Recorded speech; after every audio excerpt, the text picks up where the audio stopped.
He used to be the slick-haired heartthrob of the university, but then, one fine day, the world suddenly flipped upside down, and everything went chaotic like a doomsday movie.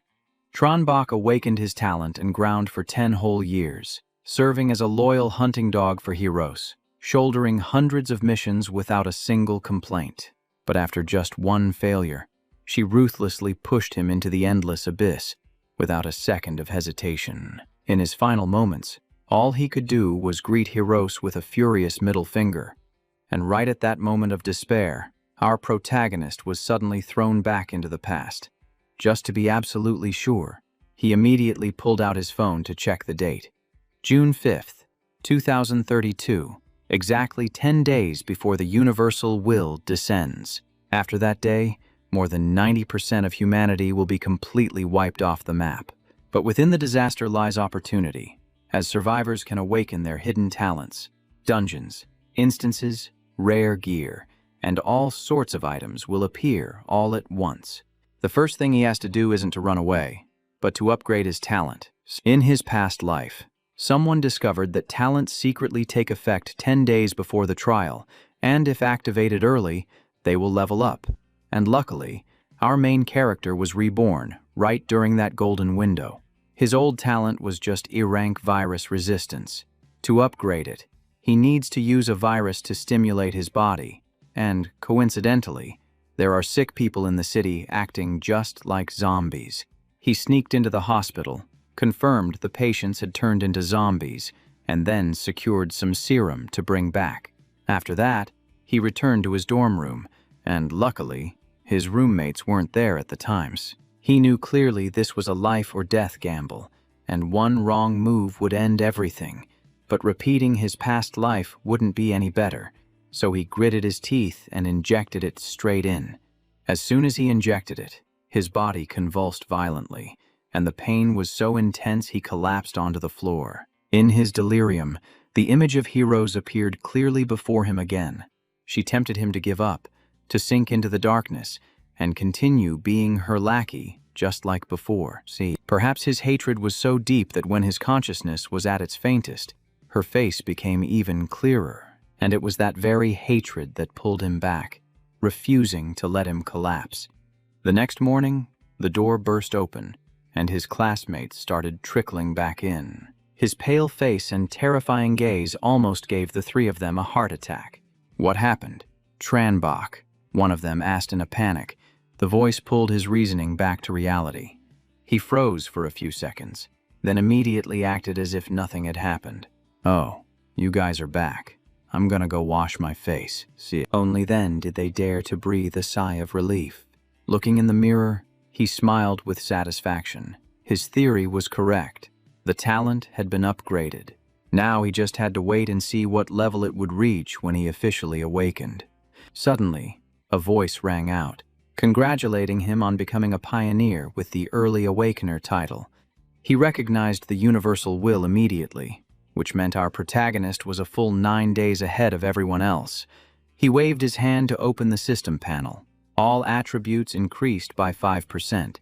Experience gained an extra 10%, and the talent panel appeared, making his heart pound. From a low-rank virus resistance, he now possessed a SSS talent, with the title, Virus Monarch. This ability allows him to absorb, utilize, control, and modify viruses, representing the absolute peak of the virus class. However, since he just awakened, he can only absorb a small amount. To get stronger, he needs to gather a lot of viruses, and the place with the most viruses right now is none other than the hospital. So our main character headed back. As soon as he reached the gate, he saw a crowd of people rushing out in a panic. They were running and screaming because there were zombies chasing right behind them. He suddenly remembered that in his past life, Zhang City had 3 strange events before the trial began. One of them was the hospital being locked down, and it seems this is exactly that place. While everyone else was running away, our protagonist charged straight toward the horde of zombies. He slammed one of them down to the floor. Then he activated his talent, draining every bit of virus from its body. A whole pack is rushing straight at him. but in his eyes, they are nothing but a free all-you-can-eat buffet. Meanwhile, on the fourth floor, inside the restroom, a swarm of zombies is crowding around a single door. Hiding inside are Nurse Lu Fong and a beautiful female colleague. The flimsy door starts shaking violently. That guy named Lu turns to the girl with a look full of calculating schemes. He is bitter because he has been chasing her for a long time only to get rejected. Now that the situation is critical and life hangs by a thread, he spouts vile words, planning to take advantage of the chaos. The girl shouts back in fear, unable to believe what she is hearing. That creep reaches out his hand with bad intentions, but that dirty plan of his does not succeed, because just a second later, the zombies smash through the door. Terrified of dying, he cowardly grabs the girl and pushes her forward to use as a human shield. At first, he intended to climb out the window to escape, but the fourth floor is too high, and a coward who clings to life like him would never dare to risk it. And guys like that rarely have a good ending. Looking at that scene, you can only say he got what he deserved. A few minutes later, the main character has wiped out all the zombies on the lower floor. He goes up to the fourth floor and runs into that nurse. The bite mark is fresh, and her body has just started to transform. Without hesitating, he uses his ability to suck all the virus out of her body. The army is about to lock down the hospital, so, to carry out his plan, he needs someone who knows the terrain to lead the way. After the virus is completely drained, her body stops convulsing, and the light gradually returns to her eyes. Her consciousness returns, and she hurriedly thanks her savior. He gets straight to the point, demanding she take him to the place with the highest concentration of the virus. It is so urgent he does not even let her change clothes, so she leads him to the testing department where all kinds of virus samples are stored. Tranbach gathers all the test tubes and pours them into a large jar like he is mixing a doomsday cocktail. He activates absorption. His virus points jump up continuously, and his innate talent is visibly strengthened. Once he has accumulated enough points, he immediately pours them all into upgrading his talent without hesitation. After the enhancement, the branch that increases the most is the Redline virus. The core of Redline boils down to just two words: usurpation and evolution. To Tam's voice, warning about a zombie at the door pulls him back to reality. He tells her to stand still and then dashes off. He glides over like the wind and lifts the zombie up with one hand. His speed and strength have skyrocketed. Lifting something weighing over 70 kilograms feels light as a feather, just in time to use it as a lab rat. Tentacles burst out from his hand, binding the target tightly as its body quickly dissolves. The zombie is thoroughly absorbed, and the main character looks visibly satisfied. Thanks to the usurpation, his stamina recovers quite a bit. Tam is frightened but still trusts him because he saved her. Plus that face of his does not look like a villain's. She says she will keep his secret. Her voice is firm even though her hands are still trembling. He introduces himself and pulls Tam up just as sirens blare loudly outside. The main character guesses the army has arrived to lock down the area, so the two of them must leave right away. He drags her up to the rooftop to avoid the watchful eyes down below. But on the way, they encounter a giant bald zombie that is clearly a mutant. Because he is distracted, he gets swiped by it. Clutching his injured arm, he stares at his opponent with a look full of excitement. A mutated zombie showed up unexpectedly, but danger always rides shotgun with opportunity. If he can absorb it, who knows? Redline might evolve even further. No sooner had he thought that than the monster came charging in. Its massive frame applied serious pressure, and taking a hit would be bad news, but his superior speed helped him dodge cleanly. He clapped back with a powerful strike. The zombie roared. The more it hurt, the crazier it got. Realizing it was running purely on instinct, he ramped up his attack speed, but it was a pity its skin was just too thick. Consecutive hits still hadn't dealt any real damage.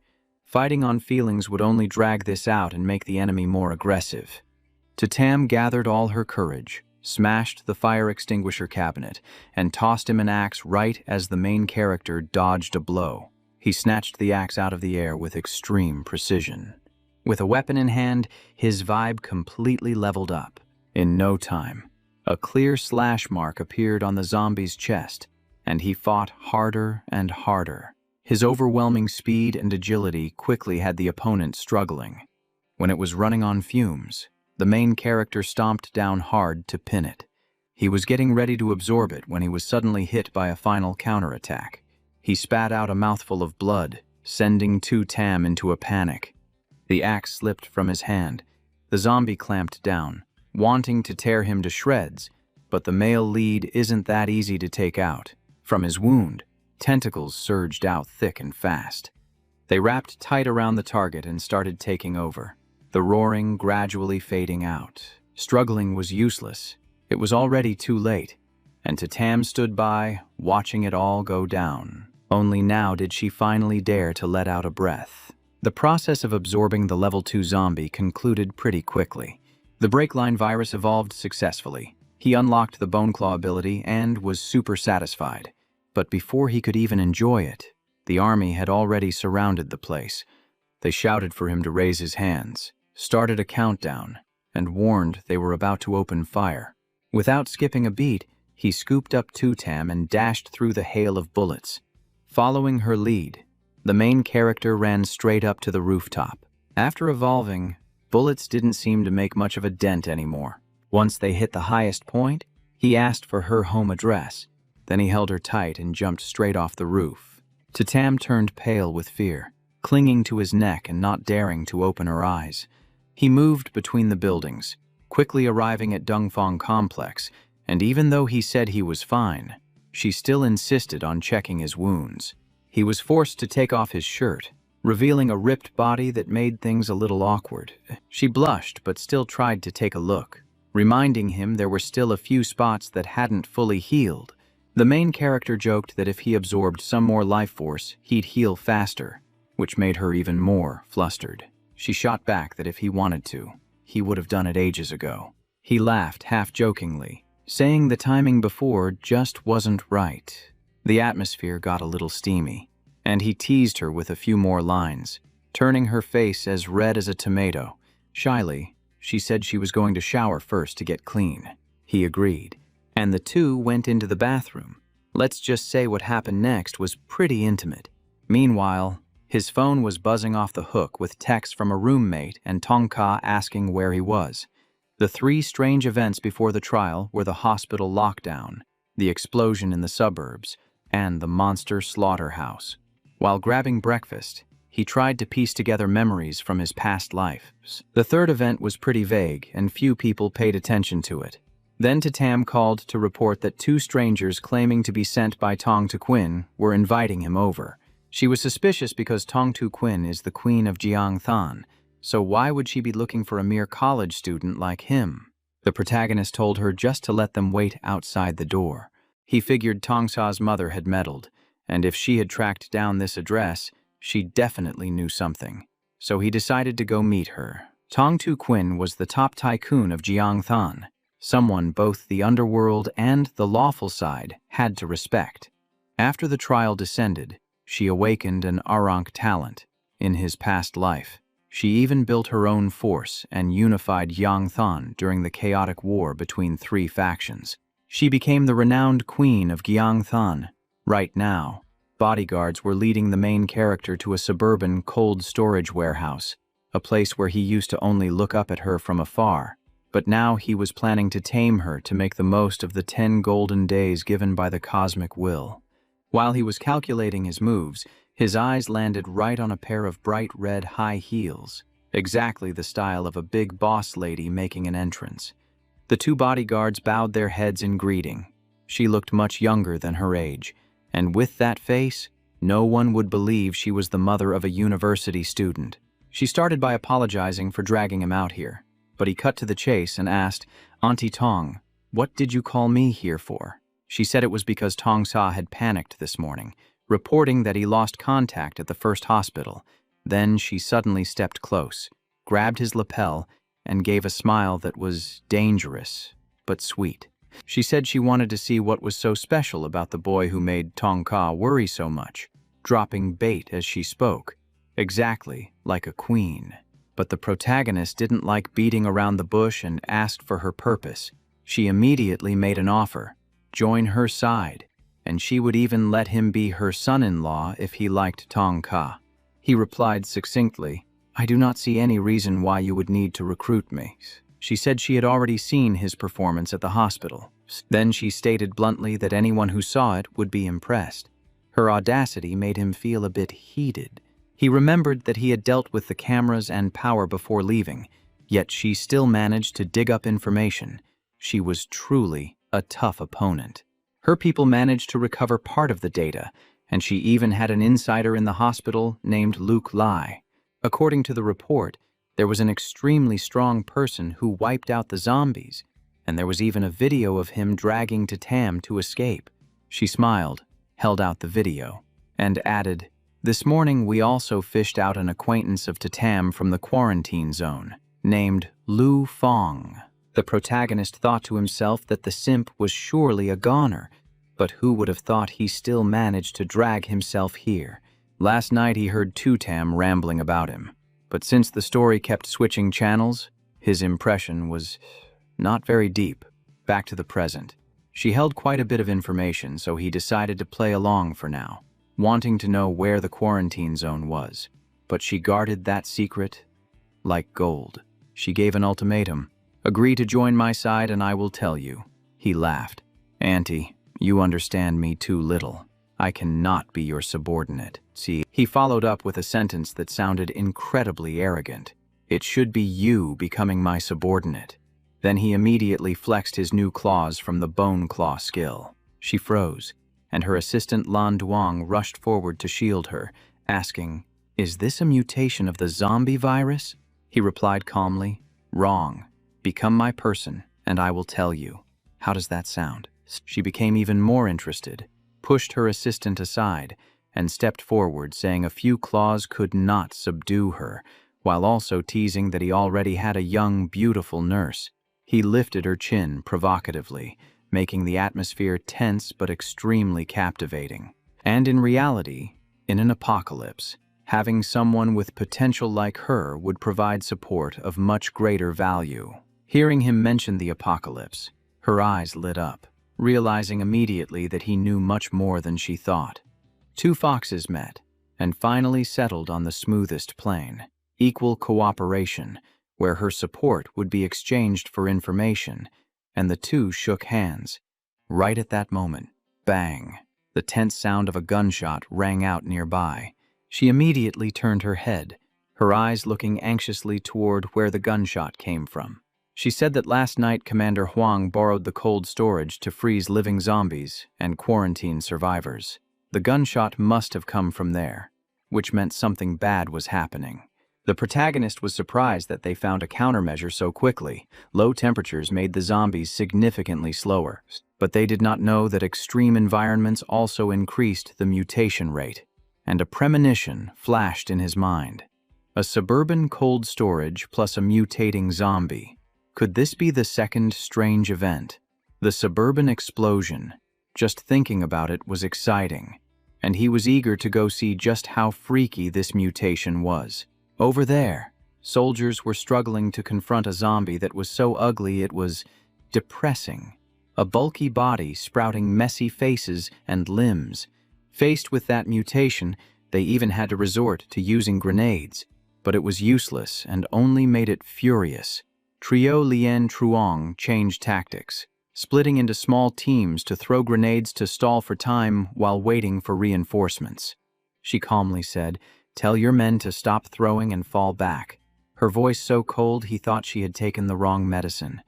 But the truth was that his soldiers could do nothing against that mountain of meat, and rushing in would only be a waste of lives.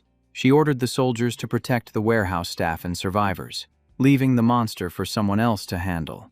And that person was naturally the protagonist, except this creature had mutated far beyond imagination. It would be wrong not to pull out the bone claw skill he had just acquired. He faced the giant, bizarrely ugly monster alone, his sharp claws shining with immense pressure. Trio Lien. Truong watched in sheer terror, thinking she was actually raising a monster. She snapped back immediately, saying, "Watch your mouth. That young man is a human being, and he is my partner." The monster smashed through a cold storage unit, intending to dive into a pile of beef to recharge its energy. But the main character wasn't about to let it eat. Instead, he used his devour ability to absorb that massive amount of meat for himself. That premium meat helped restore his stamina, and even the breachline virus inside him inched closer to another evolution. Unable to feed, the monster went berserk and started scrambling toward another area. Seeing its frantic movements, he knew it had burned through a lot of energy. If he didn't seize this opportunity right now, he would regret it for the rest of his life. He bounded across the warehouse rooftops to build momentum before nosediving straight down, taunting, "Time to meet your maker, you ugly freak." The monster couldn't react in time and got slammed into the ground, right in front of the other two. Taking advantage of its stunned state, the main character unleashed a barrage of overwhelming attacks. Tentacles shot out from his hands to bind it tight, finishing the monster off with Devour, Trio Lien. Truong broke out in a cold sweat, feeling that this guy was even more terrifying than the beast itself. The process of forced absorption officially began. Suddenly, a dark thought crossed Trio Lien Truong's mind. He secretly called for reinforcements, requesting a missile strike to wipe them both out. But before he could even report the coordinates, she cut him off. She told him to think very carefully about what he was doing. "He is helping us," she said, "and he is essentially saving your life, too." She warned him not to be an idiot and drag everyone down with him. And sure enough, 10 minutes later, the reinforcements arrived. They surrounded the perimeter with guns loaded and safety catches off, aiming straight at him. Trio Lien Truong ordered the entire squad to enter combat readiness, but he kept his word to her. If the main character didn't harm anyone, he wouldn't give the order to fire. Meanwhile, our guy was so absorbed in his evolution that he didn't even notice. Absorbing a new variant for the first time added 500 virus points straight to his stats, and simultaneously unlocked the viral transmission ability. He was still in the early stages of absorbing this new virus. All the capabilities of the Breckline virus had clearly improved. He tested a few moves and could already feel the difference. He could feel the power surging through his veins, giving him an indescribable lust for battle. But the problem was, there were no targets left around here to test it on. Aside from the massive amount of virus, he also picked up some loot, a Rosen core. It was like the heart of that zombie and a rare material for crafting equipment. If he could control it, he could even use it as a foundation to build a wall of infinite growth. The main character admired it for a few seconds before stuffing it into his pocket, just as the woman stepped forward to introduce someone. It was Luke Lai, a famous internet beauty and the same person who had secretly filmed him at the hospital. He asked immediately, "Did you record me taking down that creature just now?" She replied shyly, "Sorry, it's an occupational hazard." She said she would delete it if he was upset, but he replied curtly, "No need. Keep it, but don't spread it around. I still need to use it." Trio Lien Truong interrupted, saying Commander Huang demanded a full report. The moment he heard the name Huang Hung So, Tran Bok felt a surge of disgust. In his past life, that man had used awakened people like tools. At first, he claimed it was for the country, but later, he verbally abused and tortured them without mercy. The main character had been one of them, living in such despair that he didn't even have enough to eat. Anyone who wanted to leave was labeled a traitor and hunted down. In his past life, he had to flee Yangthan.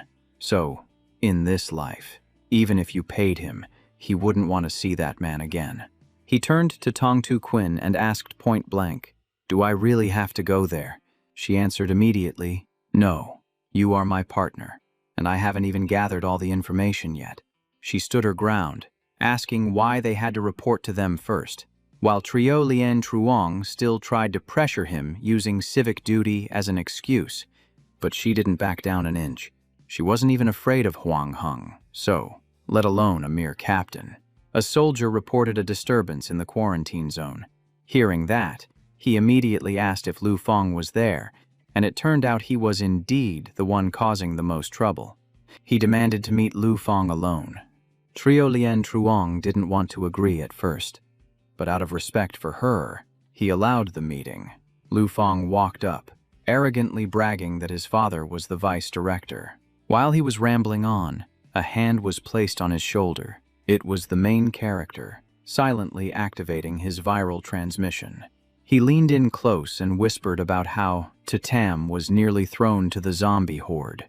Lu Fong only had a split second to wonder why she was still alive. The main character stepped back, faking a look of panic as he shouted, "Get back! He is about to turn into a zombie." Lu Fong stood there looking completely dazed, not understanding what was going on. He thought he was being provoked, and combined with his burning jealousy, he lost his cool even more. In just a moment, Lu Fong actually started to transform.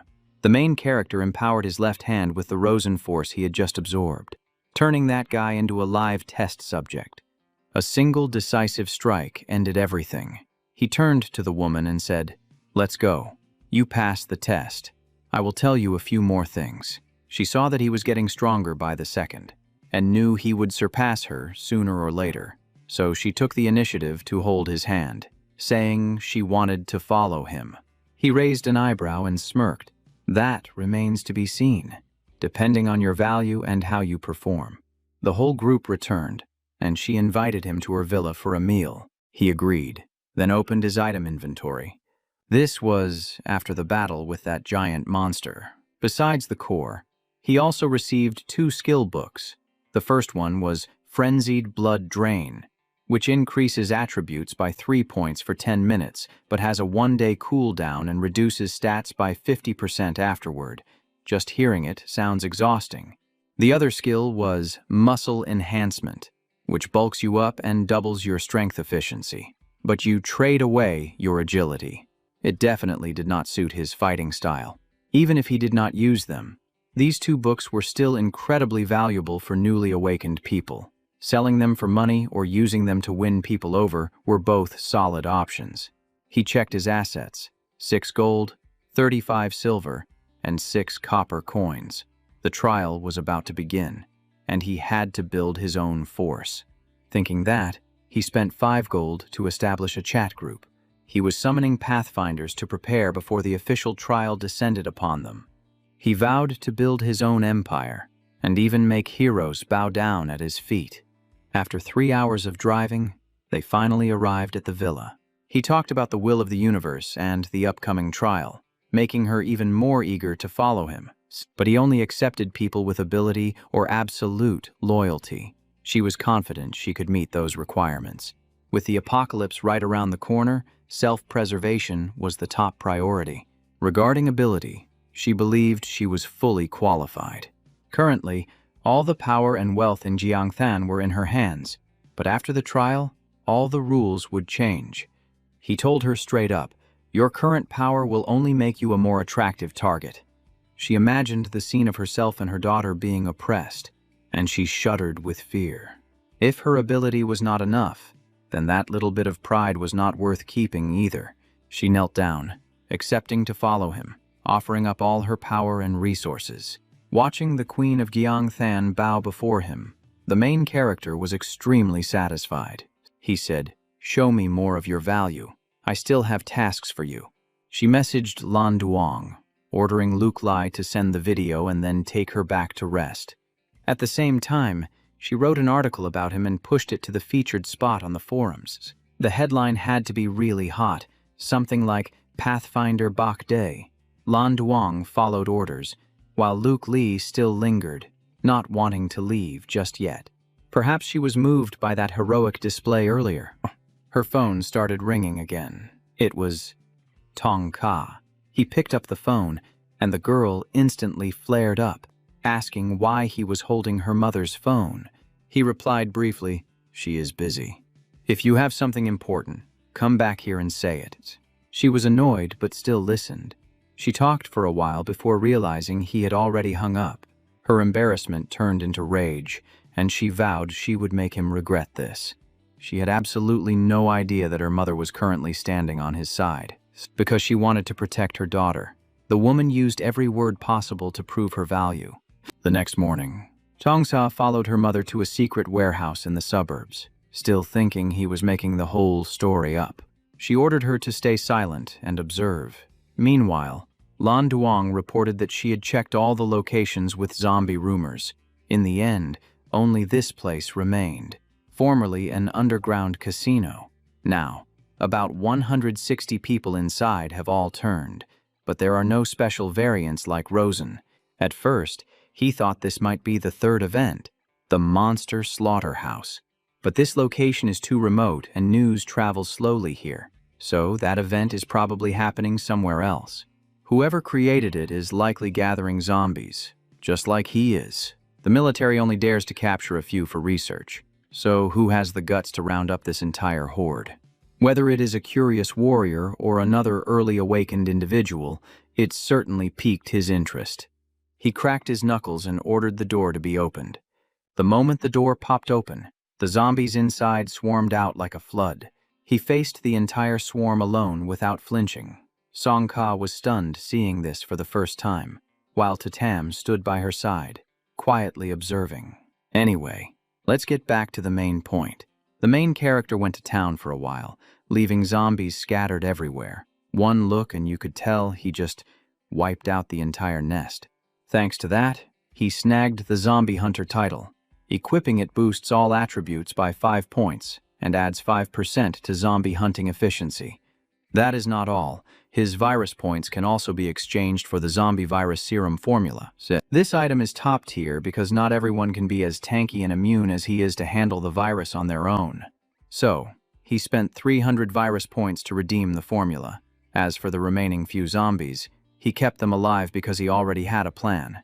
That is also the reason he brought the entire harem squad along today. He needs to train them on how to deal with zombies. Otherwise, when the apocalypse really hits, even if the main character could clone himself, he wouldn't be able to protect all these beauties.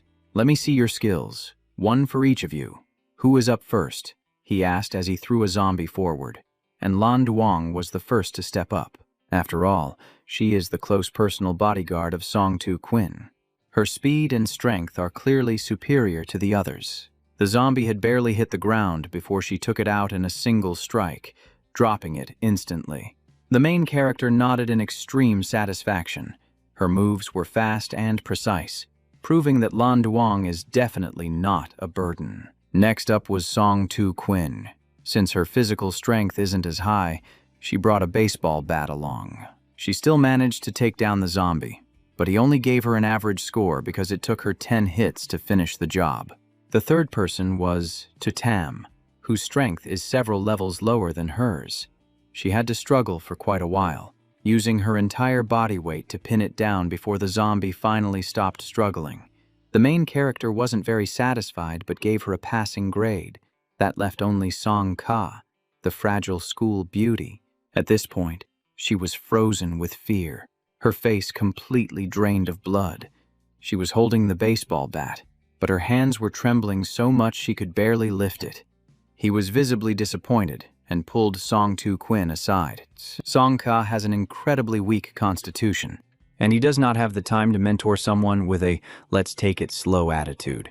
So, he handed her a piece of paper containing the zombie virus serum formula. The process is complex, but with her resources, she can pull it off.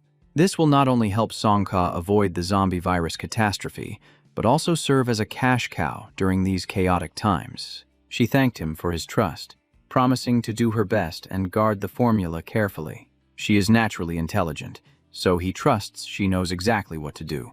With the task assigned, he prepared to head back. While he was at it, he pulled out his phone to check the netizens' reactions to the article he had just posted. But most of the comments claimed he was delusional or had been reading too many novels. Just as he was about to give up, he saw a private message from a user with the ID, "I am not a money chain," claiming to be an early awakener as well. After exchanging a few sentences, he realized that this person's talent was SSS-Rank mind control. "I am not a money chain." Joined the group chat that the main character had spent gold to create as fast as lightning. It turned out his real name is Han Tiu. After rambling on for a while, he accidentally let slip that he knew another early awakener named Tui Suyen. Upon hearing that name, the main character's expression changed instantly. Tui Zuyen. If he remembers correctly, in his past life, this person evolved to the highest level and became famous as Tui Quan Zi. Having a teammate like that is sweet, so he immediately told Han Tu to drag Tui Zuyen into the chat. Meanwhile, acting on Tong Tu Quin's orders, Luke Lai went to investigate and discovered someone was behind pulling all the zombies in Jiangthan, herding them toward the Mankai container yard near the ferry terminal. She even sent extra people to gather intel since there was a deal going down today. After waiting forever without seeing anyone come back, she started getting anxious and called in to report. Right at that moment, a man's voice rang out, "No need to wait anymore."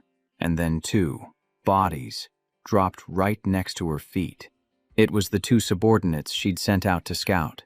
Luke Lai was so terrified she started trembling uncontrollably. The strange voice was coming from the window frame right above her head. Knowing she couldn't escape, she only had time to alert Tong Tu Quin that her position was blown. Meanwhile, back at Tong Tu Quin's villa.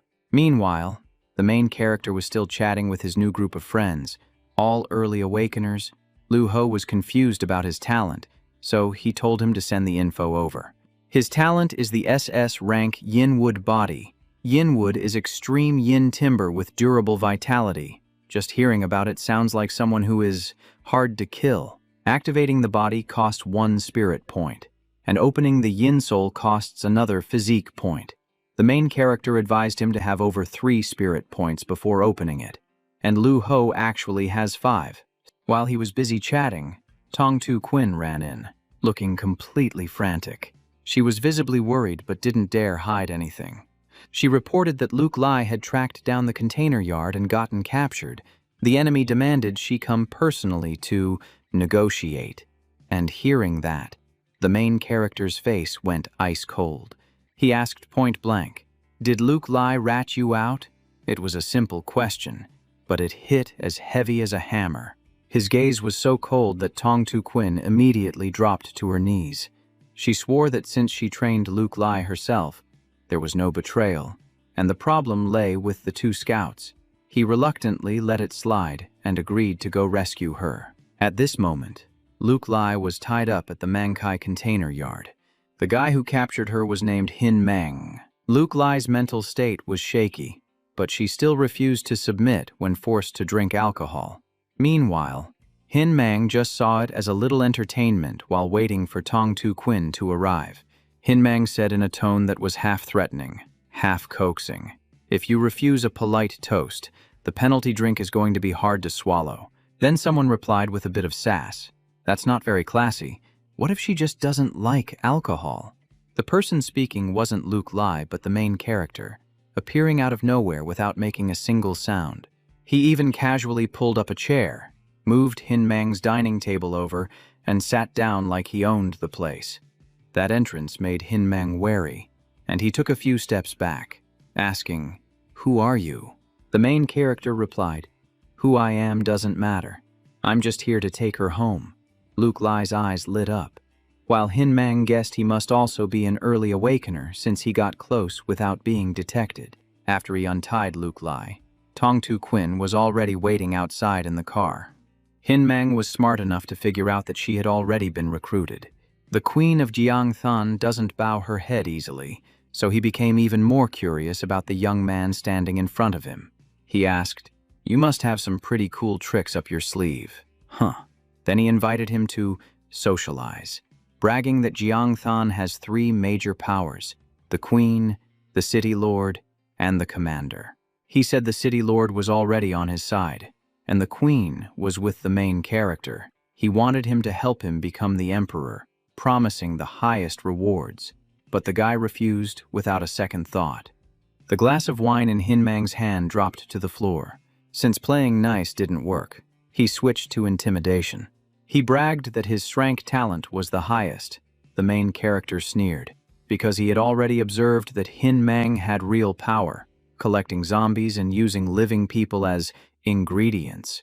To create them, if this guy got stronger, it would only cause disaster, so he didn't mind showing off his own talent either.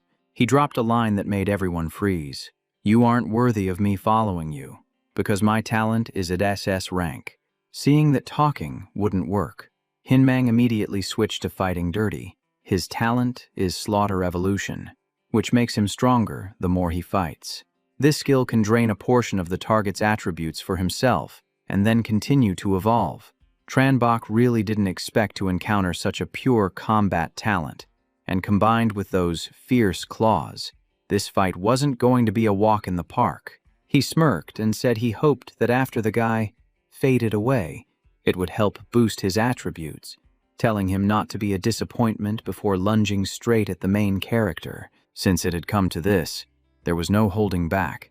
Tranbach immediately drew his weapon to face him, his aura not losing out one bit.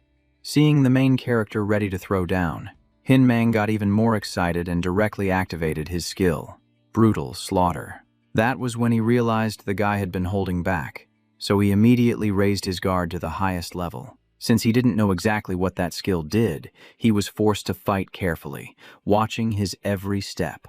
As Hinmang charged in again, Tranbach powered up his fist, getting ready to go all in.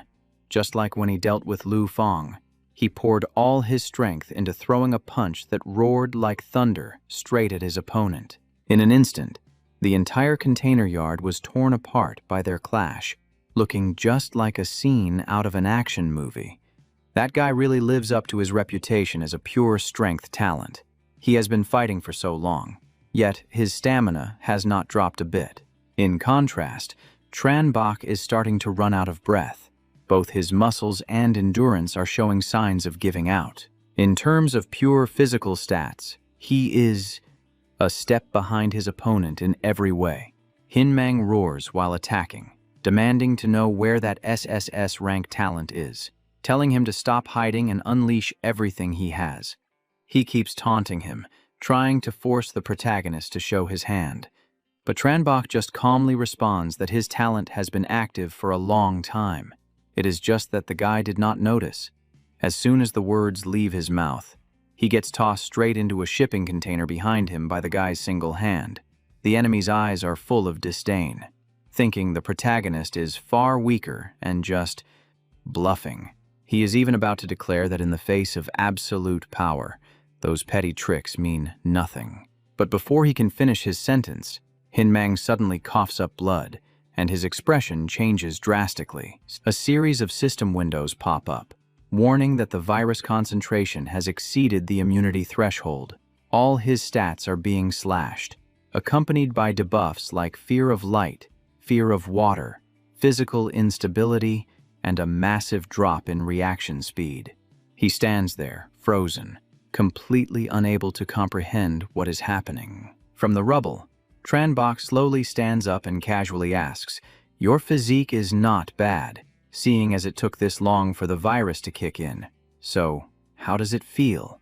Only now does Hinmang realize he has fallen for a trap. He grits his teeth and curses his opponent for playing dirty, but the outcome is already set. The protagonist steps forward and lands a decisive punch. He just gives a faint smile and says, "I told you my ability is not ordinary. It is a shame you did not believe me." Hinmang's massive body is quickly wrapped tight by Tranbach's tentacles. This is his first time absorbing an awakened individual, so he is full of anticipation. The result does not disappoint him as the virus breach line completes its preliminary awakening. The devouring evolution ability is powerful, allowing the protagonist to view a portion of the target's memories and giving him a chance to obtain skills the opponent once possessed. Tranbach immediately opens his attribute panel to check. Every stat has increased by 20 points, and the virus attribute has been merged into his basic stats.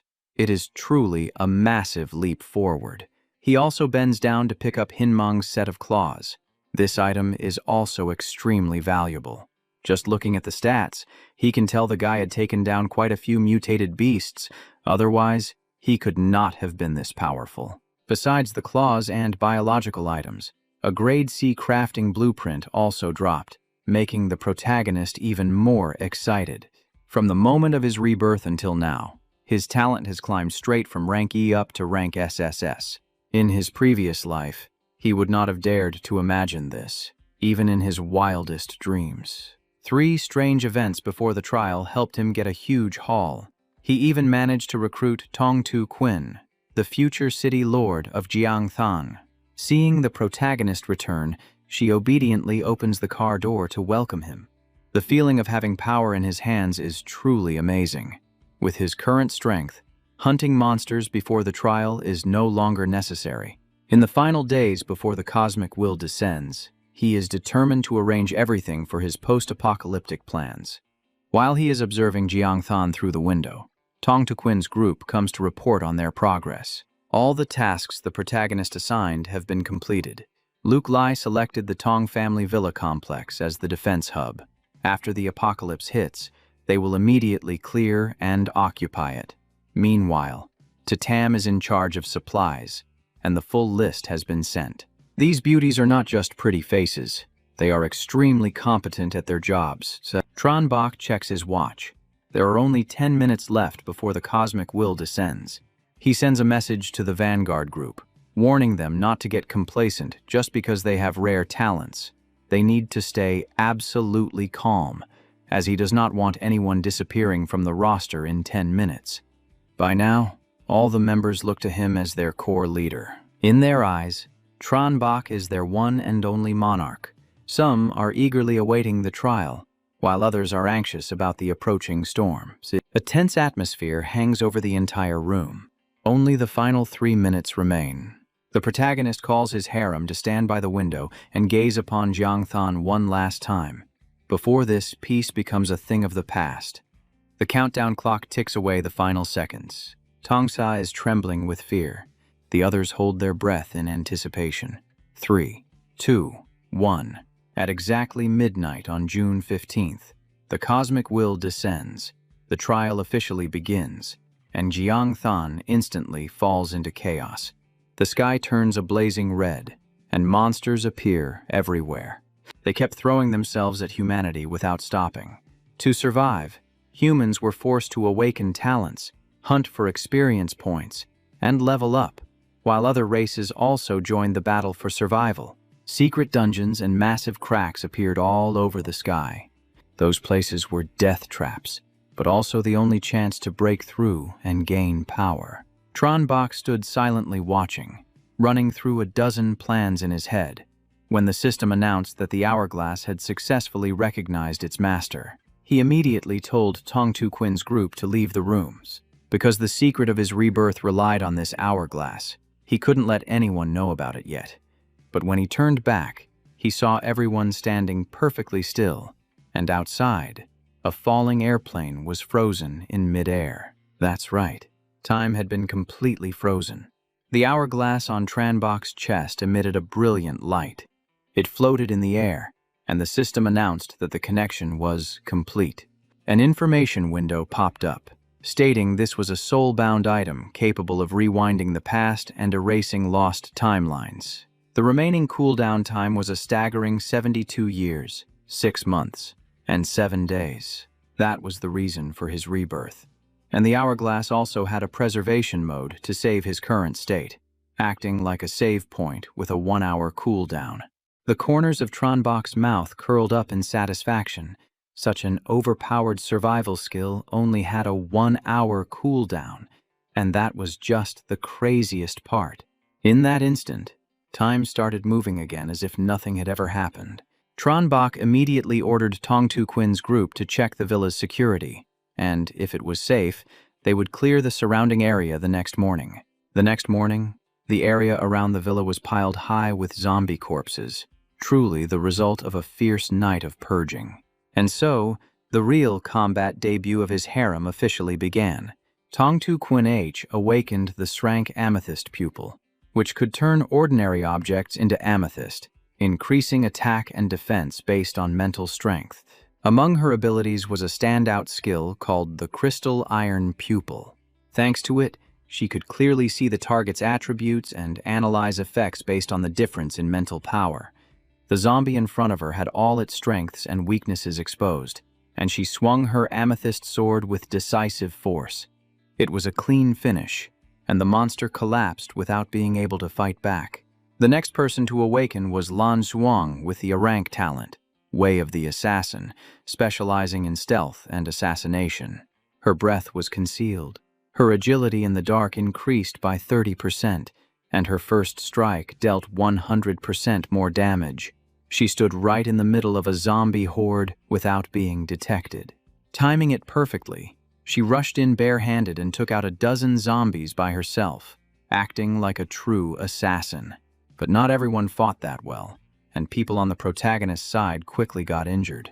Fortunately, Tam had awakened the Brank Rapid Regeneration. Combined with the antivirus serum, the situation remained under control. Throughout the cleanup process, Luke Lai followed closely every step of the way.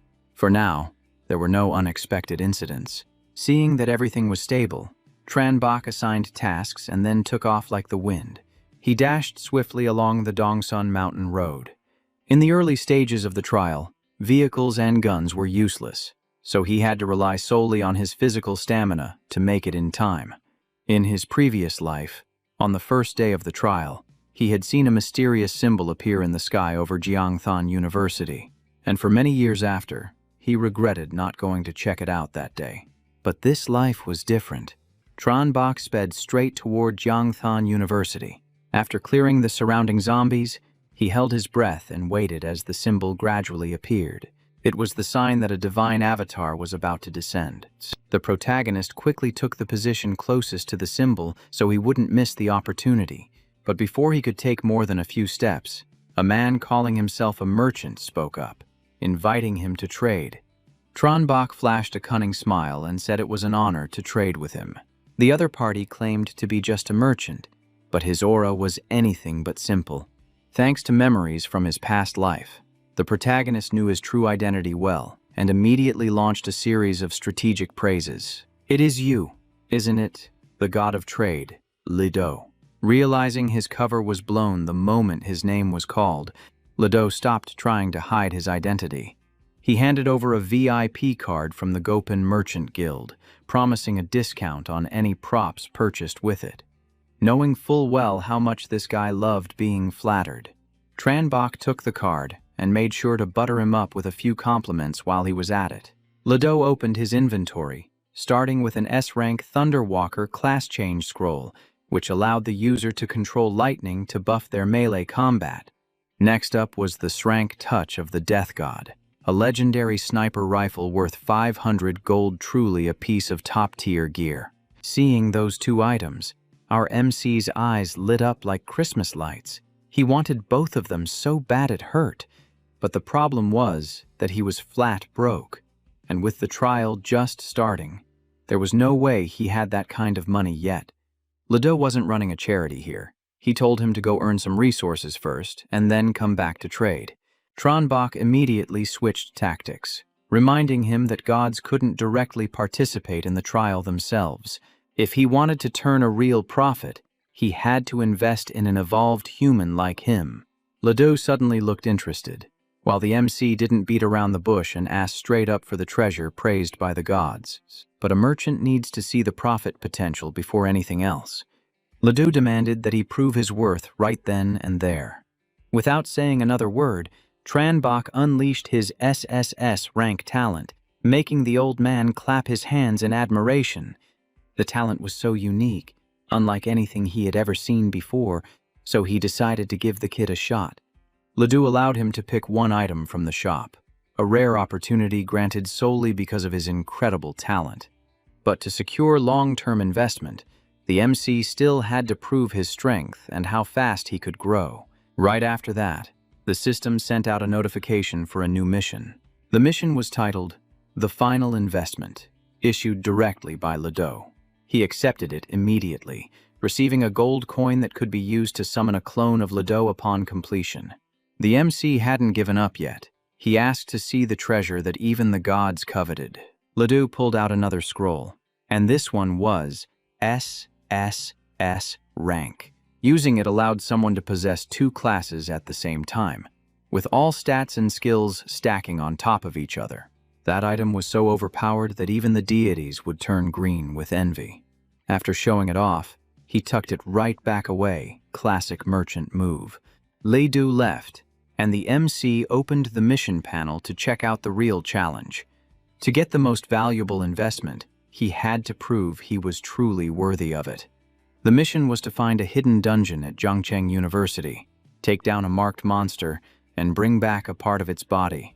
He had never heard of this in his past life, which meant the dungeon was hidden extremely well. That fact only made him even more excited about the whole thing. Tranbach immediately started looking for clues.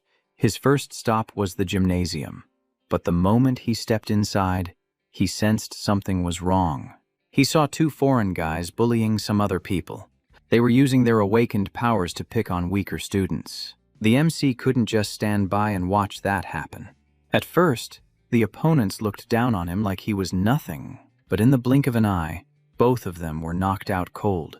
His strength terrified the surrounding students, but he just calmly asked if anyone there was studying medicine. The students pushed each other around nervously. One said construction, another said foreign languages. Finally, all eyes turned toward a girl in shorts and a t-shirt lying nearby. The girl who had been with those two guys was a foreigner, and when he called her out, she panicked immediately, begging him not to hurt her and swearing she didn't cause any trouble. The poor blonde girl was stumbling over the local language, her face turning pale with fear. Hearing her stuttering explanation, the students behind them couldn't help but burst out laughing. Finally, another girl stepped up to speak for her, confirming that she really hadn't done anything. It was just the two guys. The MC nodded in understanding, told the students to disperse, and kept only the foreign girl behind. He also told them to go to the Jiangqing Dongshan Villa district and just say Tranbach sent them to get support. But the students were a bit spooked because Dongsun was far from the school, and the streets were absolutely crawling with zombies. He kept it brief. I have already cleared most of the road here, so just go. If you survive, you have a chance to become an evolved human. But that crowd still did not dare to face the danger. The main character did not sugarcoat it. If you are scared now, then later when you encounter packs of mutated zombies, the whole lot of you are just going to get wiped out together. One female student finally figured it out, thanked him, and then decisively led everyone away. That left just him and the foreign girl. At first, she thought the main character was just like other guys, assuming he would see a pretty foreign girl and try to force himself on her. She braced herself for the absolute worst-case scenario. But he looked her in the eye and said straight up, "One, have zero interest in you," which made her blush bright red from embarrassment. The main character repeated, "You just need to lead me to the medical school to get my stuff. Did you not hear me earlier?" She stammered an apology, explaining that she was so panicked at the time that she did not hear him clearly. The two of them wound their way over to the Medical and Pharmaceutical Academy, but his speed was so fast that even though she tried her best, she was constantly out of breath trying to keep up. After panting for a while like she was about to cough up a lung, they finally arrived at the research building. She told him that the third floor was the laboratory area, where usually only professors were allowed to enter. Inside, there were plenty of specimens and information regarding bacteria and viruses. Besides that, there was a passage leading underground, which was not a garage but a crematorium. Since he wanted the most mysterious place, she could only think of these two locations for now. They went straight to the bacteria and virus research laboratory first. For the main character, this place was basically a treasure trove of heavenly resources. He started absorbing the viruses, and there were so many flu viruses that once he gathered them all, he had enough points to convert them into a new skill. The new skill was named Influenza. Activating it spreads the virus to infect the target, causing all attributes to decrease, accompanied by a sneezing status that interrupts spell-chanting actions. Compared to the Rosanthu from the mutated zombie, the damage was a bit gentler, but that sneezing debuff was undeniably annoying. Before this, he did not even bother paying attention to the stockpiled flu viruses, but now that it had leveled up into a skill, he realized it was worth prioritizing. Leveling up cost a few points, and with the tiny bit remaining, the main character used it to enhance his breakline virus. This was the strongest virus strain in his body, Enhancing it unlocked the passive wall-walking gecko, allowing him to cling to any surface and increase balance, plus the passive combat infusion, which increased focus, vision, reflexes, and muscle control. He clenched his fist, deciding to test it out right while it was hot. The result? The solid wall in front of him cracked open and then crumbled into pieces. The foreign girl was so scared she held her breath, but then her mind started wandering again, thinking that if he was this strong, then he must be. Pretty intense in that other department too. Just thinking about that made her face flush bright red. A classic case of making herself embarrassed. The main character did not bother guessing what she was thinking, nor did he care. Leaving the laboratory on the 3rd floor, they went down to the underground morgue. It was pitch black with no electricity, and after fumbling around for a while, he sensed a strange aura. He walked up to a room and suddenly stopped dead in his tracks. As soon as he opened the door, he knew his instincts were spot on. In front of him was a door emitting a red glow, the entrance to a mysterious instance hidden inside Zhangcheng University. The main character touched his hand to it to confirm, entering the special instance. See, mandatory quest. Must clear out the morgue within 2 days. If he did not make it in time, the instance would disappear forever. In front of him, countless beds covered in stark white sheets appeared. Just looking at them, he knew that whatever was underneath was definitely not anything cute. He pulled out the skeleton pan and got into a fighting stance. Come and get it. As soon as he finished speaking, zombies flooded out from under the white sheets like water bursting through a dam. The crematorium today was definitely going to become an intense grinding spot for him to practice his skills. There were all kinds of deformed zombies. Some had extreme speed and lunged at him aggressively. Others clung to the ceiling like spiders and even spewed out a fierce pressure force. Just one look and you could tell it was bad news. It was only then that he understood why they did not all charge up at once. Because the abilities of the crowd in this morgue had already completely surpassed their kin outside, but for the main character, they were just a bothersome obstacle. With the amount of power he had already accumulated, his fist slams down heavy like a sledgehammer. After taking out the spider-like creatures, he soaks up a full 1000 EXP. This special dungeon is seriously perfect for power leveling. The rest of the pack realizes something's wrong and shifts gears, getting ready to rush him. Our main character isn't scared one bit. He's actually hyped. The more of them there are, the more the EXP explodes. 400, then 1000, then another 1000 added constantly, in no time. He levels up and gets 2 free attribute points. The mob on the stretchers is wiped out, but he knows it's not over yet. His eyes lock onto the crematorium door at the back of the room. He calls out mockingly, "Your little lackeys have all logged out, so why are you still hiding? Or do I have to drag you out myself?" Just as he finishes speaking, the door blasts open, his gaze darkens, and a sense of foreboding washes over him. The thing crawling out is a slimy pile of flesh, and it looks even clumsier than that bunch of zombies. But strangely, he senses the danger level spiking, and his heart feels like it's being pulled tight. The main character wants to deal with it before it can transform, so he rushes in and spreads his evolved flu virus. His plan is to disrupt its rhythm and weaken it right from the start. But as soon as he unleashes the move, he takes a heavy shockwave head-on, causing his body to freeze up. He clicks his tongue in annoyance. In the end, he still couldn't stop that pile of meat from morphing into a rippling, muscular bio-monster. It steps out of the crematorium and charges straight at him without a shred of hesitation. Its aggression and power are leagues above the regular zombies. Just standing next to it, you can tell it's on a whole different level. The main character dodges lightning fast, his hot blood boiling over. Since his rebirth, nothing has forced him to truly go all out until now. And this thing is just right for him to warm up his body for a satisfying fight. Both sides rush into a nerve-wracking duel.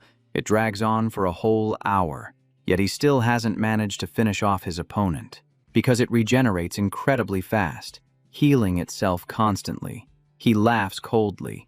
Infinite regeneration. Let's see if you're truly immortal. Now it's time to use that cutting watch. Tranbach grips it firmly in his hand, clearly seeing the boss's recovery speed slow down significantly. An hour later, the monster is trembling, barely able to stand. Another hour passes, and it collapses to the floor like it's completely out of battery. By the final hour, it completely disintegrates, leaving only a slimy pile, and the main character has run out of patience. He doesn't say much, just stomps directly on all the remains to make absolutely sure. The level 8 biological boss falls, and a hot reward of 10,000 EXP drops straight into his pocket. The main character shoots straight up to level 5, receives 2 free attribute points, successfully clears the stage, and the dungeon converts to a permanent mode that resets every 3 days. The entire process is recorded by the system, which even suggests that he sell a paid guide video on how to clear the stage. 100% of the earnings belong to him, so the main character hides his face and uploads the video to the net right then and there. At the same time, Tong Tu Quinn is undergoing treatment under Tatam when she receives a new notification. Someone named Bach has just uploaded a guide video for clearing the Nightmare Dungeon, Cold Crematorium. The viewing price is just 1 copper coin, so the two of them don't hesitate to pay and watch it immediately. And it's not just them. Countless others do the exact same thing, and after watching, everyone is left in awe. That boss has insane recovery capabilities. It's even superior to the video owner's own abilities. Yet the main character still managed to turn the tables spectacularly. The chat group explodes with messages praising Emperor Bach. Hearing his fame spread far and wide, he feels a bit smug. But he hasn't left the dungeon yet for another reason. He stayed behind to devour the remnants, exchanging them for specialized evolution points for the Red Guy virus. These points are only used to upgrade the Breachline virus, not his talents. And at this stage, it's a huge bargain. Immediately after, Breachline evolves successfully, boosting the main character's health recovery speed by an additional 300%. That's not all. It also activates the rank A passive skill, Cellular Regeneration, taken from the boss. This skill allows him to consume stamina or energy to heal wounds incredibly fast, or even regenerate limbs. The drop rate for this passive is usually extremely rare. Yet he managed to get a rank A passive. It's like he's the system's favorite child. And all that effort soloing the nightmare difficulty wasn't wasted at all. But the benefits from that monster don't stop there. It also dropped a unique rank A class change scroll for Biodemon, which specializes in absorbing life to increase power and recovery. But overuse can cause mutation. It requires level 10 and 15 physique, and the main character stares at it for a long time because the rewards are huge but the risks are high, especially since Breachline is already so overpowered. Besides that, there's also a test tube of rank C perfect gene essence. Each person can only use it once, and it drastically boosts physique. Since there were no side effects, he popped the cap and downed the whole thing without hesitation. The results were Strength +2 permanently, Constitution +6, Agility +3, and finally, a strange piece of torn cloth. It was actually a drank human skin fragment, a special item containing various genes, offering good defense and reducing skin aging. Equipping it increases agility by 10, Constitution by 10, and defense by 10. It also has 2 functions, body shape adjustment and skin transformation. Wearing it for a long time can improve your physique, changing skin color or body shape at will. It sounds more like a beauty product than something for combat, leaving him deep in thought. Just then, he remembered he had also picked up a few odds and ends from the magic beasts outside. He pulled everything out to inspect each item one by one. Among them, a Drank active skill book called Cell Activation caught his attention. The skill boosts cell activity and regeneration for a short time with a 10-hour cooldown, but it is useless if you already possess it. He already had a similar skill, but this was still a decent lifesaver that could be traded for resources with the Pathfinder group. Since there was nothing left to loot in the dungeon, he cut off a piece of the boss sample to give to Ledo, considering the mission complete. He was getting ready to leave but suddenly froze. sensing that something was wrong. Ledo was not a merchant who acted without purpose. Last time, he even said our main character was an unexpected harvest that pleased him greatly. The things he picked up only had value to players and were not enough to summon a god's avatar.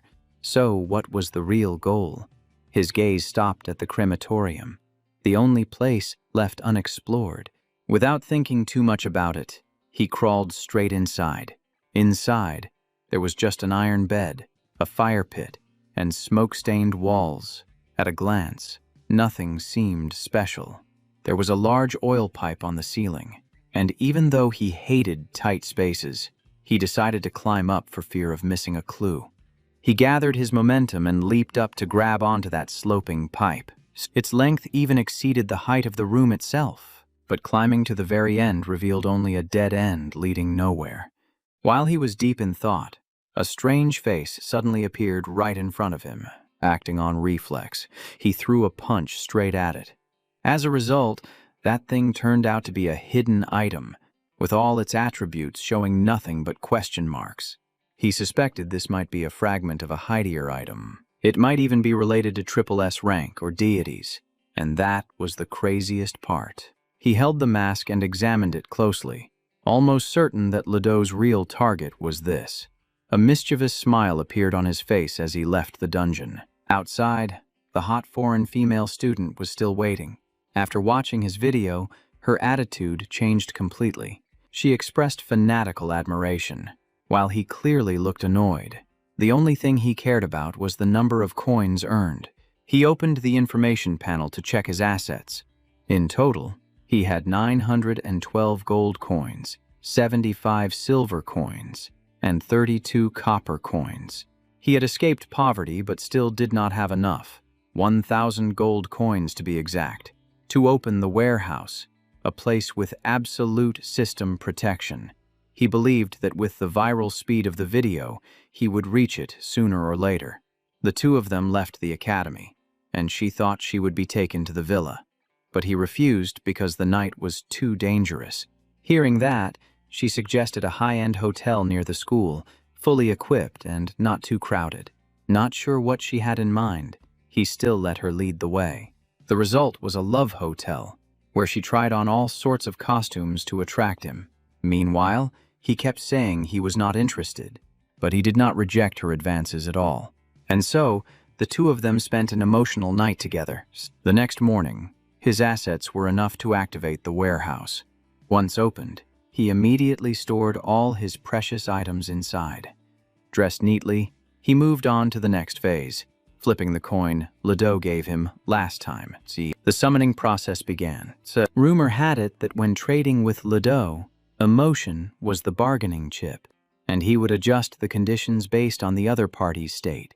And previously, in Ledo's eyes, our main character was indeed a very valuable commodity. He reached into his bag and took out the creature's body part, ready for the next exchange. The flames slowly died out, and Ledo appeared with a faint smile, asking if I had finished the mission yet. I tossed the creature's body part forward as proof, telling him that this was exactly what the system required. The fragment of the body rolled to a stop at his feet, looking just like a deflated ball. Its form had completely shriveled up, bearing no resemblance to its original state. Ledo looked down, leaning on his cane as he asked why I hadn't summoned him immediately after finishing last night, his eyes full of scrutiny. He narrowed his eyes, asking bluntly if I was trying to get my hands on that specific scroll. I gave a concise reply, saying it was simply because I didn't fully understand the situation. Tranbach spread his hands, questioning why the Nightmare Dungeon's difficulty was hidden from him. If he hadn't had a few tricks up his sleeve, he would have lost his life in there. Ledo took slow, deliberate steps, stating that it was merely a necessary part of the trial. He gave a dry laugh, saying that precious treasures cannot be entrusted to someone who can't handle the unexpected, and that was that. He let out a sigh, asking about the reward and the next mission. Ledo admitted he was wrong to withhold information, then continued speaking. He announced that the reward this time could be chosen freely, while the next mission would be the final ring. Tranbach bowed his head, thanking him for the explanation and his generosity. Ledoux snapped his fingers, limiting the items to rank and below, as a series of props spun around him like tarot cards. He selected the blueprint for the city return scroll without a second of hesitation. Ledoux let out a soft sound of surprise, impressed because the choice was absolutely perfect. He smiled profoundly, praising him for having a good eye for goods, and then declared the start of the final phase. The system displayed a notification for the final SSS-Rank mission. Completing it would award 2 SSS-Rank class scrolls, asking if he wished to accept. He took 2 steps back, utterly shocked because the reward was simply too massive. Tranbach pointed out that even gods aren't born with an SSS-Rank class, to which Ledoux replied that he himself started at only a rank. Ledoux's gaze darkened as he said that the best treasures naturally come with the highest challenges. In the end, he gritted his teeth and accepted, knowing there was no way to back down now. The scene shifted to Dongsun at night, where a level 5 mutant rat appeared to attack civilians. The difference in rank was so vast that no one could even see its attributes. Lan Duang observed as the number of monsters increased rapidly, while Tu Quinn was worried because its stats were many times higher than theirs. The group decided on a tactical retreat, moving away while sending someone to keep watch. Suddenly, the rat detected the scent of humans and lunged forward, smashing through their hiding spot. Everyone split up, retreating in a state of chaos. Its power swept through the area, sending objects flying in all directions. Lan Duang pulled Tu Quinn to her feet, but the enemy's speed was too great, and the situation turned critical. Right at that moment, a strange vortex appeared above its head. Tranbach descended from above, unleashing a strike that flattened the rat instantly. Tu Quinn joyfully called out his name, while Tranbach stood on the rat's corpse with a faint smile, saying he had arrived just in time. He ordered them to clean up the scene and compensate the victims' families, then demanded a detailed report. Back at the Dongsun villa, the report indicated that many rats over 1 meter long had appeared, destroying 6 warehouses and causing significant casualties. Tranbach reassured everyone and told them to rest, saying he would handle the remnants and investigate the source. Tu Quinn nominated someone to assist him, and he agreed. She called out, and Lin Ngok stepped into the room. The door opened slowly. Tan Lin Ngok, a former law student, was introduced as someone who could establish rules for Dongsun, so Tranbach allowed her to stay. When everyone else had left, she asked what she needed to do. He teased her lightly about her eloquence, given her background in law. She responded by pledging her loyalty, and Tranbach looked satisfied. He adjusted his clothes and called her closer. Tranbach told her to listen carefully regarding the rules he was about to set. She explained her rank skill, concentration, which allowed her to filter out all information irrelevant to her target when she focused. He gazed out at the city, stating that the objective was to manage the 3 districts of Dongsun. His eyes swept across every section of the villa complex. From the high-end hillside area to the community down at the foot of the mountain, each zone is going to need its own set of regulations. She accepted the mission with total confidence, then asked if there were any other requirements. He just smiled and told her. He wanted to see what she could really do when she was fully focused. Lin Ngok replied immediately, showing him she was locked in and ready to get to work. A brief moment of privacy passed between them, before the curtain of night finally fell. The next morning, down at the Dongsun drainage sewer, he announced that he had located the mutant rat's lair. He wanted to use this place to train his most trusted subordinates, upgrading the core team responsible for protecting the villa area. Everyone knelt down in unison, declaring that they were ready.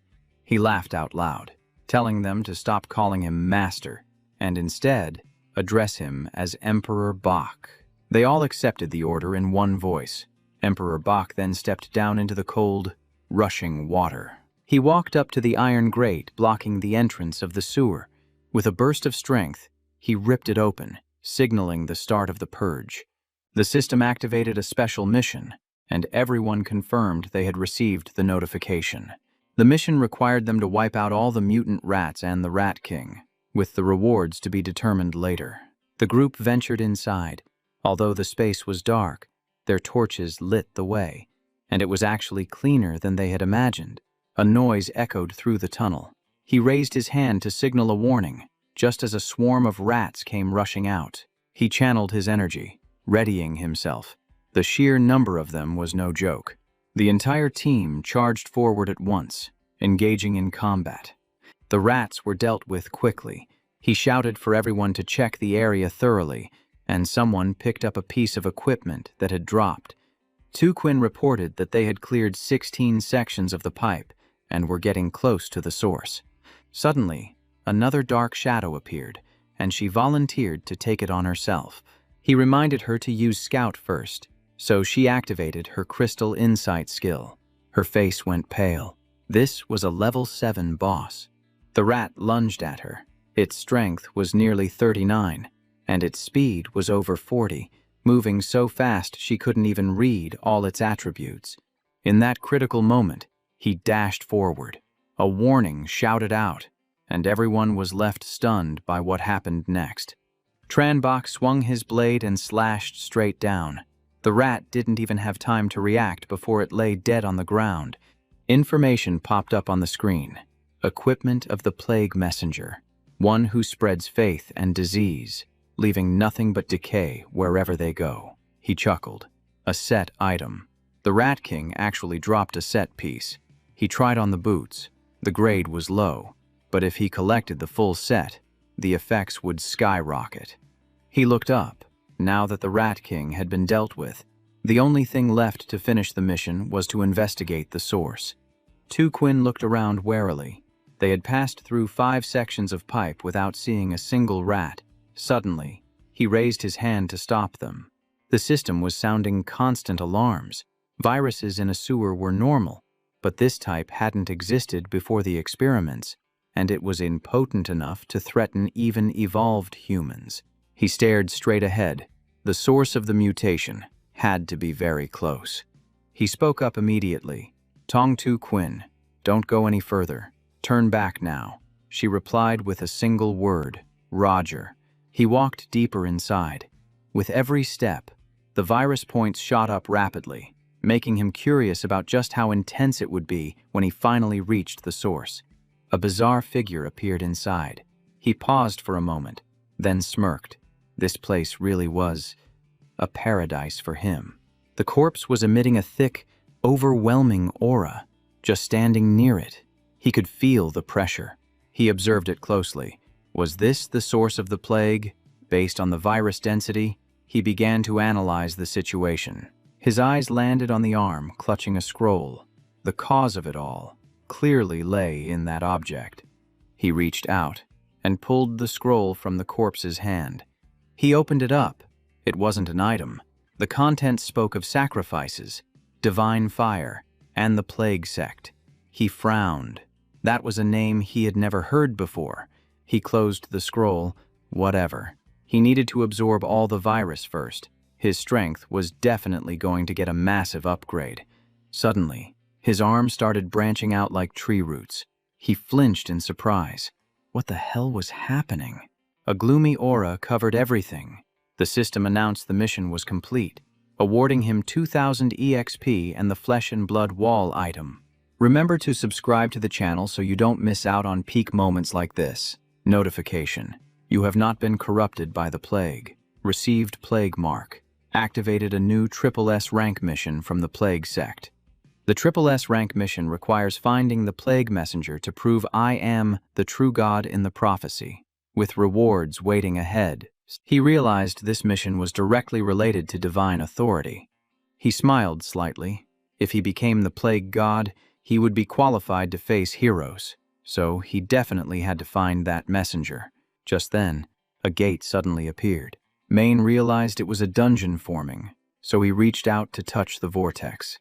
The system reported hell difficulty, and the plague sewer dungeon had 19 days, 23 hours, and 58 minutes left to complete formation. He pulled his hand back. Hell difficulty was even higher than the nightmare difficulty of the crematorium. He concluded it needed a month to fully form and decided to wait. On the other side, Quinn confirmed that the Dongsun River dungeon, normal difficulty levels 1 to 10, had opened. He stepped out and said immediately, "Levels 1 to 10 are perfect for us to grind levels." She reported that she had called everyone to train, as 3 runs per day could not be wasted. Main nodded. "Good job." He instructed, "Each group should have 4 to 8 people. Lives come first, benefits second. For the 3rd run, I will go along, but I won't interfere." Everyone shouted in unison, "Understood." White Emperor. He asked them to form parties and then add them to the chat group. The system announced that 001 Bach invited them to the White Emperor Palace group, leaving Quinn stunned. He explained, "That is just the evolutionary serial number. Nothing to be surprised about." Tongsa asked bluntly, "Why wasn't I invited?" He replied calmly, "Because I don't have 10 people yet. This is my harem. Only the loyal and capable can enter." The girl blushed as she recalled the past. She stepped back and argued, "Don't look down on me. I have grown up already." Main took out some equipment, pick an item, then go into the dungeon and prove it. Tongsa grabbed a knife and said, "Don't help me. Let me handle this myself." He turned to Luke Lai. "I still don't know what talents you two have." She created a phantom sword from her hand. It was the Brank talent, Phantom Imagination. As for Tong Ka, she had the Crank Heavenly Void connection, which increased experience and proficiency by 50%. He remarked that her growth was fast, but in current combat, it wasn't as good as illusions, and she nodded. After the battle, she smiled triumphantly. "I took down 3 of them by myself. These old rats are even harder than zombies." He praised, "Not bad," and seeing her effort, he made an exception and agreed. She blushed and denied it. "I just wanted to prove myself." He said he respected her choice and wouldn't send the invitation again. She stammered, "Don't do that." She whispered a request to join, but he crossed his arms and teased, "You don't look willing, so I am definitely not sending it." Quinn chimed in, saying the girl really wanted to join and had even gotten jealous about him introducing others. Main lowered his head. "Fine, for your mother's sake. Accept the invitation." The system announced that Ka had joined the White Emperor Palace. She happily went to kill monsters, leaving him helpless. Quinn teased that she would soon call him Dad, and he just laughed. She said times changed quickly. Ka was originally a rich young lady, so having someone like him to guide her was a good thing. Her eyes narrowed slightly. Clearly, this was an opportunity. At a hotel, a girl was relaxing in a bathtub when the system announced that Bach's team had cleared the first stage and was selling the video for 10 coins. Her eyes immediately widened. Liu Hoai screamed, "The monarch has cleared a dungeon again." She clicked to watch and sighed. 10 coins again. I am going to go bankrupt. Seeing Main leading many girls, she sat up and wondered, why are there so many of them? A man watching the video criticized the actual combat as weak and wanted to see Bach in action, so he fast-forwarded. Another person remarked that the deep-level monsters were very strong, so he would eventually have to handle them. Someone was amazed when the boss appeared, while another insisted, he can't be stronger than my SSS-Rank talent. But one person said solemnly, he insta-killed the boss. He is much stronger than me. Liu Hoai calculated. The boss must be level 10. The monarch is too strong. Just his guidance is enough to change the situation. She was jealous because those girls were being taught directly by him. Back at the villa, Main requested to establish rules for trading equipment. He pulled out a bunch of items, saying there was still something he wanted to hand over. He asked if she had any idea how important these things were. Quinn explained that the flesh wall could create an extremely powerful defensive rampart, and the scroll was a life-saving item that could recall them to the city in 10 seconds. She pointed to the piece of cloth, saying all it took was a shapeshift to turn it into any piece of equipment. He sat down and laughed, asking why he felt this one wasn't even as important as the other two. And this was the craziest part. Quinn leaned against the table, chuckling softly as she said he was the master of this place, so the equipment only mattered if it pleased him. He replied that he wasn't an expert on women's gear, so could she create a little surprise. She hugged him tight and whispered, there was a surprise, but it wouldn't be coming from her. Blushing, she said she wanted Tuka to officially call him Dad, so she needed to go prepare a bit. Please wait. Night covered the entire villa, and the atmosphere was strangely quiet. Inside the bedroom, he was holding a sleeping girl, the scene blurry under the dim light. On the bed, a few girls were resting, the air filled with intimacy after a long day. He turned his head slightly to look behind him. The system reported that entering the dungeon 3 times today only yielded 1 item from the plague set. If he kept this pace, 3 days would be enough to complete the set. A notification popped up. Group member 001 wanted to send a private message. He went out and closed the door. A bit surprised.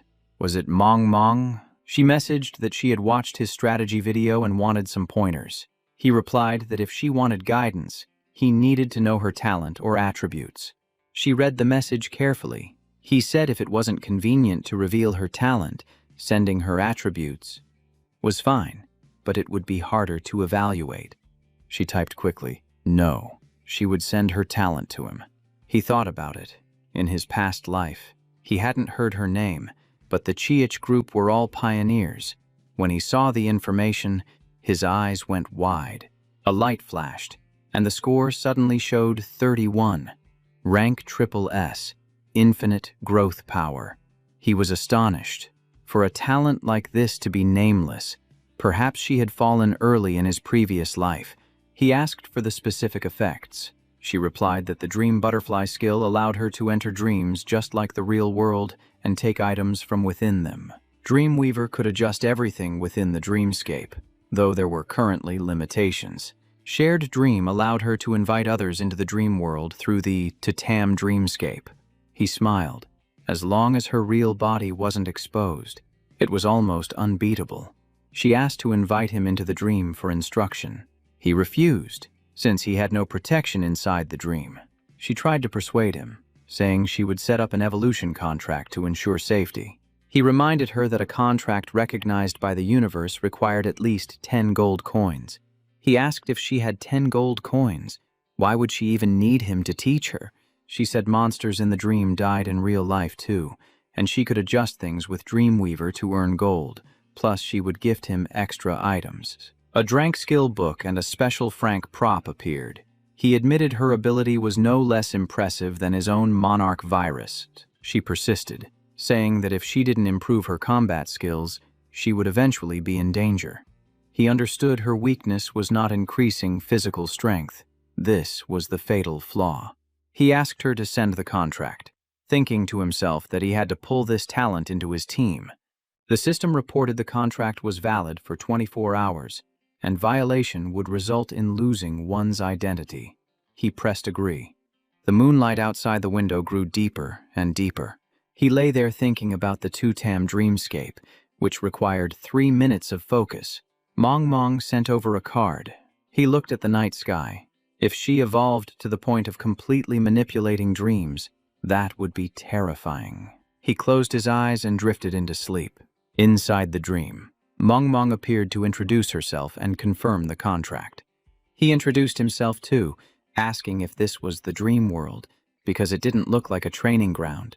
She put her teddy bear down, saying it wasn't here. A vortex opened up, and she said she had cleared out a nearby gym. He paused, stunned. Spatial butterflies flew around, leading the way.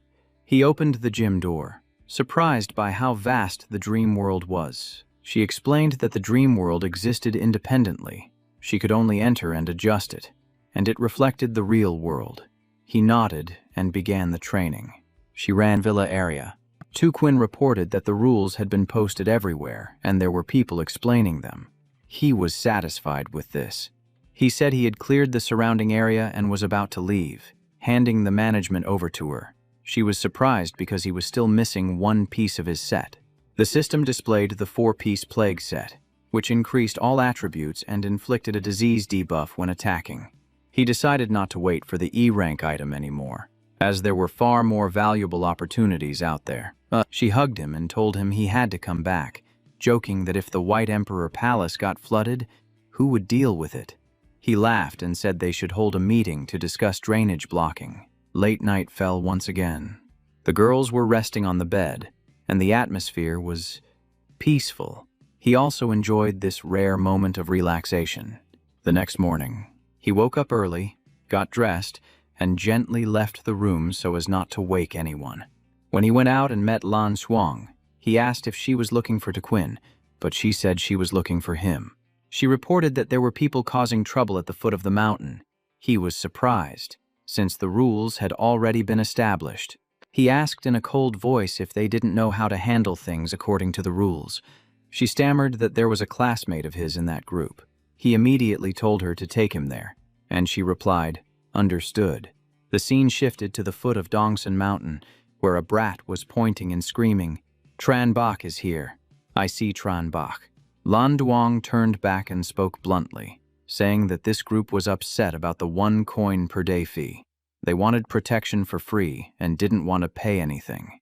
Lython yelled out, "Tran Bok, it's me." He walked down and said he knew, adding that the rules were very lenient. 1 coin just required killing 1 zombie, or they could earn money by working in the area, so why were they gathering to cause trouble? He pointed at the crowd behind him and said it wasn't about the money, but that Tran Bok was wrong. He claimed that in these times, people had to help each other, and since Tran Bok had resources, he had to support everyone. Acting like a savior, he used his title as student council president to preach, saying that if Tran Bok wanted to be great, he should abolish the rules, and everyone would be grateful to him. He gave a faint smile and told him to save the cheap moralizing. Then he shouted that these were the rules, and if they couldn't handle it, they could get lost. If they didn't leave in 3 minutes, he would deal with them. He crossed his arms and calmly gave the order, "Lan Xuang, start counting." She glanced over and replied, "Understood." Lythan curled his lip and threatened that he didn't need 3 or 5 minutes. He wasn't going anywhere because he represented everyone's welfare, and everyone would stand by his side. The security guards got angry and cursed, saying 1 coin was nothing. They yelled that refusing to pay was just selfish, and they wouldn't protect freeloaders. The crowd holding shields joined in, shouting that if they were too useless to kill 1 zombie, they should go guard the gate, adding that they paid 2 coins, so the freeloaders should get lost. Hearing that, he looked like he was about to explode with rage, veins bulging on his forehead, stammering, "You people." Then he swung his arm and screamed that he was leaving, saying nobody wanted to stay in this hellhole anyway. He warned Tran Bok to just wait, saying he would regret this. Just then, he stepped up behind him and stopped him, saying, "Wait a minute." Lai then asked smugly if he was regretting it already, while sharp purple claws grew from his right hand. He didn't say much, just swung his hand in a clean, sweeping motion right next to the other guy. Lython's eyes widened, and he only had enough time to see something splash onto his own face. The troublemakers turned pale and fell to the ground as they watched him collapse. Standing with his hands on his hips, he spoke in a cold voice, saying Lythan was right. Letting a piece of trash run away holding a grudge was the only thing he would have regretted. Lan Duong pulled up the system screen, glanced down, and asked, "You have 2 minutes left. Why haven't you scrammed yet?"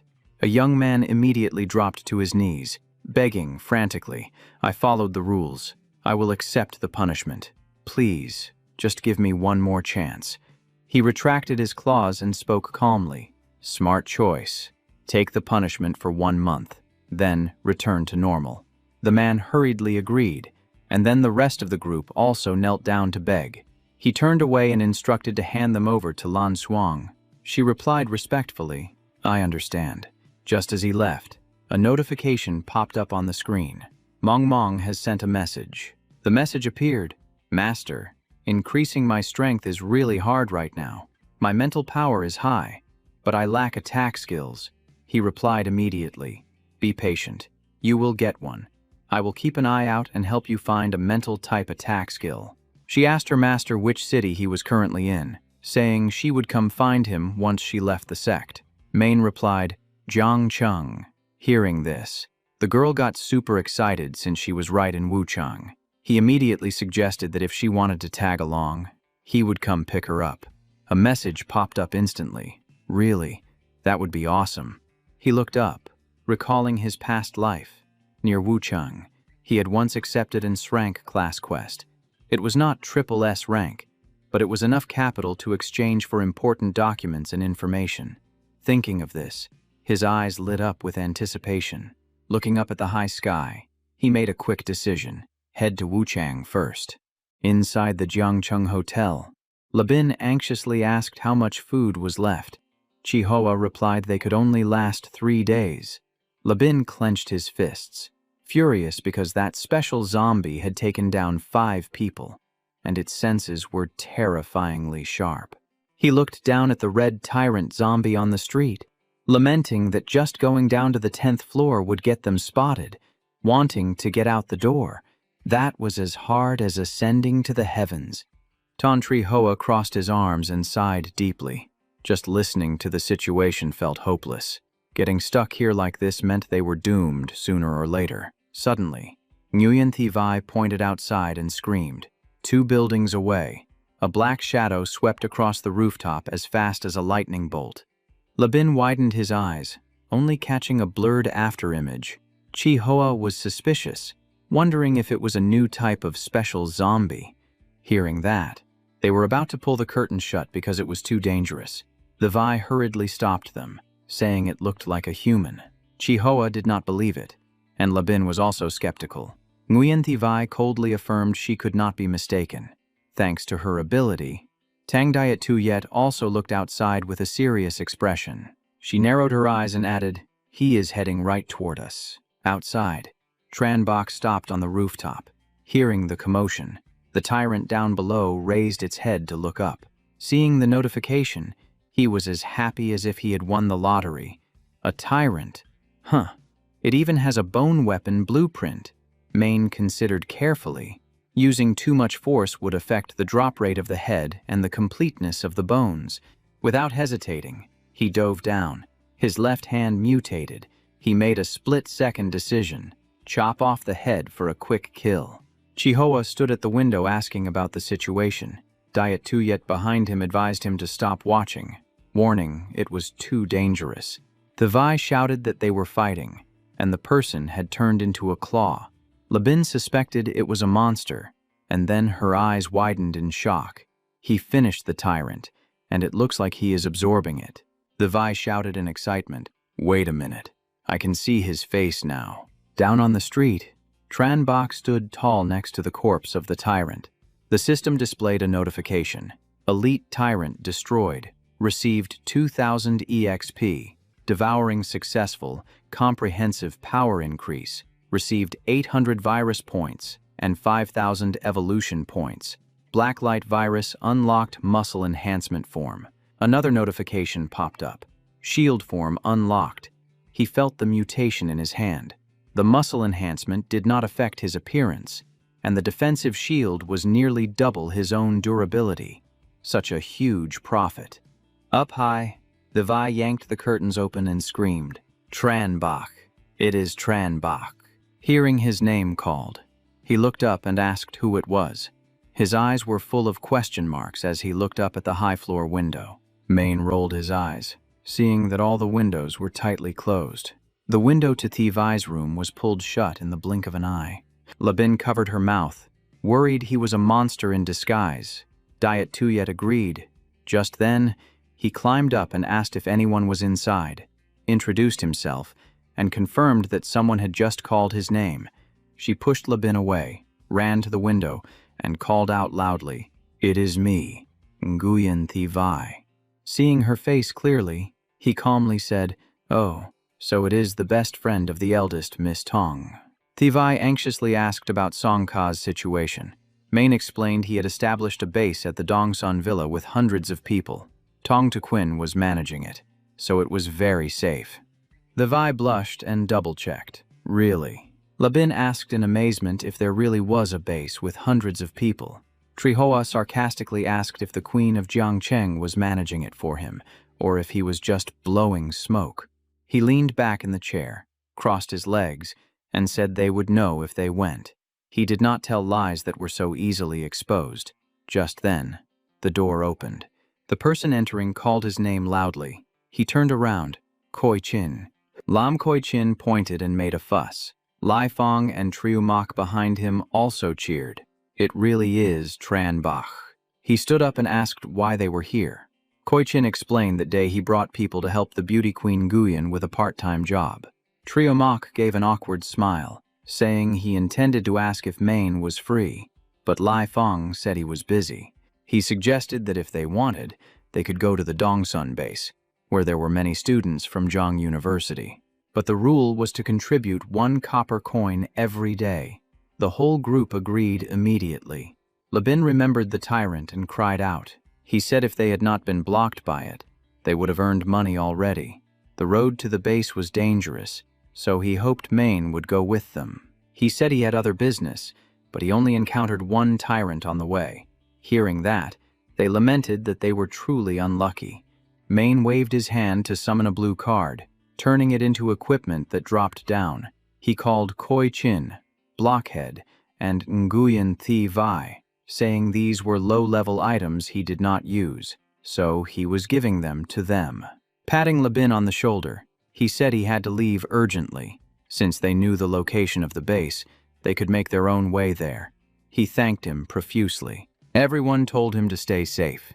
Immediately after, he jumped from the terrace to the next building. A message from Mong Mong requesting a chat popped up. Mong Mong reported that Han Vuong was complaining in the group, and her new ability could help. He said there were many groups, so tell him clearly what happened first. Hearing that, Maine stroked his chin, remembering that Han Vuong was Han Tu in the room. Triu Mok suggested heading to the base. Labin added that having another evolved person would make things safer, but they needed to prepare thoroughly because they had to cross nearly half of Jiang City. Lafong pushed up his glasses, hesitating as he said, "Wait a minute. I think that." Just then, a voice cut him off. Everyone turned around and exclaimed, "Tranbach, why did you come back?" Thivai asked what was wrong. He climbed in through the window and said he needed a temporary room to handle some business. Trio Mok pointed toward the room he shared with Koi Chin. He said he wanted to be alone. Koi Chin enthusiastically gave up the room, and they went out to the living room to keep watch. Thivai suddenly remembered something and called out for him to wait a moment. In the hallway, she asked for Tongsa's evolution number to add a friend. He replied, 990,225. Koi Chin asked for his number. He calmly said, 001. Koi Chin froze completely, staring at him without blinking. Then he clutched his stomach and laughed, saying, "Has your cold sense of humor not evolved yet?"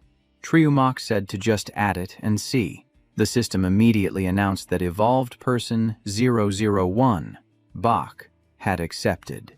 Seeing that, he jumped up in shock. He urged them not to just stand there dazed anymore. 10 minutes later, they were discussing how cool the number 001 was. Trio Mok said it represented the order of evolution, proving he was the first person to evolve, and that was the craziest part. They remembered the news he had sent about the school changing the physical exam schedule. Koi Chin said they had trained all week because of that. Then he shot up. Suspicious. Could it be that he knew everything beforehand? Trio Mok frowned, thinking it might be a coincidence, but it was true that they benefited from the training. Koi Chin nodded, admitting that his information had helped them survive much better. Suddenly, Koi Chin asked why Thivai's face was so red. She stood up, said she was going back to her room, and told them to remember the arrangements and not to enter his room. The door closed very quickly. She stood blushing in front of the door, her hand placed over her chest as she whispered his name. She texted Tongka. The other side asked how she got the number. The Vi said he gave it to her. Tongka joked that he must be flirting with everyone while he was out. Then she said that later when they lived together, she wouldn't be the only one calling him Daddy. The Vi was completely shocked.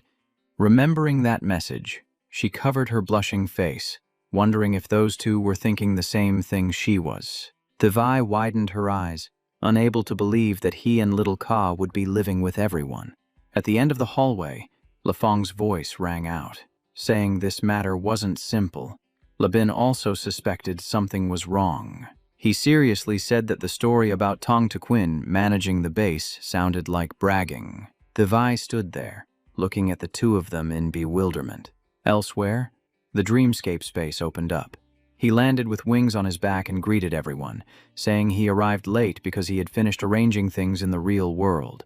Looking around, he gave a faint smile. Looks like I'm the only one left. There were already 3 people in the room, Mong Mong, Ona, and Han Tiu, sitting and waiting like a team meeting to hunt a dungeon. Han Tiu pulled down his hood and smiled in greeting. Emperor Bach, I am Han Tiu. I finally get to meet you. I knew you were handsome, but in person, you're even beyond my imagination, by several degrees. Mong Mong put her hands on her hips and pouted. What a suck-up. He hurriedly denied it. No way. I'm telling the truth. Ona stepped forward to introduce herself, saying she was allowed to bring a friend, and revealed her SSS-Rank talent, Avatar of Terror, which materialized fear. Hearing that, he grimaced in disappointment. So doesn't that mean my SRank spirit control is the weakest in the team? Tranbach put his hands on his hips and laughed. Your talent might lack power, but your luck is impeccable. If we had faced this situation the day before yesterday, he glanced at Mong Mong and added, the day before yesterday, she would have been helpless too, because she could only pull people into the dreamscape and take them to her territory.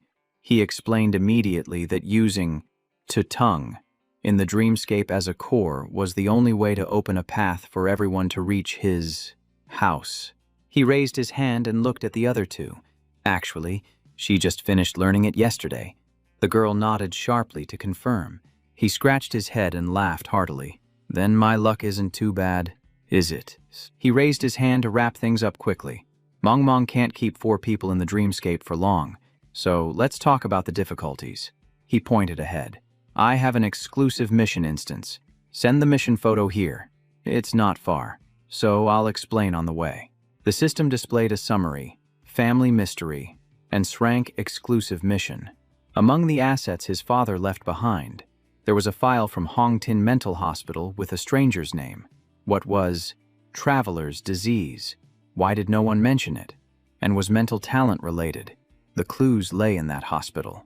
On the stark white wall, bright red words appeared. Hong Tin Mental Hospital, 16. He pointed to the spatial door. This is the Red Star Hospital.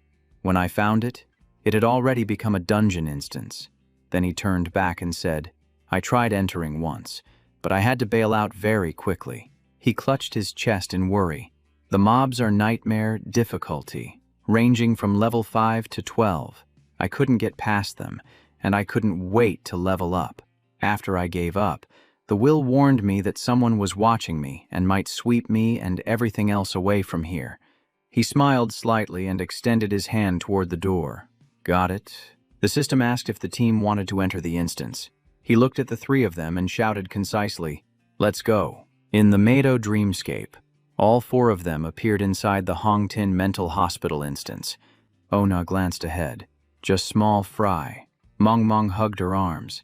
I feel like something is wrong with this place. He warned. We just got in. But the mobs aren't weak.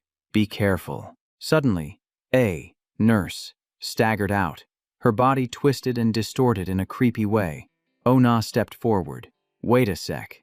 Let me test its strength. The nurse lunged straight at her, moving at a speed that was no joke. Ona stood still and raised her hand, summoning her SS-Rank talent, Avatar of Terror. The nurse froze and then collapsed, looking like she was being crushed from the inside, her heart beating wildly. She snapped her fingers lightly, her voice cold as ice. Terror mode. Law enforcement. In the blink of an eye, the nurse was completely gone. The system reminded the team they had taken down the mad nurse, and experience points were shared equally. Mong Mong touched her chin. She has serious villain boss vibes. He got excited. That was absolutely sick. Bacta smiled. It was decent.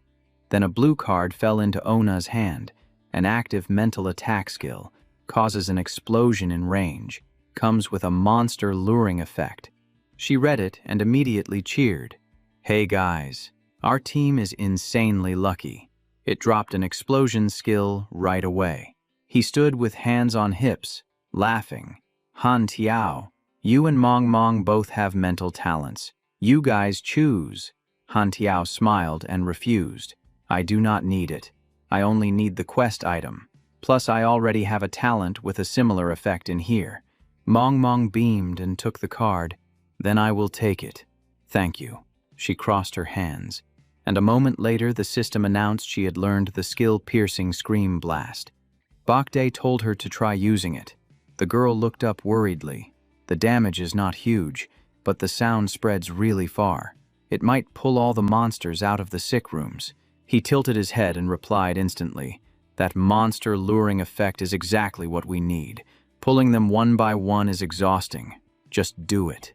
It will be fine. Mong Mong nodded. All right. She raised her hand to activate it, and rings of pink energy spread out, dragging the surrounding monsters in a massive swarm. Watching that scene, he chuckled softly. That mob gathering effect is actually pretty tasty. Han Tiao looked at the stream of monsters arriving and felt overwhelmed. This dungeon is way too crowded. Onya immediately reminded him, focus, do not get distracted. Mong Mong turned to ask, Master, is this too many? Will we be okay? He smiled calmly. We are fine. No problem at all. Bakde rubbed his neck, tilting his head. Just in time. I will use them to test my newly upgraded skill. Han Tiao summoned his throwing stars, shouting enthusiastically. If the team leader says so, then I am relieved. Open fire. The flying daggers shot forward, piercing through the chest of the monster mob like they were clearing the map. Onya raised her hand, black aura swirling on the ground, the source of fear, darkness. She clenched her fist, controlling black tentacles to wrap tightly around them, constricting them like a crushing fence. Mong Mong calmly aimed her residual cannon and fired into the monster pack. Both of them looked over, startled. Here it comes. She licked her lips, lifting the bazooka to aim again. That was so satisfying. One more shot. Han Tiao twitched his lip, creating a rocket launcher in the dreamscape. That is seriously overkill. Will she be able to create a Gundam next time? Ona nodded firmly. Anything is possible. Then he looked over at the main character and paused. Ona is sweeping mobs. Mong Mong is shooting too. Why has the team leader not made his move yet? On the other side, he looked at his mutated hands, calculating silently. Power has reached the limit, but skill charging speed is a bit slow. It is hard to fully charge the weapon right in the middle of combat. The corner of his mouth curled up, and he shouted, All right. Bakde slammed both hands onto the floor. Black bone spikes burst from the ground, expanding incredibly fast, skewering the mob of monsters like stakes clearing the field. The three people behind him widened their eyes, jaws dropping, looking like their brains were lagging from shock. Mong Mong screamed, You are so strong! Master! Han Tiao shouted, Holy Bakde, how did you? Right as he turned around, two more monsters wearing nurse uniforms appeared behind him. Han Tiao glared and threw a dagger. Two are still alive. I will handle them. He raised a hand to stop it. Wait, these two head nurse mini-bosses. I kept them alive on purpose. Han Tiao turned green in the face. My move got red, and he stopped it with just one hand.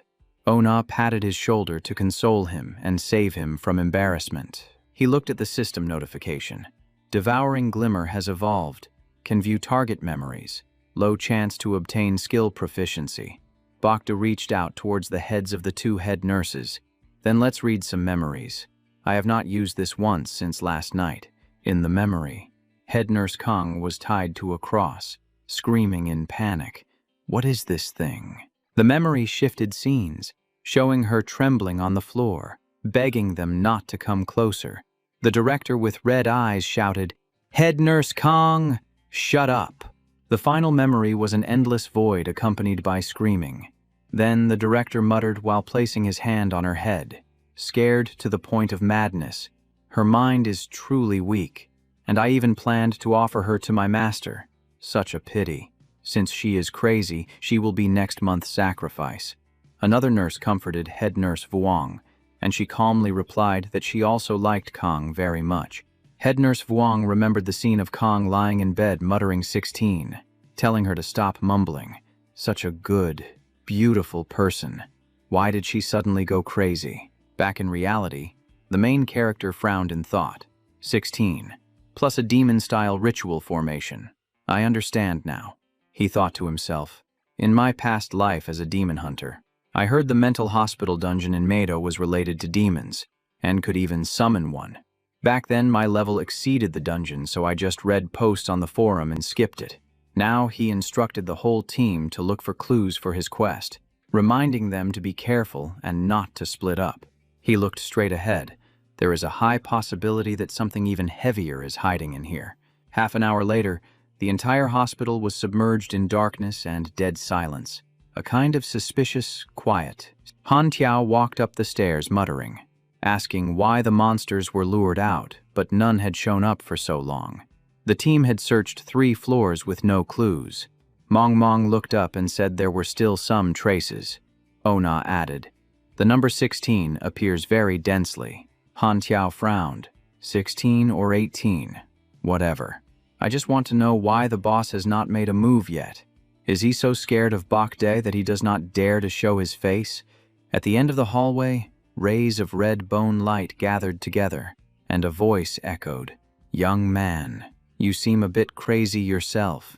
Han Tiao immediately gathered his energy, shouting, "Who is that? Come out." From the darkness, monster legs with sharp claws appeared, covered in dark red stains.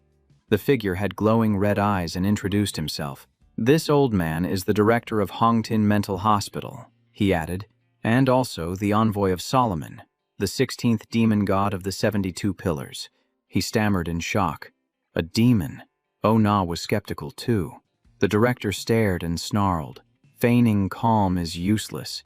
Becoming a sacrifice is your only end. Then he targeted the girl, spewing his filthy, seductive words. He grinned maliciously. "Be a good girl, and I might just let you live." Mong Mong roared, "Dream on. Go serve your master yourself." Tranbach curled his lip in mockery. A low-level devil made from a mutated human dares to be arrogant. Black mist surged from his mutated hand. He taunted, "If you've got the guts, then make a move. Don't just stand there talking trash." The director raised both hands, red blood aura swirling around him. He sneered, "Humans truly don't know the immensity of heaven and earth. Fine, I'll open your eyes for you." He opened his mouth wide, spreading his arms and howling like he was fully buffed, boasting about the terrifying power his master had bestowed upon him. Immediately, a giant phantom of the director's face crashed down on the 4 of them. Hantu's eyes went wide. He clutched his head and fell to his knees, crushed by a mental pressure heavy as a mountain. Mong Mong clutched her head too, while Huangso only managed to cry out, "Master," before gritting his teeth to endure the onslaught. Tranbach cursed inwardly. He hated monsters that specialized in mental attacks the most. Being constantly suppressed without a mental skill to counterattack was a huge disadvantage. He immediately accelerated, charging straight at the director, deciding on a blitz tactic. He swung his claws to stab right into the old man.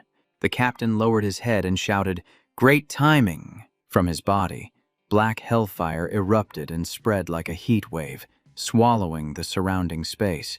Tranbach calmly transformed his arm into a shield to block the blow. The director laughed boisterously, praising him for having some skill and actually managing to block it.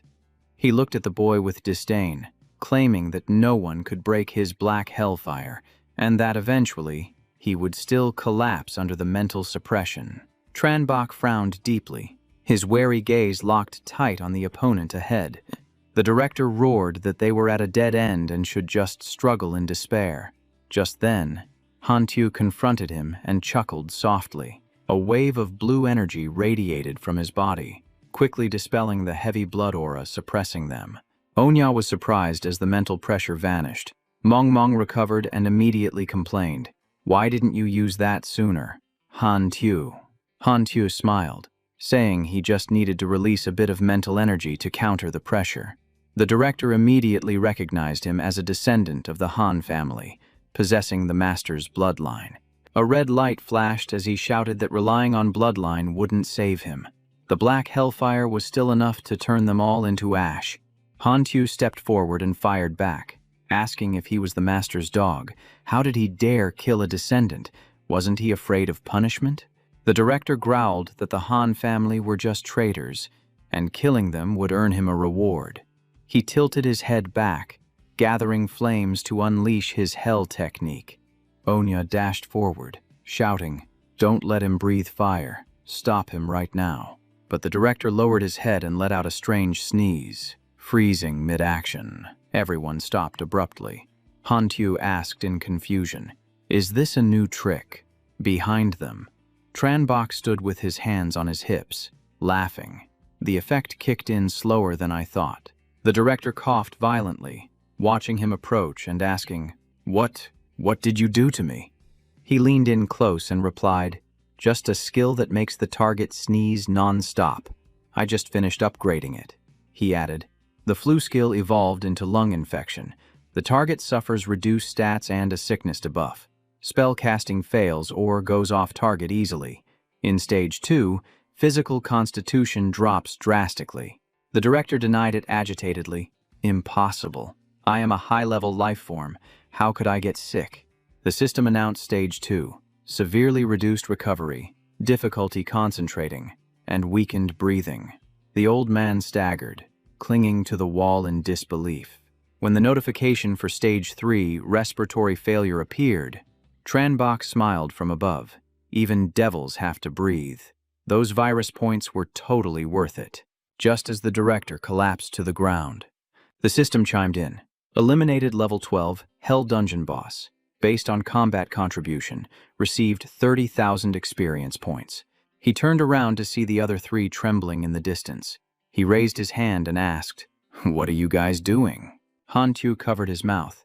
"There's a virus." Mong kept her distance too, afraid of catching a cold. He smiled reassuringly. "If I don't actively release it, you won't get infected." Mong sighed in relief, praising the skill as invincible.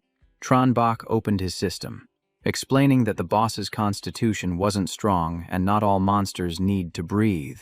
Then he asked, "How's your mission?" Han Tu checked but saw no completion notification. He smiled. "There must be a side quest left in this dungeon. Let's keep looking." Tranbok asked, "Before we upload the clear video, does anyone want to hide their face to avoid fame?" Onya asked to have his face blurred, and Mong did the same. Han Tu smiled and agreed, then reminded them to check the boss drops. The system announced the group had cleared the Nightmare Dungeon, and the video price was set at 5 coins per view. Tu Quinn sat on the sofa, staring intently at the video that had just appeared on the screen. 3 others were also startled when they saw the clear video pop up before their eyes. In the room, Lai Fong leaned back, smiling enigmatically. On the screen was a masked figure with razor-sharp claws and an incredibly powerful aura. Lai Fong and Labin remained silent. Diet Tuyet broke the silence, saying, even with his face covered, "Those claws in Bakthi's video prove it's definitely Tranbok." She crossed her arms and mocked them. You two analyzed him and said he was lying. Why are you quiet as mice now? Lai Fong looked pretty grim, but he still argued that even if it was him, the video only proved he had strong combat power. It was not enough evidence to prove they had a real residential base. Labin nodded in worry, saying that actually made it even scarier, since no one knew what his real intentions were. So, a vision of the main taking control of everything flashed through his mind, making him shudder in fear. He was afraid the base was just a trap to lure people in as stepping stones. The Vi could not take it anymore, so she stood up to demand why they were so stubbornly denying the truth. She tapped on her device to send another video. speaking with confidence as she told the two of them to take a look at this. On the screen, a giant red creature appeared with countless mouths swallowing corpses. It was a scene that made everyone's blood run cold. Diet Tuyet asked in horror what that thing was, and Thivai explained that Tong Ka sent it. The whole group was stunned after watching, while Lai Fong stammered, unable to say a word. The video showed the Jiangthan Villa area, where Tong Ka appeared to introduce the wall of flesh and bone that only ate corpses to protect the base. She filmed a panorama of the base while everyone waved at the camera, saying the Universal Will video was expensive, so she only bought 10 minutes, but it was enough to see everything from the foot to the top of the mountain. Tong Sa introduced the crowded foot of the mountain, saying it costs 1 copper coin a day to enter, and troublemakers will be dealt with. Then she mentioned the mountainside is where relatives live, and they are currently expanding the entertainment area. She filmed the villa on the mountaintop where she lived, affirming that while there were few people, it was absolutely safe, and ordinary people could not enter freely.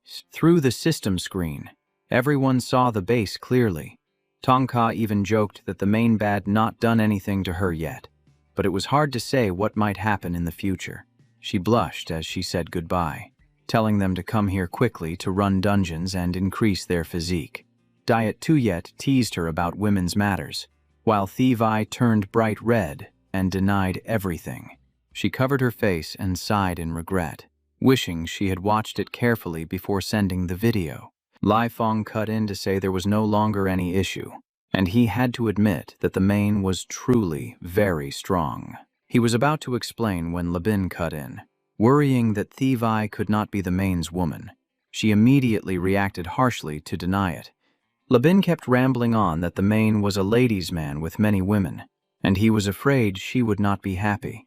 Finally, he blushed and confessed his feelings, saying that he only loved her. Thivai coldly raised her hand to stop him, saying she had rejected him many times and who he liked had nothing to do with her. She looked him straight in the eye and affirmed she had absolutely no feelings for him, demanding that he stop liking her. Back on the 4th floor of the Red Star Mental Hospital dungeon, the main had defeated the director. Thin threads emerged from his arm and latched onto the old man's body. The system announced that this creature possessed a special bloodline atom, which could be devoured or expelled, and it would affect both the virus and his body. He thought for a moment and chose to expel the bloodline, but he still continued to absorb power from the director's corpse. The system announced he received 500 virus evolution points and activated the ability to absorb the target's skill, obtaining the rank body-burning shepherd fire. A tube of red liquid appeared. The expelled bloodline atom had turned into an rank demon bloodline essence item, which required spirit and physique stats of 20 or higher. Looking at the tube of liquid in his hand, he still found it hard to believe this was the bloodline atom, but he quickly put it away, amused that expelling it turned it into an item instead of making it disappear. The main turned to ask what the boss dropped, and Han Tu excitedly showed off an Arank Hell Envoy class change scroll and an Arank Hell Black Flame skill book. Mong added that there was also an armor blueprint and a piece of drank equipment. The blueprint detailed how to craft armor from the Sheffield Shepherd's horn, requiring a demon horn, hell abyssal fire, and dark crystals. The materials determined the rank, and there was only one SSS-Rank horn in existence. Tronbach rubbed his chin, glanced at the paper, and said coolly, "A purebred demon head. Huh, I know exactly where to find one." He divided the loot decisively. You keep the blueprint. The class change scroll goes to Han Tu. The skill is for Mong, and the equipment goes to O Na. O Nya and Han Tu's eyes lit up, and they nodded immediately. That distribution is way too reasonable. Mong stood there speechless. It was typical of the main to divide loot in a way that made everyone happy. Han Tu was getting way too into character, acting as excited as if he had just hit the jackpot. Now, we just need to find the quest clues. He stood there thanking them profusely, making everyone want to clap along. The other three just looked at each other. It was a performance that no one could handle. After that, The group headed straight for the director's office. In the dreamscape of the Red Star Mental Hospital dungeon on the 4th floor, Han Tu pointed at the door in front of them. The clues must be in here, unless the old director hid a secret room somewhere. As soon as he finished speaking, he did not hesitate to push the door open with a bang. The door opened, and he froze. In front of him was a giant figure, and the air was so cold it felt like it would freeze the entire room. But that was just the beginning of the craziness. All 4 of them entered, staring at the massive statue. Mong asked curiously, so Tranbach calmly explained that it was Zepar, the 16th demon of the 72 Pillars of Solomon. He touched the statue lightly, his eyes flashing with interest. This power existed because Zepar had infiltrated the statue somehow. The question was, did the director know how to summon him? The story unfolded. About 100 years ago, a woman from the Han family became obsessed with the image of Zepar. Since then, every generation of the Han family had given birth to a pair of boy and girl twins. When the daughter grew up, she would stay here to become Zepar's bride. Just hearing about it was enough to send shivers down your spine. As for the son, he would marry and have children like a normal person, completely unaware of the fate waiting in the shadows. Mong read from the notebook. Han Tu's father knew the truth, and wanting his daughter to escape her fate, he chose an extreme method the moment the baby was born. Painful memories flashed through his mind, but Trio Truong Lam discovered it, stopped him, and reported it to Zepar. Handong was stripped of his bloodline for his betrayal. That was a brutal counterattack. After that, Han Tu's sister was taken away and raised in captivity. It was a cold, calculated move by Zepar. Trio Truong Lam was granted a demon bloodline as a reward. Mong read it, threw the notebook down, and summarized it briefly. The diary is full of jealousy and self-praise. Han Tu accepted the next mission, thanking them repeatedly. He admitted that it was painful to read, so he was lucky Mong helped analyze it. At this moment, Mong noticed the main character had been focused on studying the statue from the start. She asked, "Master, is there something wrong with it?" He touched the sharp part of the statue. Click. A hidden door opened immediately. The other 3 were completely shocked. Onya stuttered. Han Tu swore under his breath. Mong's eyes went wide. There are still hidden items. The group took turns stepping into the secret room beneath the Hong Tin Mental Hospital. They walked down the stairs but couldn't see the bottom. Han Tu estimated they had gone down 2 or 3 basement levels. Tran Bach just smiled slightly. We are almost there. A faintly glowing door appeared before their eyes.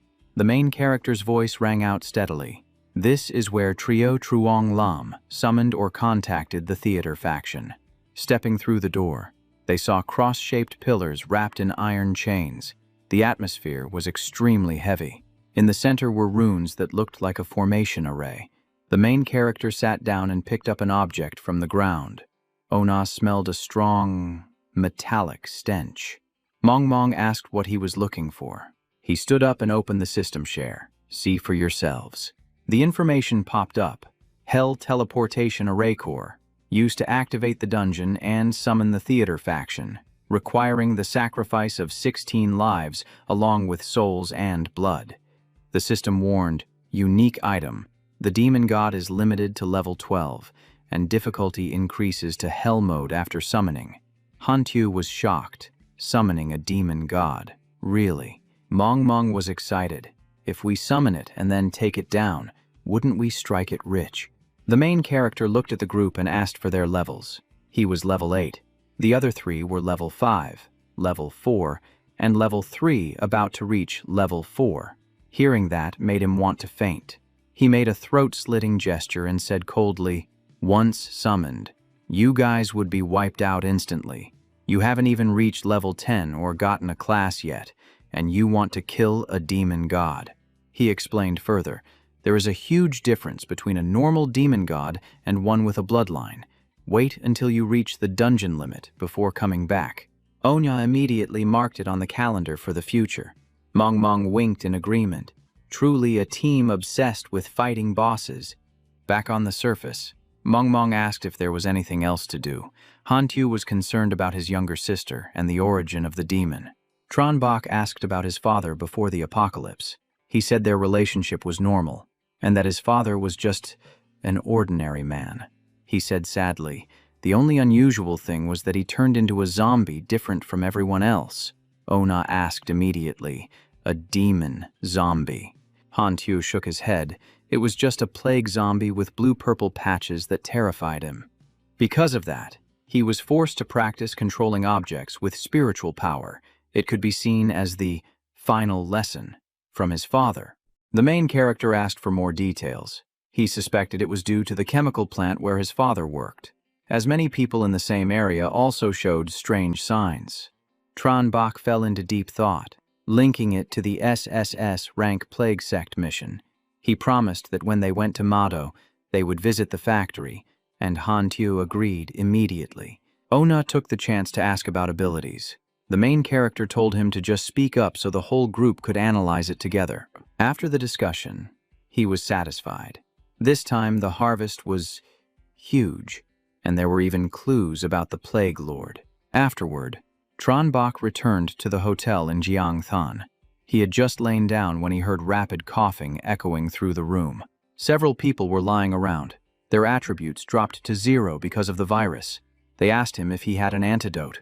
He reassured them the virus had already been removed, and their attributes would recover. He told them to rest while he went out to handle other matters. Thivai called out loudly. Labin actually wanted to kill him. The main character froze. Kill me. Why?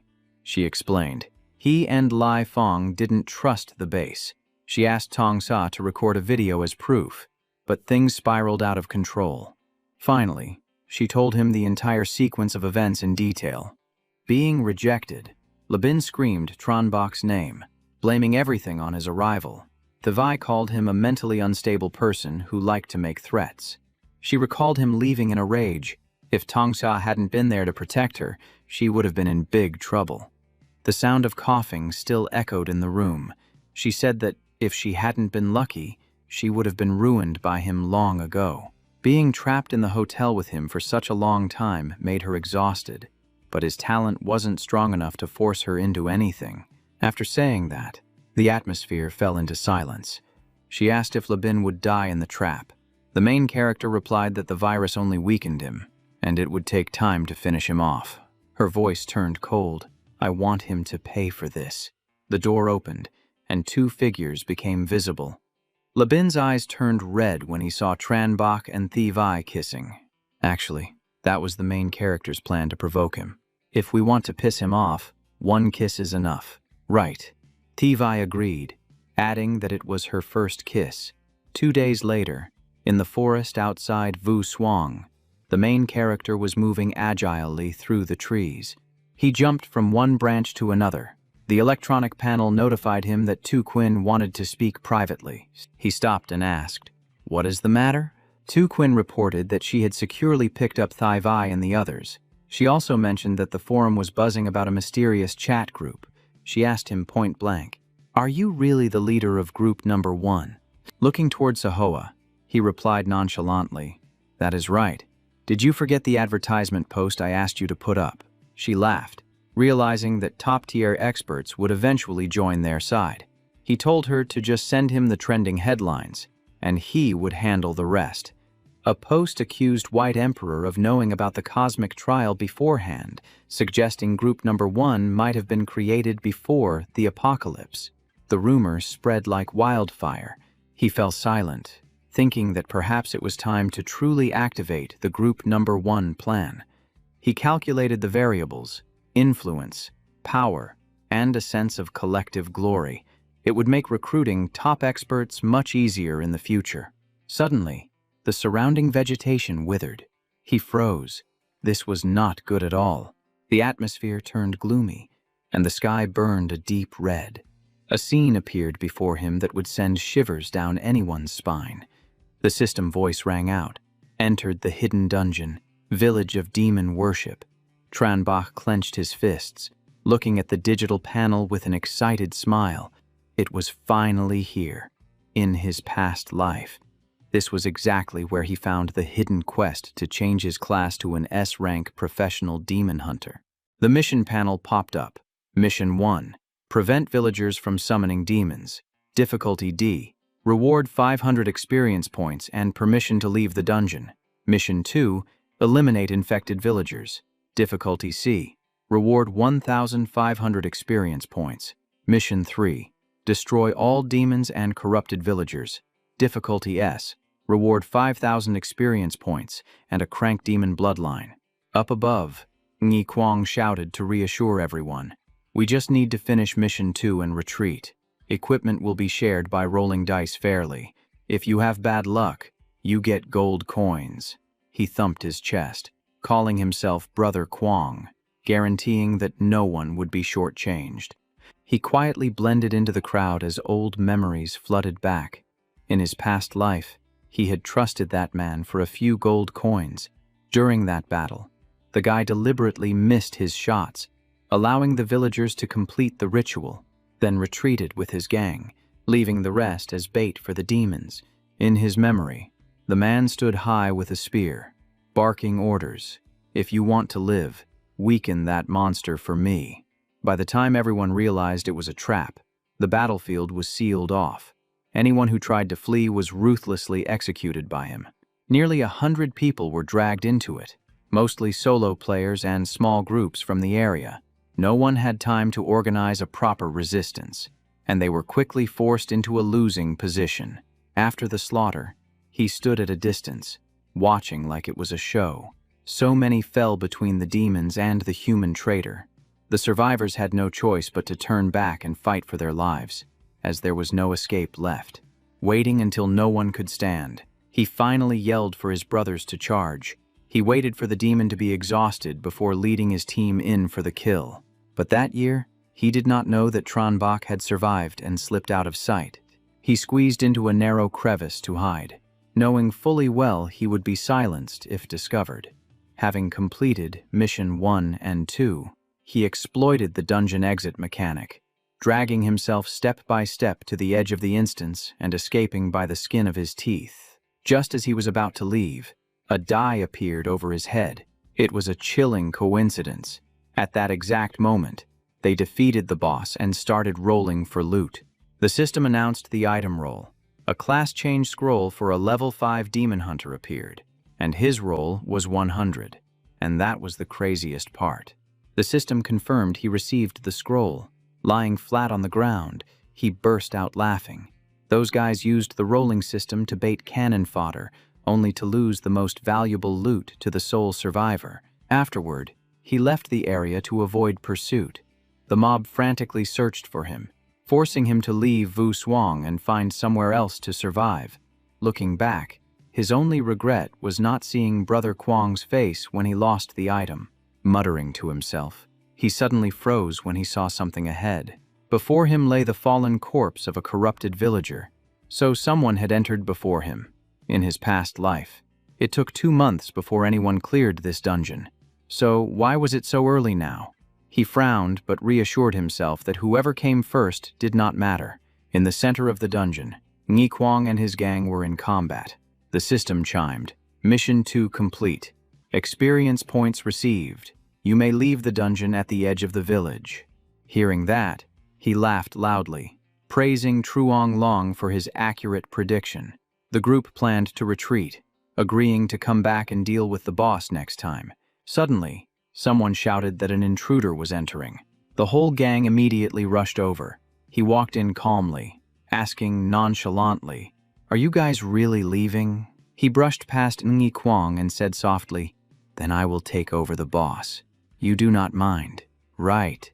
The other man forced a smile and replied, "No problem. Be my guest." The question in his heart was answered. He smirked. "So it turns out to be you guys. I did not expect you to discover this dungeon so early." He warned that it was a level 11 demon boss. Tranbach just waved his hand in thanks and headed deeper inside. The giant monster appeared, looking down with contempt, mocking the person in front of it as nothing more than a bug. Hearing this, he just laughed, closed his eyes calmly, and said it had been a long time since he soloed a hunter demon. For a low-level demon like you, I have handled countless numbers in the past. The monster swung its arm to attack, but before it could finish speaking, he had already dashed past. In just an instant, that massive body was torn apart. The hunter experience accumulated over decades in his past life was not just for show. The boss stood frozen, then slowly collapsed. He knew every weakness, every vein of the hunter demon. Turning his back, he let the opponent fall behind him. The system notifications flashed continuously. Defeated Ale Orlando of the Hunter Demon Clan. Received 13,500 experience points. Completed Mission 3. Rewarded with an additional 5,000 experience points and a vial of Crank Demon Bloodline. He glanced back, whispering that the feeling was so familiar. His skills did not seem to have faded at all. Over on the other side, the group received the participation reward of 5,000 experience points and a bloodline, leaving everyone astonished. Ngi Kwang looked at the screen, muttering, "Instant kill." Truong long suspected he intended to absorb the boss's body, and the whole group decided to go back and check. The system continued to report. Devoured special species. Received 350 evolution points for the Blacklight virus. Selected gene extraction. Obtained an A-rank demon bloodline. Standing at a distance, he stopped when he saw the group turning around and heading toward him. He pretended to speculate. "Why did you come back? Want to split the loot?" Ngi Kwang smiled and replied, "You took down the boss alone. How could I dare ask for a share?" He coldly observed every expression, thinking that the guy was playing the righteous role again. But his true face had been seen through long ago. He deliberately took out a series of items, a Brank Hunter Demon Bloodline, and a Rank Devil Bloodline, and even a class change scroll for a level 5 Devil Hunter, showing them off right in front of the other party. He held the items closer, asking if they were truly not tempted, faced with such delicious loot. Ngi Kwang eventually reached out slowly to take it. Truong Long caught them, glanced at the items, and whispered that these were the blood vials they just received. He forced a smile and explained, saying that claiming he did not want them would just be lying to himself. But Ngi Kwang still pretended to be polite, handing Tron Bok a few vials of solution and saying something like, "Whatever loot dropped is all yours." It sounded nice, but the stench of his bad acting was strong. Tron Bok took a few items, gave a faint smile to be polite, then squeezed his hand and asked straight up, "You left and came back. Surely not just to congratulate me, right? Spit it out." He hurriedly explained, saying he just wanted to make a connection and asked where he was staying. He lowered his voice, pointing to a specific spot on the map. "My younger brother is clearing the western suburbs of Vu Suang. I'm afraid it would be trouble if he accidentally stepped into your territory." Every single word sounded like a trap. An image of Mong Mong in that area flashed in his mind, and he frowned, calculating. The western suburbs. I think she lives in the residential area near the stadium, exactly where that guy just mentioned. Tron Bok was annoyed but kept a straight face, glaring at him with a piercing look, kind on the outside, but actually probing to see what he was doing in his territory. He replied, "I stay at Jiang City Base. I only know a gym in the western suburbs." Then he fell silent, observing. Ngi Kwang suddenly reached out his hand, tilting his head with a smile that barely hid his killing intent. "We just took over the western suburb stadium a few days ago, and now we are clearing the area. With your strength, you must have influence in Jiang City. Let's be friends and support each other." Tron Bok didn't answer immediately. He just turned his head and stared. Clearing. For people like this is just a euphemism for taking over territory and wiping out obstacles. Just hearing it sent a chill down his spine. He remembered that in his past life, this gang had swarmed Mong Mong's place. No wonder nobody knew what happened to her. While he was tense as a guitar string, the system notified him of a message. Tron Bok turned his back to open the panel. Wait a moment. The inbox exploded with messages. "Master, My neighborhood suddenly has a lot of evolvers. They are searching house by house like they are looking for something. They will probably reach me soon." Tranbach read it and replied immediately. "They are clearing this area. Don't open the door. I'm coming right now." His face darkened, anger rising as tentacles emerged from his body. Ngi Kwang broke into a cold sweat the moment he saw it, stumbling back and asking shakily, What are you planning to do?" He turned to run, but Tranbach shot out his tentacles to lock him down and finished him off cleanly. Then he used Devouring Evolution to read his memories, but the fragments were scattered, not clearly identifying the Kim Hui neighborhood or the stadium's location. Seeing that scene, the accomplices panicked, scattering in all directions while screaming and retreating. "Run! Run fast!" Tranbach chuckled softly, muttering, "I have to leave one alive to lead the way. The guy who warned me about the boss surely knows a lot. I can't let him slip away like that." On the other side, a gloomy sky hung over the large apartment complex. Mong Mong stood inside her home, holding a club ready at the door. Western suburbs of Vu Suang, Kim Hui International Community, Building 16, Room 1. Outside, there was the sound of rapid banging on the door. A man stood outside knocking continuously, then threatened, "I'm counting to 3. If you don't answer, we are coming in ourselves." His tone clearly spelled trouble. She was trembling, but gripped the club tightly, trying to keep her voice steady to drive them away. "You people aren't welcome here. Go somewhere else. If you try to break in, I will defend myself. Don't blame me." The gang outside sneered upon hearing that. Turning to mock her unpleasantly, sweat poured down Mong Mong's face. She was choking with rage and gritted out one word, "Scram." As soon as she finished speaking, a sonic wave burst out, reverberating through the wide corridor like a massive speaker turned up to max volume in a closed space. The 3 guys outside couldn't react in time. The shockwave left them dizzy, clutching their ears and stumbling, their eyes bulging with fear. Inside the house, the club dropped from her hand and rolled across the floor. Mong Mong collapsed from exhaustion, coughing continuously, her breath ragged as if she had just drained her battery completely. She looked at her blood-stained palm, worried and frustrated. Damn it. This skill requires high constitution to withstand. It was only over a second, but my voice is already broken, and my strength is nearly depleted. Outside, it suddenly went unusually quiet, making her alert. With her mental power, she must have at least stunned them for a while. But this silence was more terrifying than the banging. The atmosphere was eerily still, with only the sound of coughing echoing. Despite the shock, one guy managed to report to his accomplices, "Building 16, 12th floor. There's a girl using mental power. My team is down. Come capture her quickly. She definitely won't be able to use that move again anytime soon." After the report, a heavy silence passed. 10 minutes later, Mong Mong leaned against the wall, gasping for air. Then heavy impacts slammed against the door like a rhythmic hammer. Her face was flushed from lack of breath. She glanced at the vibrating door and swallowed hard. They are back again. Looks like I have to risk it all. The door couldn't take it anymore. It cracked open and was kicked off its hinges. As soon as it opened, the waiting crowd flooded in, their hurried footsteps blocking every escape route. Nam Han poked his head in, seeing her sitting on the floor, and laughed with amusement, speaking in a teasing manner.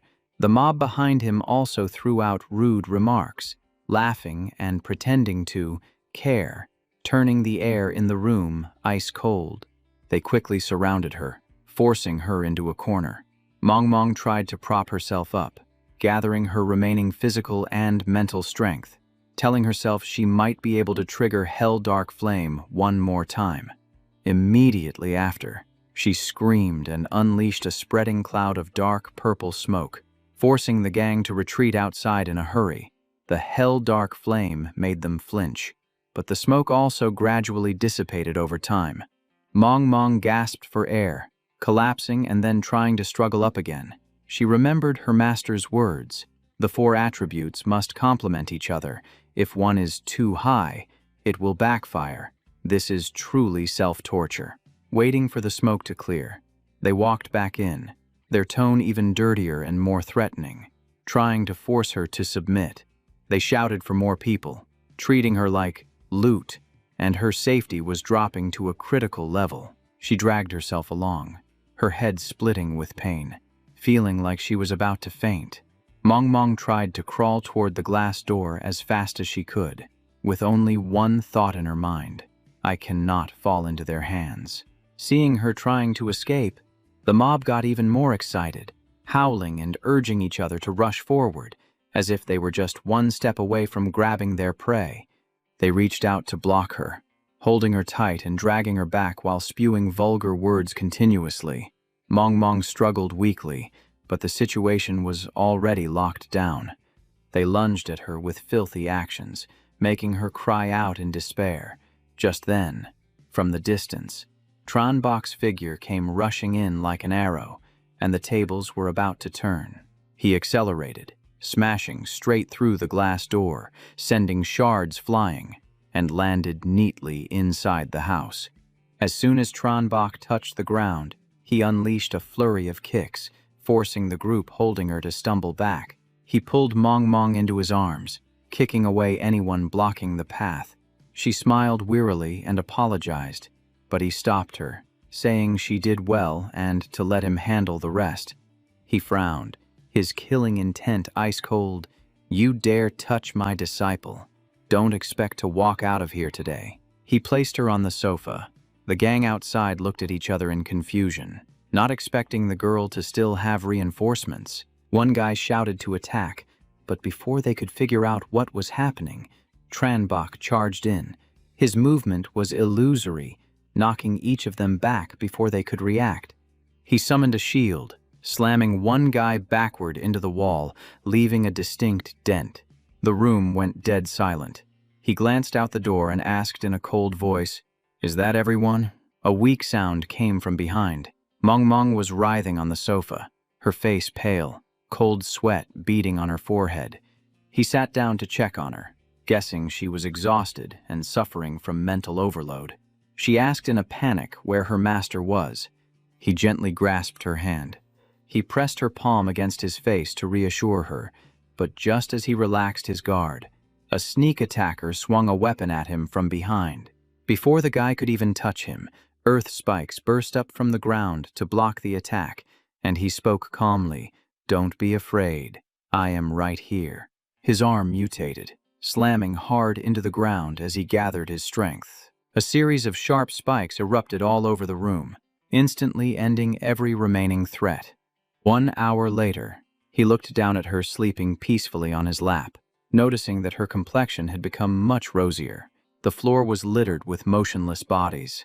The battle had finally come to a close. The door creaked open, making him instantly alert. Truong Long poked his head in with an awkward smile and introduced himself. He glanced over and then went back to stroking her hair, signaling that he knew the man was there.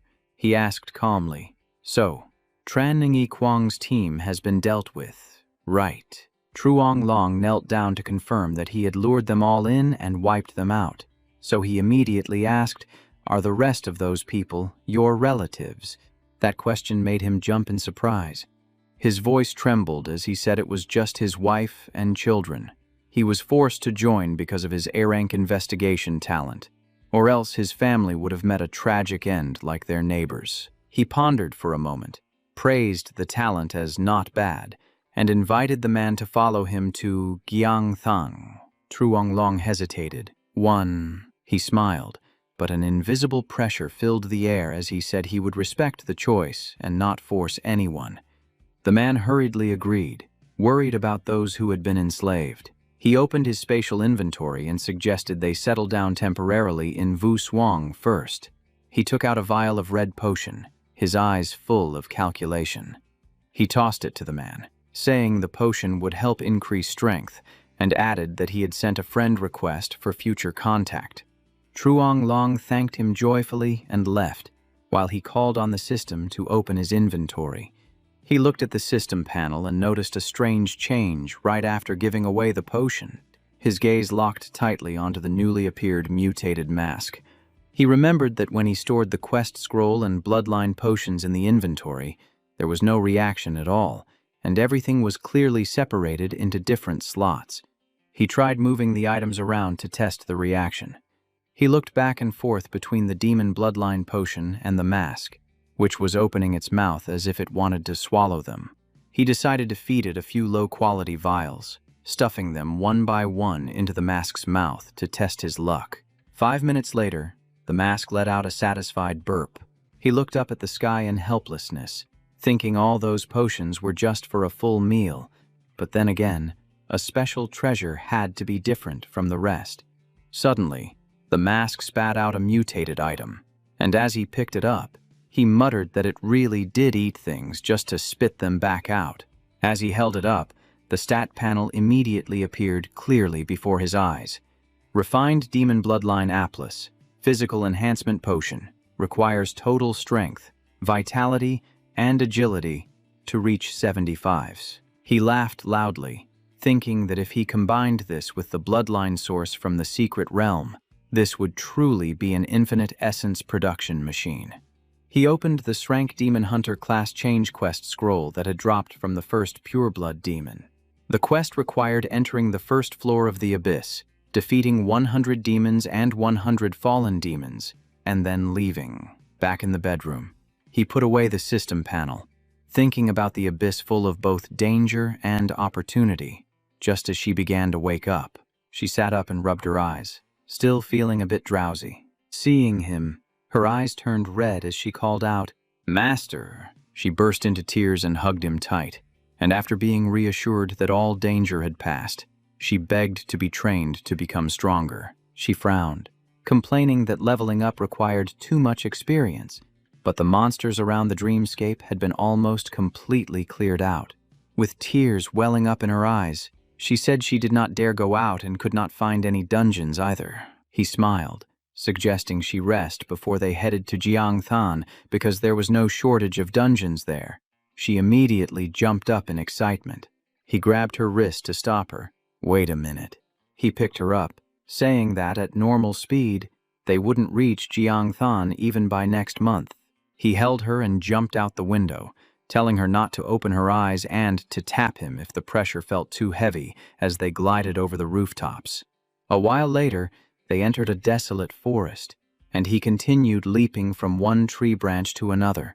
Arriving at the entrance of the village secret realm, the scenery was strangely withered and desolate, making the atmosphere even more suffocating and creepy. The system notified them that they had entered the Ghost Faith secret realm, and he took a moment to explain the difference between a secret realm and a dungeon to her. She nodded with her eyes shining bright, asking eagerly if he needed her to lead the way. He reminded her that this was not a dreamscape, so every time a skill was used, it really mattered, and he told her to wait right there near the entrance. As soon as he finished speaking, he dashed off to wipe out the demons, the mission objective updated to defeating the guards and the Dark Priest. He picked up the pace, taking down each enemy cleanly and efficiently before deciding to head straight for the boss. At the central square, he landed softly on a wall. Down below, the group conducting a ritual spotted the intruder immediately. They shouted to turn him into a sacrifice, but in the blink of an eye, he had already vanished from his spot. He reappeared right behind the leader, his mutation ability wrapping tightly around the guy. The guy struggled in vain, while the rest of them drew their swords and surrounded them. When their attacks came crashing down, he erected a shield to block it all. The system notified that he had defeated the Dark Priest, awarding 45,000 experience points and an option to absorb blood essence. He smiled with amusement, confirming that he could indeed use devouring evolution to exploit the demon bloodline. He slammed his hand onto the ground, causing sharp spikes to burst up and immobilize all the remaining demons. He gathered the loot, and the system extracted a crank demon bloodline potion from the mini-boss. He analyzed the monster corpses, realizing that only elites and bosses yielded potions, while normal monsters did not. Outside the city at the village secret realm entrance in Vu Suang, Mong Mong sat slumped on a rock, bored out of her mind because her master had already cleared the boss, the mini-boss, and the elite monsters. She pouted, muttering about being left behind and wondering how she would get experience points if she did nothing. Just then, Tran Bok's voice roared out, startling her awake as she hurriedly prepared her skill. He ran while shouting orders for her to maximize the range of her destruction skill, assuring her that the enemies weren't at full strength, so her mental power was enough to handle them. She didn't fully understand what was going on, but she listened and obeyed immediately. She opened her mouth and unleashed a wide-area sonic wave at the rushing crowd. The system notifications popped up continuously: defeated corrupted villagers, women, travelers, butchers, and farmers, causing the experience points to stack up rapidly. She stared at her status board with her mouth wide open as her level ticked up, and she received 2 additional free attribute points. The system notified them that all missions were complete, and they could choose to leave whenever they wanted. She cheered loudly, bragging that she had reached level 6.5, while he laughed and said he was up to level 9. Then she jumped down and hugged him tight to say, "Thank you," even blurting out, "I love you, Master," in the heat of the moment. Right at that moment, the system dinged. Tu Quinn had started a video call through the private chat. Tran Bok paused for a few seconds before pressing accept immediately. His face turned serious as he asked what was wrong, and on the other end, Tu Quinn frowned and reported that a goblin calling himself the God of Trade had appeared in the residential area, and she needed his help urgently. He remained silent for a few beats, a name surfacing in his mind: the God of Trade. He was slightly startled, thinking, Ledo, why has he made his way to the residential area already? Tu Quinn swallowed hard, asking if he knew him, then explained briefly that after spending a day at the settlement, Ledo had approached them and intended to invest using a rank a silver city building token. She said his condition was to establish a goblin chamber of commerce in the prime location once the city was built, and that the guild would be tax-exempt for life. Tran Bok rested his chin on his hand to analyze the situation. High-level city building tokens were extremely rare, and a city-state recognized by the universal will came with many benefits, so this deal would only be a profit for him, not a loss. Tu Quinn agreed with his assessment but added that the token had to be used immediately, which would trigger a monster siege. He replied that the settlement would struggle to defend against it right now, but told her not to worry because he would be back within a day. She was surprised and asked if she should stall for a day to wait for him to return before accepting the investment. He politely refused, reminding her that this investment was for her, and then casually told her to just praise Ledo as much as possible and drop his name lightly in conversation. Tu Quinn happily agreed, and at the same time, he called Mong Mong over, as several cards floated in the air. She replied cheerfully, "Coming, Master." The cards contained equipment he had prepared in advance, items that boosted constitution, and he told her to choose whatever she could use to maximize her stamina. She was surprised but accepted them politely. He smiled and explained that there was an urgent matter at the base, and he was afraid she wouldn't be able to keep up if he ran at full speed. She nodded in understanding, equipped all the gear, and reported that her constitution was now over 30 and her defense had increased significantly. He gave her a thumbs up and said, "Good." Tu Quinn walked into the room with an air of confidence, apologizing for keeping him waiting, and declared to Ledo that they had decided to accept the investment. In the living room of the Dongsun Villa area, Ledo sat leisurely with his legs crossed, praising her ability and saying that someone daring enough to manage 1,000 evolved ones was truly rare. She replied humbly, addressing him as the God of Trade and saying the entire settlement was honored to be chosen. He smiled slyly, expressing his belief that she would build an excellent city-state. Ledo reminded her to look after the Goblin Chamber of Commerce when the time came, and Tu Quinn happily agreed. She told him directly that the manager of the settlement had admired him for a long time, and upon hearing about the Goblin Chamber of Commerce, he had dropped all his outside work and was rushing back here. He was surprised and asked who it was, so Tu Quinn introduced him, saying, "His name is Bach, and he has actually received an investment from you before." Upon hearing that, Ledo's eyes went wide, showing a flicker of panic mixed with surprise.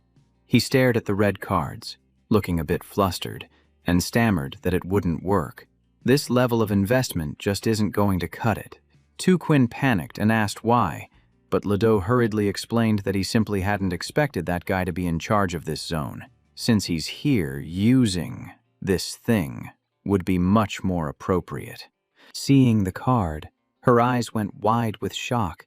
Is that a Golden City building token? Ledoux tossed the card over, saying it was an SSS-Rank Golden City building token, triggering an Rank City construction quest. He figured that for that kid, it shouldn't be too difficult. He seriously added that if the main character made it back in time, there might even be a chance to encounter an SSS-Rank siege monster. The system notification popped up. Ledo has sent an SSS-Rank Golden City building investment quest. Tu Quinn read the text, her voice trembling with hesitation. This is... The system unrolled a long description. Use the token at the center, and surrounding monsters will be buffed and attack continuously for 5 days. Upon completion, the territory will be recognized by the universal will within a radius of 10,000 meters. There were options to accept or decline. She held the card and examined it closely. The range was definitely larger than a standard A rank. Ledo reminded her that the danger level would also increase, asking if she dared to accept it. Tu Quinn replied instantly with confidence. "Why wouldn't I dare? With the White Emperor here, what is there to fear?" 1 day later, on the large terrace of the villa zone, she spotted a figure leaping through the treetops. Finally, he was back. Tron Bach was holding Mong Mong, explaining that the return trip took longer because monsters were gathering and he had to clear a path. Tu Quinn welcomed him joyfully, but he told her to take the girl to her room first and then report on the current situation. She reported as they walked. "There are less than 20 minutes left until the siege begins. We've set up 3 defensive lines, with the direction of Jiangthan being the key point. The defense plan is ready." Inside the villa bedroom, she finished saying that was all they had prepared. He praised her. "You did a great job." Tu Quinn handed him a black suitcase, saying she had cleared the sewer dungeon and gathered the rest of the plague equipment. He hugged her waist to thank her, and she responded with a suggestive remark. She confessed she was feeling nervous, but seeing him calmly bring someone back made her feel relieved. The main character explained that she wasn't just some woman he brought back, but his disciple, possessing a talent that wasn't inferior to his own. He instructed her to have Tongsa take care of the girl and notify him the moment she woke up. He emphasized that she was the key to protecting the settlement and couldn't be neglected. Tu Quinn obediently replied that she understood. Tran Bach picked up the suitcase and left. "Let's go. It's time to face the siege monsters." She followed him happily. Outside the forest, a swarm of monsters had gathered. Even from a distance, the area looked like a glowing red mass. Monsters of all sizes were packed tight, surging toward Dongsun Mountain right up to the foot of the city walls. He narrowed his eyes. So this is what an SSS-Rank siege looks like. He briefly thought about his past life when he established a city at only Brank. The number of monsters back then compared to this time was truly. Beneath his feet, the monsters were pitch black, covering the entire mountainside. The main character let out a faint smile. It's a world of difference. 3 minutes remained. Below was a sea of monsters, and above, he stood looking down. Tu Quinn held a child in her arms, announcing that everyone gathered at Dongsun Mountain would face continuous monster attacks for the next 5 days and 5 nights. But there was no need to panic. She spoke into the loudspeaker. "Listen up, people of Dongsun Mountain. The 5-day, 5-night siege is about to begin. But don't worry." She reassured them that the walls were solid, resources were plentiful, and reinforcements were stable. Plus, they had over 100 teammates with Brank talent. She glanced over to where nearly 10 experts with A-rank or S-rank talent were standing ready. She emphasized further that there were even 2 experts with SSS-Rank talent.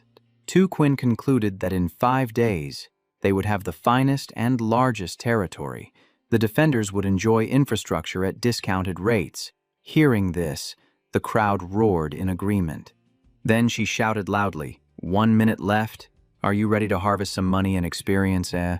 The crowd shouted back in excitement, "Ready!" Tronbach praised her spirited speech.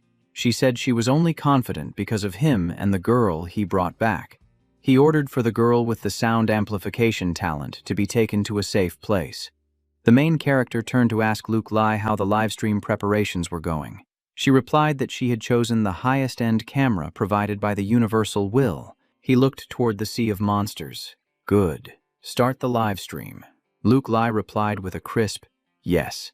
The comment section exploded, announcing that there was only 1 minute left until the siege.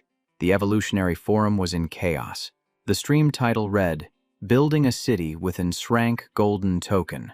Many were shocked that they had to pay 1 gold coin just to watch. Someone commented that their whole zone fought a boss and only got a drank token. Someone shouted that it was real, noting how many zombies there were. They asked where this was, saying they would move there if the city was built successfully, and wondered why everyone looked Eastern. He counted down to himself, 5, 4, 3, 2, here it comes, 1, 0. The preparation time for the city defense has ended. The monsters simultaneously changed color, becoming much more ferocious. They had clearly been buffed. The system panel popped up with a single sentence. "The siege begins." Lan Shuang lamented that it was a waste for them to be buffed only after the siege started, thinking they should have cleared some zombies beforehand. Quinn calmly replied that the main character knew that long ago. But buffed monsters give multiplied experience and copper coins. Tronbach didn't hesitate. He dove straight down into the area where the monsters were packed the tightest. He lowered his altitude, muttering to himself, "Zombies with triple stats mean triple experience and copper coins, too." The main character grabbed one by the head and activated the plague transmission. The system displayed, "Plague combo, 5 out of 5. All attributes, plus 15. Accompanied by a resistance reduction debuff for anyone in contact." He just waved his hand once, and 3 of them were blasted out of formation. Along with the plague infection effect, the cooldown time is 5 hours. The monsters are getting worn down to the bone, and the plague is spreading at breakneck speed, causing lasting corrosion and stat reduction. He nods with satisfaction as he fights. The damage output isn't crazy high, but with the potent spread and debuffs, defending the city feels a whole lot lighter. Looking at the pile of infected bodies, he asks himself, where is that mental shockwave coming from, and why are the other monsters actively avoiding them? He comes to an immediate conclusion. There must be a lord controlling this horde. That is the only reason the zombies are advancing in such an orderly formation, instead of trampling over each other. He dives deep into the enemy ranks to hunt down the lord, knowing that leaderless zombies are much easier to deal with. But if he abandons the front line, the city defenders will take the full force of the attack, and casualties could start piling up. He grits his teeth, his mind racing and calculating probabilities like a computer. If he acts too slowly, zombies from other areas will close in on the gathering zone. Once the survivors get scattered, it will be even harder for him to leave his post. As he mows down the monsters, he figures out a way to call for backup. He knows that to keep the formation solid, he needs Mong's support to set up a shield and block the poison attacks. Then, he calls out to her in his mind, "Wake up, Mong." She slowly opens her eyes, and there are still glistening tears in the corners, as if she has just been crying. Tongsa is overjoyed and asks if she is awake. She blushes in embarrassment and looks around in panic, asking who she is, where she is, and where her master has gone. A message pops up on the screen. Mong is awake. I am currently briefing her on the situation. Tronbach's face lights up the moment he sees the message, and he thinks, that is great news. She sends a message apologizing, explaining that because he ran at full speed earlier, the wind pressure was too much for her, causing her to pass out from exhaustion. She says she understands the situation now and will enter the dream world to kill monsters. He replies not to rush, saying he will describe a specific type of zombie so she can locate the right target in her dream. She reads the description carefully. It has a humanoid shape, shoulders bulging like pads, and a massive head. Its bones are covered in a mesh layer. There are long tentacles extending from its shoulders, and it possesses incredibly strong mental power. She turns to Tongsa and asks him to keep watch so no one gets close while she enters the dream. He looks at her blankly and asks how she manages to fall asleep so quickly. Inside the dreamscape, Mong gasps. There are so many zombies right at the base of the Dongsun mountain wall. She extends both hands to channel her energy. Huge boulders fly into the air as she manipulates the dream creation. The massive rocks crash down, crushing the zombie formation. She grins with delight and thinks, the dreamscape really is awesome. She takes a deep breath and reminds herself to find the zombie her master described. Then, she dashes forward, not daring to delay the mission for even a second. On the first day of the siege, late in the afternoon, Tronbach jumps back down to the lower defense line. He asks Tu Quinn about the casualties and the damage to the wall. She hands him water and a towel, reporting that thanks to him sweeping the front lines, there have been no deaths, only a few people with minor injuries. She adds that the damage to the wall is minimal and advises him to take a break while others stand guard. He shakes his head and says, "We cannot be optimistic just yet." Tu Quinn suddenly screams out in terror, "A lord." She stammers in fear, realizing that this type of zombie actually exists. He explains that today, most of the enemies were just enhanced common zombies, with only a few special ones scattered around. His eyes turn cold as he senses that the Lord is gathering its strength for a massive, all-out attack. Just then, Tongka calls out, and Mong comes running over. Someone reminds her to slow down. She keeps rushing forward, calling out to her master. He glances at the two of them and greets them. Mong, little brother. Tronbach orders Luke Lai not to live stream this specific location. She obeys immediately. Yes, sir. Luke Lai reports that she has already moved the flycam. He nods, thinking that her ability is too special and must absolutely not be revealed to the public. He pats Mong on the back and asks urgently, "Have you found the Lord yet?" She gasps for air and replies, "Not yet." She looks up and explains that she only caught a few very brief mental shockwaves. She has narrowed down the general direction but hasn't been able to lock onto the exact location. She adds, "I am sorry, Master." He reassures her, "Don't always apologize. I know you have done your best." She wipes the sweat from her forehead and says that even though she hasn't found the Lord, she has some clues. She asks for a map, and Tongsa hands it to her immediately. She points out suspicious locations that are swarming with hundreds of special zombies. She circles an area near the Jiangthan agricultural market and says, "There are 200 to 300 fat, red-eyed zombies here, all standing over 2 meters tall." She continues reporting like a news anchor. Dongjiang Square is full of strange zombies with no arms and no chins. The TV tower by the river is covered in crawling ones, and they are all moving at incredible speeds. The Manhwa commercial street is packed with muscular zombies with solid limbs. He rests his chin on his hand, calculating. Fatties, tanks, hunters, screamers. They are all Stage 2 evolved zombies. Tu Quinn nods and says, "You are right. They are planning to finish us off." She asks him directly, "In your opinion, just how strong is a Stage 2 evolved zombie?" He replies that Stage 2 zombies are at least level 10, and based on the description, they have gathered more than 1,000 of them. He smirks and says, "I can still win if I fight alone, but under the Lord's command, they won't try to surround me. Instead, they will focus all their force on breaking the walls and causing panic. If that happens, the survival rate won't be higher than 10%. Tu Quinn turns around sharply and says with determination, We have to eliminate the Lord first. I will go find someone with the talent to track mental fluctuations and hunt down monsters right now. Tranbach stops her and says, "Wait a moment. I remember a candidate who is much better suited for this." He sends a message to Han Tu asking if he can track the source of the mental shockwaves. The boy replies, "Are you kidding? My mental grasp talent is extremely sensitive." He then asks if it is the Lord from the live stream. Tranbach confirms it and shares the plan. On the afternoon of the second day of the siege, inside the villa dreamscape, Han Tu looks around and praises, "I can't believe there is such a huge villa outside the city walls." He jokingly asks if he can move in.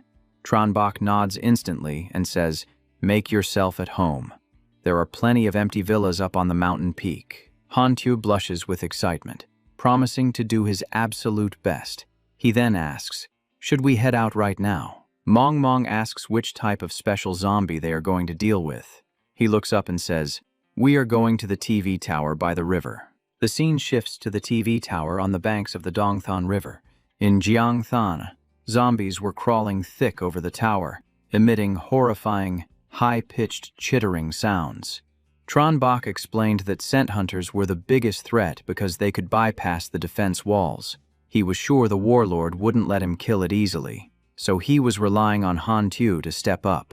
The boy replied confidently, "I got this." Tranbach sprang into action and dashed off, yelling, "Let's go, Mong." She flew right after him, replying, "Yes, sir." Han Tu scratched his face, looking bewildered.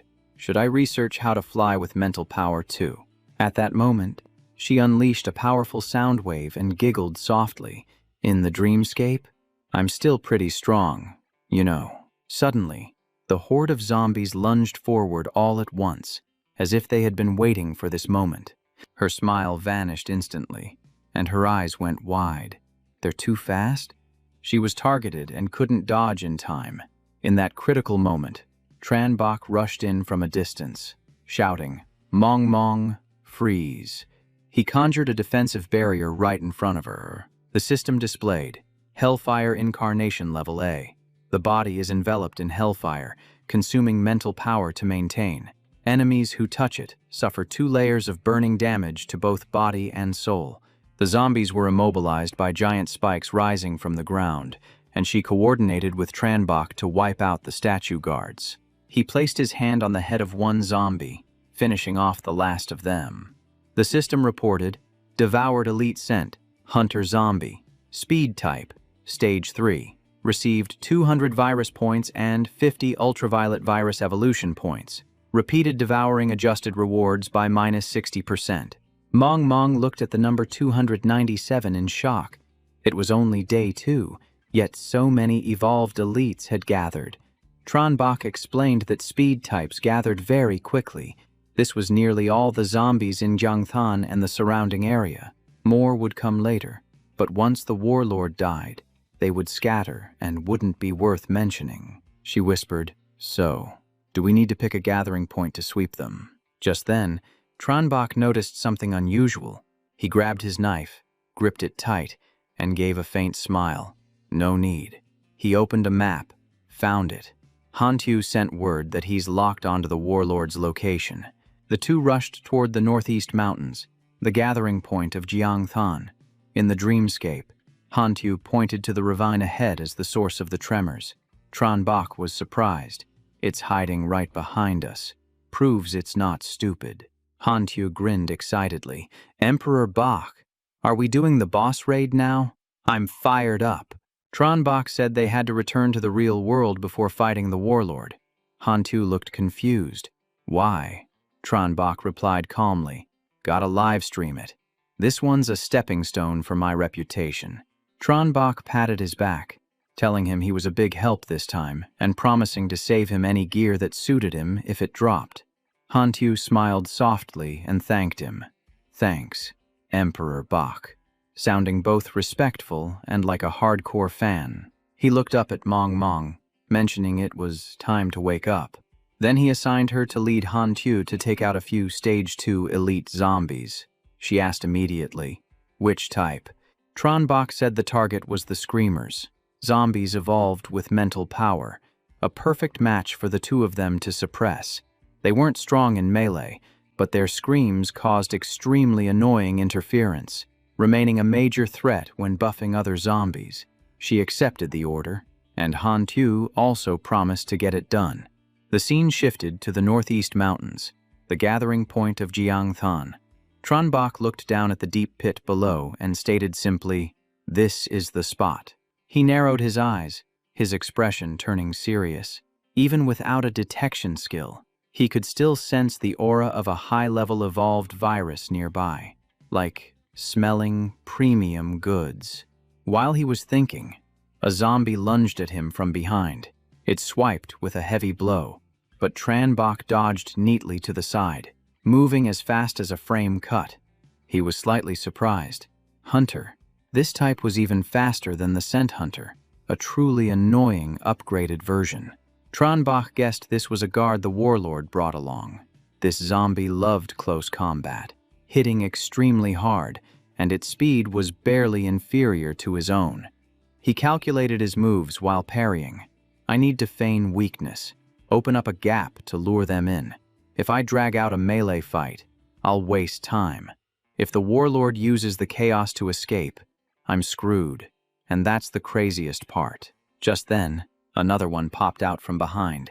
The corner of Tranbach's lips curled up. Here it comes. He attacked immediately, striking straight and taking down the one that just closed in.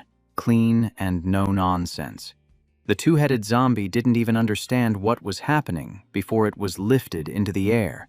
Immediately after, he slashed a horizontal line, and both heads went offline in a single beat. The system reported evolution: Elite Mutant Punisher, Speed Hunter Zombie Stage 4, Ultraviolet Virus Ability Enhanced, received 1,000 virus points and 750 ultraviolet virus evolution points. The system continued: Elite Mutant Punisher received 900 virus points. However, due to repeated gains, benefits were adjusted, minus 10% to prevent overfarming. Tranbach raised both hands, revealing a new form. Ultraviolet virus unlocked sharp blade form. But suddenly, his body shuddered. His mind jolted, feeling as if a massive mental force was crushing down on him. He glanced up at a dark shadow on a high branch and taunted, "I thought you'd use that moment to run away. Or did you actually think you could kill me?" High above, the zombie warlord revealed itself. Tranbach leaped up, his voice cold. "Then you made a huge mistake." He didn't hesitate to slash straight at the tentacles on its body, then landed where the boss had fallen. Tranbach dropped a provoking line. "This one's a bit weak." Suddenly, a voice called out, "Emperor Bach!" Tuquin rushed over and hugged him tight, praising him that thanks to him taking down the warlord, the next siege would be much easier since they had lost their commander. Her voice sounded like someone who had just survived a disaster, but also wanted to brag about the victory. Tongsa also appeared to congratulate him, even teasing, "You big bad bully." Luke Lai winked, saying he was extremely reliable, and Lin Ngok softly called him Master. The team clung to him like glue. The group swarmed him, making Tranbach flustered, feeling surrounded by affection.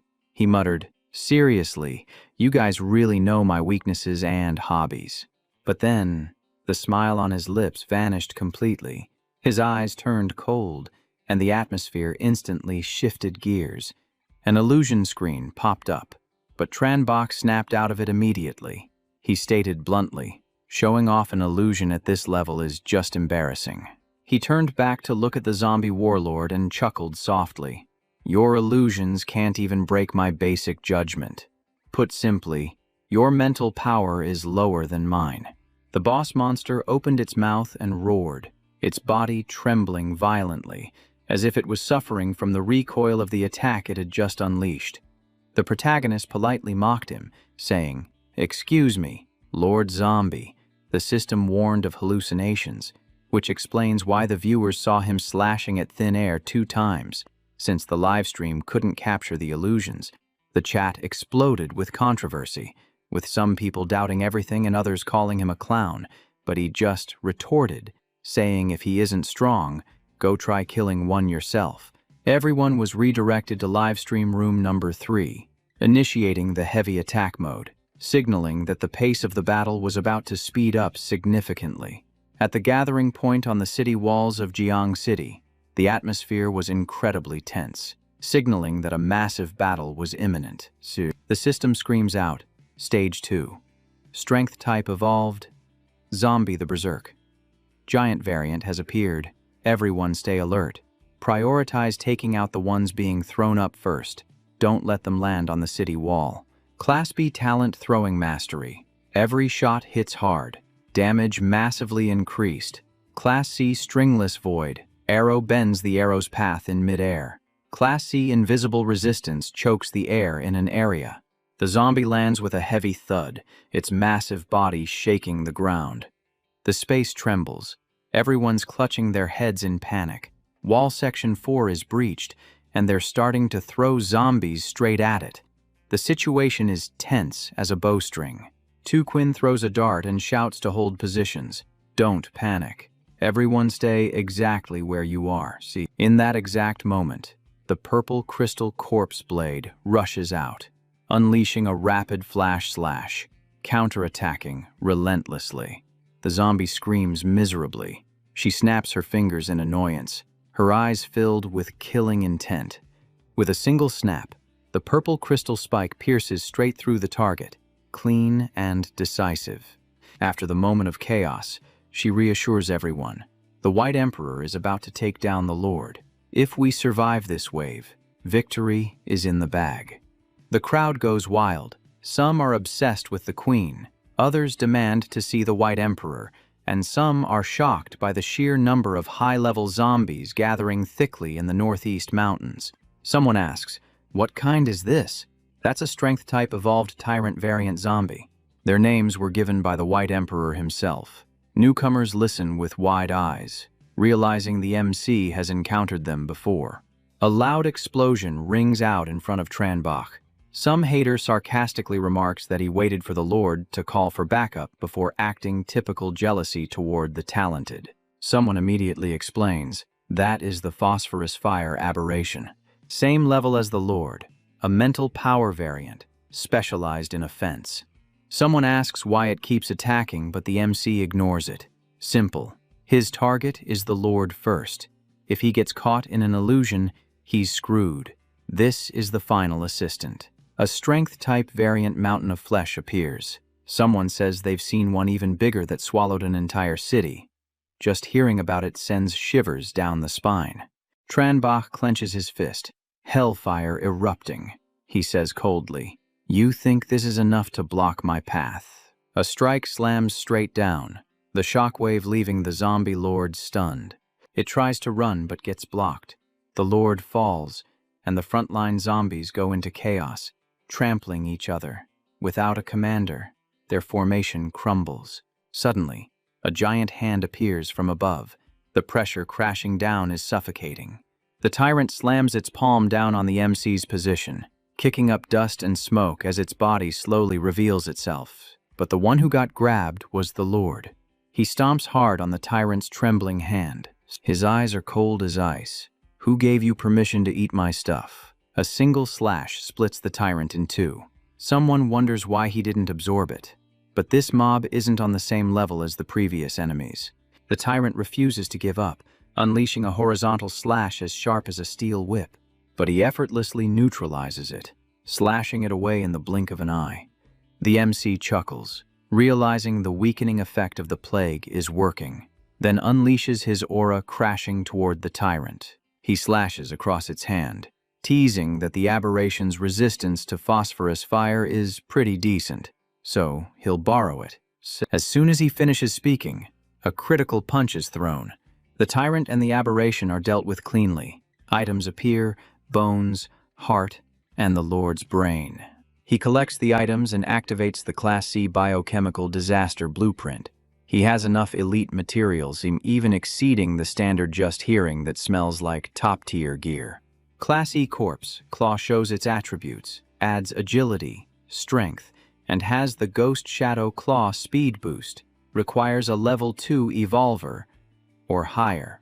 Everyone discusses loudly, curious about the attributes after crafting, but the Class C rating leaves a few people disappointed. Biochemical disaster, a special gauntlet-type weapon, Class C. All attributes plus 35. Some notice he doesn't look happy, thinking Class C isn't worthy of the pile of high-level variants he just took down. The Spirit Lord Brain allows control of 3 lower spirit creatures. The Pursuer. Bone massively boosts agility, strength, and speed for a limited time. The Flesh Mountain Tendon activates regeneration upon killing an enemy and adds temporary attributes, lasting for 20 minutes. The Phosphorus Fire. Aberration Core creates a mental magnetic field for both offense and defense, resisting mental oppression. The equipment has a rare effect, disaster evolution when enough targets are met. The MC looks at the remaining variant corpses, wondering if the Blacklight virus can evolve further. Notifications pour in. Devoured multiple Stage 4 variants, received thousands of virus points, unlocked thermal vision, virus tracking, new hammer fist form. Awakening progress reaches 30%. A new virus form appears on his hand. He opens the Awakening and Skill panel to take a look. The interface pops up, and he scrolls through each attribute slot like he's shopping for gears. For now, he dumps all his evolution points into the Blacklight virus. He clenches his hands, buzzing with excitement. If he evolves into a mature immortal host, just imagine how terrifying he'll be. The system announces that the mid-air charge now allows flight and directional changes. Then the scene shifts to the Jiangthan Villa, where Luke Lai is coordinating the battlefield cameras. Inside the base, Tu Quinn is treating her wounds while listening to the report, simply replying that she understands the situation. She reminds Tam to get some rest, pointing out that the girl hasn't taken a single break since the siege began. Tam insists on treating the wounded, but she is strictly ordered to rest the moment this current wave ends. She even jokes about the celebration party needing a recovery talent, making the girl blush with embarrassment. Lin Ngok rushes in with news, shouting that the situation isn't stable at all yet. Even though the boss is dead, the zombies within a 1-kilometer radius are still attacking in a frenzy, and high-level mutants are gathering into dangerous groups.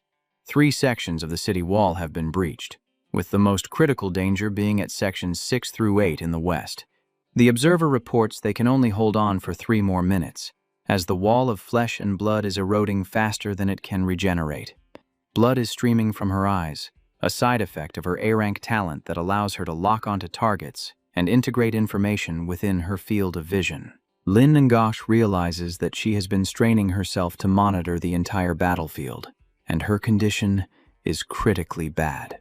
Tu Quinn thinks of Tong Ka, and a flicker of worry crosses her eyes. She decides to head to the front lines, ordering them to keep the observer there to rest, and the scene shifts to the city wall where Tong Ka has arrived to help. Lan Duang tries to stop him because the zombies are too fast, fearing they won't be able to handle the intensity.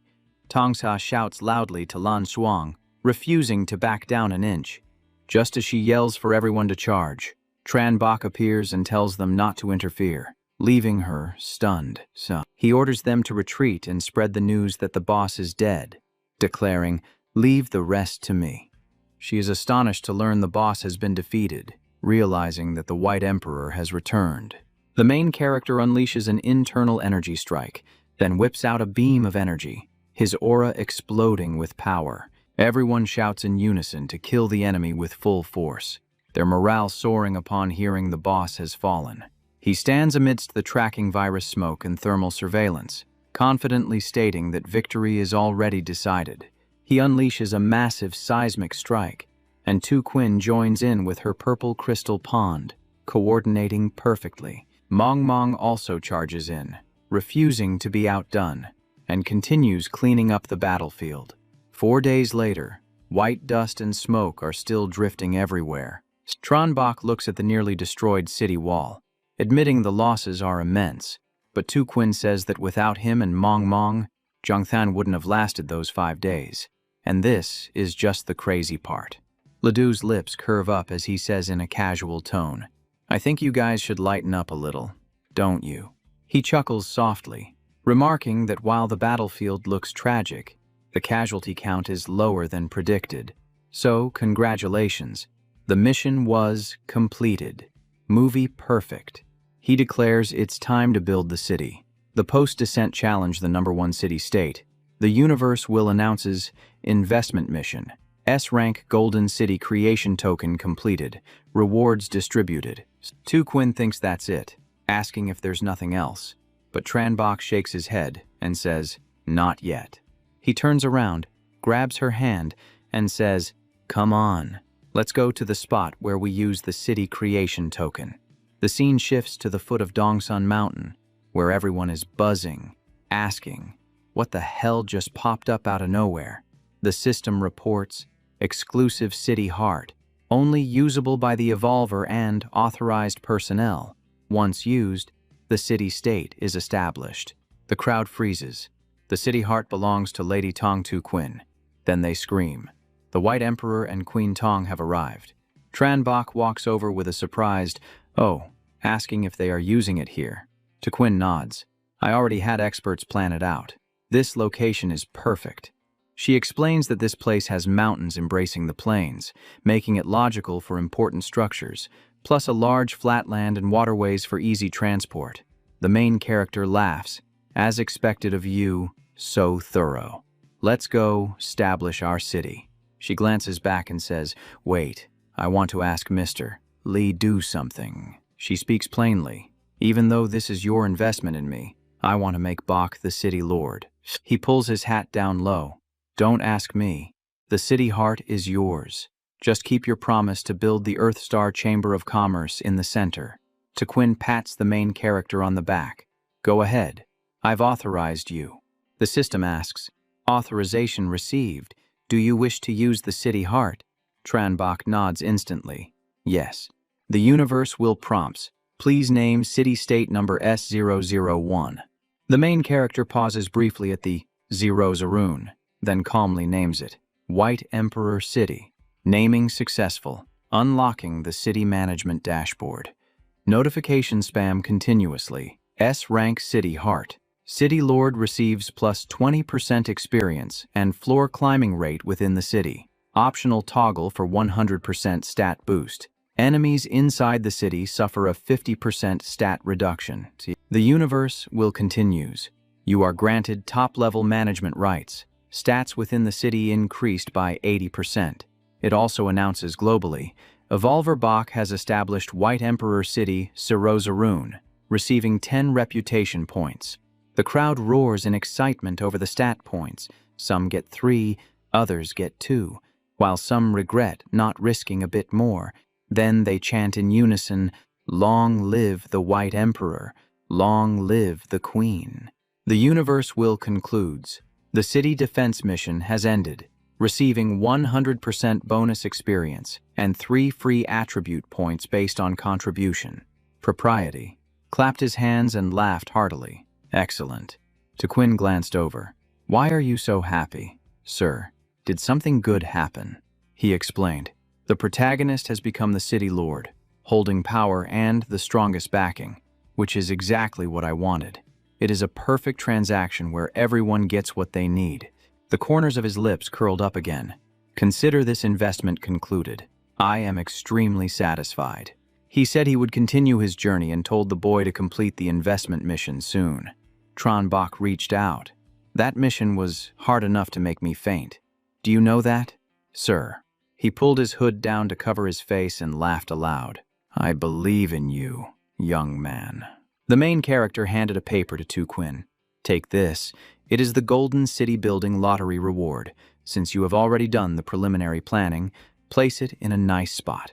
Information appeared. Star-grade super calculation core.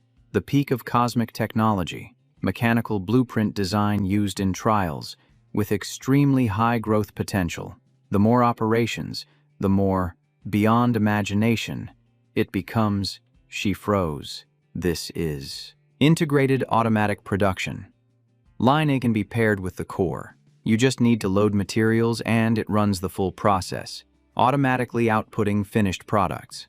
Tronbach said that vehicles and machinery created by it could be used in the trials, and with this set, the gathering area would switch to acceleration mode. Quinn worried that times had changed, and even with guns it might not matter, but the main character cut her off. Things made by the line are not like pre-apocalypse guns. They have attributes. Drop that old mindset. Plus, look at the city-state management board. It is currently empty. The main character kept a serious face, but later on, the exclusive blueprints of the city-state will be so numerous they will dazzle your eyes. For example, the S-Rank architecture biological backup centerite can clone the body to have a second life. Then the S-Rank gravity split foundation, which helps build a city in the sky. Those are blueprints only an S-Rank city-state can use. Hearing this, she was overjoyed. I understand. In the future, our city-state will definitely be number one. See. Suddenly, a shout rang out across the sky. Master! Mong waved her hand, boasting that she just fought monsters in the dream world and unlocked 3 new skills, telling her master to look immediately. The system reported that Mong shared the description. Strengthen Dream Totem. The Dream Totem emits white noise to pull people into a dream, and Drowsy Surge increases hypnosis accompanied by mental suggestion to make the opponent relax. Tronbach praised it as accurate. Now the totem does not need to stare to pull people into a dream, and pairing it with Drowsy Surge means they will suffer the effects even when fighting in reality. She giggled. You praise me too much. Master, didn't I learn how to combo from your skill tree? Mong leaned in close. Look at the third one. A newly unlocked skill tree that I chose myself. The system displayed. Strengthen Dream Entry, Lucid Dream. Dream Realm Visitor can return to reality from any active totem, and pull the dreamer to reality from there. Tronbach was slightly surprised. That sounds like a teleportation ability. She nodded furiously. Exactly. If I pull Hantu into a dream, I can use the totem to teleport to his side, or I can choose not to go and just send you over. Master. The main character analyzed. Your skill choice is fine, but the other aspects still need a long time to train. Mong asked if he was free to test, and he replied immediately, Okay, go to the mountainside training ground and wait. I will be there shortly. She ran off, and Tronbach turned to Quinn. Choose a few people with different mental strengths to come here so we can test the new skills in actual combat. She nodded. Okay, I will gather the people and assemble at the mountainside. Quinn hugged him tight, telling him not to train until late because she had prepared a reward for the Lord City Master. Tonight, the main character laughed. I know, she whispered. I heard that Tuka also prepared a surprise gift for you. The scene shifted to Quinn's villa in Jiang City. Someone praised. TV did a good job. Let's lock in this team. The girl turned around and called out, Sisters, are you confident in following me to subdue Tronbach in tonight's battle? Everyone responded confidently, but reminded Tuka not to be like last time, fainting before anything happened. Tongka blushed and shouted, No way. I put all my free attribute upgrade points into Constitution. Tronbach crossed his arms and asked, What did Mong look for you for? Quinn replied, She asked if there were any dungeons nearby because she wanted to farm experience points. The main character said, Oh, and told her to meet him after clearing the dungeon because he had a favor to ask. Quinn leaned on Tronbach's shoulder. Okay, I already told her. She looked up. That is right. Emperor Bach. Everyone wants you to give pointers on combat techniques and skill selection. At that moment, Tongka popped up from below. Exactly. The main character pinched her cheek, saying that her C-rank natural skill tree clearly has few branches, yet she still demands pointers. Tongka replied immediately, I want them. He laughed. All right, you two take screenshots of your skill trees and send them to me. Everyone was as happy as if they had won the lottery. The main character rested his chin on his hand and read, S-rank purple star pupil has 3 evolution paths and many A-rank branches. Quinn asked how it was, and he hesitated. But you are a queen, not a warrior. The focus should be upgrading the purple pupil evolution and mental strengthening.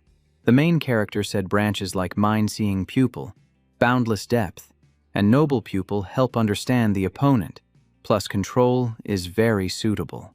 Quinn muttered to herself, seeing through attributes, reading minds if there is a large mental gap, and boundless depth too.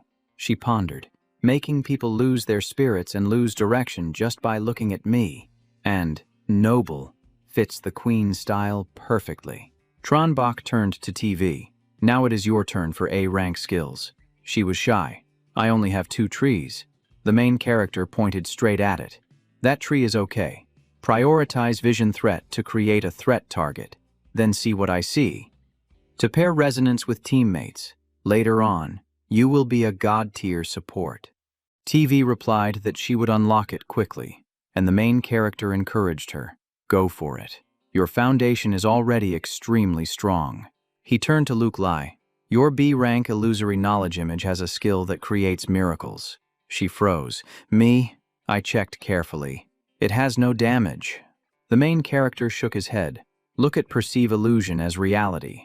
This move is very weird. If the enemy does not understand the illusion, it becomes real. If he believes the thing in the illusion is real, he will bear the consequences himself. He smiled slightly. That is why the description does not list damage, because anything can happen. Quinn was bewildered. This ability is too unbelievable. The main character said, not necessarily. Ali's talent does not create momentum or aura, so pure illusions are easily seen through. Victory or defeat lies in Ali's technique. He turned to Tutam. Now it is your turn with your B-rank high-speed recovery. The main character advised balancing 3 recovery directions: stamina, flesh and blood, and spirit. Since your skill affects yourself first, you must be active to support others, he said bluntly. Simple, but practical. Currently, I have not seen any healing talent better than yours. Tongsa hugged Tranbach. His sister Tatam done yet. Can it be my turn? He looked up at Lin Ngok and told her to speak quickly. C-rank dream release. And then, your B-rank focused concentration. Lin Ngok bowed her head. Thank you, Master. The main says her ability looks like quick thinking, but it's actually top-tier combat talent. Set a goal and focus on it. Speed up the thought process. Dump trash info. She should pick judgment support skills and train one-on-one with various talent types. She bows down. Thank you, Master. Let Lin Ngok use action to repay your guidance. Some people think she is now so focused on him that even if she gets poked, she won't feel pain. Tranbach ponders deeply. Well, that definitely won't work. The main flicks her forehead lightly, making Lin Ngok cry out, ah, then reminds her to control the target and duration of the focus state. Otherwise, the talent becomes a burden. She nods. I understand. I will practice controlling it. Tongsa pokes her face out, smiling smugly. It is finally my turn. She lies propped up on the bed, legs swinging back and forth, reading her crank intelligence talent. Increases EXP and proficiency. So delicious. Tranbach instructs, don't skip any usable skills. Once you add enough points, your enlightenment will increase tenfold. The main continues. 10 times learning speed, 10 times technique mastery. Tongka is excited. Basically 10 times the growth of a normal person. Learning every posture, practicing techniques, grasping combat methods. He teases, your stamina will never surpass mine in this lifetime, but your technique might actually be able to take me down. She gets angry. Tranbach is so hateful, always bullying me. I am going to bite you to death. Quinn speaks up to conclude, all right, the White Emperor has outlined the development path for everyone. Lin Ngok steps forward. Let's work hard. Don't let the people of the White Emperor Palace look down on us later. Losing face for the White Emperor is extremely embarrassing. Lan Shuang hears the commotion inside the room from outside and immediately responds, yes, we will definitely try our best. She sighs, craving for the main to guide her on the A-rank skill line as well. A moment later, Han Tu opens his eyes and wakes up. Switching to Mado, at Han Tu's house, he throws off the blanket and sits up abruptly. That, old guys, skill is truly top tier. She actually pulled the team leader over here. Mong Mong sends a text. Master, the teleportation distance was too far. I am dizzy. Tronbach replies. It is just a sudden consumption of mental power. Go rest immediately. Hantu curiously asks about the situation in White Emperor City. The main says everything is fine. Everyone is working hard to build it to perfection. Then he asks straight away, how many attribute points was the city building reward? After all, you two dealt with quite a few special zombies in the dreamscape. Hantu trembles uncontrollably. Only 1. Because when Elder Mong and I were destroying the screamer zombies in the dreamscape, we encountered an incident. They screamed in unison. The mental pressure was too great. I flew up using object control but got hit, fell down, and lights out immediately. After speaking, the air goes dead silent. Hearing it makes one want to be at a loss for words. Tronbach turns away helplessly. When you go out, do not tell anyone you are a member of chat group 001, Hantu wails. Don't be like that White Emperor. Only you and Mong Mong know about this. Because of that chemical plant. I will take you to see it right now. The main turns back smiling. Hey, just kidding. If you are ready, then let's set off. Hantu is overjoyed. That is great then. At that moment, Tronbach's hand suddenly glows. A warning appears in his head. The plague mark of the SSS-Rank mission has been acting up since teleporting here. It seems what Hantu said about the chemical plant having zombie plague is actually related. He goes to the window. White Emperor. Fly in this direction. The main curls his lips. White Emperor City just returned to order. I have to go back quickly. But how? Crazy. Will the reward for a SSS-Rank mission be? He thinks to himself. I did not dare to check this mask in Jiang City, afraid that Lei Duo would discover I had hidden it. The system displays high-level demon bloodline essence SSS-Rank, item or potion type. It is refined demon blood crystal, with power that is purer and stronger. Usage requirement, none. The main is surprised. I did not expect the refined bloodline potion to come out as SSS-Rank, and it does not even need usage conditions. That is too precious. Hantu points ahead. Right over there, White Emperor, the place with the green mist. Both of them immediately speed up, stepping forward without hesitation. The main asks if he understands the factory. Hantu replies that he investigated it before the apocalypse. He praises him and says to start. The guy turns pale. I have to go too. That green mist and those mushrooms look extremely dangerous. Tronbach reassures him. Don't worry. Staying within 10 meters of me is fine. I will take you to where your father worked while we are at it. Maybe it will trigger your mission. Hantu puts on his clown mask, stammering. All right, White Emperor. The main's hand glows again. System reports. Plague seal triggered. Opening the next mission of the Plague Sect Kopamang Plague Factory a rank. A special mutation has turned this place into a virus paradise. Objective. Reach the source of the mutation. Reward. 10,000 EXP and a rank bacteria culture skill. His eyes turn completely cold. Here we go. Very quickly, the virus starts, clinging to the main's body. He thinks, after reaching level 10, my talent has been enhanced. Although not described, my ability to control viruses has clearly increased. The main laughs inwardly. So cool. Within a 10-meter range, microorganisms and viruses are all in my hands. Hantu's voice trembles. You can still enjoy a place this terrifying, truly top tier.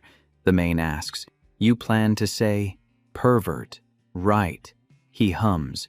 Hantu points up at something hovering in the sky. White Emperor. There is a monster over there. Tronbach's hand twitches and transforms into a blade. He chuckles softly. A mosquito. Huh. Before the other guy can recover, the main has already jumped up, rushing straight at that monster, delivering an extremely clean strike. Tronbach lands lightly, dropping a single sentence. I hate mosquitoes. Hantu calls out, White Emperor, look at this. That plague mosquito was guarding near the mushrooms. This must be a material for the dungeon. The main warns, do not touch. If you want to, go. Quickly. Just one sniff is enough. Starting from the lungs will be less uncomfortable than starting from the hand. Hantu is startled and retreats hurriedly. Tranbach picks up the mushroom. This is a combination of plague virus and bacteria. After speaking, the main takes a bite right there on the spot. Hantu panics. Eating. You are eating it. Be careful. He remains calm. It is fine. I am immune to these things. Notification. Absorbed deadly fungal virus combination. Received 150 virus points. He continues eating and even praises it as not bad. One mouthful is worth more than a few elite zombies. The system reports again. Absorbed deadly fungal virus combination. Received 350 virus points. Tranbach turns and walks away. Let's go. First to the workshop area and the break room where your father worked. Hantu nods vaguely. Okay. White Emperor. Switching scenes to Mado, the employee housing area of the plague factory. Hantu points forward. I already checked the place where my father worked. There is nothing special. The clue is probably not here. The main says, then follow me to find the source of the plague. But if I tell you to run, you run immediately. He replies instantly, understood. I will not hesitate. I won't be a hindrance. The main points up high. That area has the highest plague level and virus concentration. Do you know where it is? Hantu answers. It must be the wastewater treatment tank. The chemical plant's wastewater flows there. Hantu's face tenses up. And there are two extremely large and deep lakes. I used to just stand and look, but breathing the air alone made me want to faint. Right now, toxic mushrooms are releasing their scent, luring insects to swarm all around. This is happening right inside the wastewater treatment area of the disease factory in Mado. Hantu is starting to get genuinely scared. Tranbach reminds him, wrap your body in mental power to block the corruption from invading, just in case you drift too far from me. He replies instantly, yes, sir. Suddenly, a voice echoes out. The children of the plague, the servants of the virus. 10 men raise their hands high, shouting loud chants for their sect. Tranbach kicks off the ground and launches himself forward, moving at a speed that defies description. He closes the distance and strikes directly at the guy in front of him, attacking with absolute decisiveness. Tranbach widens his eyes in shock. I can't break his defense. My blade form is my strongest attack. Yet an R-rank difficulty boss is actually this tough. Pukasumi kneels down and chuckles softly, praying to the god of destiny, hoping the holy fire lights up soon so the grace of the plague can spread across the world. Hantu stammers, White Emperor. Are they bowing to you? Tranbach replies, I'm not sure myself, but it looks like it. He places a hand on his chest and speaks directly. Yes, we are kneeling before you, the great deity arranged by destiny. Pukasumi is ready to dedicate everything, including life and soul. Tranbach is surprised. A third transfer saint, level 71. In my past life, my highest was only 79. So how does someone like this exist in the early stages? When Mong took a master, she only sensed rank, yet despite the huge gap, I can still see his name and level. He understood that Hantu was completely unguarded against him. Tranbach asks straight, Am I the god of destiny to you people? Pukasumi replies, Correct. The Grand Priest paid with his life to guide you here. The person who received the plague mark from the start of the trial is definitely our god of destiny. Tranbach curls his lips into a smirk. In my past life, I heard that high-grade talents all come with their own unique opportunities, and this is the most precious kind. Perhaps this is the special destiny of the virus monarch, a plague body that feels even more potent than Hantu's demon bloodline. Tranbach asks, So, what can you do for me? The man laughs loudly in excitement. We paid a huge price to enter the trial early, just to assist you during your trial. Pukasumi says it's fortunate he met him this early, and every member can offer a treasure based on their power. He apologizes for not being able to give everything at once to avoid attracting the attention of the universal will. Tranbach replies, That's fine. The man thanks him and asks, What kind of treasure do you need? He gets straight to the point. Do you have a class change scroll? The man freezes, muttering to himself. A class change scroll? He puts his staff down. Of course we do. Bukasumi presents the class change scrolls, SSS-Rank Plague Knight, and SSS-Rank Parasite Rider. Light flashes from the scroll accompanied by a soft chuckle. Then he adds that they also have the Child of Calamity, rank SS, the most precious treasure of the sect. Hantyu is in shock. An SSS-Rank class. Tranbok sighs and asks if there is an SSS-Rank one. Bukasumi explains that an SSS-Rank class right from the start is almost impossible. Many gods also started from S, A, or even B before ascending to SSS. He repeats himself. I know that, but I only need an SSS-Rank class change scroll. The man sheds tears, still repeating, only need an SSS-Rank scroll. Bukasumi spreads his arms and shouts loudly, praising the future god, saying the plague sect has hope. Tranbok scratches his forehead. If you don't have it, then forget it. Just let me see something else. He replies hurriedly, no, we do. We have a way to obtain an SSS-Rank scroll. Tranbok's eyes light up. Good. Speak. Bukasumi says success isn't guaranteed, and he has to go get it himself.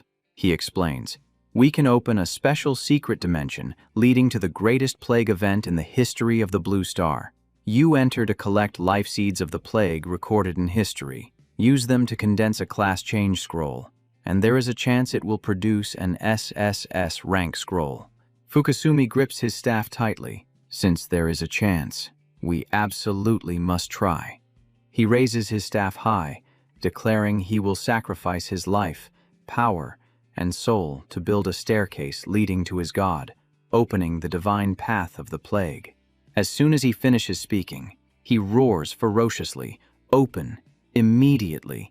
An aura surges and erupts outward. The staff slams hard onto the ground, creating a chilling echo. The system asks if he wants to enter the private secret dungeon. The wailing of 80 million souls.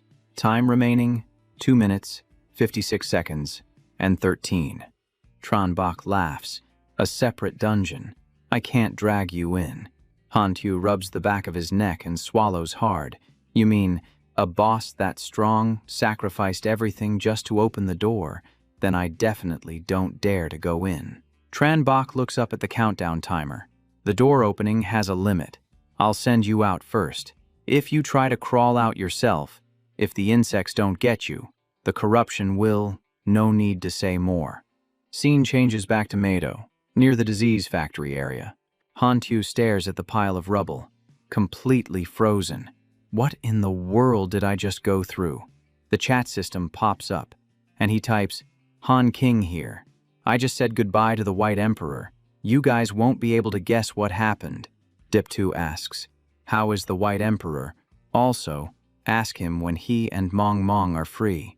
Others start mocking him, but Bav Wang threatens, keep hiding it and I'll put a few holes in Mado. Hantyu panics. Don't. Brother Bav Wang, I'll tell you. There was a super strong NPC who knelt down and offered a class change scroll to the White Emperor, but he actually turned it down. Bav Wang asks, how super strong are we talking? Hantyu replies, he was just wearing cloth clothes. But no matter how Tranbok attacked, he couldn't break his defense. Bav Wang is like, how is that even possible? Someone asks what kind of class change scroll it was. Hantyu replies, 2 SSS-Rank scrolls, 1 SS-Rank scroll, and Tranbok still wasn't satisfied, because he said if it's not SSS-Rank, then forget it. Don't bother giving it. Hantyu continues his story. Then that NPC sacrificed himself to open a dungeon so Tranbok could go get an SSS-Rank class change scroll. Just hearing about it gives me the creeps. Dip2 sighs. The gap between the White Emperor and us is even bigger than the gap between us and regular evolved humans. Every time I hear news about him, my confidence just evaporates. Han King advises, don't compare who is stronger.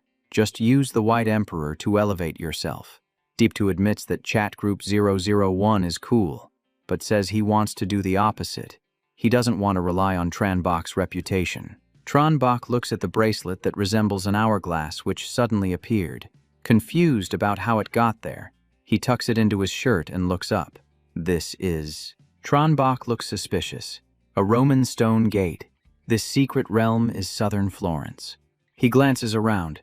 This is Florence in the Middle Ages, the capital of art, holding true to its reputation. But Tranbach scratches his head, looking at the empty scenery.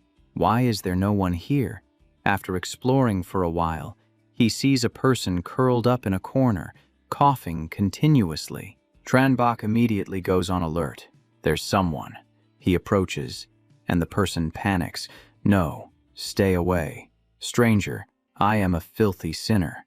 I was punished by God, so I am infected with the plague.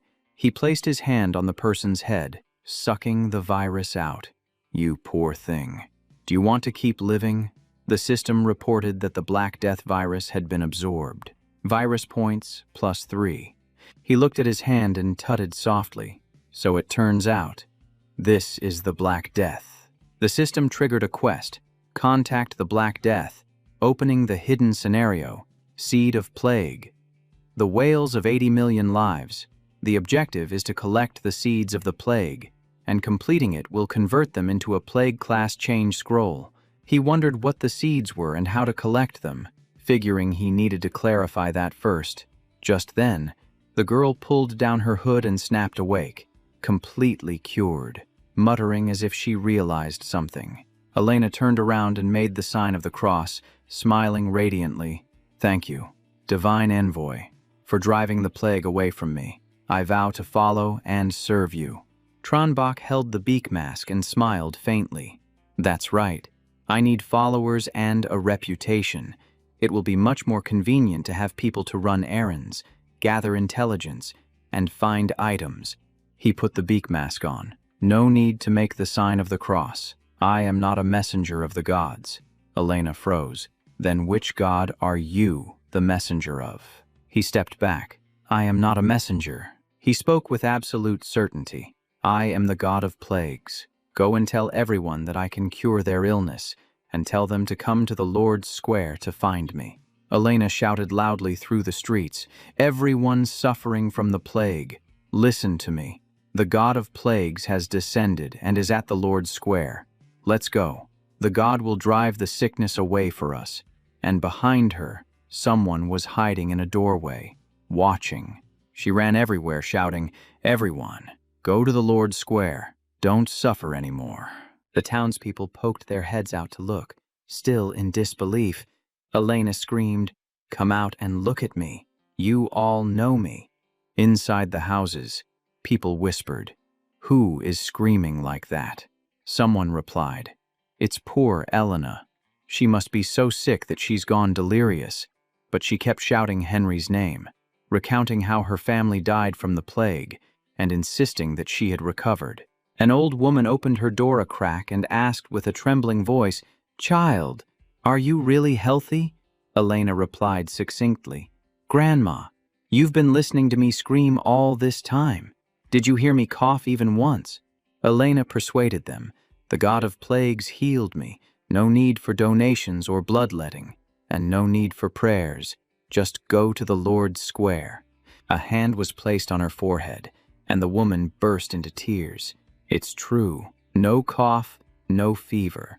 She covered her face, stammering, O ye gods, is my child saved? Tranbach stood in the Lord's Square in Florence, muttering to himself, judging by this situation, it must be the 14th century, where treating the Black Death relies entirely on faith and bloodletting. In the 14th century, Europe lost about 25 million people, and globally over 80 million. Truly heavy. He looked up and thought, if the source isn't here, does that mean I have to run around the whole world? Suddenly, a voice came from behind him. Great and benevolent god of plagues. Elena fell to her knees. Please forgive me for not knowing the proper etiquette. I tried to lead everyone here just as you commanded. Tranbach said, Come a little closer. Don't be afraid. Bring those poor children here. Everyone carried their children forward, and he extracted the virus quickly and efficiently, hoping they would all escape the plague.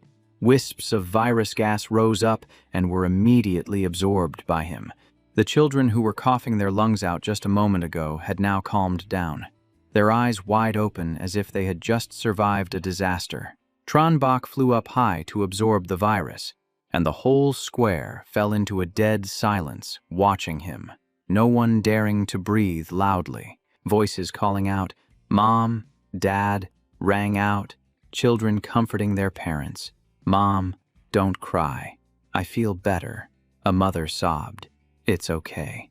Mom feels relieved too. Everyone exclaimed in astonishment, "This is wonderful. I have no fever, no cough.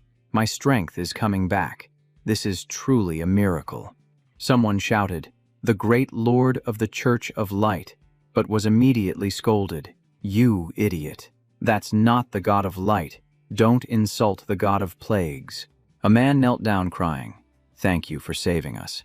I vow to believe in the God of plagues forever." He replied, "Stand up. If your body still feels uncomfortable, it is because the disease left some damage. Go home and rest for a while, and you will recover." He urged them on. "Hurry up. There are still many children behind you being tormented by the plague." Tranbach turned his back. "Worship is not what I need. I only want everyone to stop being tortured by the plague." A believer wept and trembled. "You care for us sinners so much. How can I ever praise you enough?" Elena raised her hand and shouted, "Do not disturb the God anymore. Everyone who has recovered, follow me away from the Arno Bridge. Let's go spread his benevolence throughout Florence." Just then, heavy and powerful footsteps approached, bringing a crushing, oppressive atmosphere. The joy turned into anxiety in an instant, and the crowd fell into turmoil. "The church knights have arrived." A shout rang out. "We received a report that someone here is claiming to be a god and spreading heresy. Unrelated civilians, clear the way." The captain pointed his finger straight at him. "Is it you? I heard you call yourself the God of Plagues." He drew his sword and charged forward. "The plague is a punishment from the gods. There is no such thing as a God of Plagues, you ignorant heretic." The corners of his mouth lifted up. An opportunity. It came at just the right time. Came so naturally. The knights swung their swords in unison, passing right through Tranbach, as if to prove that the heresy had been wiped out, but this was actually an opportunity for him to play the role of a deity to perfection. The captain raised his hand high, declaring that the heresy had been destroyed, then shouted at the people, "Why haven't you repented yet? Kneel down and confess. You are suffering from the plague because you were bewildered by heresy." One soldier stammered, "See, Captain, he..." Everyone was shocked to see that he was still completely unharmed. Elena grabbed a stone and screamed, "Damn you! How dare you do that?" Tranbach raised his hand to stop her. "Stop, Elena. I am fine." She looked up. "I understand now. How could the great God of plagues be harmed by mere swords? But they dared to raise their hands against you." Elena gritted her teeth. "You must handle these foolish knights of light. Bring down divine punishment upon them." The captain and the soldiers were dumbfounded. He spoke gently. "No, you are wrong. Elena, they did not injure me. I do not hold grudges. I bear no hatred, and I certainly will not punish them. No matter how many times they stab me, I will still help everyone escape the plague." The crowd raised their hands in unison and shouted, "This is the true God, the true benevolent Lord. O benevolent God of plagues, we vow to follow you forever." All three knights stood frozen in place, their eyes wide open, their brains feeling like they had just short-circuited. The scene shifts to the Light Church Cathedral. Håkon stands there with hands on his hips, screaming his lungs out. In just 3 days, that heretic turned at least 90% of the city into his believers.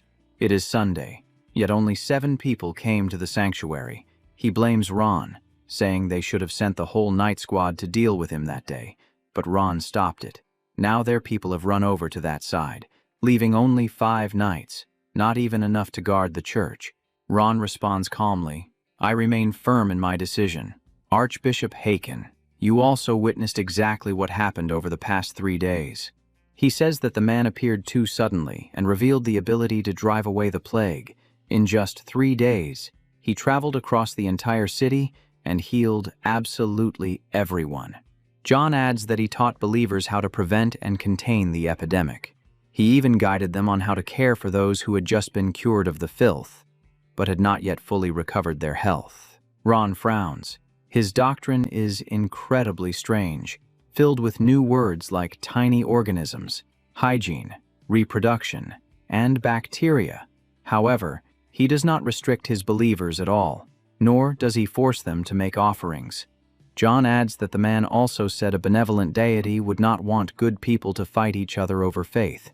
If we had made a move that day, it would have been immediately clear to the people who was the god and who was the devil. Haken chuckles softly. You sound like you have become a believer of the plague sect yourself.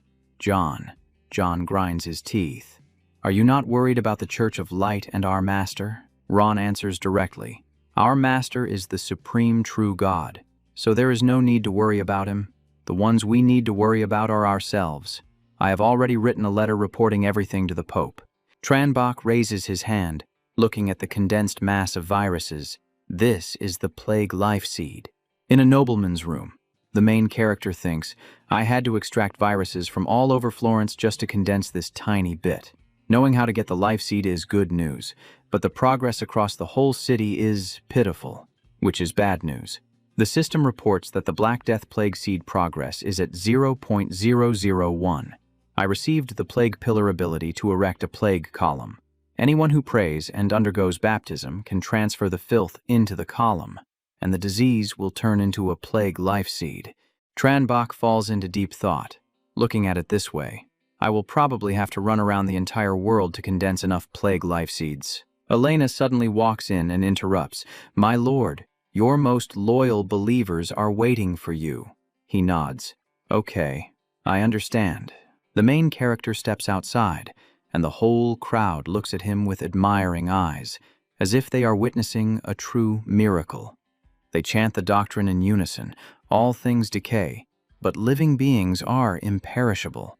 Tranbach smiles gently. The plague in Florence is considered dealt with, so I must go elsewhere. Before I leave, I am leaving something behind for everyone. He raises his hand to summon the plague pillar. This is the column of plague. Anyone who prays and receives baptism before the column can eliminate the disease. The people are moved and shout, Thank you, great deity, for granting us this miracle. The main character immediately reminds them, Do not depend on it too much. When I take this plague away from the world, the column will lose its effect. Remember well the knowledge I have passed on, regarding the origin, prevention, treatment, and even research. The corners of his lips curl up. Do not be afraid. My people, everyone can live together in this world. If used correctly, they will also help you. And finally, do not forget the doctrine of the plague sect. Elena swears to remember. Establish a plague sect church here, and spread the teachings throughout the world.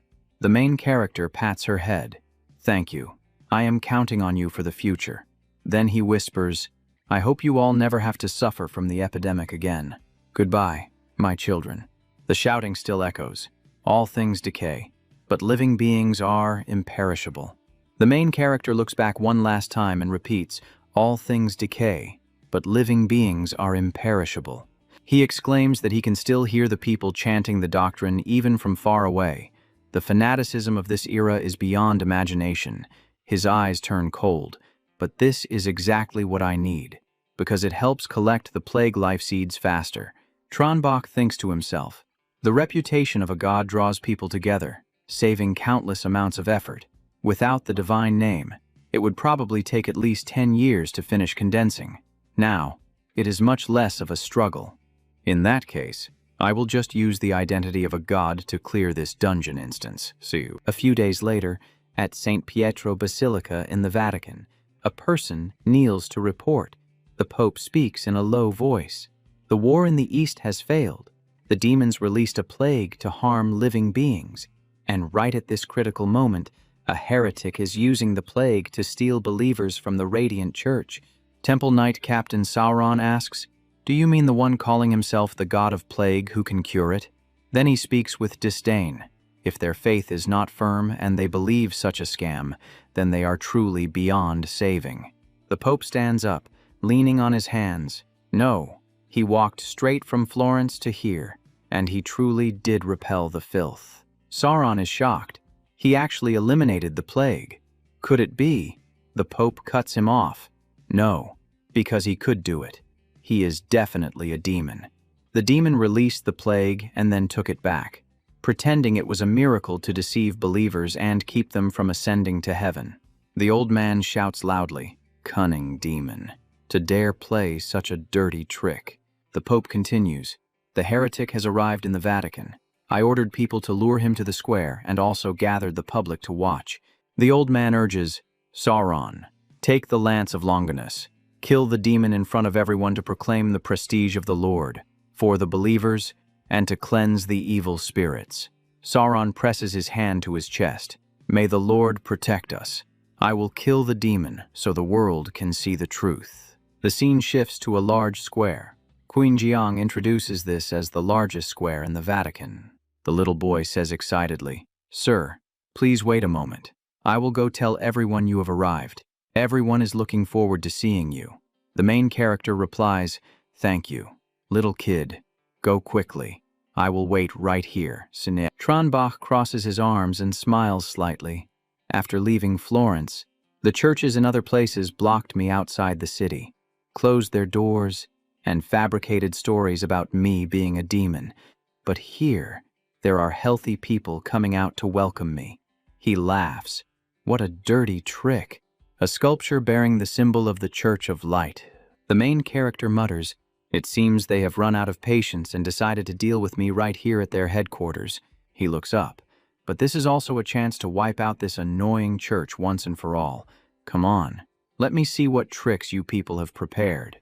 Someone shouts, "Come here quickly. The Holy See is judging the heretic who claims to cure the plague." The guy points straight at the main character. Can he really cure it? It must be fake. Otherwise, why would the Holy See condemn him? The Pope grinds out his words. "Demon, the Lord has granted his will. You must be destroyed." Sauron continues, "With the lance of Longinus here, you cannot escape. You devil." The main character observes their outfits. The Pope and knights are all here. The preparations are quite thorough, and the stage is set. Then he speaks. "I came to the mortal world to destroy the disease. How dare you borrow the name of God to slander me as a devil?" The Pope points his finger. "That is all a lie. The Lord has made it clear that you are a devil from the abyss, using a poisonous scheme to shake our faith." His eyes are sinister. "First, you released the plague to harm living beings. Then you cured them to lure those who do not know the truth into abandoning the Lord." The crowd is confused. But he really did cure people, didn't he? Someone says they saw it with their own eyes on the road to Florence. A woman cries, "Why doesn't the Holy See let him save my son first and then punish him later? He cannot hold on much longer." The Pope thinks to himself, "The fear of the plague has shaken the faith of the people." He growls again, "If you truly could eliminate the disease, the Lord would have mercy and spare your life. But your mistake was daring to secretly put a curse on them." The old man furrowed his brow, his voice dripping with venom as he declared that their souls would be tormented in hell after death. The manipulated crowd began to nod along, murmuring that he was right. That is truly a vicious demon. Roaring chants erupted from the mob. "Kill him. Condemn his sins. Judge him now." Sharon gripped his spear and charged forward, while the devout believers screamed out, "Die, you filthy demon." But Tranbach simply raised a single finger, completely halting the spear tip, causing Sauron's eyes to widen and tremble in sheer shock.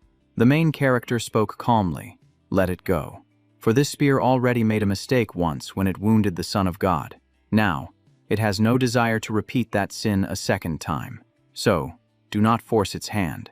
Sauron stood there, dumbfounded. How is this even possible? Tranbach spoke up. "From Florence to here, I always wondered why the Holy See of Light kept stopping me from eradicating the plague." He curled his lips in a sneer. But now that I've met you, a demon wearing the skin of a pope, I finally understand. The Pope laughed loudly. I am a demon. What nonsense are you spouting? The crowd laughed along with him. How could the Pope possibly be a demon? Tranbach clenched his fist and charged forward. Whether you are a demon or not, everyone is about to find out right now. He threw a punch that made the Pope stumble back. The guards screamed in panic. The Pope! He actually attacked the Pope. Get over here. Quickly. Sauron swung his spear and charged again. Damn it. You distracted me. You really are a demon. The main character said lightly, reveal your true form, you demon who has usurped the papal throne. Sauron froze in place.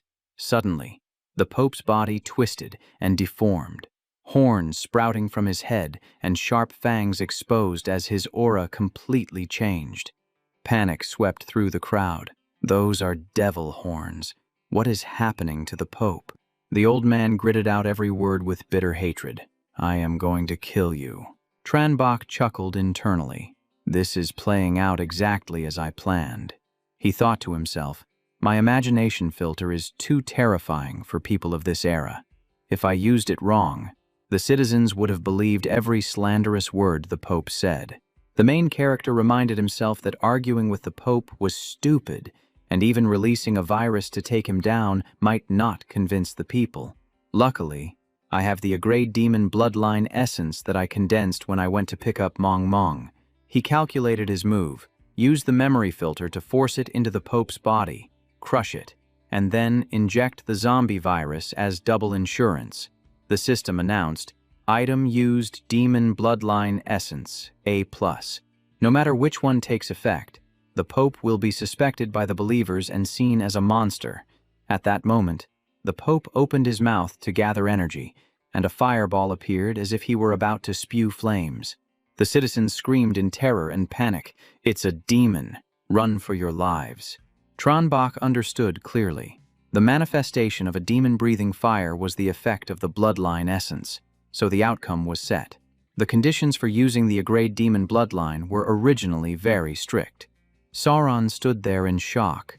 The Pope, he really is a demon. The main character determined that the Pope's body would soon collapse because it could not withstand the power of this bloodline. Tranbach shouted loudly, a demon from hell has possessed the Pope, twisted the scriptures, and harmed the believers. Do you still dare to stop me from eliminating the plague and healing the living? Your sins cannot be forgiven. He pointed straight at the enemy. Today, I will bring down divine punishment upon you. The main character struck the final blow, leaving the crowd in awe. He has destroyed the demon. Sauron knelt down in repentance. My mind was blinded by the devil, and I committed the sin of obstructing you, so I am ready to accept my punishment. Tranbach helped him up. I appreciate your courage and your faith, but remember, God does not punish humans, nor does God care about such things.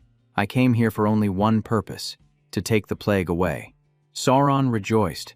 I understand now.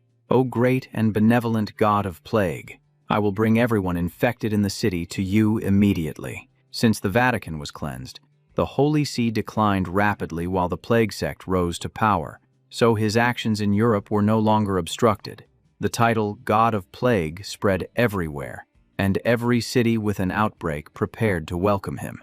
But condensing the survival seed took a long time, so the main character had to continue to Africa, Asia, and Oceania, encountering all kinds of races, religions, and dynasties. Tranbach chuckled softly. 1 year, 5 months, and 12 days, it is finally done. The main character continued. Now I just need to retrieve the root of the disease. This dungeon didn't have any overly powerful enemies, but their stubbornness was off the charts. He looked into the distance. If I had known it would take this much time, I wouldn't have wanted to enter this dungeon, since 1.5 years before the apocalypse is as precious as gold. The system asked, do you want to recall all the plague survival seeds from the outbreak? Tranbach replied, yes. The scene shifted to the courtyard with the plague pillar in Florence, where a woman was kneeling in prayer. O great God of plague, I hope your journey goes smoothly and you complete your plan soon. beside the plague pillar in Florence.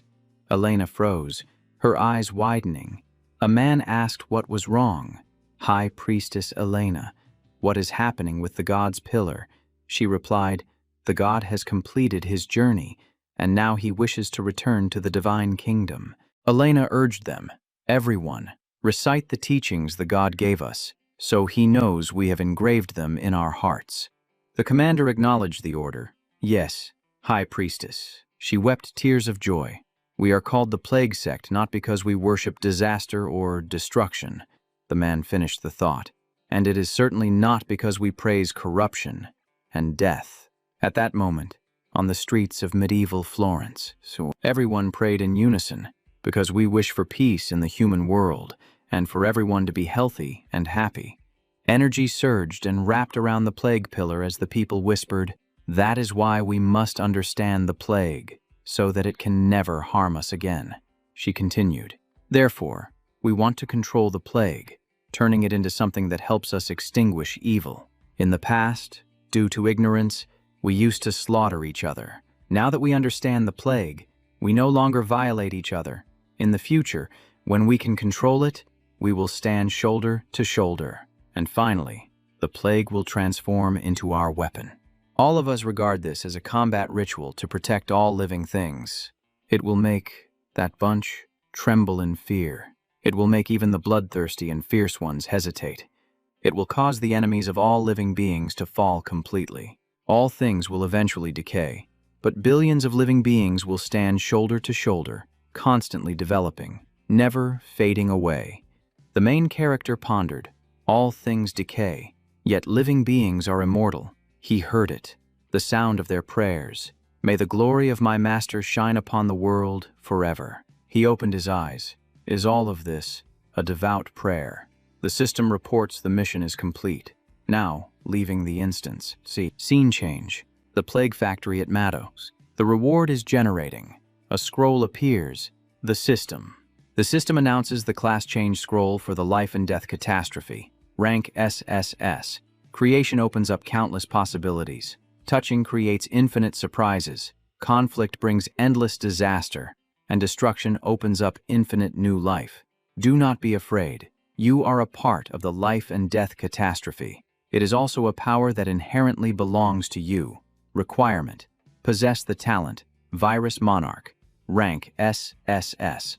The main character calculated mentally. It sounds majestic, but it is unclear what it actually is. I want to change classes right now to find out, but the mission only requires seeing 2 scrolls. It does not force me to have 2 SSS classes. He thought while walking. I already have 1 SSS scroll. I must prepare to get the second one.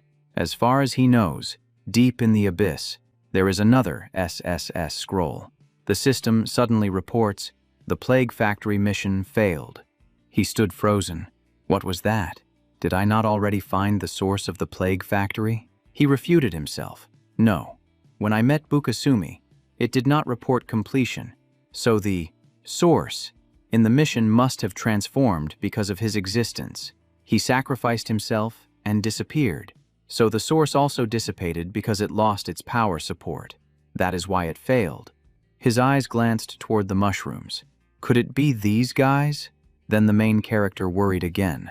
I do not know how Bacta City is doing now, and the rest of the group. A chat pops up. He asked Tongtu Quinn about the situation in Bacta City and everyone's strength. She replied that they have officially rebuilt and finished selecting the location for the supercomputing center and the production line. A few days ago, everyone had a direction to strive for, but since only 4.5 days have passed, their strength has not changed yet. His eyes widened.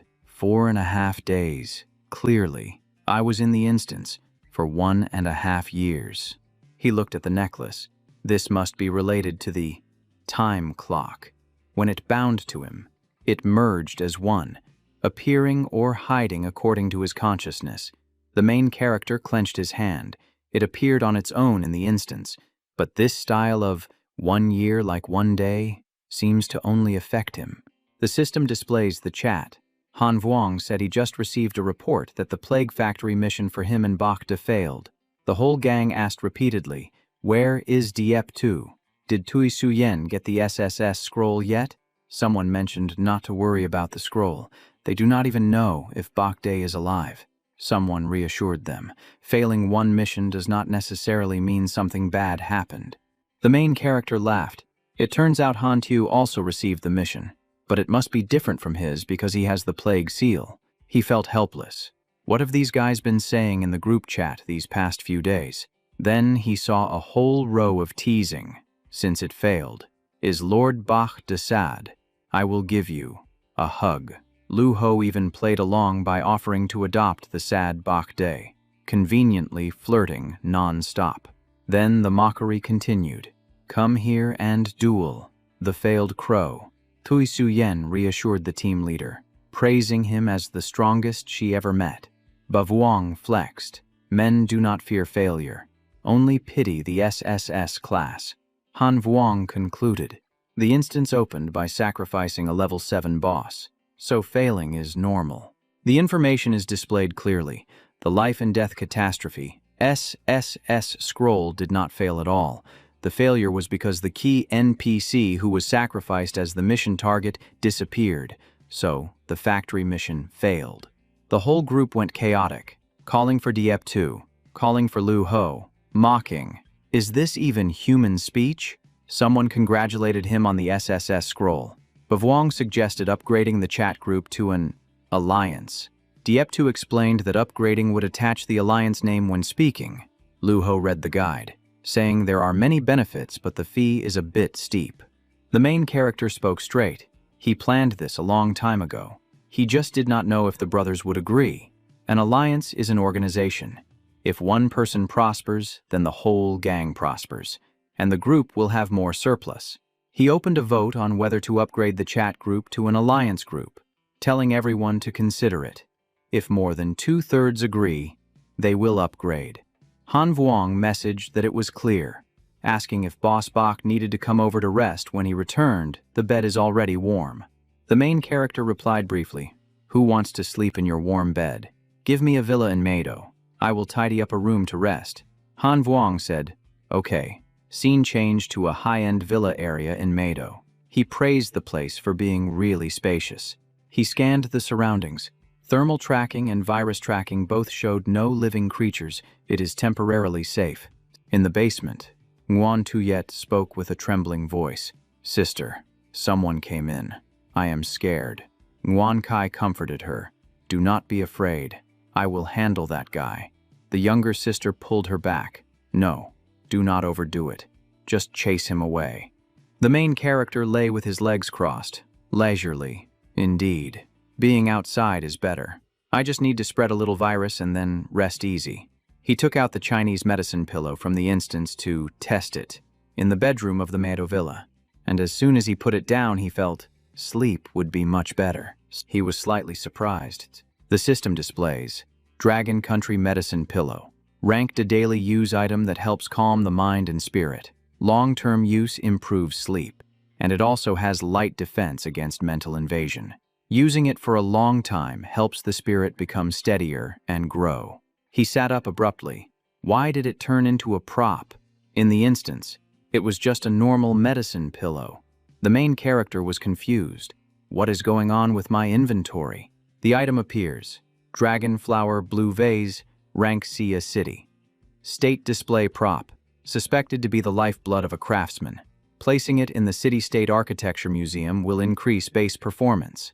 Living Buddha Sarira, rank CA special rare material. Carrying it increases luck by +1, and defense against evil energy by +5. Murabit Gold Coin, rank Day City-State display prop. Placing it in the Architecture Museum will increase base income. Horus Golden Eye Ring, rank CA jewelry ring symbolizing the Eye of Horus. Recovery +5%. Can actively create a shield once. Recharges by moonlight. The main character froze, so over half of the items brought out from the instance turned into props. He had never heard of bringing items out and having them turn into props, like this. Suddenly he remembered, right, there is still the Spear of Longinus. In his previous life, he saw the SS weapon of an emperor, so he had noticed it a few times. He reached for the spear. The knight commander of the Sauron temple saw that he liked the Longinus spear, so he gave it to him before leaving the Vatican. The main character was excited. The Longinus spear also turned into a prop. The system displays. Spear of Longinus contains Awakening rank F, a special long weapon, increases all attributes by +3. Effect, drive away. Darkness, pushes back evil creatures. Darkness, the fallen, the abyss, and filth, deals an extra 200% damage to them. Seal dust, defeating evil creatures will gradually awaken the spear. Number of times needed for initial awakening, 0 out of 10. He narrowed his eyes. These items originally existed on the blue star, but because the will of the universe descended, they became props, so they have hidden and unique traits. The main character was still suspicious. The reason is unclear, but currently the unique spear is in his hands. Without it, can that guy still become a powerful emperor? Mr. Loka. Suddenly his hand tingled like it was being bitten by ants. Why does my hand hurt so much? He flipped his palm over. A whole patch was red. Is the spear pushing back against him? He pondered. It seems I belong to one of the 5 types it counters Seville. Darkness, the fallen, the abyss, or filth. The main character concluded, I cannot use it. It is only rank F and it already reacts like that. If it goes up to rank S, I am surely done for. He took back the spear and threw it into storage to gather dust. At least this world has one less thing that can threaten him. Suddenly, the room door opened on its own. The main character was stunned. I definitely locked it, didn't I? A knife flew out of nowhere, but he instinctively clamped it between 2 fingers. His gaze turned ice cold. His virus detection and thermal imaging didn't see a target. So there must be a spiritual creature controlling the knife. If it's only controlling items, its level can't be very high. He flicked his wrist and slammed the knife down. If he used incineration, it would kill the target instantly, but the room would be destroyed along with it. He frowned. What a headache. His spirit stat was nearly 300, yet he only had one skill that inflicted damage on spiritual bodies. Main looked down at the system interface, planning to use his virus points accumulated from the tower defense and dungeon to find a more effective skill with a reasonable price. The blacklight virus didn't match with spirit types. So what about a mental virus? He stood up slowly. Without a pathogen, he couldn't unlock the skill tree. So, let's see if he had any virus on hand that could evolve into spiritual power. And he found it right away. Got one. And his points were enough to cover it. The system alerted. Enhancement successful. Zombie virus evolves into progenitor virus. Continued success. Progenitor virus evolves into T-virus. Continued success. T-virus evolves into T-virus spirit enhancement type. He glanced at the knife rolling on the floor. His voice dropped to a freezing temperature. Why did you stop slashing? Did you run away? Let me see what kind of spirit you really are. The system displayed. Special skill of T-virus spirit enhancement type unlocked. Telepathy mastery unlocked. Telepathic perception unlocked. Improvement successful. Subskill telepathic vision unlocked. The moment he entered a focused state, telepathy activated. At the same time, Ngan Tuyet hugged Ngan Kai tightly to stop her. Sister, don't. Let's just go. She screamed. I'm going to deal with him. That jerk just barged into our house. He thought quickly. Such a complete spiritual form. And they possess intelligence, so they definitely aren't low level. So why do they only use a kitchen knife to attack? He watched them with an indifferent gaze. I can lock them down with psychokinesis now. But let's test the spiritual perception first. Ngan Kai stood rigid as steel. She had to eliminate the intruder to protect her sister. System report. Ngan Kai Evolver. Talent. Twin Spirit. Evil Spirit. Level 5. Tier 2. Spirit Stat. 15. Ability. Telekinesis. Evil Karma Intrusion. Yin level. Ngan Tuyet tried to convince her. He doesn't intend to harm me. Please calm down, sister. Information display. Ngontuyet Evolver. Talent. Twin Spirit. Good Spirit. Level 5. Tier 2. Spirit Stat. 15. Ability. Telekinesis. Soothing Benevolence. Yang Aura. Main crossed his arms and considered. So these two are evolvers. Since evolvers change forms based on their talents, he hadn't encountered many types like this before. Ngonkai swung the knife and lunged forward, but he flicked his finger, using psychokinesis to lightly lock her wrist. Calm down. I won't hurt you. You know the gap between us. My spirit power is 20 times yours. Last chance.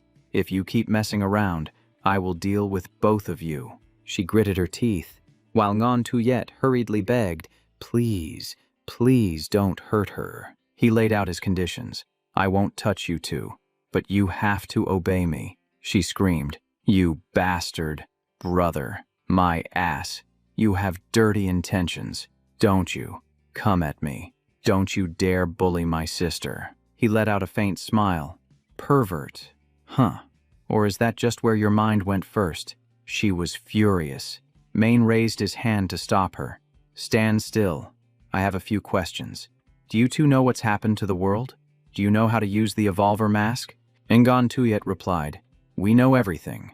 We know how to use the mask, and we often check the Evolver for him. The other girl wore a look of disdain. Yeah, we know. Lots of people died. Just a bunch of bugs. They deserved to die. He was puzzled. If you know all that, why are you only Tier 2? Don't you dare go out and farm monsters for experience. The younger sister stammered. It was me who stopped her. She mumbled, they used to be human. I couldn't bear to hurt them. And besides, they couldn't hurt us anyway. His voice turned ice cold. Idiot. People who want to hurt you will show up sooner or later. Will you be able to handle it at Tier 2? Remember, your talents are very dangerous because your power is tied to your emotions. He warned them. Do not let your emotions drag your power astray, turning you into some stupid, holy mother, or a weak lunatic. Main began to instruct them. Close your eyes, feel the power, and control it precisely. Then use your reason to decide what you must do. A tremor erupted, and Ngontuyet cried out, I should help others. Be a good person. Do my best to help everyone. Ngonkai roared. Kill every dog in this trash world. Anyone who bullies my sister must pay. Main watched the two of them shaking violently. Their reason has been heavily invaded. He kept a serious face. If you aren't trained properly, you two will soon become low-level spirits who only act on instinct. You'll become true monsters. Main calculated quickly. To train spiritual bodies dominated by emotion, I first need to reduce the energy impact on them. He reached out his hand. Might as well use telepathy to give them a little homework and practice my skills at the same time. Then he released full suppression, causing both of them to jump and yell, What do you think you're doing? He chuckled softly. That's right. Resist with all your might. Resist until your energy runs dry. He calculated in his head, I'll try training shape formation and telepathic control. In my past life, I didn't specialize in spirit, so this area has always been a weak point. Main watched the two of them twitching uncontrollably, then withdrew his hand. Controlling two spiritual bodies at once gave me the general idea, but the details are lacking. Plus, since they were resisting, the movements looked awkward. The two girls were frozen in place, unable to even twitch. He observed them, done resisting. You clearly still have energy, so your intelligence has returned a bit, and you think I won't hurt you. He stepped closer. Seems like you still don't understand the situation. If you don't learn to control your emotional energy, you'll soon become unconscious monsters. He shouted loudly. In that case, I'll just kill you right now and get it over with. In that very instant, the clothes on both of them were shredded to pieces. Ear-piercing screams rang out in the room, and it was chaotic for a while. The two girls huddled together, wrapped tight in a blanket. Main sat nearby and asked, Now, if you see a monster attacking someone, what do you do? Ngontuyet replied, Save that person and take down the monster, the other girl concluded. Act according to our strength, and if we can do it, prioritize taking out the monster first. He nodded. Good. It seems your reason has returned. Even though you're still polarized between good and evil, the energy isn't dragging you into extremes.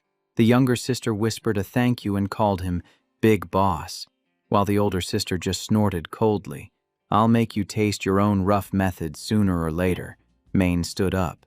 Before, you didn't know how to control it, but your negative and positive talents still naturally absorb energy. Now, start over from zero.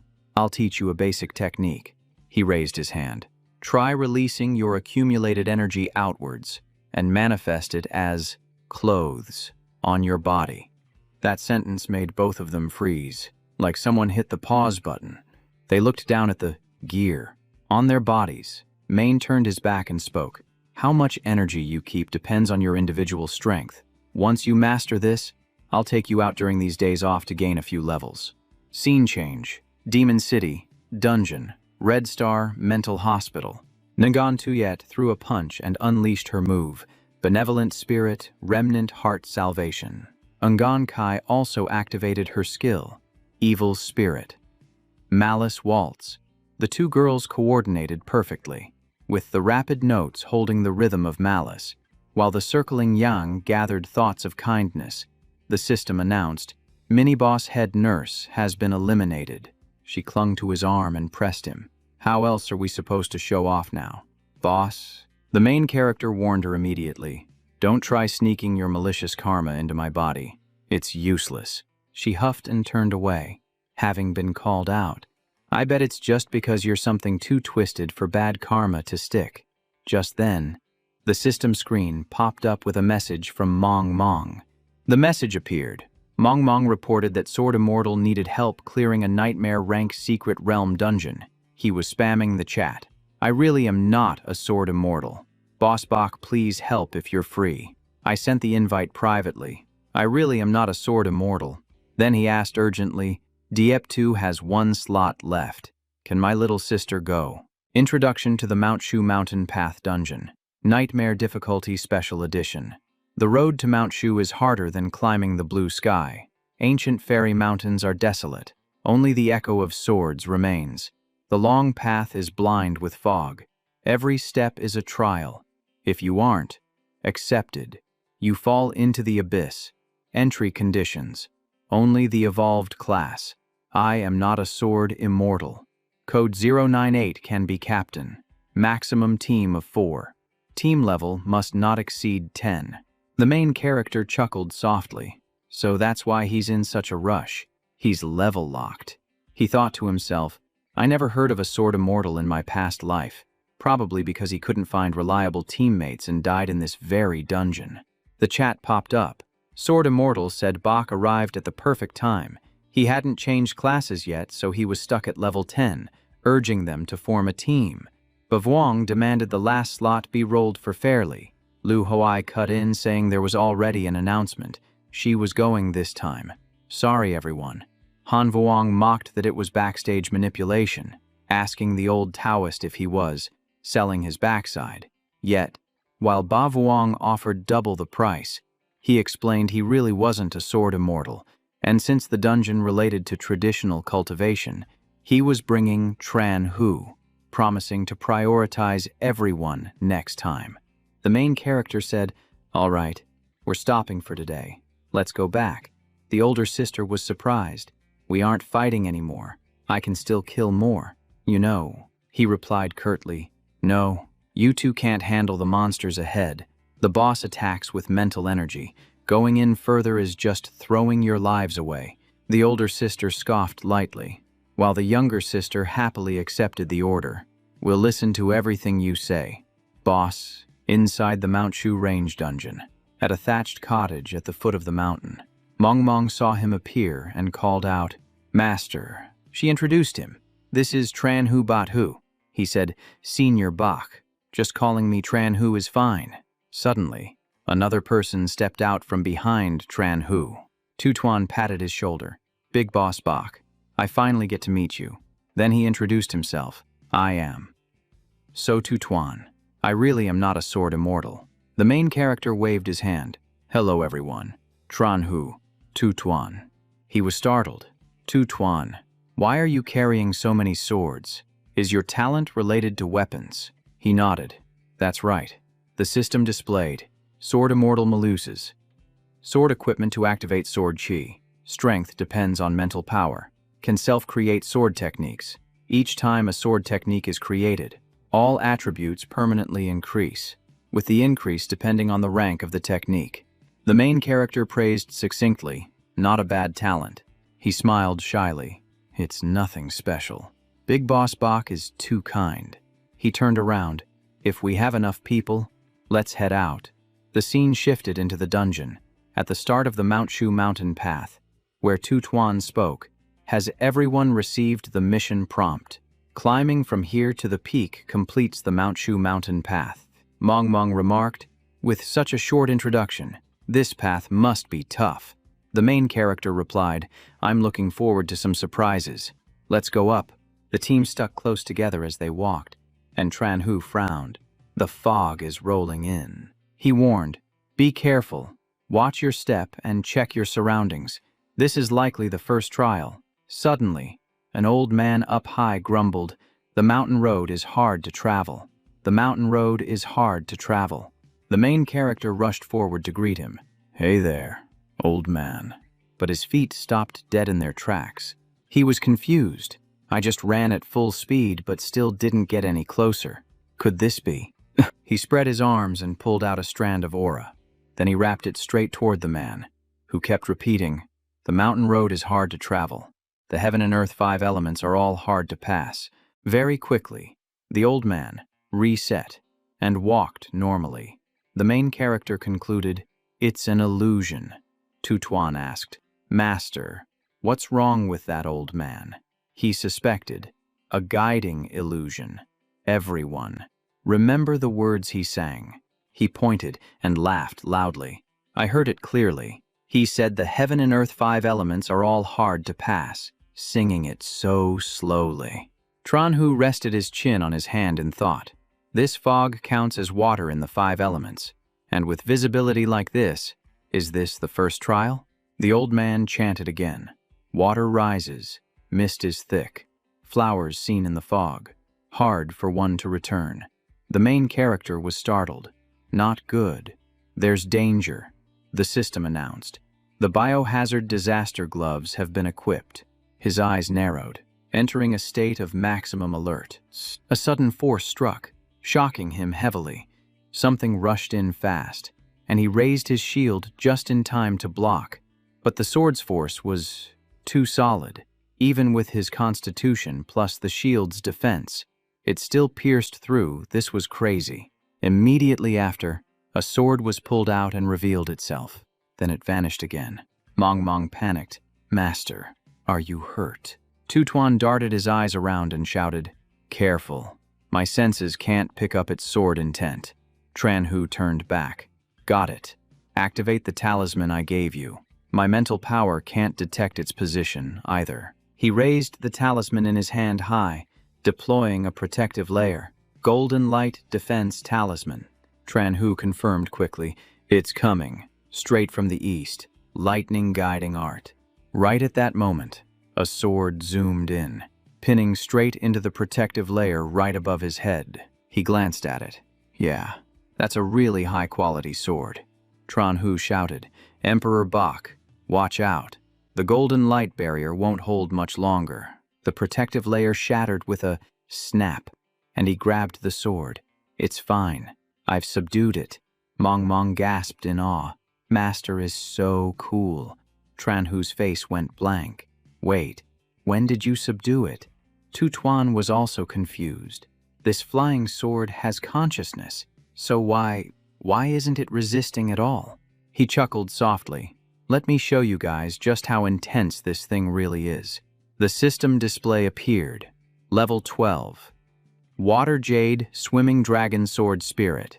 Strength 60. Speed 120. Constitution 60. Spirit 60. Passive skill. Jade Water. Swimming Dragon Power scales with water vapor. submerged in water. All attributes times 10. Armor penetration plus 10. Without water. Stats drop to 1/10. Battling metal-type sword spirits grants bonus metal attributes. The system logged the details. Level 12, Water Jade Swimming Dragon. Strength 60. Speed 120. Constitution 60. Spirit 60. Jade Water Swimming Dragon. The more water vapor, the more explosive it becomes. Submerged. All attributes times 10. Armor penetration plus 10. Dry land. Reduced to 1/10. Elemental interaction. Fighting metal grants metal attributes. Fighting earth causes reduction. Possessing all 5 elements doubles all attributes. Sword fusion. Allows attaching multiple sword types to boost skills and attribute rewards. Tran-Hu scratched his head. The high water vapor really pumps up its power. No wonder my golden light shield couldn't last even half a second. With fog like this, its power probably increases 3 to 5 times. Tu Tuan looked grateful. That is a fine sword and an excellent sword spirit. He spoke plainly. Ideally, giving it to him would maximize its potential, but I controlled it using a special method, so it cannot be transferred. He waved his hand dismissively. Forget it. I prefer raising my own sword spirits. That is the only way to truly build a bond with them. Mong asked, Master, does the phrase heaven and earth 5 elements are hard to cross mean that one possesses all 5 sword spirits? He shrugged his shoulders. It is unfortunate that I can only control 3 right now.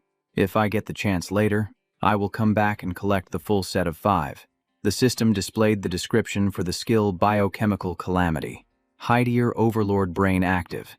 Allows permanent control of 3 creatures with spirit power no higher than the user's own. He spun around.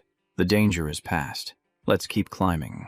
Tu Tuan followed behind, offering genuine flattery. Senior Bakde is both powerful and versatile. This dungeon is going to be a breeze. Now I understand why Auna handed over equipment and skill books just to beg for a spot on your team. 10 minutes later, the whole team regrouped, and he announced, the fog has lifted, so the first gate is cleared. Mong raised her hand. This road is so long. If there are 5 elemental gates, does that mean we have only finished 1/5 of the journey? Tu Tuan suddenly pointed and shouted, Hey, look up ahead, he observed. It is that old woodcutter again. He looked in the direction where the finger was pointing. The man mumbled again. The road to Shu is hard to travel. The heaven and earth 5 elements are hard to cross. There are monsters in the forest, and even the grass and trees turn into soldiers. It is truly terrifying. He leaned forward and smirked. So we have reached the chaotic melee stage. That actually sounds pretty good to me. Suddenly, countless monsters surged out from the ground ahead, completely blocking the path. He smiled with a slightly wicked edge, because I love these kinds of stages the most. Tran-Hu analyzed, according to the song lyrics, this gate hides monsters in the bushes, so the sword might be hidden in there as well. Tu Tuan waved it off. Stop trying to decipher the woodcutter's hidden meanings. Suddenly, he froze in place. Is it over already?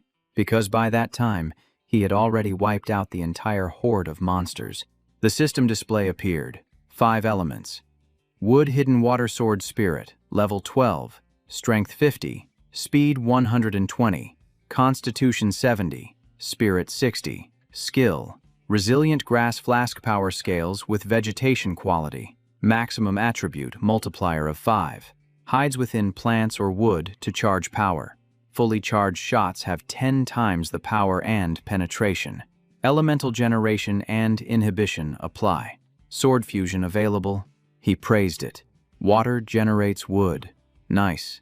Blending into the vegetation for an ambush is an extremely solid strategy. Mong waved her hand. Stop standing there spacing out. Let's keep climbing. Tu Tuan scratched his face, slightly confused. Wait, what exactly did I come here to do again? The woodcutter continued his rambling. Do not enter the difficult road to Shu. Dangerous rocks. Falling into the abyss of sorrow. Then, from high above, an earth formation crashed down like a storm. All 4 of them reflexively crouched low. raising their hands to shield themselves. Tran Hu gritted his teeth. We can't move forward. Golden Light Defense Talisman. Mong Mong stopped him. Wait. She handed him a blindfold. Your talismans are hard to craft. Just use this instead. He put it on and let out an impressed sound. Big boss. Mong Mong really came prepared. She replied nonchalantly, I just used my dream creation skill to make it. He nodded. Good. At least we do not have to cover our eyes manually. He thought to himself, the sand does not actually hurt my eyes, but the wind blowing dust everywhere is truly annoying. Suddenly, the tremors started again. The rocks next to them exploded, knocking Tu Tuan and him flying to the side. Tran Hu and Mong Mong shouted out, Fellow Taoist, so, Senior Bach, Master. Tran Hu panicked. What do we do? The cutting wind is too intense. I cannot see where they landed. She stammered. It is okay. I will go find them. A vortex of sand and dust formed as Mong Mong jumped down to search, calling out, Master, wait for me. Tran Hu ran over, shouting, Boss Mong Mong, watch out for the water. Tu Tuan yelled out, I just ate a whole mouthful of sand. He panted, reminding them, this dungeon prohibits flight, and my equipment consumes a lot of energy. I have only used it a few times and I am already sweating. Jumping down now would be troublesome and exhausting. Tran Hu crossed his arms. We have to figure out a way to avoid being pushed down by the cliff-severing sword. He looked up. This wind blocks my spiritual probe. I cannot predict the timing or location of the next attack. He replied concisely, It is simple. Before the wall attacks, there is a half-second vibration. Use your heart to feel it, and do not let the wind confuse you. As soon as you feel the vibration, dodge immediately. Tu Tuan looked grateful, truly worthy of being Senior Bach. You picked up on the details after experiencing it just once. He turned around. All right, stand here and wait for the next wave. Anyone with slow reactions, stay close to me. Mong Mong replied, Yes, Master. The other two responded in unison. Yes, Boss Bach. Understood. Senior. Suddenly, another tremor rolled in. The group immediately sprinted upward. He laughed. Nice. We have solved the pattern for dodging the cliff-severing sword. We will clear this level in no time. Mong Mong asked, Master, this place probably houses the Earth Spirit sword. Do you not need it? He shook his head. I do not need it. Tran Hu explained. The Earth Spirit sword is not compatible with Senior's water and wood spirits. In fact, Earth counters water. He glanced over. Correct. I can only control 3, so I will likely choose metal or fire for the remaining slot. A while later, the woodcutter began singing again. The road to Shu is hard. The heat is intense, making one dizzy and speechless. Tran Hu gasped for air. I am done for. I am about to be grilled alive. I have stopped sweating. I am dehydrating. Tu Tuan wiped his sweat and complained. Is the fire spirit sword trying to turn us into jerky? This is the most vicious trap I have ever encountered. Mong Mong was so hot that any water she created evaporated instantly, and her umbrella was useless. Master, your disciple is about to turn into dried disciple jerky. He reminded them, do not rush. It is coming. Fire is not just about explosive power. His voice turned cold. There is also the slow burn, forcing people to endure the torture. As long as there is enough fuel, it will burn persistently. That is also the nature of fire. Tu Tuan asked right away, Bak Dai, did you figure out when the fire spirit sword would show up from what he said? Main replied, Of course. The woodcutter made it clear. Wait until you're dizzy, blurry-eyed, and can barely get a word out. Tran Hu was dizzy, swaying and stammering. Then I. A sword thrust straight toward his face, then stopped dead. Main caught it, chuckling softly. Gotcha. The system displayed 5 elements, sword spirit, burning heart fire, level 12, power 70, speed 100, physique 70, spirit 60, passive skill, burning heart explosion. The hotter it gets, the stronger it becomes. Above 100 degrees, all stats are multiplied by 10. It can hide within sunlight. ignore environmental effects, and evaporate water within a specific range. He concluded, "I've tamed the fire spirit's sword. Let's get through this section fast. Well, rehydrate later." After drinking water, everyone looked euphoric. "Ah, that hits the spot." The woodcutter chanted again. "The road to Shu is hard, lightning flashes. The body and the path separate, difficult to return whole." Maine thought to himself, "Sounds like the metal spirit's sword is a combat trial.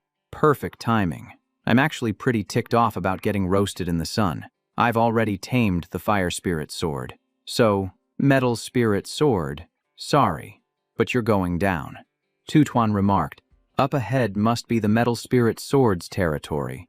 Mong nodded in agreement. A simple, straightforward combat stage. He looked at the sword, confused. "Is this an unrefined sword?"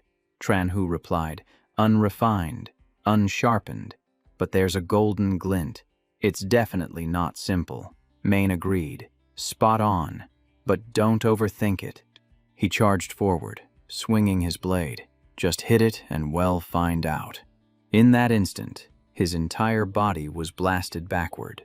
Fragments of the sword shattered like they'd hit a concrete wall, but the blade regenerated instantly.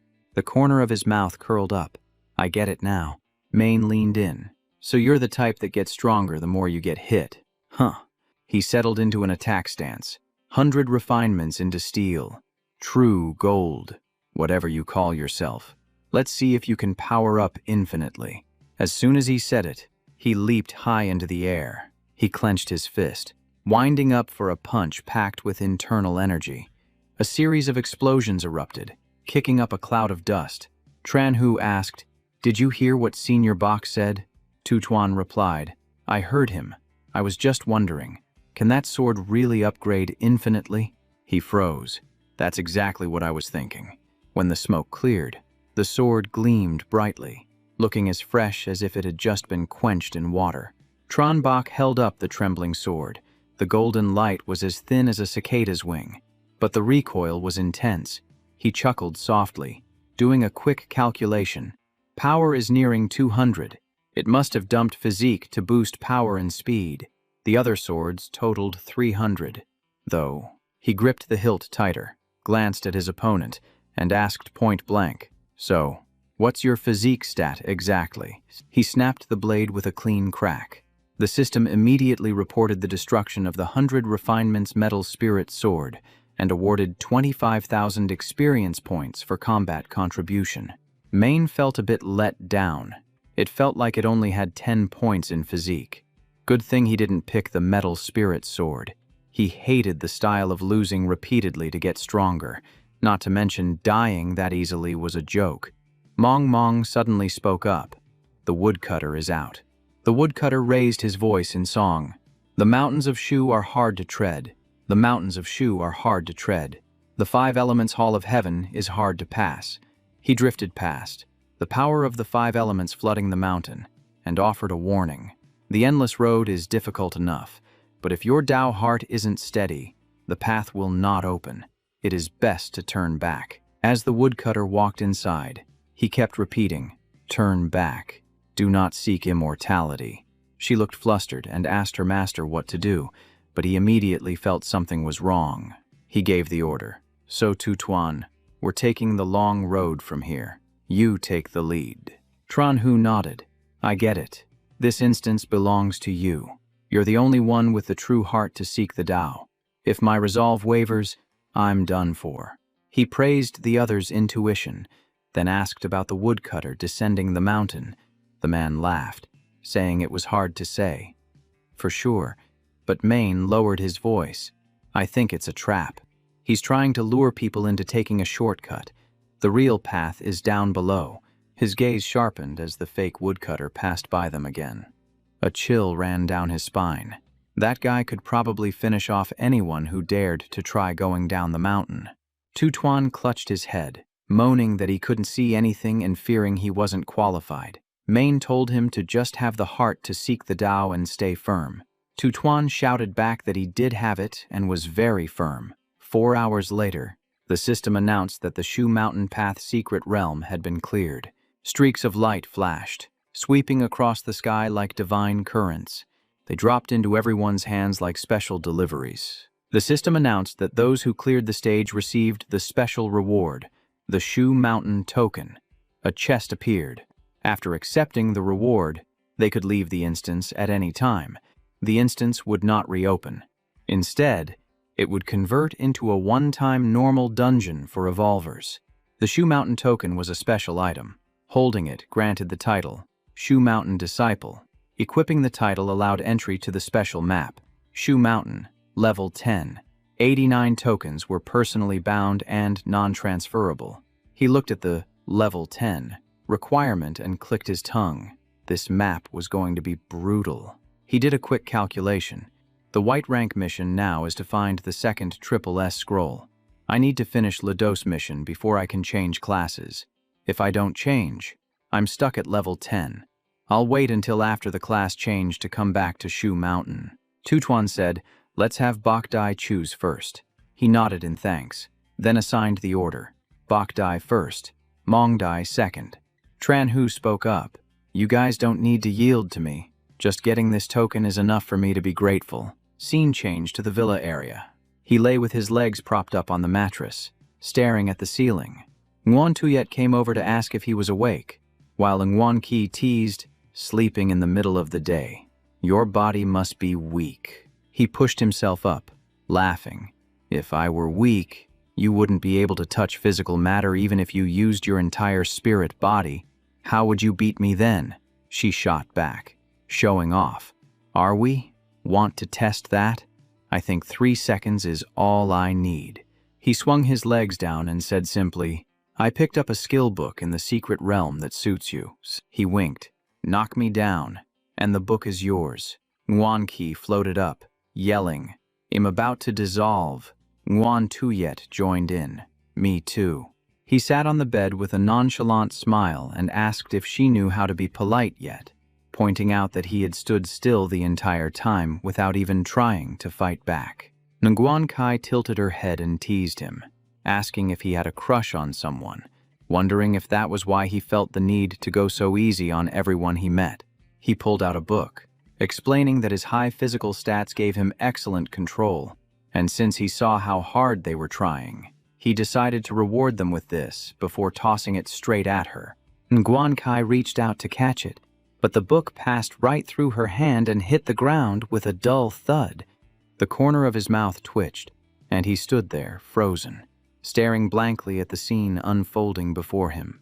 Nguyen Ki held her chest and laughed, saying they would study after they recovered since the book wasn't going anywhere. He immediately stood up, stating he had to go handle some business now, prompting Nguyen Tuyet to widen her eyes and ask if he was really leaving. Reminding him that he promised to take them to Jiang City, he took out a mission scroll and replied that this matter was urgent, promising that he would take the two of them there as soon as he returned. She beamed with a bright smile after hearing his words, cheerfully exclaiming that they would be waiting for him to come back. The system notified him about the SSS-Rank Demon Hunter class change scroll, and he calculated that he had reached his limit, realizing he had to go to the Abyss to get the SSS rank scroll because if he didn't finish the etiquette mission, he would be stuck at level 10 forever. A selection panel popped up explaining that the SSS-Rank Demon Hunter scroll only dropped from the first pure-blood demon killed, and there was a unique special mission available that would convert it into a class change scroll upon completion, asking him to choose yes or no. He stared at it calculatingly, remembering that when he first got this scroll, he hadn't even dared to think about it because this trial was known as the one that not even gods could survive. He reached out and pressed accept, telling himself that since there were no other clues for the SSS rank, he had to take the risk. Immediately after, he was teleported to the first floor of the Abyss, where the surrounding demons started hooting about eating the human. The corners of his mouth curved up as he muttered that in his past life. He used to come here often when changing his class to Demon Hunter, so this time it actually felt like he was returning home. He adjusted his gloves and efficiently disposed of 3 demons. causing the system to report that his progress for killing fallen demons was now at 3 out of 100. A reminder flashed up stating that using the scroll would grant entry to the first floor of the abyss, where he had to kill 100 hunter demons and 100 fallen demons. If he left the abyss, he would be kicked out. So he calculated that he needed to hide himself well. He stared straight ahead, thinking it was simple enough. He was just using the scroll to get in here, but his real target was the trial located at the abyss well. 1 day later, he leaped up to escape the swarm of demons at his feet, thinking that this type of mission was truly annoying since the first floor was packed with fallen demons and hunter demons that were stupid but incredibly persistent in their chase.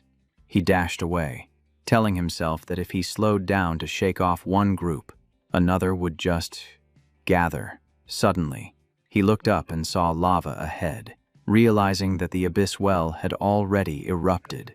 The main character froze, thinking this was just his rotten luck. While the eruption didn't affect the trial itself, it filled the abyss with energy, strengthening every creature that possessed a demon bloodline. He glanced at the surrounding rocks and the sea of demons behind him, noting that the eruption was about to spew out countless blood eggs to spawn a new horde. With tens of thousands of enemies approaching, stopping now meant he would easily be surrounded. He moved like the wind, worried that if he broke through the siege, he might accidentally complete the mission and get kicked out of the abyss. Just then, a sword flew at him from behind like a fired arrow. He jumped to dodge it cleanly, letting the sword slam into the ground with a sharp thud. A level 16 demon warrior named Fergus stepped forward, stomping right onto the sword hilt as if he were stepping onto a stage. The creature sneered in the demon language, calling him a premium dinner and demanding he kneel in gratitude. He replied in fluent demon tongue, sarcastically noting that a pure-blood demon on the first floor was rare and asking if he had come up from the deeper levels. Fergus smirked and nodded, admitting it was true and acting surprised that a thing that only knew how to run could speak their language. But he added that food understanding its master didn't change anything. He gave a scornful laugh and asked if the demon really thought he only knew how to run, challenging him to figure out why only the low IQ hunter demons and fallen demons were still chasing him. The demon grabbed his sword and charged, roaring that he didn't know but would force the answer out before the human left the stage, declaring he would start eating from the head. The main character calmly replied that there was no need to wait because he would tell him right now. Fergus was sliced through cleanly by him, his eyes bulging as he screamed in disbelief, unable to accept that this was happening. He turned his head to watch the body fall from high above, crashing heavily onto the ground like a lump of iron. He smirked and finished his sentence, explaining that the reason was because he had already wiped out all the other species. Glancing at the demons crawling out from the rocks, he urged himself to move fast or risk being surrounded. 6 days later at the abyss well, he looked ahead and sighed with emotion, thinking that while it looked close, running here had nearly broken his legs. He leaned his back against a rock and exhaled, recalling that he used to take refuge around here in his past life since most first-floor demons didn't dare come near. So he decided to rest a bit before starting the challenge. He opened the system and told his mask to devour the pile of demon bloodline potions he had picked up over the last few days, noting his backpack and storage were full, wondering what grade of bloodline essence would result from combining tens of thousands of B and D rank items. Just then, Du approached from the distance and laughed, saying this was interesting. Hearing the voice, he immediately sat up straight and looked over. The creature opened its mouth to show off its sharp teeth, saying it had received news from a servant that a human was heading straight for the abyss well. The level 18 island maw fish demon, named Du, held a trident, boasting that he had wiped out almost all the other species except for the hunter demons and fallen demons, then roared excitedly that it seemed the culprit was right here. He narrowed his eyes in thought, realizing that an island maw fish demon appearing on the first floor was definitely something that shouldn't be happening. He stood up abruptly and asked bluntly if they had all decided to come here for a stroll just because the abyss well was erupting. Du accelerated towards him, roaring that he was a demon prince coming to send him off, swinging his trident as if he wanted to close the deal right there and then. The demon activated water blade slaughter, sending sharp currents of water curling up and rushing straight at him. Opposite him, his entire body burst into flames as he prepared to confront the rushing torrent of water. He used burning body refinement to block the water, and as the flames on his body were dampened slightly, he asked if the demon was really a prince and which floor's lord his father was. Du opened his mouth and roared with pride, declaring that his father was the lord of the 17th floor. The demon thrust his trident forward, but he leaned to the side to dodge, to then cursed in a hateful voice, insulting his flames by calling them cheap trash. The main character raised his hand to activate muscle enhancement, chuckled softly, and then threw a punch straight at Du's face. He grabs its head and slams it straight into the ground. BAM. The ground cracks like a truck just ran over it. Just looking at it makes me feel the pain. Tronbach slowly stands up, swords hovering around him like the opening act of a feast. His voice is cold as ice as he says he was just getting ready for a good meal when this thing jumped out to ruin the party. He warns that the arrow in his inventory is definitely not happy about it. The main character stands perfectly still, letting his swords pin the opponent all over. His expression doesn't change one bit. He casually declares that since it already interrupted him, he might as well use its blood as an appetizer. Its mouth hangs open, and vial after vial of bloodline potions flies out, whooshing through the air like they are being sucked right out of him. He looks at the pile of potions getting sucked into his backpack and lets out a sigh. A rough count puts it at around 10,000 vials. He wonders what grade of item he can synthesize if he combines all of them together. The system goes ding, and a grade C black water appears. It adds 25 strength and 25 agility. Holding it lets you breathe underwater, see through the darkness, and even grants wave treading level 1. It requires level 15 and 60 strength. He smirks, thinking breathing underwater sounds pretty decent. He looks at the lava that has finally stopped erupting and whispers that the waiting game is over. Now, the real show is about to begin. He stands silently at the edge of the abyss, his gaze piercing straight down into the bottomless depths. The main character focuses on the abyss. A purple light flashes alongside red text that says, "When you gaze into the abyss also gazes into you." He understands exactly what that warning means. His eyes flash a brilliant red, and his heart starts pounding in his chest. It is finally here. The system displays red text stating that it has detected, "You are a creature with intelligence." A chill runs down his spine, but he tells himself he cannot back down. Retreating means losing everything. The system continues to report that it has seen your level is 10. He clenches his trembling hand, remembering his past life where countless level 10 geniuses fell right here. Only 1 in 10,000 could escape this gaze, but absolutely no one returned alive. The red text keeps popping up. It is seen that you have not changed classes yet, and you possess no bloodline. It scans him completely clean. No SSS-Rank gear, no external buffs. His strength comes from what he seized himself. He has enough self-control, yet he has no idea what he is about to face. It sees his name, his fear, and his hatred, and yet he still stares right back at it. Finally, a line of text appears, judging him qualified and opening the path to the Abyss trial. Tronbach is startled and snaps his head up to look toward the flashing light. He rests his hands on his knees to read the notification. Completing this grants a bound SSS-Rank Abyss Lord class change scroll. He smiles with pure excitement. He actually succeeded. The next instruction appears. Jump down to begin. Stepping back means giving up forever. The main character springs up from his kneeling position, lets out a loud roar, and charges forward. Dust rises high as his figure disappears. A mission board appears before his eyes. Defeat the level 10 Demon Lord Illusion. Each floor has its own conditions and a rest time ranging from 1 minute to 1 hour. A notification rings in his ears. All stats restored to maximum. Items and cooldowns reset. And equipment repairs complete. The trial officially begins. He is startled, thinking that if all cooldowns are reset, does that mean the 70-year clock gets reset too? But immediately after, the system reports an error. It cannot restore him to his peak state. He just lets out a curse word at this sudden plot twist. The Return to the Past skill pops up. It allows him to return to any point in time but wipes out all achievements. The cooldown is still 72 years, 6 months, and 7 days, and it cannot be reduced by any effects. He looks at the hourglass appearing, realizing that the Abyss cannot reset this skill. He starts calculating his escape route. A series of error messages appear and then update. It is still Return to the Past, but he cannot go back to before he entered the Abyss. The cooldown remains unchanged.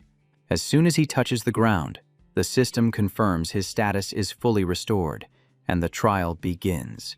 The hourglass fades away. He breathes a sigh of relief. At least the cooldown has vanished within this scope. It looks like passing the trial is actually possible. Floor 1, Level 10. Akma Warrior. No special conditions. He looks at the opponent and thinks to himself that this thing isn't scary at all. In the blink of an eye, he takes the opponent down. The system reports he passed Floor 1 and asks him to select his recovery time. Floor 2 ends just as quickly. The next illusion falls, followed by another notification to choose a rest break. Standing next to the demon corpse, he hears the report of clearing Floor 5, then Floor 17. Every punch sends his opponents flying. His speed is just like he is power leveling in a ranked match. The sound continues to ring out, past Floor 26. Choose recovery time. He handles the demons with ease. The system reports passing Floor 34, and his pace remains incredibly stable. Notifications come rushing in. Floor 41, Floor 59, then Floor 66. The numbers are climbing at a dizzying rate. Lord Aldu, Level 10, appears. Special condition. Can only be killed by hitting a weak point. He swings his sword and roars, wanting to put an end to this human's journey. The main character grits his teeth and steps back. Since Floor 50, his stat advantage has dropped. 2 lives of experience can hardly make up for a demon's lifetime of slaughter, especially with such a tricky condition. His sword pierces the opponent's neck, spraying dark red blood. But he realizes that relying on skill alone isn't enough anymore. He has to find the exact weak point and accept the risk. Aldu swings his sword with extreme force, knocking him flying backward. He immediately springs up, retreating continuously to widen the gap. Suddenly, the opponent hurls his sword straight at him and screams. The main character's eyes go wide as he sees the blade hurtling toward him. The sword pierces right through Tranbok's stomach. The impact throws him backward in midair, and this is where it gets absolutely crazy. Aldu stepped up, yanked the sword right out of Tranbok's body, and smirked. Human. That recovery is impressive, but stupid is still stupid. It flicked the blood off its blade, bragging that the Abyss rules buffed it to the teeth, making it invincible. Tranbok lay motionless, activating Poison Hand to fake his death perfectly. He raised an eyebrow at the creature. You are celebrating a little too early. Aldu froze, grinding its teeth as it turned its head. And here is the crazy part. The main character sprang up and slashed across its waist, shattering its body like glass. It widened its eyes. How is this possible? The system announced clearing the 66th floor. Tranbok looked at the dissolving corpse and coldly replied, "The stupid one is you." He raised his hand, explaining calmly, "I took that hit on purpose. I didn't dodge or block just to make you careless. That is the only reason I cleared it so fast." A moment later, he reached the 100th floor. A notification popped up. Swordsman Fallen Imp. Rupert. Level 10. No special conditions. Tranbok scratched his head in confusion. Fallen Imps are the weakest race. Right. And no conditions at all. He rolled his eyes, scanning the area. Huh, where is the boss? Is it hiding? He fell into thought. The abyss is a chaotic mess. Even the weak can become lords. Maybe this floor really is just a game of hide-and-seek. Just then, someone lunged from behind, swinging a weapon. Tranbach sensed the danger and spun around with lightning speed. But he was still a beat too slow, and the slash took him down, waking up back on the first floor. He gasped for air. I just died twice in the blink of an eye. Even Poison Hand couldn't save me. The first floor appeared, Lord Demon Hunter, Demon Warrior level 10, no special conditions. The blade came crashing down again as the monster roared, "Lowly human, die." Tranbach countered gently to take it down, thinking that if he hadn't activated the time regression in time, he would have been gone for good. He asked straight out about the Lord of the 100th floor. The monster coughed and replied, "I wouldn't tell you even if I knew." The system announced clearing the first floor. He calculated, "These guys know I am just a projection, so they aren't afraid of death. I need to change tactics to dig up info on the 100th floor." On the 72nd floor, Tranbach faced a fallen imp. The weakest species became a lord. It roared, "You will die at the hands of a fallen imp." He put his hands on his hips and smirked. "I go deeper, and it is still just fallen imps running the show." The demon screamed, "Lord Rupert of the 100th floor, the legendary Shadow Sword demon, defeated even a demon Grand Duke. Even after being kicked away, it still screamed, 'You will die.'" Tranbach smiled. "Thanks for the tip." The system announced clearing the 72nd floor. Back on the 100th floor, he analyzed the Shadow Sword, an S-class job of the 3rd Advancement Dark Knight class, specializing in one-hit kills and controlling shadows for bizarre attacks. Tranbach gave a slight smile. "Thanks for the compliment, but I am not that stupid." He dashed around constantly, staying far from any shadows, moving while detoxifying his body, keeping his distance to avoid showing any openings. The green virus silently waited for its chance. A while later, he stopped, bending over with a sigh. The tension was draining his energy. He had to activate Poison Hand to recover, or he would lose focus. Suddenly, he froze, his eyes scanning everywhere with high alert. A sword stabbed out from the darkness. Tranbach barely dodged it, gritting his teeth as he realized, "That's not right. There is another move." He summoned his sword, blocking the attack instantly. He retreated quickly to widen the gap. Swordsman Fallen Imp Rupert, level 10, appeared holding dual swords. It coughed, admitting, "Restricted by the trial and your virus. That was my last full power move." Tranbach raised his mutated arm and gave a faint smile. "Is that so?" Its body began to fade. "If you pass the trial, come to the real 100th floor to fight me again. Even if you aren't enough right now, I will wait." The system announced clearing the 100th floor. He laughed loudly. "I will succeed, Rupert." Tranbach watched the shadow disappear. "Next time we meet, I will properly learn from your swordsmanship." On the 200th floor, inside a magnificent palace, he greeted, "Respectful greetings to the Lord of the 200th floor, Fallen Angel Elmia." He asked if the trial should begin. The system confirmed Elmia, level 10, with no special conditions. She leaned back lazily on the sofa. "Fighting ruins the palace. It is so annoying." Elmia smiled softly. "I want to let you go, but I am curious." She waved her hand, and tables, chairs, and wine appeared. "Come sit over here first." Tranbach sat down and asked, "What does my lady want to know?" She chuckled softly. "With this level of strength, how did you climb to the 200th floor? Beating Rupert is only the beginning." Elmia mentioned there were many tougher enemies. He smiled. "My ace in the hole. I can't reveal that to a lady." She proposed, "Have a drink with me. Tell me how you passed, and I will let you go." He poured the wine but remained on guard. "What story would you like to hear, my lady?" Elmia rested her chin on her hand. "Floor 105, that slimy monster." Tranbach recalled Sarubi's on floor 105, the swamp of flesh and blood. He recounted. It was like a giant puddle of meat. Touch it, and you get swallowed instantly. It was even faster than me. Elmia asked. So, how did you win? The protagonist replied calmly. If it likes to eat, I let it eat. But I'm not exactly easy to digest. He raised his hand. I let it swallow hundreds of mutated arms. In the end, it collapsed because it couldn't handle it. Elmia smiled with interest. He replied, It wasn't easy at all. Ripping off your own arms hurts like hell. You know. She asked next about Fingu on floor 136, the stinky old man hiding under the sea. He recalled the lord of floor 136. Tranbach raised 3 fingers.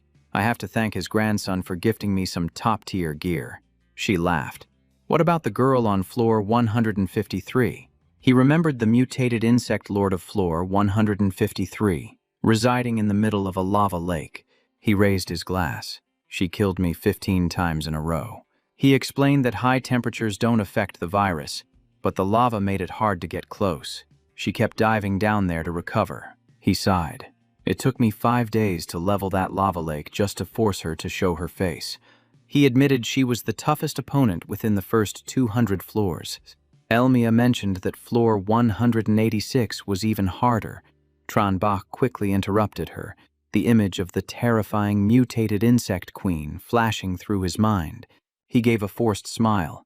In the entire abyss, no one is as grotesque as her. She lives amidst a stench that could make you pass out. He covered his nose. Just mentioning it kills my mood for wine. Elmia laughed. Her strength isn't that great, but no one dares to take over her territory. By the way, you haven't taken a single sip yet. Tranbach laughed loudly. I wouldn't dare drink wine created by the spiritual power of a fallen angel. He thought to himself, I already died from drinking once. I'd be an idiot to let it happen again. Elmia gritted her teeth. If you had just drunk it, a single thought from me would have been enough. Too bad you found out. He stood up. So, are we fighting? She lay back down. No need. I'm too lazy. Tranbach froze, the corner of his mouth twitching. This lady is lazy to a legendary degree. Elmia casually waved her hand. Hurry up and fight. I need to sleep. Creating a projection takes a lot of energy. She gave a cryptic smile, hinting at the lineup of powerhouses behind her, including 6 beings with the title of God, so she didn't need to lift a finger. The system immediately announced, Floor 200 cleared. Please select your recovery time. Tranbach frowned and asked if those 6 were true gods, but the system had already locked in the 1-hour rest option. He left quickly. With other lords, he could return infinitely, but facing a god was different. The rest space opened up, and he sat on the bed, calculating. Each god possessed the power of the laws. He pursued his lips, hoping they couldn't execute him instantly or wipe him out of existence completely. He looked at the hourglass. If necessary, he could still turn back time. Even a god must have a weakness. Immediately after, he appeared on floor 235, facing the level 10 variant lord, Salisbury. Special condition, hypnotic energy, forcing eternal sleep within an illusion. He opened his eyes wide, then suddenly smiled. Salisbury stared at him and laughed loudly. What kind of beautiful dream are you having? In the dream, Heros knelt prostrate, begging to offer herself. Tranbach sat high above in his own demonic realm, looking down with crushing pressure. She swore to give everything, to be a slave or a tool, as long as she could stay by her divine master's side. He smiled and asked, What if I make you hand over your power and then disappear? She shed tears, pleading her absolute loyalty. He burst into mocking laughter. Stop acting. You just want to live. The word loyalty has never existed in your life. He lifted her chin. I can spare your life. He held out an iron chain collar. Put this on, chain yourself to the gate, and be my watchdog. She bowed her head, remaining silent for a long time. He rested his chin on his hand and asked, What? You don't want to. She put on the collar herself, saying she was willing to be a dog. Back on floor 235, Tranbach leaned against a rock and laughed loudly. Yeah, now that sounds like a dog. Salisbury clicked his tongue, admitting that this game was quite interesting. It spread its arms wide. Don't be afraid. I'll devour your soul so you can sink into a beautiful dream. Forever. 3 swords behind the main character shot out in unison. The system flagged a special condition. See through the illusion and break free. He sprang up. No matter how sweet the dream is, it ain't reality. Besides, sleeping forever sounds boring as hell. Salisbury panicked, unable to comprehend when he had broken free without her even noticing. The main character smirked. You can't simulate the pressure of a god? In this trial, you're only level 10. My sword spirit wasn't dragged into the dream, so breaking out was a piece of cake. Suddenly, a fluctuation appeared right behind him. Startled, he whipped around instantly. Baphomet swung its massive arm down, but the main character sidestepped and knocked it back. His arm immediately mutated. He swung his arm, landing a counterattack right on Baphomet's chin. It tumbled to the ground. The main character approached to observe, thinking it was over, but the body started sinking into the ground. He dashed back to keep a safe distance. The main character struck down with full force, but that body dissolved like liquid. Is this a mechanism to prevent clones from entering? Looks like he needs to learn more about the beast monarch. 10 minutes passed, and there was movement behind the wall again. He grinned with excitement. Here it comes again. This time, the fight was more comfortable, as his spiritual perception had increased significantly. Information popped up. Baphomet level 2, talent, war hormone. The more it craves battle, the more its stats increase, up to 5 times. The main character stepped back. It was only level 2, but its talent was already that overpowered. It charged in aggressively. He figured that when he first entered the maze, it must have only been a level 1 Baphomet. Before long, it had already leveled up to 3. The main character realized the pattern. The deeper he went, the higher Baphomet's level rose. The system showed a level 5 Baphomet with stats equal to his own. He tensed up. Up ahead, he might have to face 10 of them. He told himself this wasn't the time to worry, and continued pressing forward. 30 minutes later, every time it leveled up, its power far exceeded his expectations. A level 7 Baphomet appeared. The main character's spiritual power could no longer read its stats clearly. He only knew it was nearly twice as strong as him. It was knocked into the wall. He calculated that using the virus would take too long, so he had to find another way. The main character decided to return to the maze entrance and start over from scratch. He got serious. Let's see what happens if I don't take down the low-level ones. The main character dashed past the level 1 Baphomet without engaging in combat. He reached the level 2 area, but it didn't show up. What was going on? He continued plunging deeper into the level 7 area he had never stepped foot in before. He stayed on guard, sensing that things weren't that simple. Suddenly, Baphomet appeared behind him, and he spun around in a split second. A streak of energy shot out, causing the very space to tremble. The main character gasped for breath. He almost didn't activate his resurrection in time.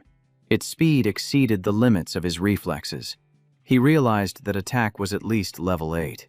Perhaps there was only one Baphomet in the maze, and it was always chasing him. If he killed it at a low level, it would respawn deeper and stronger. If he didn't kill it, it would follow him forever. He remembered that at the start, it was weak and easy to dodge, but the deeper he went, the more it leveled up and increased its stats. Sooner or later, it would catch up. The main character stroked his chin. If that was the case, he had time to weaken it with a virus before it leveled up. He opened the screen to check his remaining virus points to upgrade his skill. A notification appeared for the Mental Worm skill, converting spiritual power into infectious worms that disrupt the target's emotions and reduce mental stability.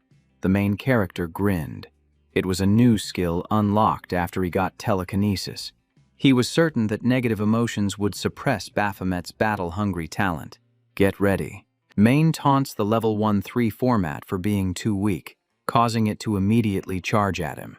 The level 1 monster growls and rushes forward.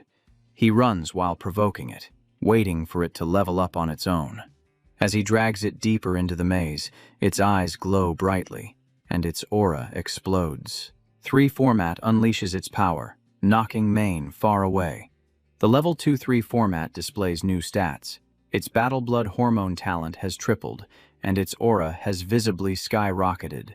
It grits its teeth but suddenly kneels down, muttering about an infection status and the mental larva. Main is satisfied, just as calculated. Leveling up doesn't clear negative effects because it essentially just removes restrictions. He crosses his arms and smiles confidently, certain that victory is in his grasp this time. 1 hour later, at the central arena of the maze, he throws 3 format into the air, keeping it suspended while it levels up to easily control it. Even while falling, it still manages to reach level 9. Main leaps up powerfully to confront it head-on. The two collide in mid-air, and he gets tense seeing that even though it's dying, it can still block him, meaning level 10 must be even more terrifying. 3 format roars furiously again. The level 10-3 format reveals massive stats along with an indestructible body status, ensuring its attributes don't drop below the baseline. Main lands on the ground, understanding why it surpassed him, but then it sits down and calmly asks why they even have to fight. It insists that fighting is meaningless, confirming the mental larva is still taking effect. He raises his hand and suggests that if it's tired of fighting, it should just let him pass the level. 3 format sighs, recounting how it destroyed 44 floors just out of a lust for battle, but now finds life meaningless. Main smiles and says, "So you were the one who did that. Thanks a lot," and offers to help liberate him. It mentions that even being defeated is useless, which confuses him. 3 format explains that in the maze, one can respawn infinitely upon reaching maximum status, then asks if there is something wrong with itself. He scratches his face and admits it's a bit abnormal, thinking that if it respawns with full stats, he is in big trouble. Finally, it admits defeat, wanting to contemplate the meaning of life outside of battle. The system announces clearing floor 279, and he chooses recovery inside the restroom. Main sighs in relief, noting the opponent's stats were nearly 3,000 while his were just over 500.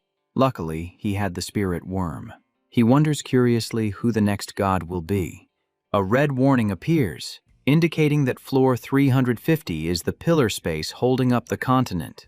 Arriving at floor 350, Main waits, having only reversed time 3 times since floor 279. He is curious about the Lord this time. He detects movement from afar, realizing it has arrived. Winifred reaches out, the Lord of floor 350, the snake demon. It declares it has found a human, and Main realizes this is the second god, a 9-headed snake with the power of devouring, thinking he might have to die a few times. As it approaches to tease him, he immediately compliments its beautiful, shiny scales, shifting the atmosphere to an intense flattery session. Winifred is pleased and tells him he has passed the trial. He bows, and she wakes up another head, saying it is time for number 8 to test him. Number 8 asks extremely seriously what 1 + 1 equals. Main answers 2 without hesitation. Number 8 declares he passes, explaining that it doesn't like fighting and wanted a gentler test. Number 5 and 6 cut in, demanding to go first, and number 8 agrees. Number 5 introduces itself as controlling the devouring of water, while number 6 controls fire. See, the two sides argue whether water extinguishes fire or fire evaporates water, forcing Main to arbitrate. He breaks into a cold sweat, realizing this question is truly a life-or-death proposition.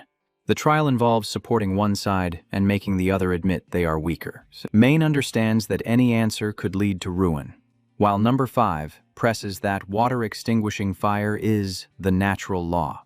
Number 6 retorts that it is stronger and he shouldn't be blind to the truth. He makes a decisive move, knowing the only way out is to break the deadlock. Tranbach throws a direct attack right at them, causing the whole group to panic. Number 3 and number 4 show up, mocking the other two for asking such difficult questions. Number 6 objects, insisting that the trial is not difficult at all.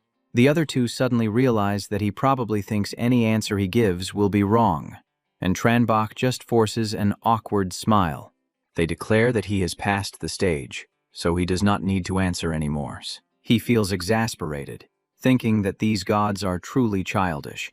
Tranbach suggests they test each other using projections, because fighting with full power would only harm themselves. The two sides start arguing again about who would drain or incinerate the others. He reminds them that using a projection to test their strength would be much more reasonable. This idea gets them excited, and they prepare to teach him a lesson. Number 1 demands they finish the trial before fighting, and the other two agree. Number 6 summons a book and demands he tell them about the blue star before the cosmic trial begins. Number 7 and Number 2 chime in, wanting to hear about history, beautiful scenery, and human thinkers. Number 2 pokes his head out, eager to hear the story. He demands to hear about human philosophy in exchange for letting him pass. Number 3 gets angry, not wanting to listen to any tall tales, and launches an attack directly. He boasts about his unique skill after receiving the devouring authority, daring Tranbach to block it. He looks up, realizing that creating a skill at level 10 is impressive, truly worthy of a god.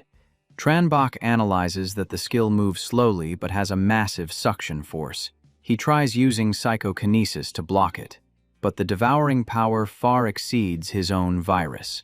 Number 3 arrogantly says this is just the first version of the devouring bomb, waiting to see if he can withstand it. He steps back to maintain some distance. Number 2 points out that he is using regeneration to buy time, while Number 3 warns that it will explode once it reaches the energy limit. Tranbach is shocked as the sphere cracks open. Number 3 brags that the damage is equal to 3 times the absorbed energy. Winifred worriedly asks if the explosion killed the human, then sighs in relief when she sees he is still alive. Tranbach calmly steps out, stating that the explosion was not enough to take him down, and asks if he has passed the trial yet. Number 3 still wants to do it again, but stronger this time. Number 2 stops him, declaring the trial over, and demands to hear about human philosophy. Number 4 and Number 7 are excited, wanting to hear about history, cuisine, and beautiful scenery.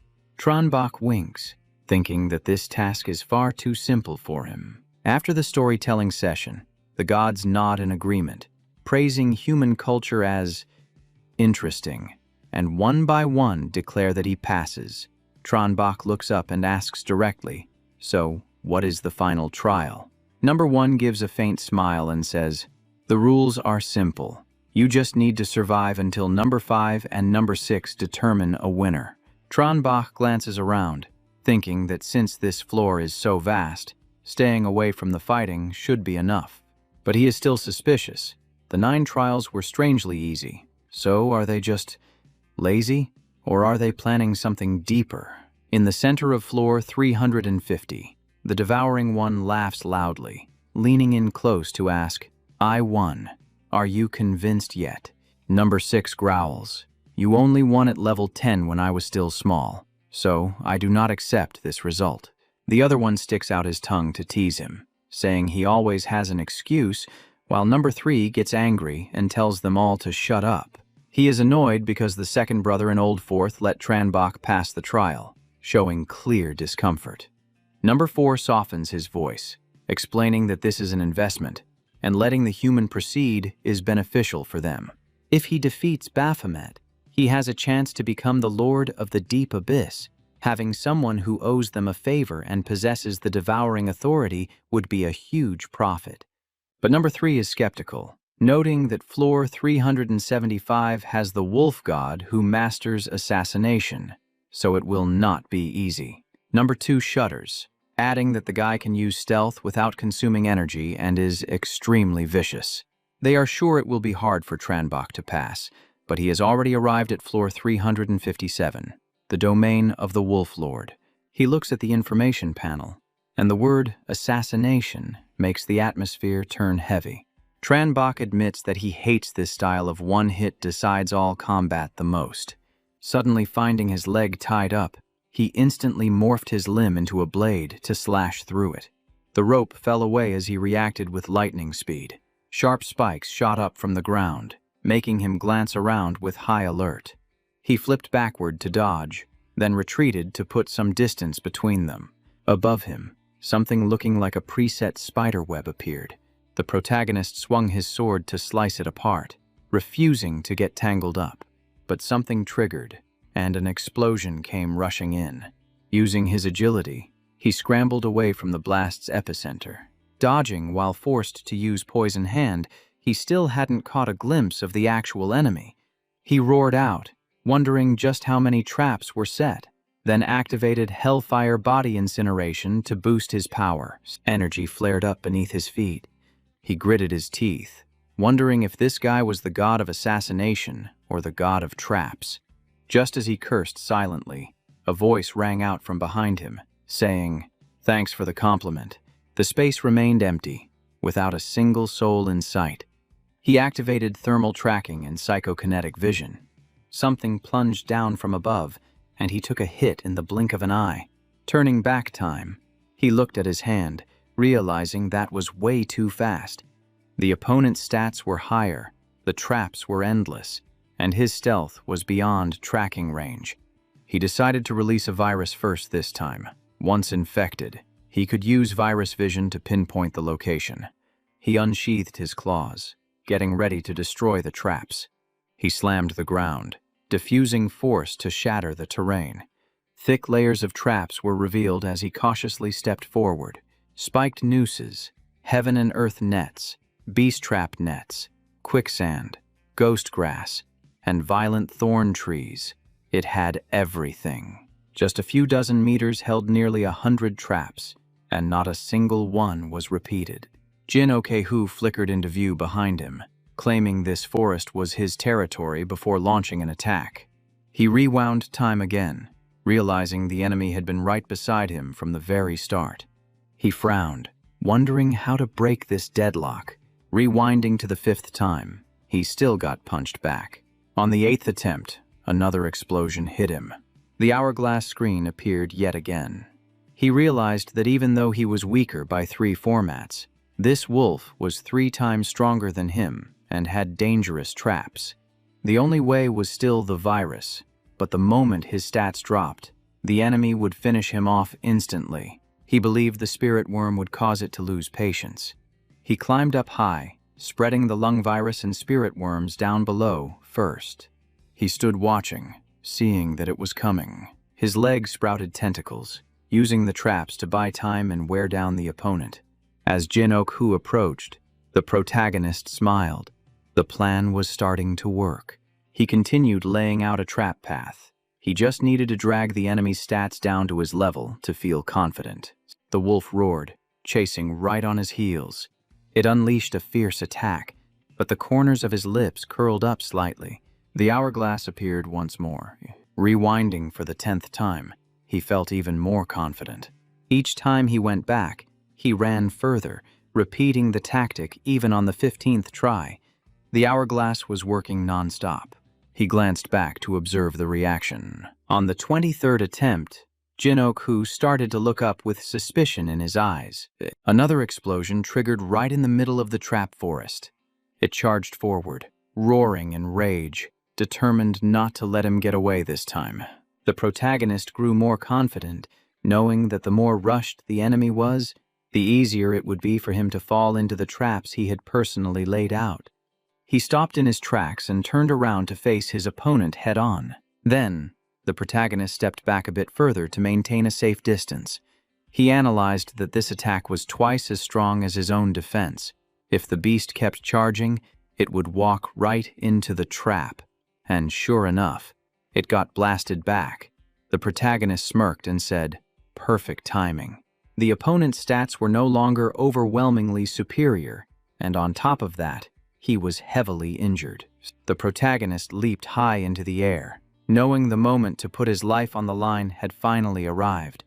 Jin Okehu also launched himself into the sky, determined to chase him down to the very end. He collapsed onto the ground, gasping for air in a battered state, but a faint smile crossed his lips. He had finally taken him down. The system notification popped up, stating, "You have cleared floor 350. Please select your recovery time." Tranbach chuckled at his luck until the very last minute. The enemy's stats were still higher, but his melee combat wasn't too overwhelming.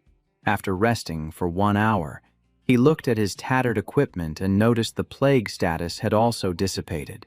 The protagonist put his hands on his hips and calculated, out of 6 gods, now only 3 remained. Suddenly, he remembered something important. Heroes had once mentioned Macanthus, the succubus queen, somewhere around floor 400. Just thinking about it made him feel the pressure. She was the ruler of pleasure, someone who made even Heroes wary. He walked deeper inside, his heart pounding in his chest. Would she be his next opponent? Floor 400 appeared before him, with countless arms reaching up from the darkness. The protagonist tightened his gloves. It wasn't Macanthus, but an endless army of the undead. He summoned his sword, feeling that this floor might actually be easier to handle than that snake pit from earlier. The monsters went into a panic as soon as they saw him appear. The system continuously increased his strength, agility, and constitution after every wave. He handled each wave like a tower defense game, but he didn't have anything he needed to protect. With the addition of his long-range flying swords, his stats remained stable above 2,000. The protagonist backflipped to dodge an attack. He unleashed an earth-shattering strike, slamming it into the ground. A telekinetic shield appeared, but he shattered the protective barrier with his sword. His head felt dizzy, and the mental pressure was just too intense. The opponent's telekinetic spear was incredibly heavy. His spirit stat hadn't been buffed, so he had to end this fight quickly. He threw a precise punch, making the Red Rider's face turn pale. It turned out his position had already been discovered. The protagonist poured all his strength into the attack, giving him no chance to resist. The opponent exclaimed in admiration, noting that while his strength wasn't outstanding, he always made the right decisions at critical moments. He remained calm. After all, he had already been taken down by this guy twice before. Floor 400, the Red Rider Gabun, resurrection count 2. The protagonist nodded in thanks and continued to move forward. Gabun reminded him that he would be waiting for his triumphant return on this floor so they could talk. He urged him on, saying Macanthus was waiting ahead. The protagonist etched that name into his memory. The scene shifted to a splendid room on floor 437, the domain of the ruler of pleasure of the succubus clan. Macanthus, level 10, no special conditions. She was sitting on the bed, surprised that a human had made it this far. The protagonist stepped forward with total composure. He had to admit, her beauty and aura were enough to make anyone's heart skip a beat. So, for a brief moment, the protagonist almost drowned in that sensation, but he shook his head to snap out of it. He had almost fallen for her charm skill. Macanthus waved her hand seductively, telling him not to suppress his primal desires. His breathing started to become heavy and ragged. She teased him, saying, "If you won't come to me, then I'll come to you. Your desire is about to break you apart." She taunted him, ordering him to kneel down and become her pet. Macanthus commanded him to humble himself and obey if he wanted to be rewarded. Her tail grazed his face, mocking him with the certainty that all males eventually yield. Tranbach dropped to his knees as if obeying a command. But in reality, he was recalling Heroes' teachings on controlling desire, a special technique specifically designed to resist charm magic. Heroes had mentioned she developed this method personally to counter the goddess of lust, and she shared an interesting story about Macanthus. When she inherited her powers, the man she admired became enchanted, behaving so grotesquely that she was completely disillusioned. That experience made her grow to despise weakness in the face of desire. Since then, whenever she met someone she liked, she tested them with seduction, yet, ironically, the goddess of lust had never truly been satisfied. Heroes warned that if he ever truly got charmed, things would get very interesting, because he was not the type to submit easily. He replied that he knew how to yield to the strong, for instance, to someone like Heroes. She asked him again to be sure, and he affirmed it with absolute certainty. Back in the present, he charged straight forward, proving that he naturally had no intention of submitting. Macanthus leaned back in surprise. She swung her whip of power, confidently ordering him to kneel and seek pleasure at her feet. He gritted his teeth and declared, "It is either victory or death, but I will absolutely never beg." She let out a cold laugh, eager to see just how long he could endure. His body trembled as he realized there was something wrong with that whip. Thorns wrapped around him, and the sensation shifted from pain to a tingling itch, which was extremely dangerous. Macanthus licked the handle of her whip, asking him how the flavor tasted. She introduced the enhanced love punishment whip, boasting of its powerful control abilities, but seeing he kept his spirit, she realized that alone was not enough. Sweat poured down his face as he taunted her, daring her to hit him harder. She stepped forward in anger, intrigued that he still managed to stay conscious. Macanthus pressed in close, cranking up the charm pressure, causing his eyes to widen in shock. His consciousness felt like it was drifting into another dimension. For a split second, he thought he was about to lose to the power of a god. But Hiros's words echoed in his mind, saying the thread of reason does not need to be rigid. It just needs to pull you back in the end. His hand began to glow. Regaining his clarity, he realized the reproductive virus possessed the most intense desire of all. He let out a loud roar and counterattacked, leaving Macanthus stunned, as her charm should have broken his will. Before her very eyes, he vanished. Then he reappeared right behind her back. Macanthus was hit by the counterblow, and both of them launched into the air. They landed on the bed in the middle of the room. Her face flushed red as she gasped for breath, starting to consider killing him. Her tail raised up but hesitated, realizing this was the first male who did not submit. He chuckled softly and asked if she was stopping, adding that if she gave him a chance, he would not be polite anymore. Macanthus turned her face away, telling herself to let it go, since it was just a projection clone anyway and not worth the trouble. Her gaze shifted, curious to see what he would do if he lost his mind. 3 days passed, and Tranbach collapsed, gasping for air, after what was truly a fierce battle. System update. Abyss Floor 437. Charm Queen, Macanthus. Return count 0. State extraction count 21. A notification popped up stating Floor 437 cleared. Select recovery time. He jumped up and immediately locked in 1 hour. Macanthus struggled to list the Minotaur, the 9-headed snake, Tai Lan, Vong Lin, and herself. He smiled faintly, noting that he had passed 5 gods, wondering what the 6th one would be like. A maid returned and whispered, asking what the queen commanded. Here, in the Charm Demon Palace of Abyss Floor 437. She reached out her hand with deep regret, surprised that her clone had experienced something so interesting. Her eyes filled with infatuation, realizing that this was what it felt like to be conquered.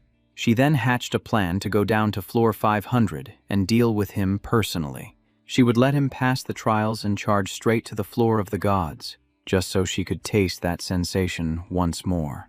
A sudden idea flashed through the mind of Macanthus. She snaps awake, realizing that trying to kill the guy on the 500th floor is just laughable. She knows she is no match for a monarch. She lets out a regretful sigh, then decides to give up on that idea. The scene shifts to the 500th floor, where a silhouette high above speaks up. A human actually made it here.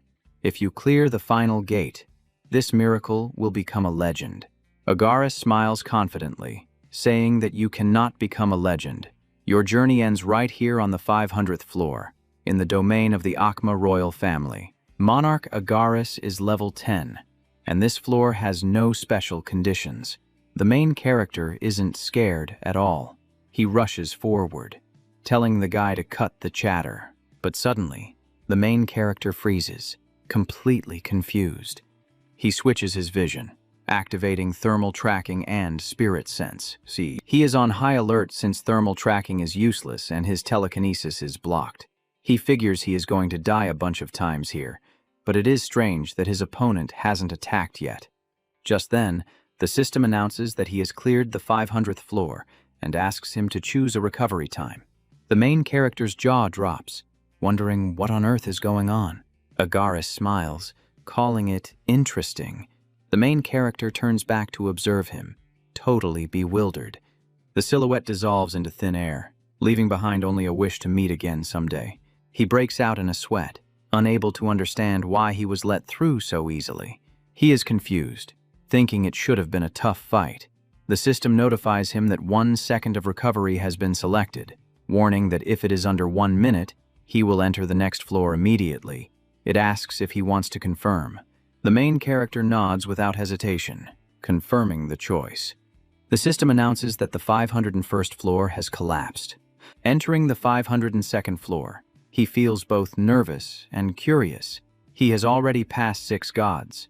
The system continues reporting that the 600th floor is extracting the Lord's phantom image, telling him to get ready.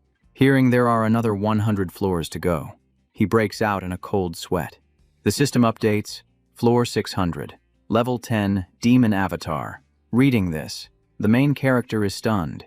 It is Satan, the legendary ruler of the Abyss. A voice rings out, saying her consciousness has been awakened again. She tilts her head in boredom, complaining that this trashy 600th floor still hasn't disappeared. His face turns pale. Satan claps her hands and walks over, realizing that a challenger has actually passed the trials to reach this place. She curiously asks for his name, praising his incredible power. The main character gives a faint smile, thinking this demon sure talks a lot. Behind his back, he quietly spreads a virus. Satan suggests they sit down and talk, saying she doesn't like fighting. She adds that if her main body weren't dead, she would have arranged to meet him somewhere else. Hearing that her main body is dead, he is shocked. She guesses that he doesn't want to talk much. Satan gives a sly smile, saying she will see what he relied on to get this far. As soon as she attacks, she freezes, asking if he knows how to use hell power. She controls the hellfire, criticizing the main character for using fire against the Lord of Hell. She declares that using it is a mistake, as she is the master of this place. His body goes stiff, unable to move, and he can't even recall his hellfire. If he doesn't use fire, he can only dodge, but if he does, he gets controlled. The situation is a complete deadlock. The main character is about to look for another way when Satan suggests working together, saying that dying again would be a waste. He trembles slightly and asks back, wondering if this is her way of cooperating. She apologizes and releases the pressure. Now, free. He asks straight out what kind of cooperation she has in mind. Satan explains that while her main body is dead, the trial revived her consciousness. The Abyss creates a phantom image based on the life imprint. If that imprint is taken outside, she can come back to life. The main character looks up and asks bluntly what the price is. She says he just needs to get her out of the Abyss. There is no price to pay. In fact, he will even inherit a portion of the hellish assets. He doesn't believe something this good could be true, but he still asks how to do it. Satan brings out a ring, explaining that her life imprint will reside inside it. He just needs to carry it out of the Abyss. She promises that after they leave, the ring will belong to him. The main character examines it carefully. It is the Ring of Solomon, SSS-Rank. It massively boosts attributes, reduces cooldowns, opens the Hell Gate, and activates the Hell King mode for 15 seconds. Holding it, he is shocked. This item is insanely powerful, but he tells himself he can't trust her. He can't beat her in a fight and doesn't know her true motives, so he wonders how to break this stalemate. Even so, the main character puts on the ring and activates the Hell King mode. Nothing happens. Satan explains that the ring doesn't belong to him yet, since she is just a remnant soul. Only she can use it. Having no trust left, he rushes straight at her, saying he is sorry, but he doesn't believe a word she says. Satan simply smiles. He swung his hand to counterattack, declaring that as long as the hellfire burned inside, you couldn't defy his orders. The main character was forced down to his knees. Satan was annoyed, saying he didn't want to finish him off because waiting for someone else to pass the trial would take way too long. He offered another choice, saying he could stay here forever until someone willing to cooperate showed up. Finally, the main character decisively agreed. The system announced he had passed floor 600 and completed the Abyss trial. He calmly planted his feet on the ground. He opened his eyes and looked around, wondering where the hell this place was. The main character froze when he spotted the Void Fire Scroll. A stream of black power began to gather around him. It paused, needing time to condense. If that was the case, he needed to get ready first. He checked his status and saw everything was normal, meaning he could still turn back time. Then he called out, "Hey, are you coming out yet? We already left floor 600. A stream of power flew out from inside the ring. Satan appeared right in front of him. He pointed at the scroll, saying this was the authority of the Abyss, the class transfer scroll for the Overlord. Satan laughed. "Tran, you'll be praised for doing what no god has ever achieved." But the main character shook his head. "I didn't really defeat anyone. I was even dancing in the palm of your hand." Satan laughed loudly. "Not at all. Just taking down Macanthus is a miracle in itself." Tranbach gave a slight smile of realization, figuring out that Agaris on floor 500 was his subordinate. He nodded, saying that among the 72 demon gods he conquered, Agaris was the second one. He raised a hand to remind him, "Now that you've left floor 600 of the Abyss, can we wrap up our cooperation?" But Satan shook his head. "There is still one final step." He asked back, "You haven't received the ring or the inheritance of hell yet, right?" Hearing this, the main character narrowed his eyes suspiciously. "Are you seriously giving it to me?" Satan smiled with certainty. "I'm a demon who keeps his word. If I say it, I do it." He emphasized, "Your body will inherit everything, and I can also use that vessel to reach the pinnacle." Hearing this, a chill ran down his spine, realizing the target was his soul. It was a body takeover, plain and simple, and Satan laughed loudly, declaring a new beginning to transcend the heavens. The main character gritted his teeth, knowing his soul had no defense and he had to turn back time immediately. But he rushed forward and then froze, wondering what was up with this mortal soul, asking what the hell was blocking him. The ring went dark, and the boy clutched his head to check, finding his soul unharmed. He figured Satan failed thanks to the time clock binding him. But a new problem arose. He wasn't sure if the guy had completely vanished or was just hiding somewhere. The main character raised his hand and asked sarcastically, "Hey, you still okay? I'm still waiting for you to use my body to rule the heavens." There was no movement, so it was best not to gamble. This ring used to hold a soul imprint, and greed kills, so he took it off to destroy it.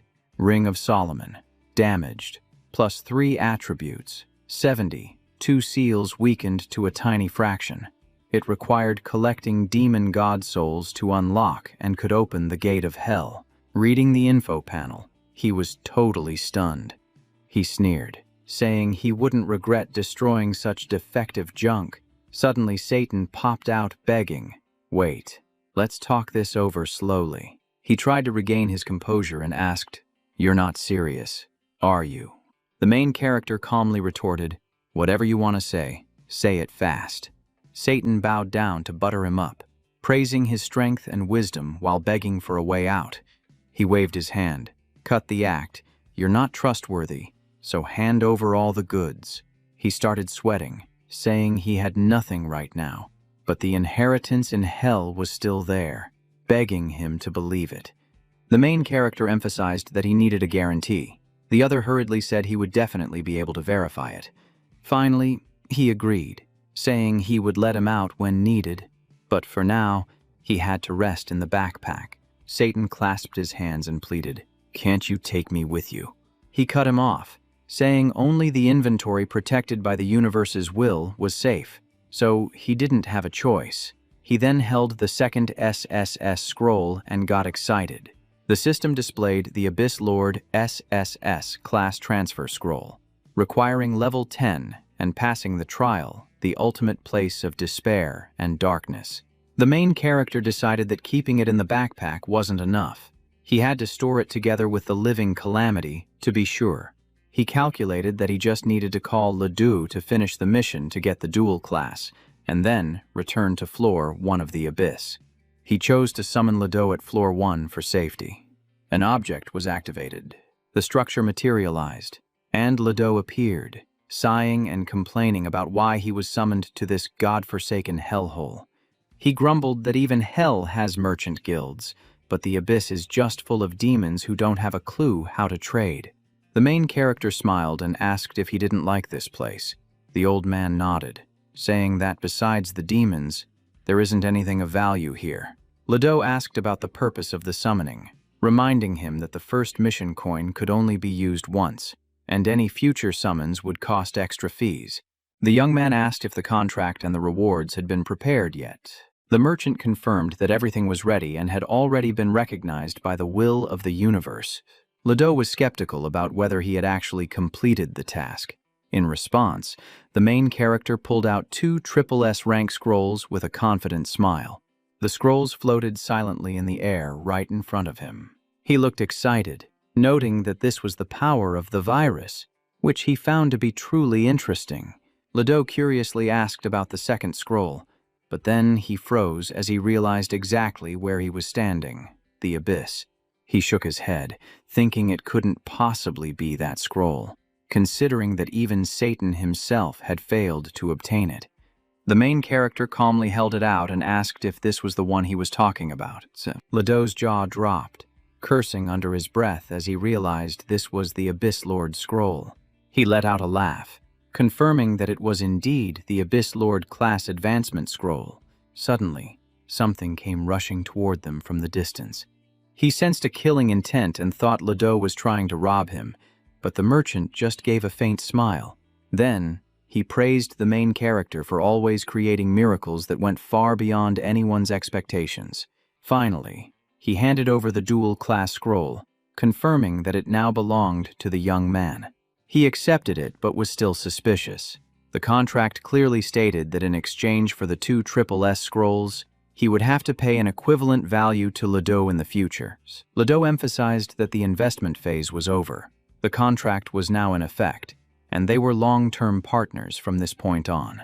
The main character realized the contract only specified value and didn't limit the location, which meant the old man clearly trusted him a lot.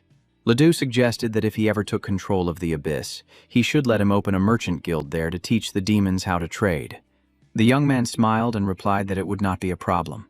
In his mind, he understood that this old guy was incredibly calculating and shrewd. Each floor of the Abyss was as wide as a planet with countless resources. After shaking hands, Ledoux became the investor, and he became the one receiving the investment. The merchant laughed heartily, declaring that the deal was sealed. Ledoux suggested he use the scroll right away so he could witness the miracle with his own eyes. A system panel appeared, stating that the SSS dual-class scroll allowed for the possession of 2 classes. He crushed it to activate the item without hesitation. His body absorbed the power, and the system reported that his class advancement limit had increased to 2. The main character looked up and began the class advancement process. Ledoux put on a mask to watch. Elsewhere, Rupert noticed the phenomenon in the abyss and wondered if a human had actually made it through. Fomet was furious, thinking about how that guy had made him lose his will to fight, and wondering how he could possibly pull this off. She slammed her hand down on the armrest of her chair, refusing to accept it. The others were excited, while Macanthus lay back and waited to watch the show unfold. Agaris smiled, thinking that the monarch had finally succeeded. Satan raised his hand and declared his return, vowing to make hell the supreme ruler of the heavens. The will of the universe announced that Bach had completed the first class advancement, opening up the regional rankings. Meanwhile, Anthony was still struggling to hold his ground on top of a rock.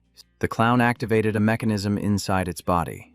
The gears spun violently, but Anthony laughed smugly, shouting that he had already figured out every single one of its moves. His body glided smoothly around the rock, dodging attacks as if he were doing parkour. Just as planned, Anthony managed to pop one of the balloons, opening up an opportunity for a counterattack. He jumped up from below, screaming that he had won, and the impact caused the clown's head to spring loose.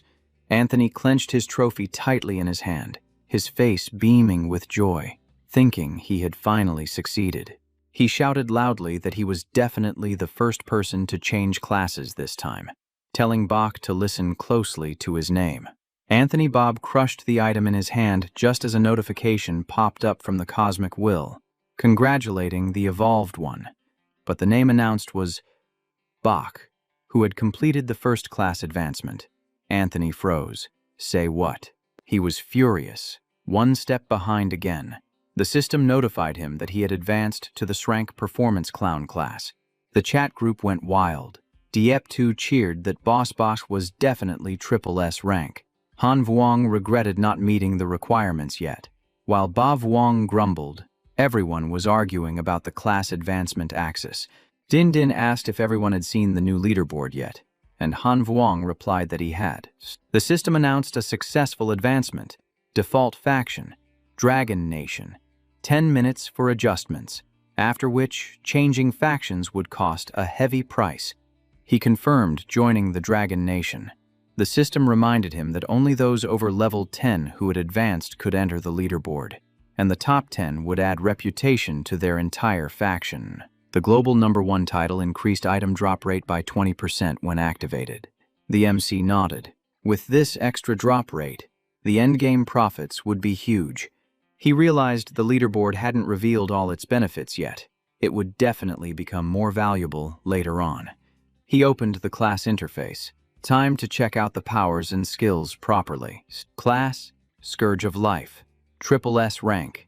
Each level increased strength and agility by 10, constitution and spirit by 15, plus 20 free points. Authorities included Plague Control, Immunity, Plague Sun, and Black Death. They inflicted infection and effects based on the target's attributes. He analyzed it. Only 2 main skill directions. He would have to test them in combat to be sure. The MC immediately activated Plague Sun. A green sun appeared. The creatures hit by the spell panicked, then collapsed one by one within seconds. He deactivated the skill. Lado marveled. 3 seconds to wipe out a huge area. The MC humbly replied that he was flattered. Lado warned that even he had been slightly infected. However, the MC's spiritual power wasn't enough for full control yet, so he had to be careful. The MC admitted it. Not being able to observe from afar could easily hurt allies. He thanked him for the reminder. He switched to his second class, Lord of the Abyss. Combining 2 SSS classes would surely bring more surprises. The system stated that the SSS Lord of the Abyss class didn't increase attributes upon leveling up. Power depended on the number of floors conquered. Authorities included Infinite Abyss, Endless Abyss, and Lord of the Abyss. They increased attribute percentages based on the floor and unlocked authority for each floor. He figured it out. The more floors he conquered, the stronger he would get. His level cap would far exceed everyone else's. The system also had the skill I Am the Abyss. It allowed free entry and exit, immunity to crowd control, and rebirth in the Abyss Well. The MC laughed out loud. Free movement, 9 bloodlines, resurrection. This was totally overpowered. He assessed that, aside from the unclear assimilation part, everything else was extremely powerful. Ledoux took off his mask and smiled. It seemed the boy had understood the value of today. He offered a drink to celebrate. S-Rank Life Wine permanently increased attributes by 50, boosted recovery, and increased experience gain and drop rate by 30%. The MC took it, praising the high-quality goods. Ledoux said a partner like him deserved it. The system opened the Goblin Pocket Store, Lido version. He could call Ledoux anytime and buy exclusive goods from the Goblin Chamber of Commerce. The 2 clinked glasses to toast their future cooperation. The MC stood on the stone steps, currently on the 19th floor of the Abyss, ready to continue his conquest.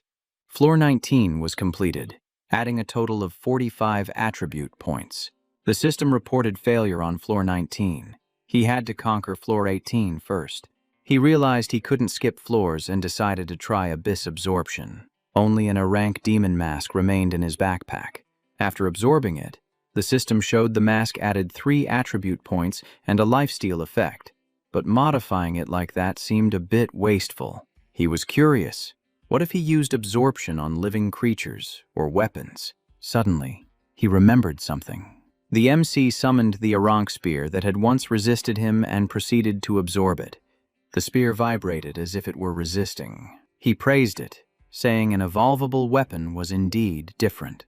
But the energy consumption is way too high, and his current power isn't enough to fully remodel it. Inside the abyss well, where power is suppressed, the remodeling process becomes much easier. The system notifies him that the Spear of Longinus is currently rank, adding 2 attribute points, and it can accumulate experience to evolve further. The protagonist grabs the spear with excitement as the holy artifact sinks into the abyss, and Agaris immediately speaks up to pledge his loyalty. Down on the 500th floor, Agaris still mistakes him for Satan. Seizing the opportunity, he demands a demonstration of that loyalty right then and there. Agaris offers up a significant amount of magical power. The system announces that Agaris's soul has returned to its place, causing the Ring of Solomon to upgrade to a rank. The protagonist accepts the soul, feeling his power increase significantly, and curiously checks to see what else is available. He asks if there's any way to boost his strength quickly, so Agaris presents him with an SS-Rank bloodline essence. He accepts it, feeling a bit regretful that it isn't SSS rank, but decides it's still usable.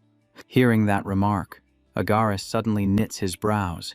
He starts doubting the protagonist's identity, since this elixir was originally bestowed by his true master. The protagonist gives a sly smile and declares, "Right now, I am the one who is your master." Agaris asserts that he won't submit that easily. He demands news about his former master, but the protagonist just laughs and reminds him of his current class. He proclaims himself the Lord of the Abyss, stating that unless he actively causes harm, no one within the Abyss can touch him. Agaris is still frustrated and snaps. "Even so, I refuse to accept this." The protagonist praises his loyalty, noting that Satan's remnant soul far away can also sense Agaris. He gives a faint smile, remarking that at that level, loyalty is the only ladder one can use to climb higher. The atmosphere grows heavy as Agaris insists he just felt his master's aura, asking, "He's still alive, isn't he?" Tranbach nods, confirming that Satan hasn't disappeared and telling them to wait there, before teleporting to the 437th floor of the Abyss. Upon seeing him, Macanthus smiles and purrs, "I knew you'd come back." The protagonist gets straight to the point, saying, "I need someone who understands the Abyss inside out to answer a few questions." He asks with a hidden meaning, "Is the queen in the mood to talk?"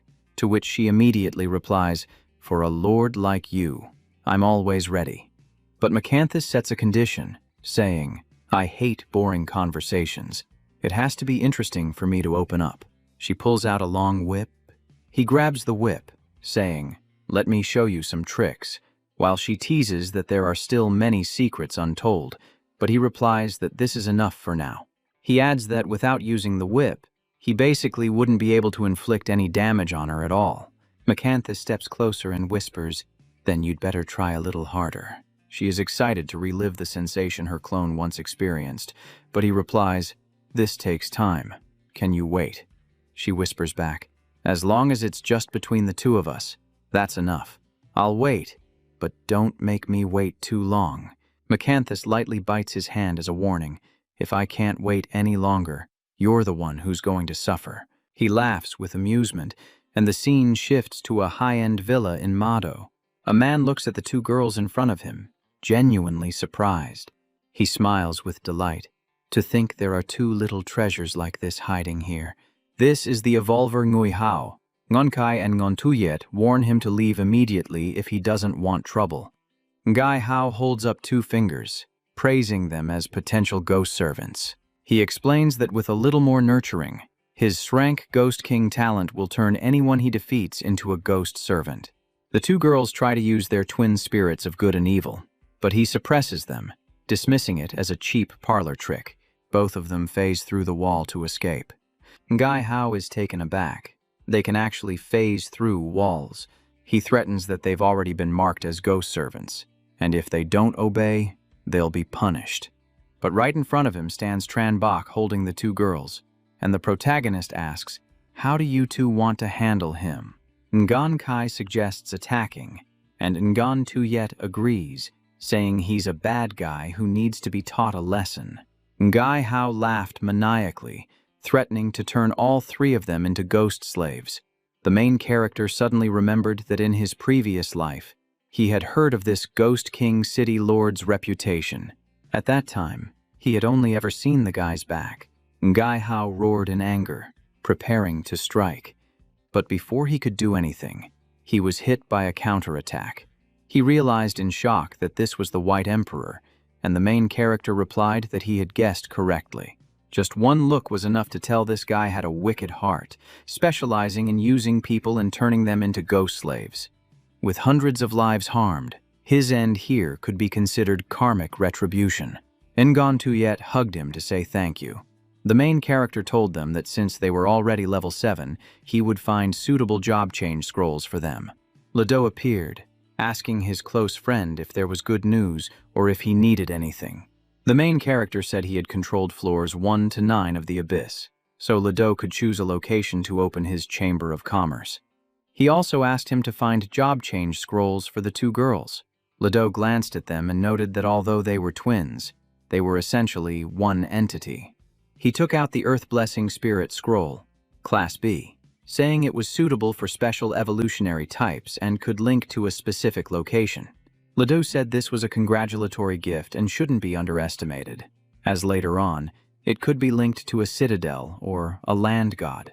He added that there were 2 development paths, and with good investment, they could achieve dual classes. The main character thanked him. Ledo left, wishing for a smooth cooperation. Ngan Tuyet whispered a soft thank you. She shyly said that the two of them could now condense a solid form for a long time, and wanted to do something for him. He immediately guessed her meaning. Ngan Kai said, "Don't look at me. She's the one who volunteered." The main character was straightforward, saying if they didn't want to, it was fine, and he wouldn't force them. But the two of them did have a certain resonance. He teased gently, making Ngan Kai blush and threatened to bite him, to which the main character replied, "Go ahead and try." Her face turned bright red as she said, "You asked for it yourself." He calmly drank his tea, praising her skills as not bad. Ngan Tuyet said, "As long as you like it, that's enough." She asked if he didn't agree because of Ngan Ki. The main character put his cup down and said that wasn't the main point. Ngan Tuyet curiously asked, "Then what is it?" He replied that the person by his side must be sincere or absolutely loyal, not there for an exchange of benefits. The main character said that even if she used her body to repay him, he wouldn't like it, which made her apologize. He explained that such thinking was more like an evil thought, and he didn't want a relationship built on exchange. Ngan Tuyet argued that fighting for oneself wasn't necessarily evil. She said that not harming anyone while helping oneself was also a good thing.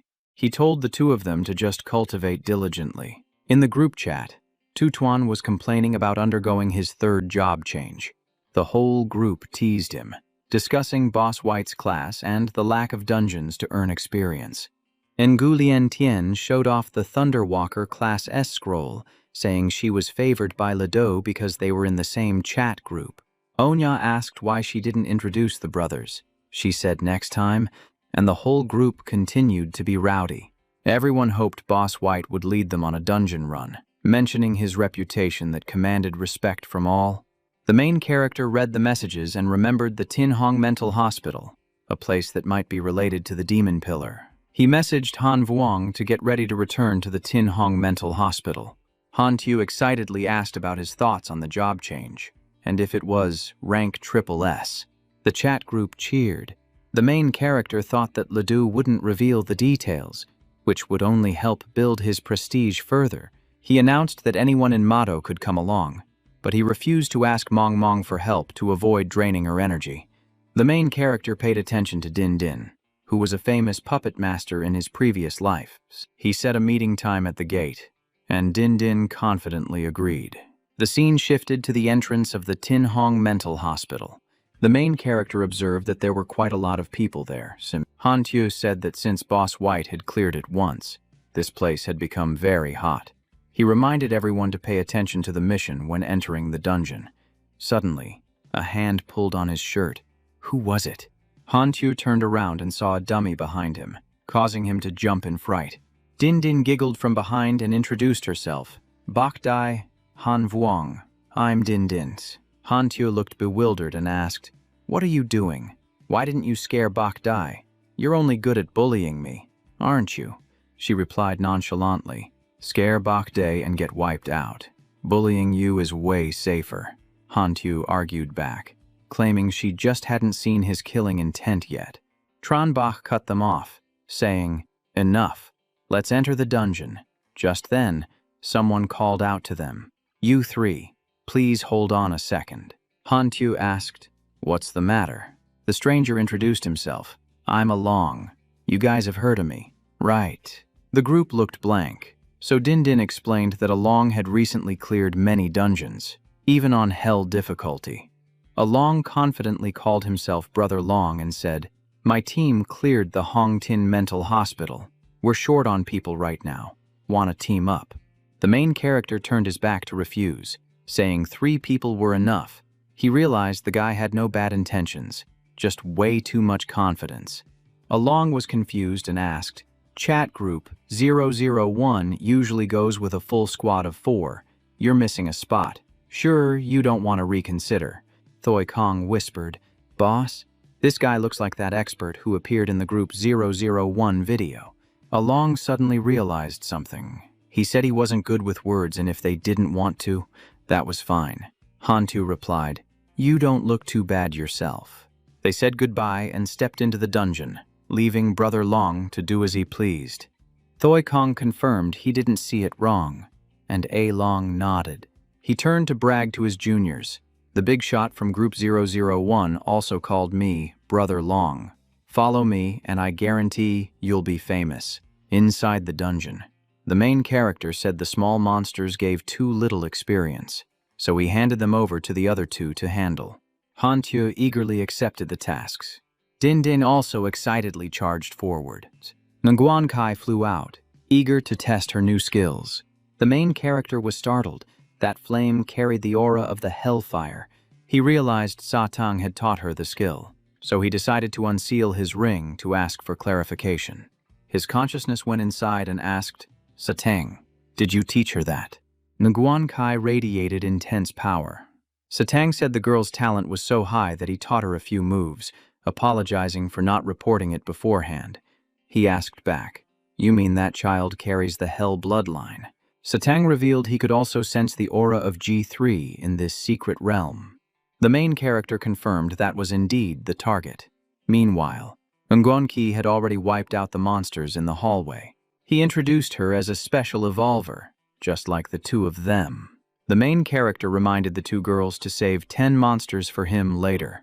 Din Din wondered why they needed to save monsters, so Han Tue said Bok Dai wanted to summon the 16th demon god. Hearing about the demon god, Din Din went a little pale. He reassured them that the dungeon was only level 12 at most, so G3's strength would be limited. The main character declared that even if the difficulty rose to hell mode, it would be fine because he was there. Din Din felt like fainting. Han Tue teased, "Scared." She replied that she was scared but still trusted. Bok Dai. The group rushed off to fight the boss, with Nguyen Kai shouting, "Let's kill." In front of the director's room, the monsters were defeated, and the main character praised their clear improvement. Han Tue modestly said it was thanks to the support from Nguyen Kai and Din Din. The main character warned them to keep exactly 16 alive and not to go too crazy. Nguyen Kai pulled back, and the group entered the secret chamber. Din Din shuddered. The place was gloomy and reeked of blood. The main character said it was lucky he had her support, as his spiritual power was too strong to control the fine details. He summoned a magic circle and then threw the sacrificial item onto it. Countless red streaks appeared on the ground. A woman appeared, hanging upside down from the tree. Similar trees started popping up all over the place, making Din Din shudder. The system announced that a hidden condition had been triggered, cranking the dungeon up to a unique hell difficulty. A hand reached out from a rift in space, booming. "Humans, I am very displeased." Zepa emerged, demanding a worthy tribute, his sheer aura making Hantu tremble. He strode straight toward Hantu. Zepa could sense his own bloodline coursing through the guy's body, and he looked intrigued. Hantu asked about his sister, but Zepa snapped back, furious at his insolence. The guy was choked up, unable to say a word. Suddenly, a hand rested on his shoulder. Tranbach calmly asked Zepa, "Are you deaf? Why aren't you answering?" Zepa sneered, calling him a foolish, arrogant human. He declared he would teach this guy a lesson before ending him.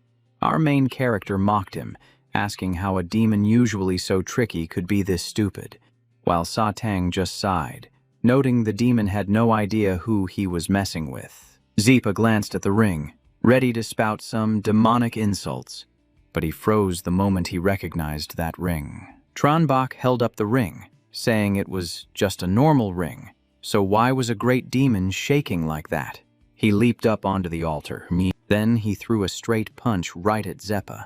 Zepa got pushed back, and the main character taunted him, asking why he was so slow to attack. The atmosphere suddenly turned heavy. Hantu braced himself, thinking a massive fight was about to break out. But to everyone's shock, Zepa suddenly dropped to his knees and begged for mercy. Tranbach coldly said that if he was only scared of the ring, he shouldn't bother, just attack already. Zepa hesitated, stammering that he wouldn't dare. Tranbach laughed aloud, telling him that if he killed him, the ring would be his. Satang looked confused in the background, while the main character stood tall and defiant. Zepa spoke slowly, his killing intent gathering like a brewing storm, saying that since this was His Excellency's ring, if he demanded a fight, then he would comply. He sprang up, eyes wild with ambition, crazy yet respectful and true to his word. The fires of hell roared in response. The main character smirked with interest, tossing out a polite compliment, while the crowd behind him stood dead silent, only daring to watch. Zepa froze, his face turning pale, and panicked, screaming, "What the hell is this? A virus that can penetrate hellfire?" Handuk Koak collapsed to his knees, begging him to stop, his voice trembling as he pleaded for his life. Tranbach remained calm, noting that the demon was too scared to use his full power, then stepped forward and declared, "If you don't dare to fight, then submit, separate your soul, and I'll make use of your body." Zepa's face turned pale. He stammered, calling out, "Your Excellency," clearly realizing he was in trouble. Immediately, his entire body shuddered as he felt his soul being ripped from his flesh. The system chimed incessantly, awarding 5,000 virus points and 2,000 evolution points, acquiring the Hellfire of Desire skill, fusing it with the Hellfire clone, and even offering a choice to absorb or discard a special bloodline, and that was the craziest part. Tranbach smiled with satisfaction, his eyes glowing. Leveling up was looking pretty good. He ordered the demon to offer up a portion of his soul, and Zepa responded immediately, calling it an honor. He extracted a fragment of his soul, and the ring on Tranbach's hand instantly absorbed it. The system announced that the 16th demon god had been activated. The Solomon ring upgraded to rank A+, and the soul returned to its place. The guy hesitated, asking about his sister again, but Tranbach cut him off with a cold voice, ordering Zepa to answer instead. Zepa calmly explained that she was in hell, going by the name Rika, and had freedom and resources. Though her exact location was unclear, he promised to report any news, while Tranbach just sighed, and the guy claimed he was famous for his deep devotion. Satan covered his mouth and smirked, calling him a narcissistic breeding machine. Tranbach calmly replied, "If you have something to say it, or I'll kick you out right now." He narrowed his eyes with interest and nodded repeatedly. "Yeah, Actually, there is something. Satan turned and called out softly, "Deba." The guy immediately bowed. As expected, "Your grace is still here." He looked at the other guy with a complicated expression. "Speak. How is hell doing right now?" Deba hesitated and swallowed hard. "Hell right now," Satan snapped. "Stop stuttering." Deba's voice trembled. Hell has been taken over by Bujia. He seized the palace and proclaimed himself the new master. He sighed heavily. "He even wiped out all traces of you. Newly born demons don't even know who you are." His face darkened, and killing intent rose up. "Bujia, that guy has some nerve." Satan asked in a deep voice, "Has hell forgotten me?" Deba knelt down, saying that thanks to propaganda, the usurper was worshipped as the greatest emperor. Only the 72 old demon gods knew the truth, but they had to remain silent. Satan's eyes turned red, and veins popped out on his forehead. The main character curled his lips in mockery. "Hell sure changes masters fast." Satan helplessly replied, "Stop teasing me." Satan gritted his teeth and asked, "What other deities are there?"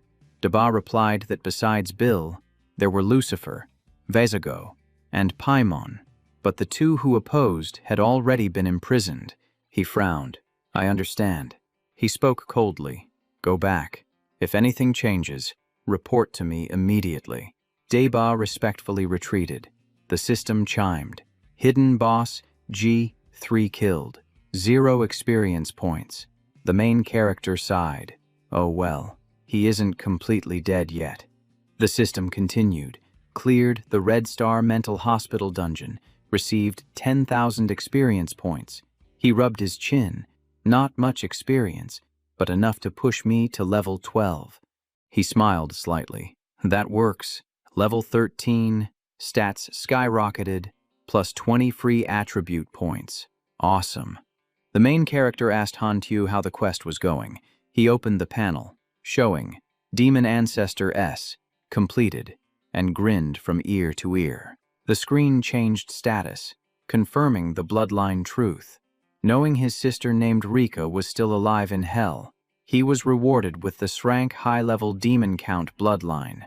Hantu froze. Does the Cosmic Will also call him the White Emperor?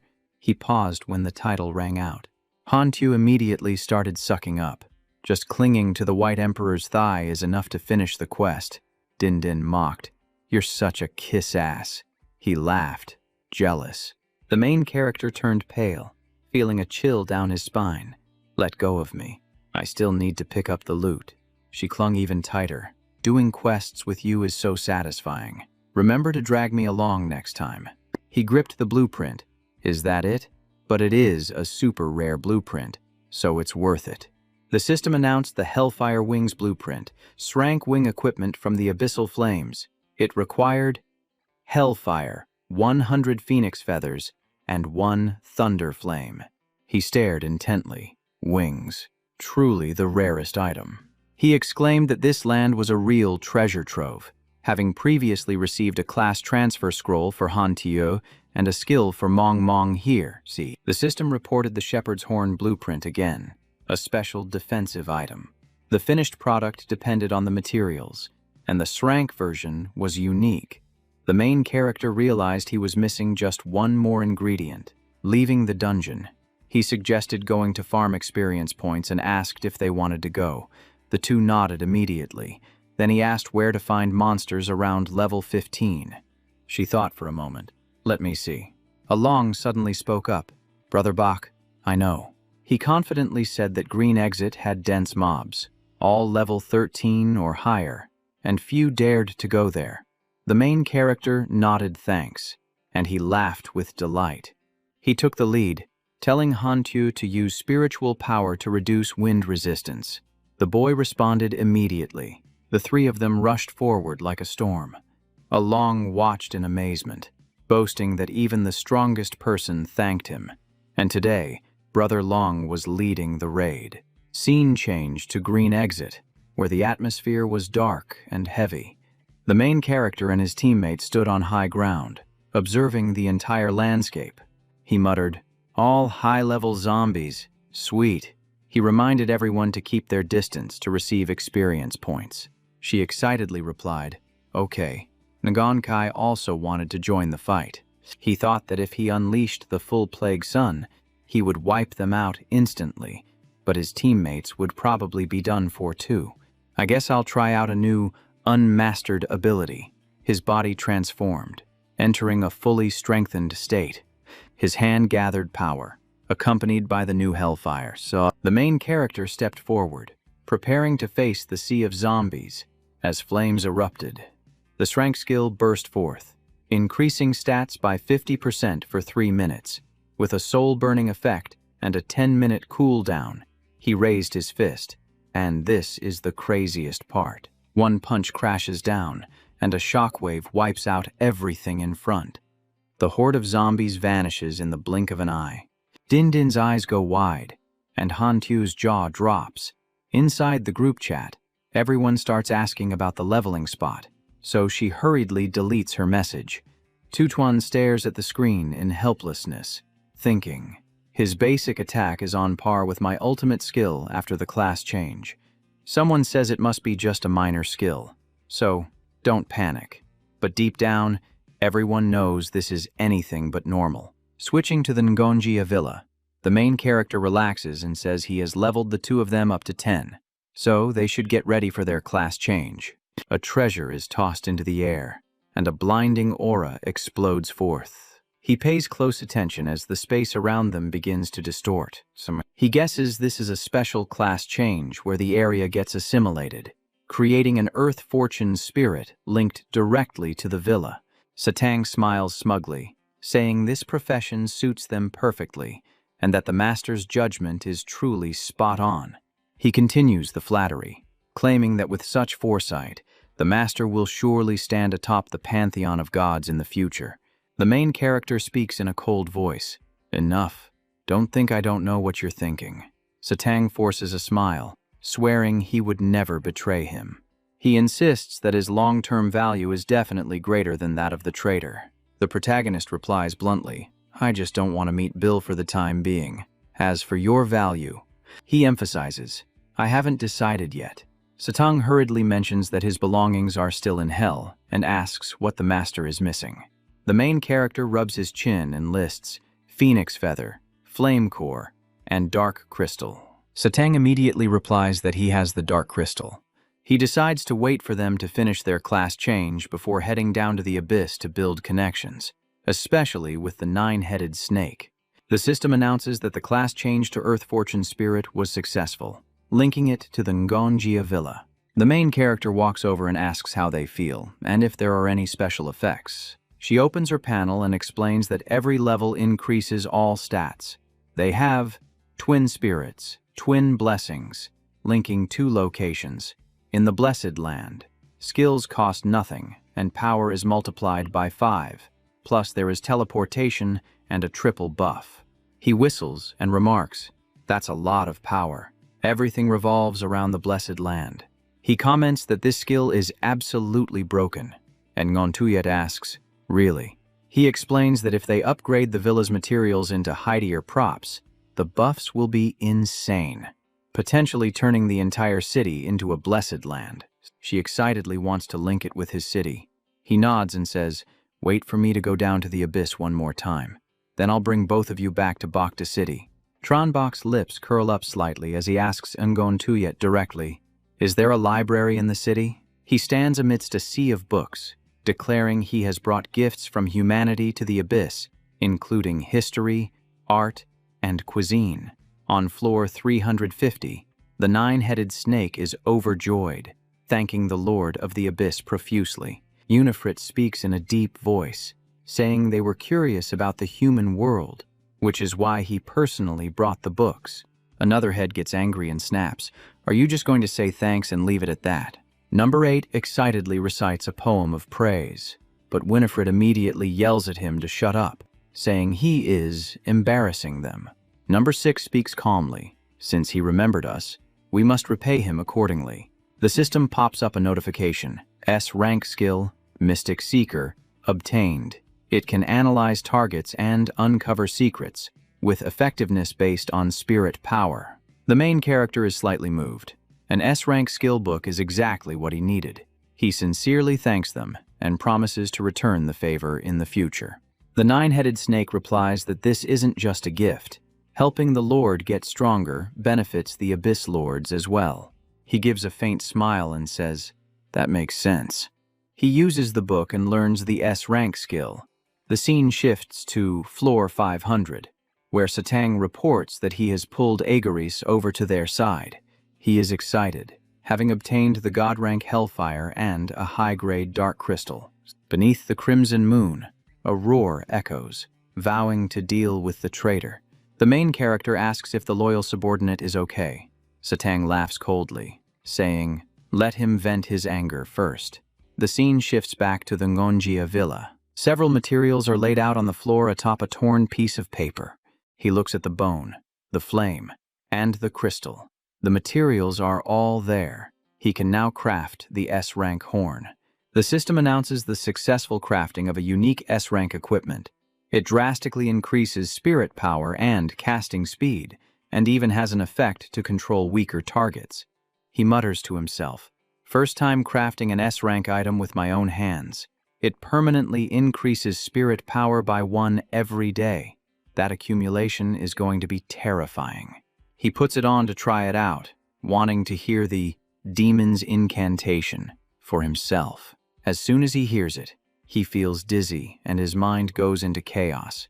Clearly, the price for this power is not small. The scene shifts back to Bakhta City. In the blink of an eye, the main character reappeared right inside the room. Mang was panting heavily. Teleporting him back this time was even more exhausting than the last. He smiled and told her to get some rest, watching as the little girl collapsed onto the bed. Realizing just how much energy this had drained from her, he glanced around, observing his surroundings. It had been a long time since he was last here, and he wondered how the city had developed in his absence.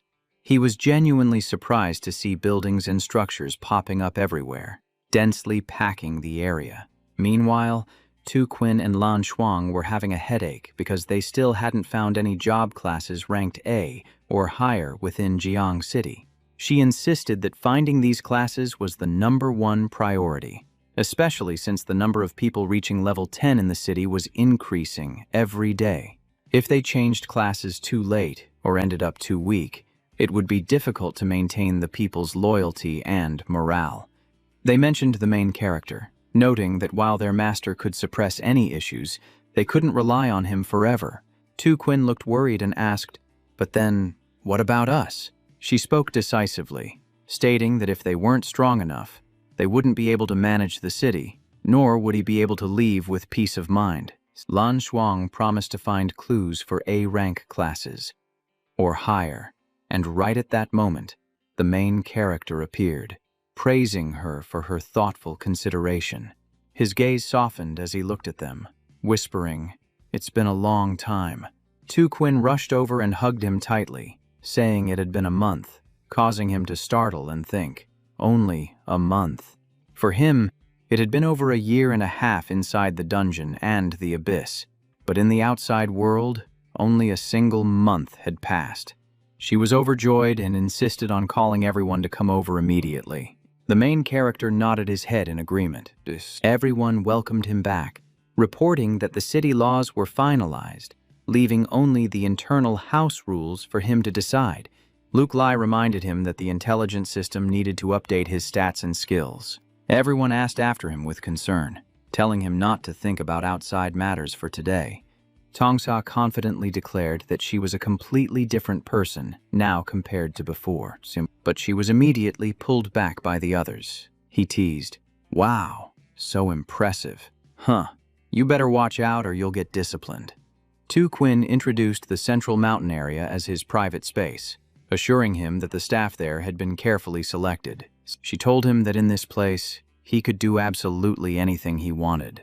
The main character laughed and asked if she wasn't afraid of being surpassed, but she replied with confidence that she was still good enough, telling him to just rest for today. He lay down to relax, temporarily putting all his worries aside.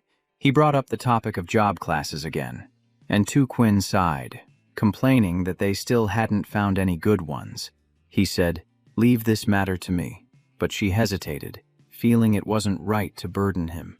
He remained firm, insisting that since they managed the city, he had to compensate them, and revealed that he currently held 4 class change scrolls ranked S or higher. Quinn jumped up in shock, exclaiming, 4 S-rank scrolls. Are you serious? The image of Pukasumi briefly flashed through his memories. One scroll came from the gate-opening sacrifice, and the Demon Hunter scroll was obtained from completing the Abyss trial. He noted that currently, only Quinn had reached level 10. She asked if there was a suitable scroll for Swang Ni, while also dropping hints about that girl's romantic feelings. Lan Duang blushed, which surprised the main character since she had always been so cold and aloof before. He told them to call her in, wanting to check her attributes and current strengths. He took out the 4 scrolls, declaring that he would choose the most suitable class for each person. Lan Duang took the S-rank Demon Hunter scroll, while Quinn received the SS-rank Child of Calamity scroll. The main character warned them to find an absolutely safe place before changing classes. Both of them agreed immediately, without a moment's hesitation. He thought to himself that his rest time was running out, but he still had to wait for Satan to finish teaching the skills and remove the bindings on Zhang City before he could set off. Just then, the group chat blew up with messages as Han Vuong and the other members started showing off their successful S-rank class changes. Han Tue laughed with delight, boasting that the S-rank High Devil Count bloodline sounded incredibly cool.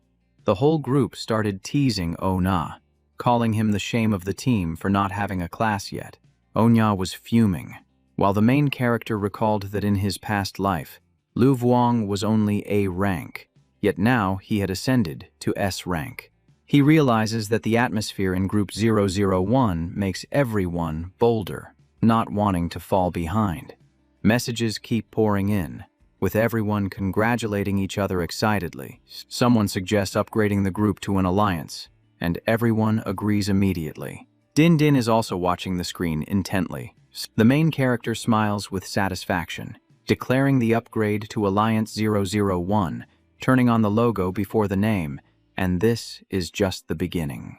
The system announces that Group 001 has upgraded to Alliance 001 with IDL 001, and the prefix 001 will appear on the leaderboard. Tran Bok looks on intently, deciding it is time to shake up the world. The leaderboard appears, showing number 1, 001 Bok at level 13, with a hidden class, belonging to the Dragon Country faction. Number 2 is Anthony at level 11, Class S Horror Clown, belonging to the Lighthouse Nation, and just looking at him feels pressuring. A series of S-rank names appear, with 001 covering the top spots. The Glorious Angel and Nightwalker are all revealed, making for quite a sight. Lao Huai laughs as the whole group spams messages of encouragement. Some thought White Emperor Palace was a strange alliance, but it turns out to be our own people who just switched to S and SS classes. He is satisfied, seeing that Quinn and Lan Shuang have clearly changed classes successfully. The chat group explodes. Some people demand to join White Emperor Palace, and others even beg for SS scrolls, leaving him to just sigh in exasperation. The forum is making waves, guessing the identity of the SS Child of Misfortune and the hidden class of the White Emperor, with praise flying everywhere. Han Tiao laughs heartily. Whenever anyone praises Bach, he feels happy too. He claims to be a loyal believer, leaving the main character helplessly turning off the screen. What a bunch of characters. Quinn walks in to report her successful class change, mentioning that Lan Duang is dealing with some trouble at the water pipe dungeon. He frowns, asking what is going on. Someone got curious and entered the hell-level plague dungeon, but had to retreat just seconds after stepping in. He remembers the place where he obtained the plague seal and decides to go take a look. He says there is no need to pay attention to reckless people like that, then asks how her new class is.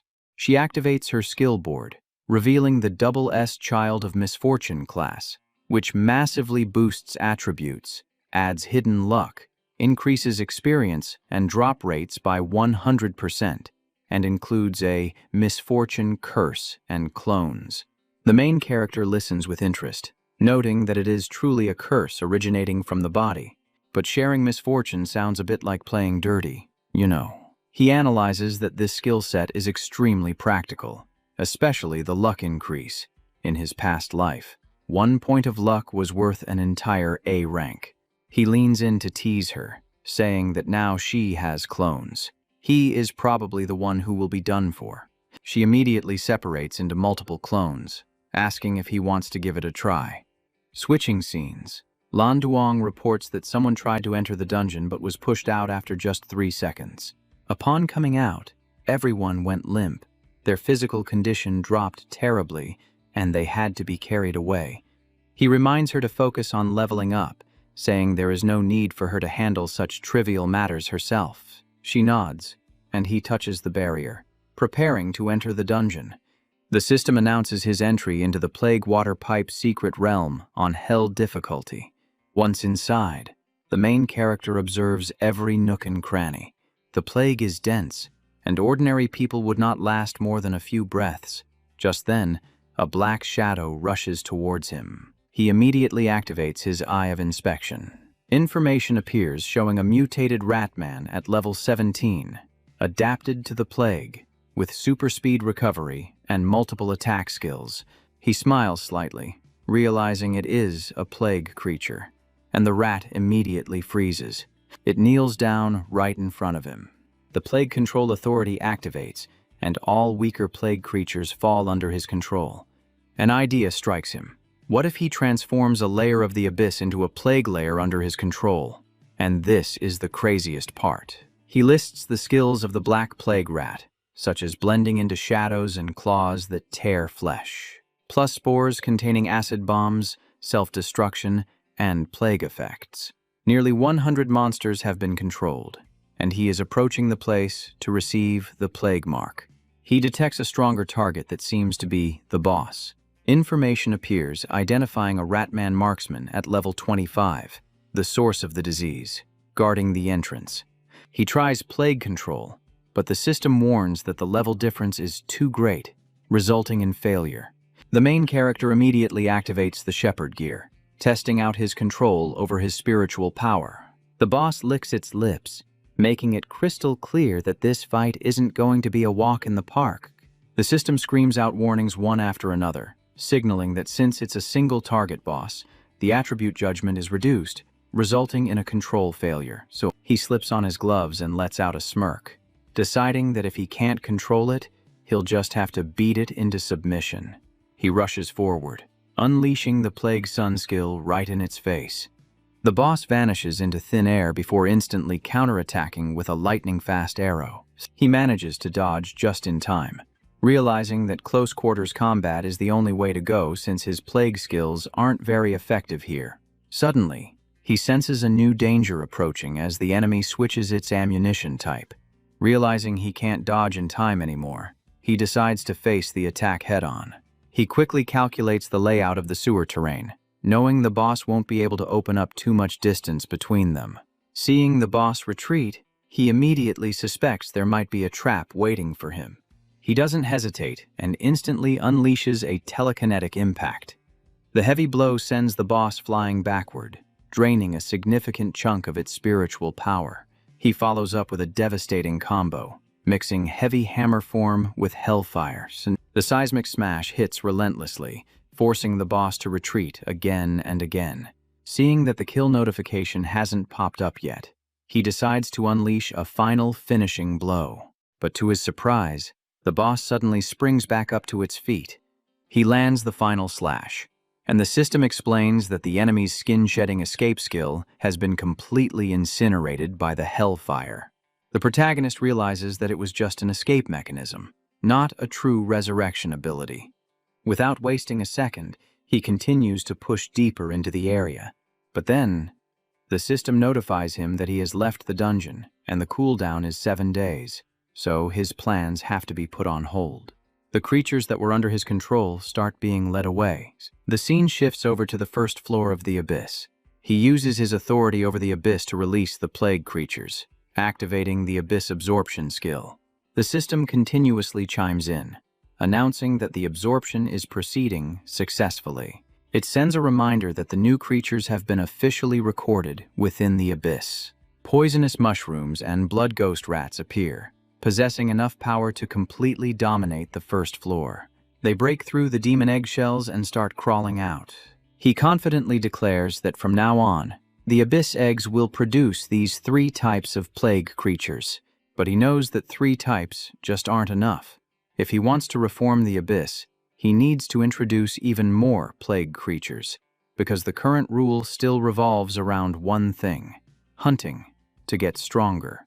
Tronbach curls his lips and speaks his mind, saying that while constant hunting does create strong individuals, it also brings chaos, and the abyss can't keep developing like that forever. He raises his hand, deep in thought, knowing the abyss needs new rules, but he still hasn't figured out what kind of regulations would actually work. Finally, he decides to pay another visit to Macanthus, and then he praises the lords for their contributions to reforming the abyss.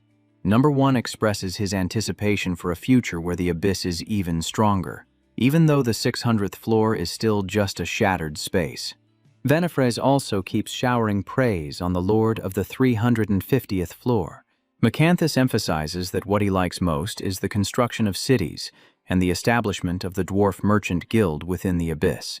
He tilts his head in agreement, confirming that this way, the demons under his command will have stable jobs and cause less chaos. Gabo approaches from a distance, affirming that he will wait for the day when the Lord is strong enough to reform the entire abyss. The main character gives a confident smile, stating that as the Lord, the abyss must take another step forward under his rule. The group of lords offer their thanks and withdraw one by one, promising to wait for good news. Macanthus is still obsessed with the plan to strengthen the abyss as the crowd slowly disperses.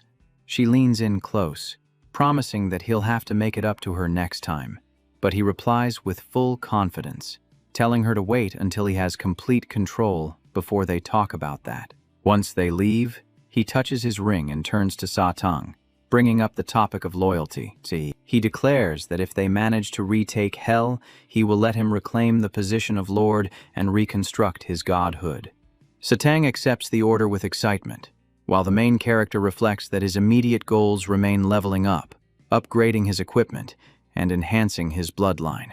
Suddenly, he remembered, there was still the matter of the bloodlines. He opened the interface, almost forgetting about the bloodline fusion mask that had chugged down countless potions. 2 SS bloodlines appeared, the Pure Blood Demon Lord and the Hell Demon Monarch, but having only 2 felt a little sparse. He decided to go down to the 10th floor to grab some more bloodlines, wanting to see if he could fuse them up to SSS rank. 7 days passed, and 2 girls were standing outside waiting. He stepped out, saw Tu Tam and Luke Lai, and asked why they were waiting there. Luke Lai nervously explained the situation. There were rumors he got stuck in a dungeon, or even lost his life since he hadn't come out for days. Tu Quinn wanted to use the rumors to flush out the rats hiding in the city, so she sent Luke Lai to use her illusion ability to bring him back secretly. Tu Tam was simply worried about his safety. He scratched his head, explaining that for the past few days, he had just been grinding bloodlines for the mask, taking up dozens of hours. Then he got the idea to take the sisters, Ngan Kai and her twin, down to the 1st floor to test out a new skill. On the 1st floor, he praised Tu Quinn for handling the crisis pretty well and asked if there were any gains. Luke Lai mentioned a few leaders wanted to break away because they thought the city lost its backer, and they even dared to make threats. As a result, they were all handled by Swang Ni, confirming his belief that handing the city over to Tu Quinn was the right decision. The 2 girls happily thanked him. One gave a light kiss, while the other pecked him on the cheek. He asked if there was any empty land left to build more villas, and Luke Lai replied that there was still space behind the center. Tu Quinn was curious, so he introduced the Earthbound Spirit Sisters who could boost the power of White Emperor City. He confidently said they could become the souls and guardian deities of the city. Tu Quinn greeted them and asked if they were twins. Ngon Tuyet explained that before the apocalypse, they were one person, but after evolving, their soul split into Ngon Kai and Ngon Tuyet. Tu Quinn mumbled something about benevolent thoughts and malevolent thoughts. He explained that the malevolent part had been controlled. She was just a little more aggressive. He emphasized that Tu Quinn was the person he trusted most, so when he was away, they had to listen to her. She reported that Mong Mong had been sleeping for days, which seemed related to Group 001 and her class. He went to her room and knocked on the doors. The door vibrated slightly as sound waves transmitted inside. Mong Mong shot up, recognizing her master. A loud noise echoed inside the room.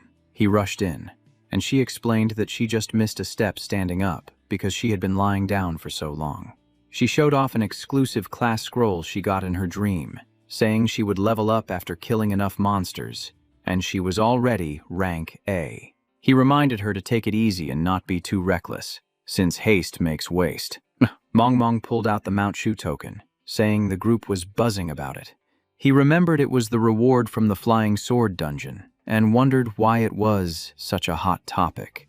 She told him the hidden Mount Shu dungeon had opened, giving everyone one chance to enter, and it had a lot of cool stuff.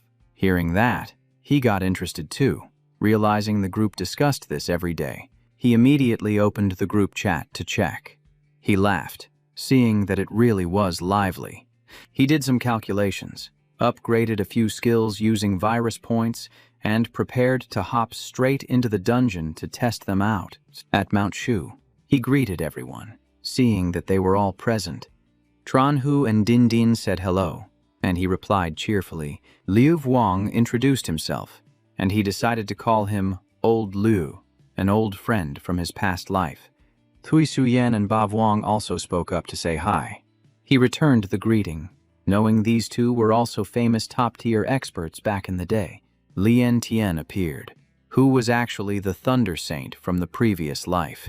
Group 001 truly was a place of crouching tigers and hidden dragons. He rushed over, immediately calling him his savior. He leaned back to dodge, unable to believe this guy was the top expert from back in the day. Din Din revealed that getting the Thunderwalker scroll was all thanks to his help, which was why she was where she was today. She clearly explained the debt of gratitude she owed him from years ago. Lien Tien stated that the old mission was dangerous, but from now on, they would follow the Alliance's lead. He waved his hand, saying that helping each other was natural for Alliance members, then urged everyone to enter the Demon Locking Tower. The system reminded them that there were less than 2 hours left. The Demon Locking Tower sealed away countless bosses, and they had to clear out the first floor before they could go up. He confirmed and led the team inside, where the interior was as vast and beautiful as a fairyland. And right at that moment, something appeared unexpectedly in front of them. His eyes widened as he activated the Mystic Eye. A giant toad emerged. The level 15 Boss River Swallowing Toad. Lien Tien immediately recognized it as the one that had blocked their path last time. He shouted loudly to capture it, saying it was a good chance to show Bok Dai their true strengths. Lu Vuong did not say much and struck first. The willow bind wrapped around the enemy, and Lien Tien followed up with a thunder strike. With a decisive wave of his hand, the attack crashed straight down. The water behind it surged as the River Toad domain activated. Tui Suyen unleashed the wind-surging wave, causing the water to churn violently. Lien Tien yelled, telling them not to let it jump into the water and to focus their damage. Tranhu threw a Divine Travel Talisman to buff their speed. The whole team's speed increased by 40%, making Ba Vuong gasp in admiration at such a high-level play. Din Din controlled her paper figures to close in on the target. She smiled softly as the 5 Ghosts dismemberment skill locked onto the target. The boss was completely immobilized, and Ba Vuong nodded, saying that was a beautiful bind. He swung the Overlord Spear, causing the formless soldier soul to erupt. The spear plunged down without hesitation. The boss counterattacked with Giant Tongue Lash, sweeping its long tongue forward, forcing Ba Vuong to defend. But the tongue was suddenly blocked in midair. The person who saved him was Din Din with her paper figure. Ba Vuong thanked her, but she just laughed, warning that they could not be careless with a level 15 boss, then shouted for the team to continue. The whole group focused all their damage on the river-swallowing toad. The paper figure picked up an internal core, a contribution token, and a skill book for the water escape technique. They finished it in less than 10 minutes, and the system showed that the water escape technique allowed casting without gathering water energy. Tui Shuyen quickly accepted the skill book. He reminded them that time was limited and they could split the loot later when they got out. Lien Tian suddenly realized something and asked where Bak Dai was. Tran Hu replied that he said he was going deeper to take a look around, telling them to just keep moving forward. At this moment, he was already in a different area of the first floor of the demon locking tower. Lien Tian screamed that Bak Dai was surrounded as 3 monsters appeared at once and urged everyone to support him quickly. He used universal inspection to confirm 3 bosses at levels 17, 18, and 19. Lien Tian jumped down, calling out for him to hold on. He just smiled, saying it was time to end this, then raised a finger to activate Dark Plague Sun. The energy spread straight toward the 3 bosses. They quickly fell into a weakened state. The space returned to silence, leaving Lien Tian stunned as he asked if that was it. He said he was just testing out a new skill, and right as he finished, everyone arrived. Din Din laughed, saying I knew Bak Dai would be totally fine. The system signaled a permanent debuff, reducing growth attributes by 50%. Just hearing that sent a chill down his spine. The main character was satisfied. A crowd control skill combined with a long-term debuff was absolutely solid. He mentioned that if he tested anymore, this entire floor would be nothing but rubble, so stopping now was the right call. He told them to clean up the battlefield and keep moving, figuring he could test out the upgraded Earth Spike while he was at it. The system displayed Sharp Claw form, which enhanced the Earth Spike skill. A horde of demon beasts rushed in, completely unafraid of dying. He was confident.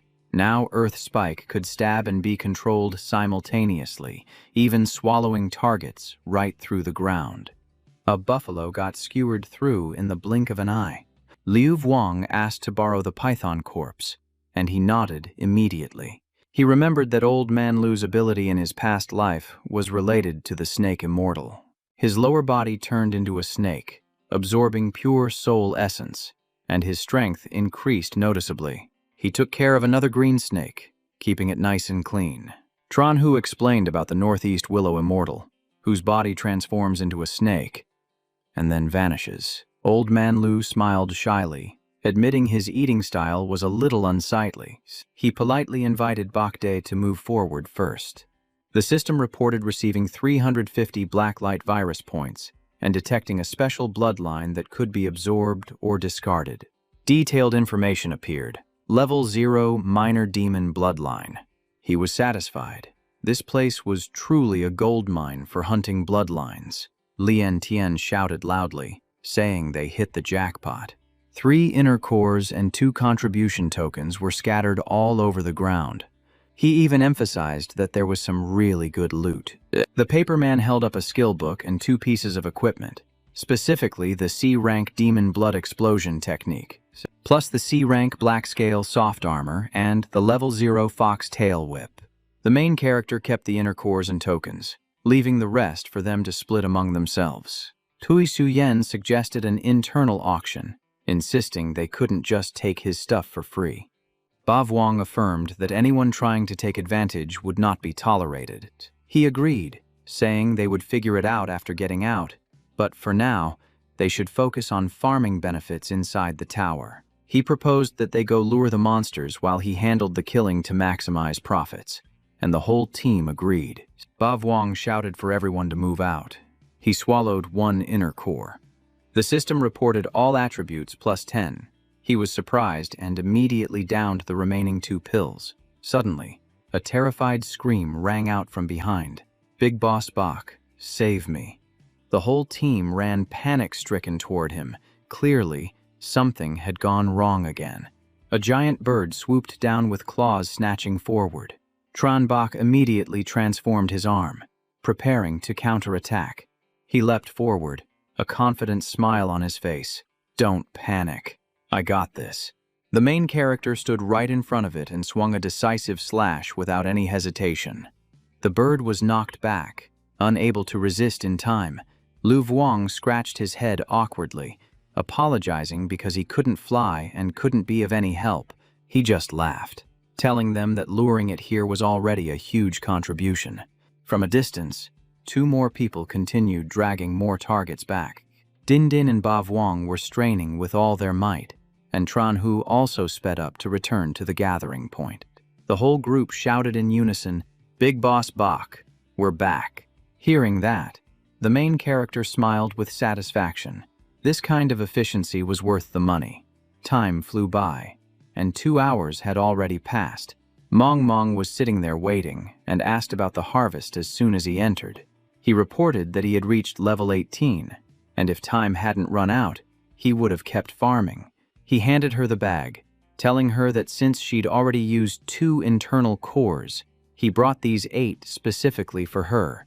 Each one gives +10 to all stats, with a limit of 10 per person. But he made it clear he was only keeping 2 for himself. The rest were a gift from the group, since without her, they never would have gotten that command token. He leaned in close to emphasize that since the boss dropped a ton of loot, the team was going to auction it off. He told her to check her messages, and if she was short on cash, just let him or Tu Quinn know. Mong Mong came up with the idea to pull everyone into the dreamscape to hold the auction live, figuring that just reading a group chat was way too boring. He looked a bit worried and asked if that would be too much of a strain, telling her not to push herself too hard. She smiled confidently, boasting that she had a SSS-Rank talent, so hearing that, he went straight back to his room to wait for the dreamscape login. Mong Mong stayed behind and opened the group interface to get everything ready. Inside the dreamscape, she selected a VIP hall, looked around, and decided that this spot was perfect, just fancy enough. She spun the gavel with excitement, pretending to count down, 8 million, going thrice, before decisively shouting, "Sold." That done, she dusted off her hands and muttered that with a little cleanup, it would be ready to use. She spread her arms wide to activate her dreamscape powers, beginning to reshape the scenery. A moment later, everything was gleaming like new. She crossed her arms confidently as a figure began to materialize on the red chair.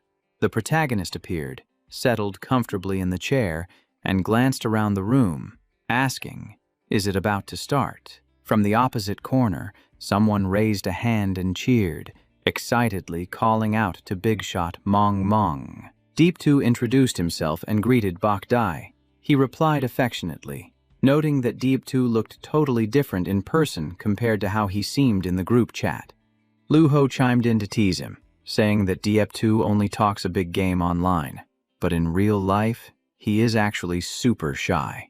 She brushed her hair back gently as she said hello and introduced herself. He remembered that she had the Yin-Eye constitution, and she replied that thanks to his earlier advice, she was developing really well. Puang Trung then joined the conversation, introducing himself with the ID, the unique trash washer. The protagonist turned to him and complimented the ID, saying it was seriously impressive. Up on the stage, Mong Mong banged the gavel and shouted, "Quiet down." She announced the start of the auction, presenting 4 purple internal cores from the Mount Shu Demon Locking Tower, with a starting price of 4 gold and a minimum bid increment of 4. Consuming these internal cores gives you +10 to all attributes, with a maximum limit of 10 pills per person. Ona raised his hand to bid 4 gold, saying he wasn't high level enough to enter Mount Shu yet, so he hoped the big shots would go easy on him. Immediately, someone shouted out 40 gold. Puang Trung spoke up directly, saying he needed them for people who couldn't enter Mount Shu, and asked Ona to let him have this one. Onya laughed and said that even if he wanted to, he didn't have 40 gold to compete anyway. With no other bids, Mong Mong started the countdown. 40 gold going once, going twice. On the third count, the gavel came down. Sold. Puang Trung won the 4 internal cores for 40 gold, and next up was the Crank Skill Book, demonic blood explosion technique. She introduced it as a crank-active skill with severe side effects but massive explosive power, starting at 10 gold. Ona bid 15, Bavwang went to 20, and Tranhu jumped to 25. Nobody was backing down. Hantu went big with 50 gold, but Fuang Trung immediately pushed it to 100 gold, sending a buzz through the entire hall. Someone exclaimed that the kid was seriously rich, then raised the bid to 110 gold. Fuang Trung asked Hantu if he really needed it. He replied that he was lacking a survival skill, but it didn't necessarily have to be this one. He smiled and apologized, then jumped the bid straight to 260 gold, sealing the deal before anyone else could even catch their breath. The gavel came down, and the skill book went to Fuang Trung for 260 gold. After that came a continuous winning spree. The Kirin Primal Armor also fell into his hands for 145 gold, the Ice Dance Boots for 160 gold, the Rabbit Eagle Kick for 234 gold, the Snake Tooth Necklace for 122 gold, and the Black Tortoise Heart Guard for 392 gold. They all went to a single owner. Bavwang couldn't help but ask if he actually had enough gold, warning that if he couldn't pay up at the end, it would be a huge problem. Fuang Trung confidently guaranteed that as soon as he woke up, he would transfer the money to Bok Dai immediately. He even offered that if anyone really needed a specific item, they should just speak up and he would withdraw or gift it to them, promising not to let anyone lose out. Nguyen Tien said it was fine, but insisted that she absolutely had to have the tiger tail whip. Fuang Trung nodded and promised he wouldn't fight her for that one. Watching from the sidelines, the protagonist thought to himself that the guy's gold reserves were insane, even more than what he got from grinding monsters.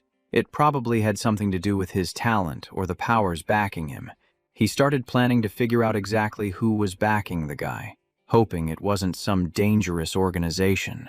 He took the initiative to set up a private chat with Fuang Trung after the auction.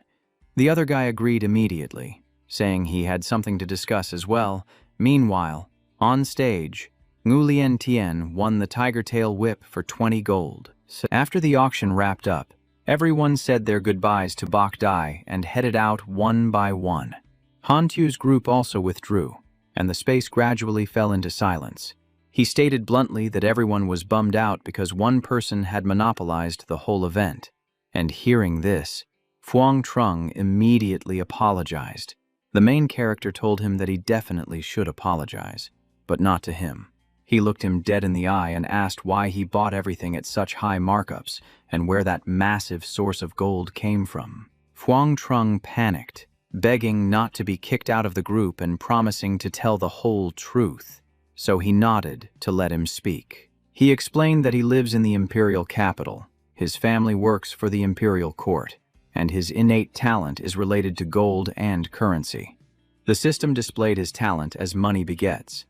Money rank A, which is why the imperial court recruited him to act as their treasury and purchasing agent.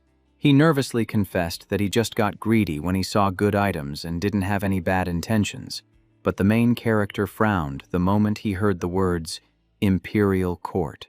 Fuang Trung worriedly asked if the group would accept someone who belongs to a different faction.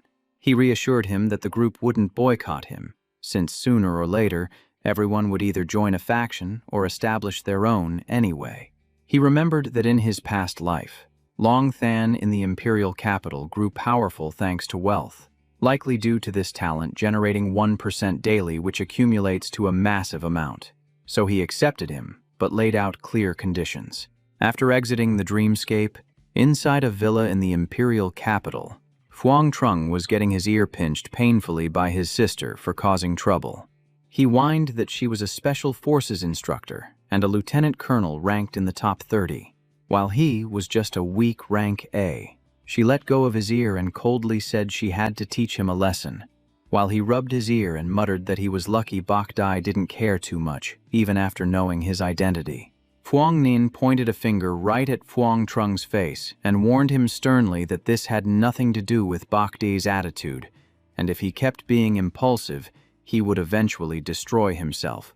She frowned and continued scolding him, saying he was lucky Bokta let it slide this time, because if he had messed with the wrong person, who would have paid the price? Just then, Minister Fuang walked into the study and asked why she was lecturing Tiu Trung, so he stood in the middle of the room and recounted how he was detained after the auction and the 2 demands that were made. The older man lost his patience and shouted at him to stop stammering and just speak clearly. He explained that the first demand was not to reveal his talent or the private dungeon opportunities to the imperial court, and the second was to never use money to disrupt the group's trading market again. The minister stared at him and asked if he had agreed, to which he smiled and replied that he had accepted, asserting that the imperial court respected Bokta and had never ordered any probing. The father immediately stood up and scolded him, saying that while he claimed he didn't want to offend anyone, buying out the entire auction had clearly annoyed the whole group. Fuang Trung bowed his head and admitted his mistake with a look of deep regret on his face. Captain Fuang came up with a plan, saying that from now on, he needed to be more tactful when working in Group 001 and perform well, so Bokta would view him correctly. Hearing that he sold a treasure for 10,000 gold, less than its value, the father glared, and Fuang Nin also turned to yell at him for spending the imperial court's money so recklessly. He remained confident and insisted that this deal was definitely not a loss. He condensed a drop of blood, and the system announced it was SSS-Rank pure-blood demon blood, which left both adults completely astonished. Afterwards, he sent a message to the group apologizing for monopolizing the auction, explaining that he had bought a warehouse to store all the equipment from today and anyone who needed something could take it for free. He added that if they had good equipment they didn't use, they could sell it back to him at a high price, sighing as he hoped this would salvage the atmosphere. Seeing this, Tranbach remarked that it was interesting and assigned him to manage the warehouse, causing the group's tension to ease as everyone started joking around again. The main character held the mask and fell into thought. The blood he had collected had combined into 3 doubles ranks and 1 S rank, yet it still wasn't enough for the next fusion. Inside the villa in the center of Bokta City, he frowned and wondered if 3 doubles ranks were insufficient due to a lack of quantity, or if he had hit a limit. The mask seemed annoyed, and he understood it meant the quantity wasn't enough, so it looked like he would have to head down to the abyss once more. He mumbled to himself that his stats had increased massively thanks to the trip to Thuxon, and with his new skills, it was the perfect time to conquer the 10th floor. He opened a space portal and casually asked who the boss of the 10th floor was. Arriving at the abyss, he looked up and admitted that the previous bosses weren't worth remembering, hoping this one would be a bit more sensible. The 10th floor lord, Akma Usa, a level 30 entity, appeared and laughed contemptuously, saying that due to the trial limits, the main character was no match for him. Tranbach just smiled and told him that if he didn't want to submit, he could just bring it on. Usa stood high above, crossing his arms and mocking him when he saw the state reduction skill activate. He activated Demon War Soul, confident that his stats were still far superior. The War Soul activation within a 5-meter range would increase all stats by 20% and boost mental resistance. The main character activated Hellfire and his other buff effects, causing all his stats to skyrocket for 3 minutes. He engaged his Sharp Blade mode and charged straight toward Yuze. His opponent froze in shock, unable to believe what was happening. With one clean slash, Yuze fell to the ground before he could even react. He tilts his head and asks again, wondering if the opponent still thinks he is vastly superior now. The enemy activates his passive skill, Bloodlust Berserk, and lets out a furious roar of anger. Both sides reveal their attribute panels, but a mere glance shows the main character is still stronger, and this is where things get absolutely crazy. In the blink of an eye, a barrage of sword strikes completely fills the space. Yusa takes hit after hit, his aura visibly weakening with every strike. He stands still, watching his opponent kneel down, panting with a look of utter unwillingness. The young man turns his back and asks if he has any last words. Yusa bows his head, admitting defeat, and begs to be allowed to die like a warrior. He solemnly agrees, delivering a decisive finishing blow to end it all. A brilliant purple light rises from the corpse of the Lord. The system announces that he has successfully conquered the 10th floor of the Abyss. A notification appears stating the Lord of the Abyss has received a new ability called Ruler's Edict. While outside, the demons chant in unison. The purple light slowly fades, and the aura of a ruler completely envelops his body. This skill allows him to unconditionally control demons and open gates to lead Abyss creatures, though its effectiveness is reduced against those at the true god level. He thinks to himself that the title has now become real power, and his plan to reform the Abyss officially begins. Using his authority as the Lord, he names the first 10 floors the Abyssal Foundation and issues orders to the 10th floor. From now on, unauthorized slaughter is forbidden. All demons must mine the mountains and build foundations. He smiles and says they will build strongholds and establish a civilization, leaving the demons staring at each other in total confusion. They wonder how they can increase their strength without fighting, and what the use of building a city even is. A giant purple hand appears in the air, marking the construction area.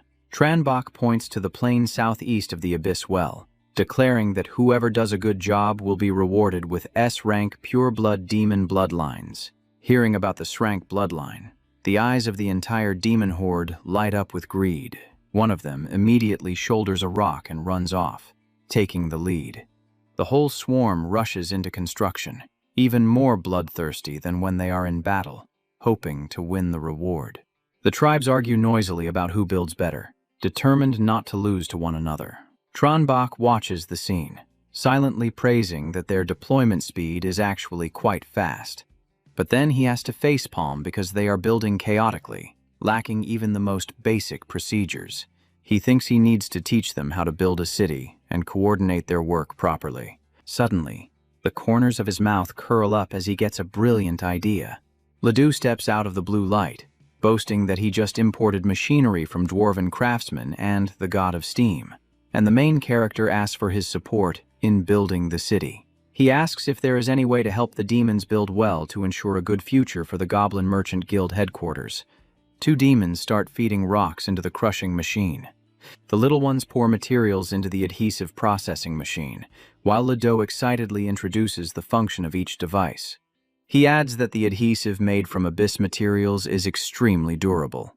The main character asks if this small business is worth him taking care of personally.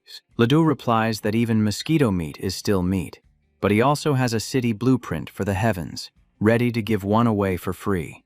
He refuses, saying he just needs to build walls and everyone builds on their own land, making the old goblin worry it will turn into a mess. He laughs and says the first city of the Abyss must have its own identity. If it is chaotic, the Goblin Merchant Guild will stand out even more. Ledoux laughs loudly, looking forward to the completed city, while the main character points out the location of the main gate and his mansion area. He happily accepts, deciding to choose a spot and leave a mark right there. Ledoux stands in front of the teleportation gate, declaring he chooses this spot and will start preparing for construction immediately. Tranbach smiles goodbye, watching him disappear, then calculates that this city cannot only have the Goblin Merchant Guild, but also Macanthus and other gods. He thinks of the remaining demon kings, especially Baphomet and Jin Aku, realizing relations are a bit tense, so it is the perfect time to improve them. He opens a teleportation gate, determined to get their support to firmly control the Abyss. Just as he arrives at floor 279, an axe blade slashes down from above as Baphomet roars a greeting. The slash slammed down with incredible force, kicking up a massive cloud of blinding dust and smoke. Tranbach raised his hand to block the impact, stating bluntly that he did not come here today to fight. Baphomet retracted his axe but remarked coldly that unless Tranbach defeated his true form, he should not dream of making him submit, adding that he was well aware of the Abyss authority. He raised both hands to explain that he could take the demons out of the Abyss, and as long as there was a method, they could go anywhere they wanted. The demon frowned, looking at him skeptically, and asked, "So what would happen next?" Tranbach smiled and asked what if he brought the demon's temple outside, where he could fight to his heart's content while possessing the authority of the war god. Baphomet glanced sideways at him, replying that such an offer was still not enough to make him submit. The young man continued his persuasion, arguing that for the sake of the development of the abyss, the demon would surely lend his support. Baphomet responded that if the plan made the abyss stronger, he might lend a hand whenever he felt like it.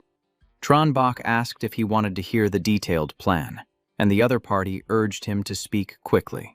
The glowing red eyes of Jin Akhu watched the entire exchange silently from the side. On the 375th floor, he proposed erecting statues of the 6 gods in the city on the 10th floor to absorb faith, but Jin Akhu scoffed, asking if such a meager benefit was supposed to buy him off. He added the condition that he could take the other party outside for revenge, and even mentioned the old weapon that used to belong to Cruz. Upon hearing that, Jin Akhu immediately tightened his grip on his weapon, his aura flaring up intensely. On the 400th floor, he asked Gabo if he wanted to find the god of death to restore the glory of Hades, and the demon answered yes without hesitation. On the 350th floor, Venifred promised to support him in any matter, both inside and outside the abyss. On the 500th floor, Agaris agreed to cooperate if the promise to restore glory to Satan was true. Macanthus teased that the Lord had gathered all 6 gods and asked when he would build a room for Succubus, but Tranbach told him not to rush and brought up the time she had fought against Heroes. At the mention of Heroes, she angrily declared that he had stolen her power of reproduction, making them mortal enemies. He sat up and told her that if she ever needed to leave the abyss, she should just look for him. He promised to help her defeat Hunzos, but she whispered that her opponent was trying to maintain his chastity to avoid being affected by her powers. Macanthus laughed and said that when the abyss became stronger, they would capture Heroes and make him a maid, a thought that made everyone shudder. Tranbach replied that making him a maid was too light of a punishment, causing her to ask curiously if he had any other ideas. He remarked that although they were born as gods in the abyss, their knowledge was still limited, and entertainment went far beyond just having servants. Tranbach pointed toward the center of the city, introducing the area to Baphomet.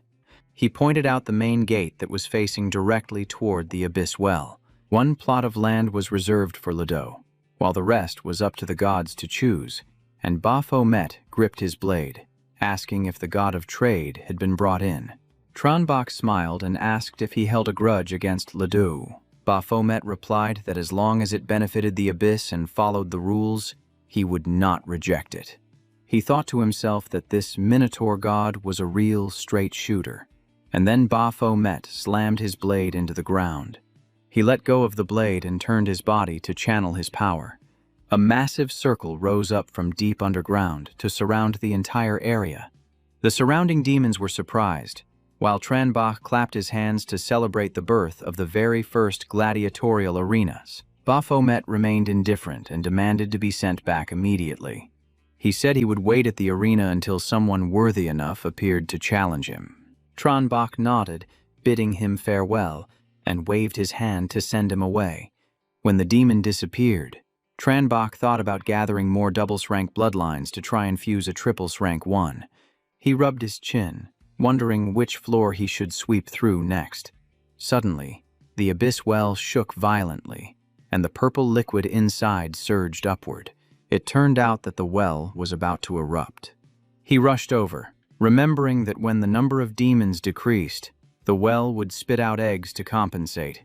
A massive egg shot up from the mouth of the well, its sharp spikes glistening. He spread his arms and calculated that if he absorbed them quickly, the well would continue to spew more, allowing him to exchange the power of the abyss for his own personal strength. Tranbach began absorbing the eggs one by one, causing the energy to fluctuate violently. Half a month passed, and he lay beside the still erupting well, having finally achieved his goal. In front of him, the mask floated up, grinning from ear to ear. Tranbach sat up abruptly and handed over the fused double-rank bloodline, asking if it would lose control this time.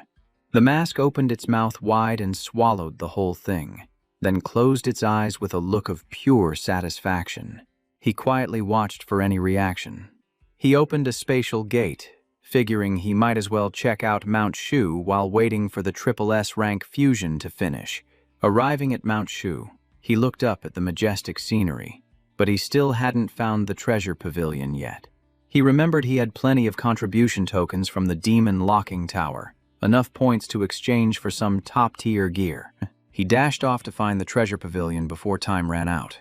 After turning 4 mountains upside down, he finally found it, panting heavily because it was so damn hard to locate. Tranbach pushed the door open and stepped into the treasure pavilion. A voice rang out, asking if he was a successor of Mount Shu. A level 60 artifact spirit of the treasure pavilion appeared, stating that since he had passed the trial, he was welcome to trade. He asked if he could exchange contribution points, and the old woman replied that as long as he had the tokens, it would work. She swiped across a screen and asked what he needed. A list appeared showing all sorts of Mount Shu equipment and elixirs, and he stood there examining each item carefully. He filtered the list for S-rank items. The screen displayed results that took him by surprise. S-rank weapons cost 1 million points, S-rank elixirs were 200,000, and double S-rank weapons were even 5 million, making him marvel at just how rich Mount Shu was. Tranbach stared intently at the information panel, calculating in his head. The group chat popped up a notification that Bach had updated the secret realm map and posted a video about the treasure pavilion for everyone to check out. The chat exploded, everyone screaming because Boss Bach found the treasure pavilion faster than even the future sect leader, praising him to the skies and teasing each other continuously. Deep 2 leaned back in his chair, interlacing his fingers and grinning like he just won the lottery. In the center of White Emperor City, Jiang City, Tranbach sat with his legs crossed on the sofa, looking super chill. He chuckled softly and announced that something big was about to happen, so anyone with long-term tasks should put them on hold to avoid missing a great opportunity. Tu Quinn walked over, placed her hand on his shoulder, and said everyone had gathered. The whole group gathered around, sitting down to wait for his instructions. He tossed out a few small bags, explaining that each pill increased all attributes by 10 points, with a total of 10 pills, making everyone's eyes light up upon hearing it. He calmly added that there would soon be a world fusion event. Tu Quinn asked in surprise what a fusion was. He explained that Blue Star was just one of many trial grounds. Collapsing worlds would be fused here, bringing crowded and powerful monsters, but also survivors. Before each fusion, that world's secret realm would open, offering a huge opportunity. But none of the group members had completed their class change yet. He looked at Tu Quinn and said anyone who wanted to try the secret realm should start preparing right now. Tam refused because she wasn't good at fighting. Luke Lai offered to stay and guard the city. Tu Quinn and Lan Shuang decided to go, while Tong Ka raised her hand asking about her part. Tu Quinn teased the little girl, telling her to just stay put and be good, which made Tong Ka pout in return. Tranbach reminded them that the secret realm could open in a few days, so those going needed to be mentally prepared. He said he needed to find a place to test his strength, and Tu Quinn suggested the training ground in the ravine west of the back mountain. He nodded and told her to lead the way. On the way, he remembered that in his past life, he hadn't participated in the zombie fusion because he was busy with his Demon Hunter class change. This time, he thought of the Bio-Calamity gloves, where the evolution condition was to destroy 100,000 mutated biochemical targets. The quota of 100,000 was done, but the high-level mutations were only at 26 out of 100, still far from enough. His eyes were full of anticipation. As soon as the fusion started, he could upgrade, hoping for a surprise. Arriving at the training ground, he told Tu Quinn to attack with everything she had and not to hold back. She nodded and immediately got into a stance. In the blink of an eye, he was bound tight, unable to move. Purple ice shot towards him relentlessly, but he shattered it all using his spiritual power. Tu Quinn broke out in a cold sweat, shocked by how quickly he broke free from the bind. He stepped closer and told her that was enough for now. She sank to her knees, dejected that she had not even finished her combo, but he helped her up and pointed out a flaw in how she connected her mental energy. He warned her not to maintain a full link when it was not necessary. Reducing the output might lower the power, but it was much safer. Quinn instantly understood the concept, realizing that having a throwing star caught was very different from having a whip grabbed, and he praised her for being so sharp. Then it was Lan Xuang's turn. She lunged forward like a gust of wind, moving with a speed that actually took him by surprise. A punch came crashing down, and although he managed to dodge it in time, the force of the blow still forced him to step back.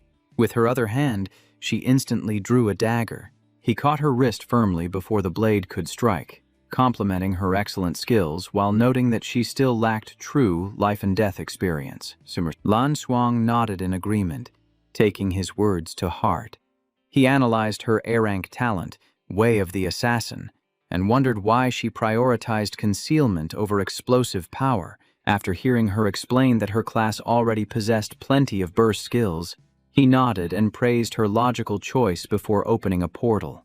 The two of them arrived at the first floor of the abyss, standing atop a mountain and looking down at the swarms of demons below. He told her that a demon hunter is only strong when hunting demons, so she would train here. Her results would depend entirely on herself, and he would not step in to protect her. He bluntly stated that he would return in a few days and hoped he would not be collecting her corpse. And though Lan Xuang was worried, her eyes showed sheer determination. The moment the demons spotted fresh prey, they scrambled over each other, rushing toward her in a frenzy. He watched as she scouted the terrain and controlled the number of enemies before engaging, silently nodding in approval. In just a short time, she had already taken down a demon. She might not have been famous in his past life, but she was definitely a hidden ace. He looked up at the pitch-black sky, knowing that from this moment on, she had to rely on herself. He smiled faintly and opened his personal inventory.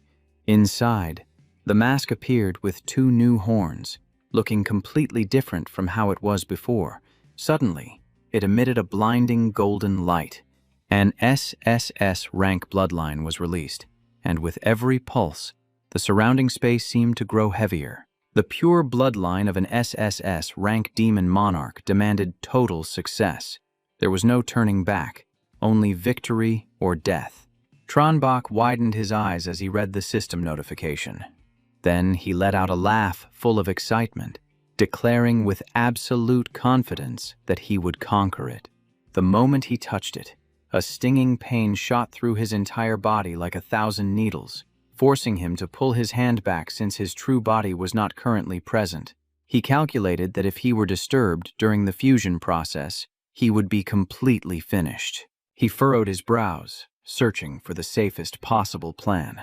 Finally, he decided to seal the demon inside the Ring of Solomon and enter the Well of the Abyss to begin the fusion. Inside the well, he attempted to fuse with the SSS bloodline, but his body nearly collapsed under the sheer, overwhelming power. His arm began to freeze up, and even the black light virus was suppressed, rendering his regeneration abilities useless. His body began to crack and fracture, but he had no choice but to grit his teeth and endure the agony. Fortunately, the power of the abyss supported his recovery. Choosing the well had been the perfect strategic move. 2 days later, he stepped out feeling completely reborn, as if every inch of his flesh, blood, and soul had been reconstructed. His heart had transformed into a demon core, but a sinister whispering filled his mind, urging him to kill. He realized this was the primal desire of the bloodline, and it was hitting him with terrifying intensity. The urge to slaughter everything surged within him, rising so fast he could barely suppress it. His eyes glowed a crimson red as a dark shadow dashed through the depths of the abyss. The Lord of the 11th floor trembled, instantly recognizing the aura of a pure-blooded monarch. He spread his wings and appeared right in front of the creature, wearing a smile radiating terrifying pressure. The system announced the conquest of the 11th floor, increasing all his attributes by 11 points, but the voice screaming, "Kill," still echoed in his mind. He realized that the final trial was controlling this desire, and he was lucky to still have a shred of sanity left. The notifications continued as he conquered the 13th floor, adding another 13 points to all his attributes. Tranbach forced a smile and reached out his hand, declaring that he would conquer even this dark desire, simply because he was far too used to pushing himself beyond every limit. Notifications kept flashing non-stop, conquering the 14th floor plus 14 attributes, the 15th floor plus 15. This climbing speed was literally breathtaking, not giving anyone a chance to breathe. Tranbach was silently calculating. He just needed to wait for the moment his body weakened and the lust was satisfied. That would be the perfect opportunity to seize back control. Even in that frenzied state, he still charged forward, conquering the 19th floor in one go. Attributes increased by another 19. Truly, the more he fought, the stronger he became. He clenched his fists tight, knowing that the decisive moment had finally arrived. On the outside, his body froze for a split second because it detected something unusual. The lust was screaming to kill, but he managed to wrestle back control, coldly asking exactly what it wanted to kill. One of his eyes returned to normal. The whispers were still calling out to him, but his consciousness stood firm and unshaken. The system announced that the fusion was successful. The SSS-Rank pure-blood demon monarch bloodline had been acquired. Tranbach smiled in satisfaction. The effects of this bloodline were just terrifying. A perfect body, extreme recovery rates, immunity to most status effects, and a permanent increase to all attributes.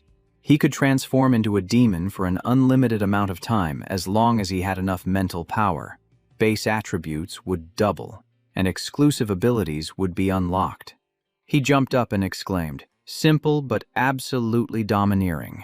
It was truly worthy of a monarch's bloodline. The Abyss blood even allowed him to assimilate 9 different bloodlines. He only had one right now, but he started dreaming of the scenario where he gathered all 9 SSS-Rank bloodlines. On the 437th floor, Macanthus excitedly mentioned the Lord's demon form, combined with the black light armor. It was truly mesmerizing. She leaned in close, praising his power and knowledge, saying it made her understand her own authority much better. He replied calmly and then asked straight out about the Slain's authority, feeling like she did not really grasp it yet. Macanthus admitted that most of it was natural instinct, but not entirely everything. She said there were still many things to explore because the abyss had been sealed off for too long. He asked her to explain a bit deeper. She replied that authority was basically the rules and logic of the universe. Just then, a notification board popped up. The world fusion would begin in 7 days. Tranbach's face immediately turned serious. It was finally here. The detailed notification stated that the biochemical zombie world was about to merge. The range was 44 million square kilometers. In 30 minutes, the secret realm would open first. Level 10, evolved ones who had completed their class transfer could all enter. The group chat exploded with activity. He warned everyone to be careful because they would be encountering evolved ones from all over the globe. Anthony leaned back against the wall reading the notification, guessing that the expert from the Dragon Country would definitely be participating as well. Elsewhere, Loka rested his sword on the ground, whispering that in that world, there were countless lives waiting to be taught a lesson. Not far away, a young female martial artist sat silently, reading a notification amidst the dense, lush forest. Luke Lai spoke up softly to remind her that the fusion was about to begin, suggesting that Sister Tu Quinn should take the opportunity to rest in Jiang City. Tong Tu Quinn swept her gaze around and spoke bluntly, asking if the notification stated the fusion area was where humans lived. She insisted that Bakhta City had to be prepared, even though it was still unclear exactly what the fusion entailed. Worry flickered across her face as she considered the disaster if a section of the zombie world merged into the city. They needed a response plan immediately. Luke Lai nodded and replied with a concise, "Yes." Just then, she spun around and called out loudly, saying, "Bakhta, you are back.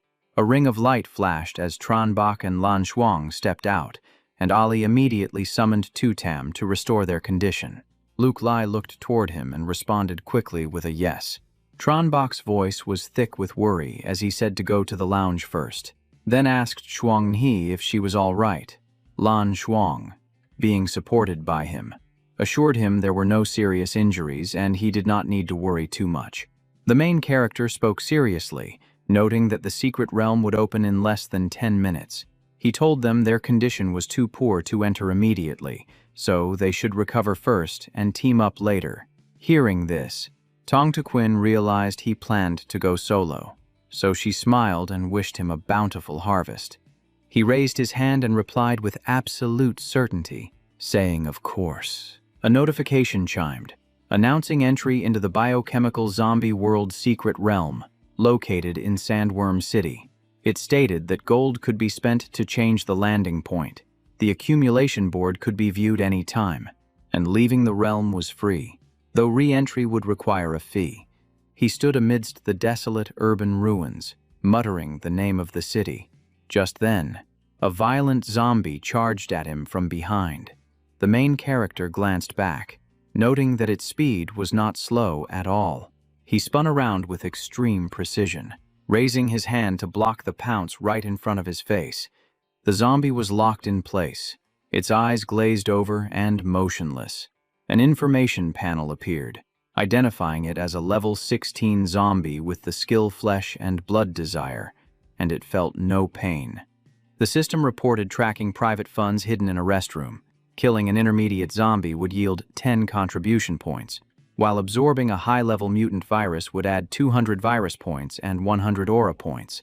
He glanced over the details and laughed, thinking this secret realm was exactly his style. Before he could even rest, zombies began pouring out from the alleyways.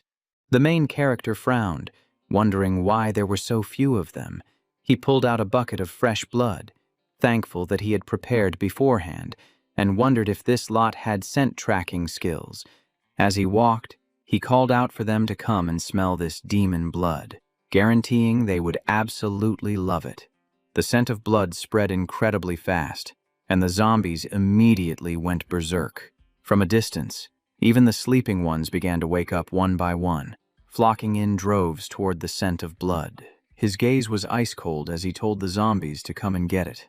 After speaking, he turned and ran, calculating in his mind that he needed to herd them toward the city center. Elsewhere, Anthony hovered in midair with a giant balloon, smiling faintly as he told the stupid creatures to get ready.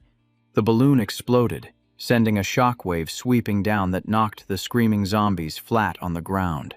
Anthony was exhilarated, thinking that clearing a few hundred in one go would surely put him in the lead. But when the leaderboard appeared, he was stunned. First place was Bach with 156,392 points. Second was Hai Lok A. Third was Anthony Douglas. And fourth was Ta Kong Phai Kiem Tien. Anthony gritted his teeth, wondering how anyone could get 150,000 points so quickly, and accused the Dragon Country guy of cheating. Meanwhile, the main character continued to wipe out zombies, bringing his score up to 150,000. This city had few normal monsters, but it contained 5 high-level mutant forms. His eyes lit up with the plan to absorb them for evolution, read their memories to gather intelligence, and then move to another city. He closed his eyes and sank into the fragmented memories, only able to identify a large city to the southwest. A moment later he muttered, wondering if the virus outbreak was caused by Company X, and noted that there was a branch here as well. The main character opened his eyes and decided to head straight to the company that was the source of the virus. He checked both the building and the factory, but only found a few bottles of healing potion. There was nothing related to the cause of the outbreak. His gaze shifted to a distant factory, thinking that perhaps the branch lacked the clearance, or the secret lay much deeper. After some consideration, he headed in that direction, noting that after the fusion, many more dungeons like research institutes had indeed appeared. The main character gave a faint smile. Having encountered this type of secret basement dungeon entrance many times before, he put his strength into opening the iron door. revealing pitch darkness below that required spiritual power to navigate. Immediately after, his figure dashed deep into the tunnel. Looking at the scattered zombie corpses, he realized this place had once been breached from the outside, and the virus concentration in the research institute was incredibly dense. He concluded that to know the origin, he had to find the headquarters, and then he activated the secret prying inside ability. Inside the room was a genetic warrior, and the main character immediately realized it was a new strain of zombie that was evolving. Hearing a noise, it spun around to face the rear. The level 20 beast form genetic warrior zombie rushed forward to protect the documents.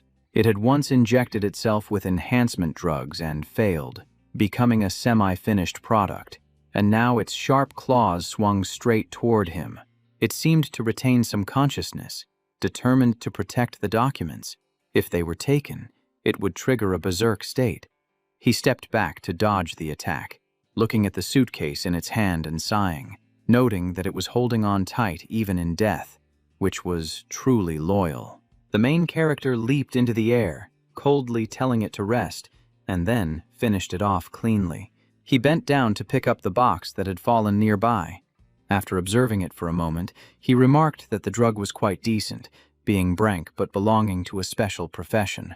The Brank Beast Form Genetic Modification Potion allows the fusion of human and beast genes, enabling a class change into a beast form genetic warrior. Underneath, there are documents that he risked his life to protect.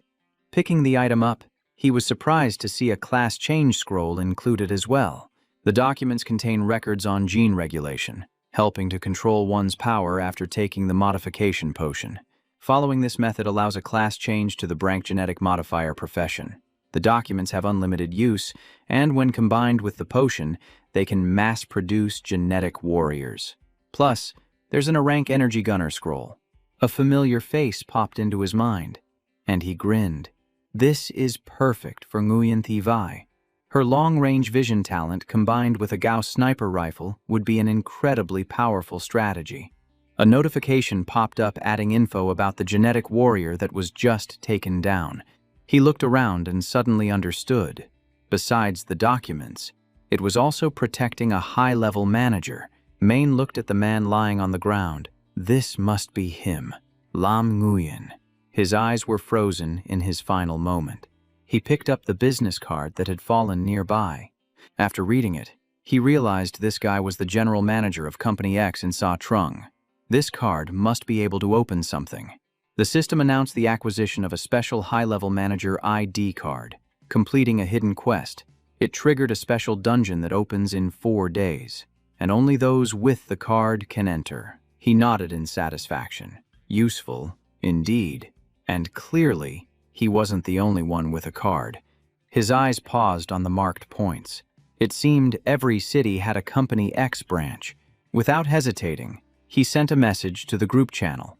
If anyone in the zombie world sees Company X, go explore it. Find the secret research lab and get the manager card to enter the special dungeon in 4 days. Reading the replies, Main suddenly remembered he hadn't checked the point accumulation store yet. The store panel appeared, filled with all kinds of mutation potions, Gauss weapons, nano equipment, and gene modification serums of various levels. He selected the Crank Mutation Potion X, which increases all attributes by 15 points and grants immunity to low-level viruses, for 1,000 points. Without hesitation, he drank it immediately and received the buff. After drinking it, he spaced out for a second. That's it. Main sighed and messaged the group. Too bad. I didn't awaken a zombie ability. Bavuang didn't either. The others reported one by one that they hadn't awakened. Only the lightning successor, Nu Lien Tien, boasted that he had turned into a lightning bolt. The ability increases agility by 300%, deals electric damage within a 3-meter range, causes paralysis for 5 seconds, and has a cooldown of 6 hours. He narrowed his eyes. 300% speed is insane. That Nungu Lien Tien guy is seriously lucky. The group channel was in chaos. Some teasing, some jealous. Takong Phai Kiem Tien asked for the location. Main read it and thought to himself, Ona is usually stubborn. But if he's begging now, he must be in big trouble. Onya gloomily admitted that he had found a class change opportunity, but the quest was too difficult. He said it was a critical moment, so he didn't want to bother anyone, but he really wasn't sure he could clear this dungeon. Main asked what dungeon it was. Ona replied it was a hell-level secret realm, levels 10 to 20. Memories instantly flooded his mind. Hell dungeons are extremely dangerous. In his past life, countless evolved humans died there. Every entry leads to a different floor, so you can't rely on past experience. And that's the craziest part. His expression darkened. The Black Tower was already eerie enough, but rumor had it there were floors where entering meant instant death. Tranbach smirked coldly. He didn't get to try it in his last life, so in this life, he was definitely going to storm in and see what it was all about. He thought for a moment and messaged back, "Found the entrance yet? I'm coming over right now." Ona said there was no rush. The invitation was valid for 3 days. They should wait for Mong to finish her class change and go together. Main agreed and sealed the deal. He clenched his fist. He couldn't give up on either the Black Tower or the Company X headquarters. Time was tight. Before that girl finished her business, he had to deal with this biohazard disaster. Onya opened the system panel, secretly annoyed. Is that Ingu Lien Tien guy showing off on the forums again? The Evolver forum appeared. To open a video sharing the zombie world, it cost 1 coin. He rolled his eyes. Even watching cost money. They really know how to make a profit. Elsewhere, 2 zombies radiating an incredibly powerful aura appeared, a heavy pressure blanketing the area. One was massive, the other smaller, but one look told you they weren't to be trifled with. Ngu Lien Tien was sweating bullets just looking at them. Special high-level variant zombies. That tall, skinny one had wiped out their strongest team before. You should run when you see it. Yet here he was, filming a video. He really had guts of steel. From the zombies' perspective, another person suddenly appeared in front of Lien Tien. Behind him, there was someone holding a phone, recording the whole thing. The 2 zombies collapsed to the ground before they could even move. The viewers were panicked. Only after slowing it down could they see a flashing arm. Lien Tien crossed his arms smugly. All done. Watching at 0.1 speed made it clear, just 1 move to clean them up. He even bowed to thank his savior, thinking to himself, is the legend of Group 001 actually true? He introduced himself as the Thunder God of Group 001. Up above, Tranbach watched the video, analyzing silently. It must be a lightning-type zombie ability. The agility buff is even higher than mine. This was the same guy who clung to Main's leg in the Demon Tower in his past life, to the point where he even pretended not to know him. The comments section exploded. Everyone was poking fun at that ridiculously long name. Lightning successor Ingu Lien Tien, laughing their heads off. He argued back, "You think I'm gonna announce that whole name right then?" The whole group kept teasing him. Just change it to Thunder God for short. He laughed it off. Well, if he was filmed, he was filmed. Since he's exposed, there's nothing to fear. Main sent a reminder. Tui Suyen is right to worry, but as long as he knows his limits, it's fine. I've been filmed before, too. Ba Vuong teased, if Boss Box video gets released, the top 1 spot on the forum is definitely going to be shaky. The whole group is buzzing with excitement, with some people analyzing why Bakde's points are so ridiculously high. Ona just watches in silence. Scene change, and we see a group of people completely surrounded by zombies. Mangi is gripping a long blade, straining his muscles to hold them off. Truong Tung shouts out, "I will hold the rear." Everyone break through the encirclement in one direction. Ma Qian turns on his camera, asking if anyone has any last words to say. Miu Nat La is in a panic, crying out that she does not want to die. Just then, a dark figure dives down from the sky. A loud explosion rings out right in the middle of the encirclement. Tranbach appears, looking completely calm as he asks, "Do you guys need some help?" Makian replies immediately, trembling with fear. "Yes, we do. Please save us." He gives a faint smile. With just one move, 2 zombies are taken down at the exact same time. The others fall one after another. Munat-La lets out a sigh of relief, realizing she is going to live. Viewers on the forum are all dropping their jaws in shock. Comments are flooding in, asking what kind of skill leaves almost no visible movement and consumes barely any energy. Compared to Lei Shen, who has to be cautious, Bacta handles this like he is taking a walk in the park. Anthony stays silent for a long time after watching, then grits his teeth, wondering if he could dodge that move in a head-to-head fight. The main character reads the comments, and the group learns a lesson. Always ask a question before acting so you do not get accused of stealing kills. He chuckles softly, thinking that the group is full of smart people, and that is enough. No need to say anything else. In another area, the main character encounters that mutant beast again, the one that avoided the purge and still dared to come back and provoke him. The beast lets out a roar filled with uneasiness. He rushes forward, piercing straight through its body with a single strike.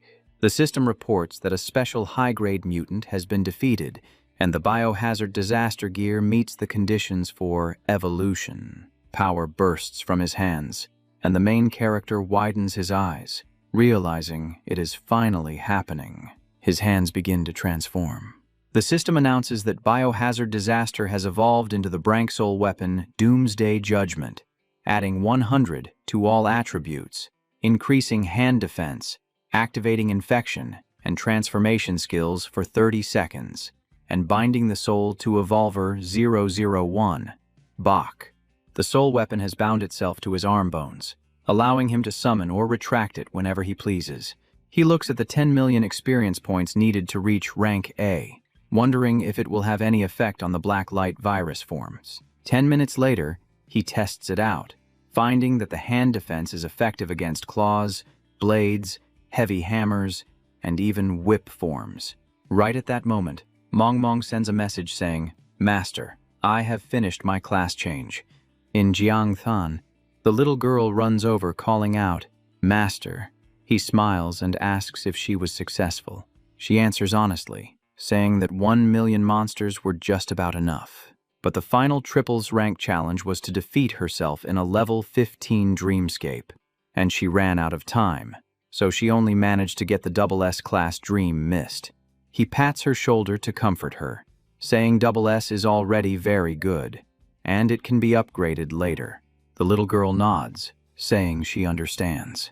While walking, she suddenly remembers that Ona sent a lot of messages. He mentions that he promised to help that guy find a suitable profession. A few minutes later, they meet Ona, who sighs in relief, saying the two of them finally arrived. Standing in front of the abandoned building of the dream space, the main character warns that the Black Tower is very strange, and he cannot guarantee he can protect him completely. Onya answers bluntly that he is already mentally prepared. He says he has searched for a long time to get this opportunity, and he will regret it for life if he does not take the risk, adding that if it gets dangerous, the two of them should just leave him behind. Mong laughs, explaining that in the dreamscape, she will not actually die. She will just lose some spiritual power. The main character nods, saying it is the same for him, so there is no need to worry about them. Onya makes a wry face, realizing that he is the only one risking his life. The other two nod instantly. He grips the invitation scroll tightly. Mysterious black smoke gradually surrounds them. The system asks if they want to enter the Hell Rank secret dungeon. Black Tower levels 10 to 20. Their vision goes pitch black. All three of them shout in unison, "Enter!" In the blink of an eye, the surroundings are filled with nothing but darkness and streaks of light hovering above. A wooden board slides out, displaying the text, "Things you need to know about the Black Tower today." Onya begins to read the rules out loud. The Black Tower currently has 4 floors, and you can only ascend after completing the residence challenges. The higher you go, the darker and quieter it gets, and ascending causes gradual memory loss. The system added some taboos. If you lose all your memories, you die. You cannot escape the Black Tower. If a challenge takes more than 20 minutes, you die. And if you don't clear all 4 floors within 4 hours, you also die. Tranbach let out a breath. Luckily, there weren't any unavoidable, unreasonable rules. Once inside, they would coordinate via private messages. But then, he suddenly froze. The system announced that this special map had locked the chat function. His voice dropped low as he realized that sound and light would gradually vanish from here on out, leaving them with only their spiritual power to scout ahead. And that was the craziest part. Tranbach immediately assigned tasks. Everyone had to take out a different item, clearly writing down its name and purpose just in case they lost their memories. Then, he made a few basic hand signals and told the other 2 to memorize them. Mong smiled brightly, suggesting that if they needed to take notes, they could use these gloves. The white palms made them easy to write on, and everyone had 3 spare pairs. He nodded. That was enough. But they still needed hand signals in case her ability stopped working. Ona marveled, saying the boss really was a pro. Tranbach raised his hand to make a sign, indicating this meant advance. He pushed his hand horizontally, which meant stop. Pointing down and pulling back meant retreat. 3 minutes later, Ona raised a fist, signaling danger. Mong placed a finger on her lips, meaning silence. He nodded in confirmation. Both of them had memorized it well. Preparations complete. The 3 of them looked at each other.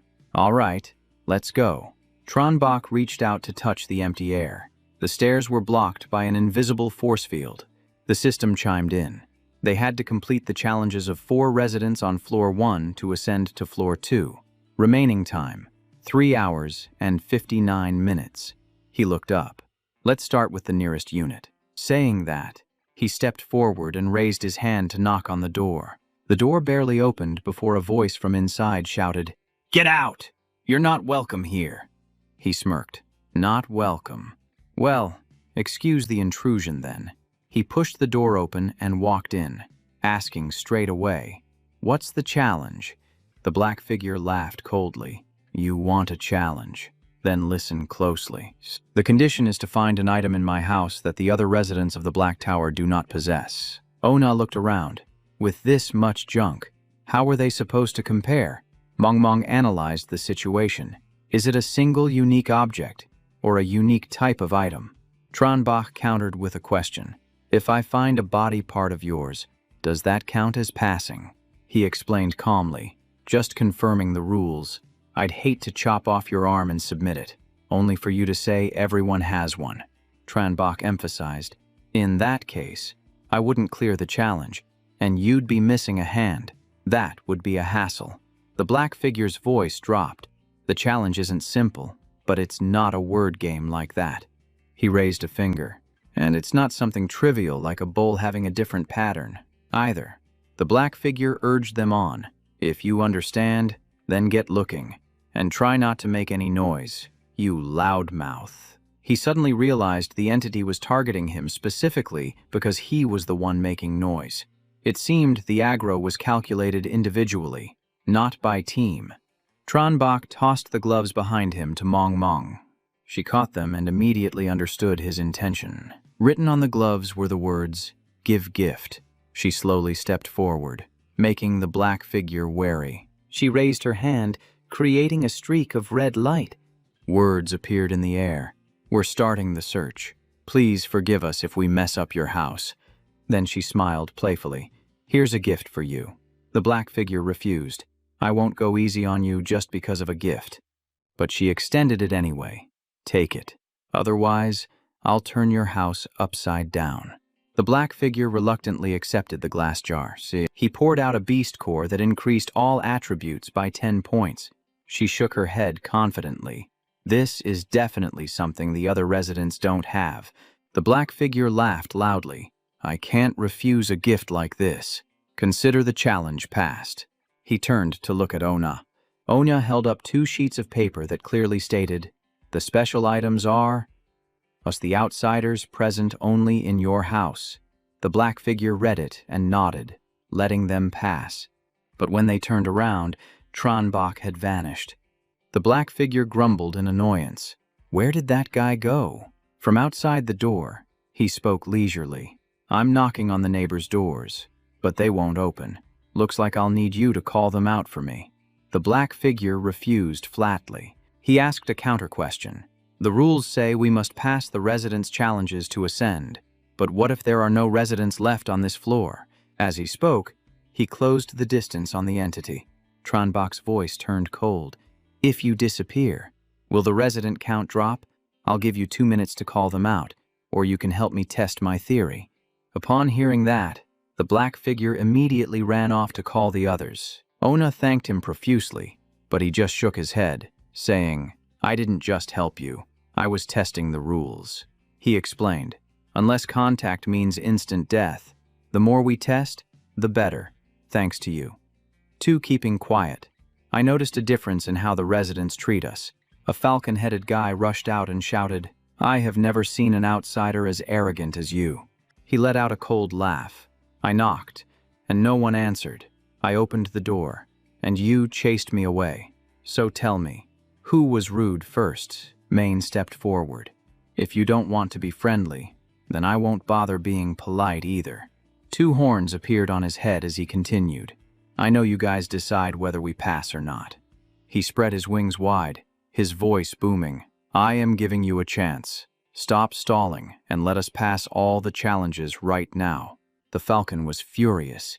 You dare act so presumptuous inside the Black Tower. He pointed a finger. I can see you don't need a chance.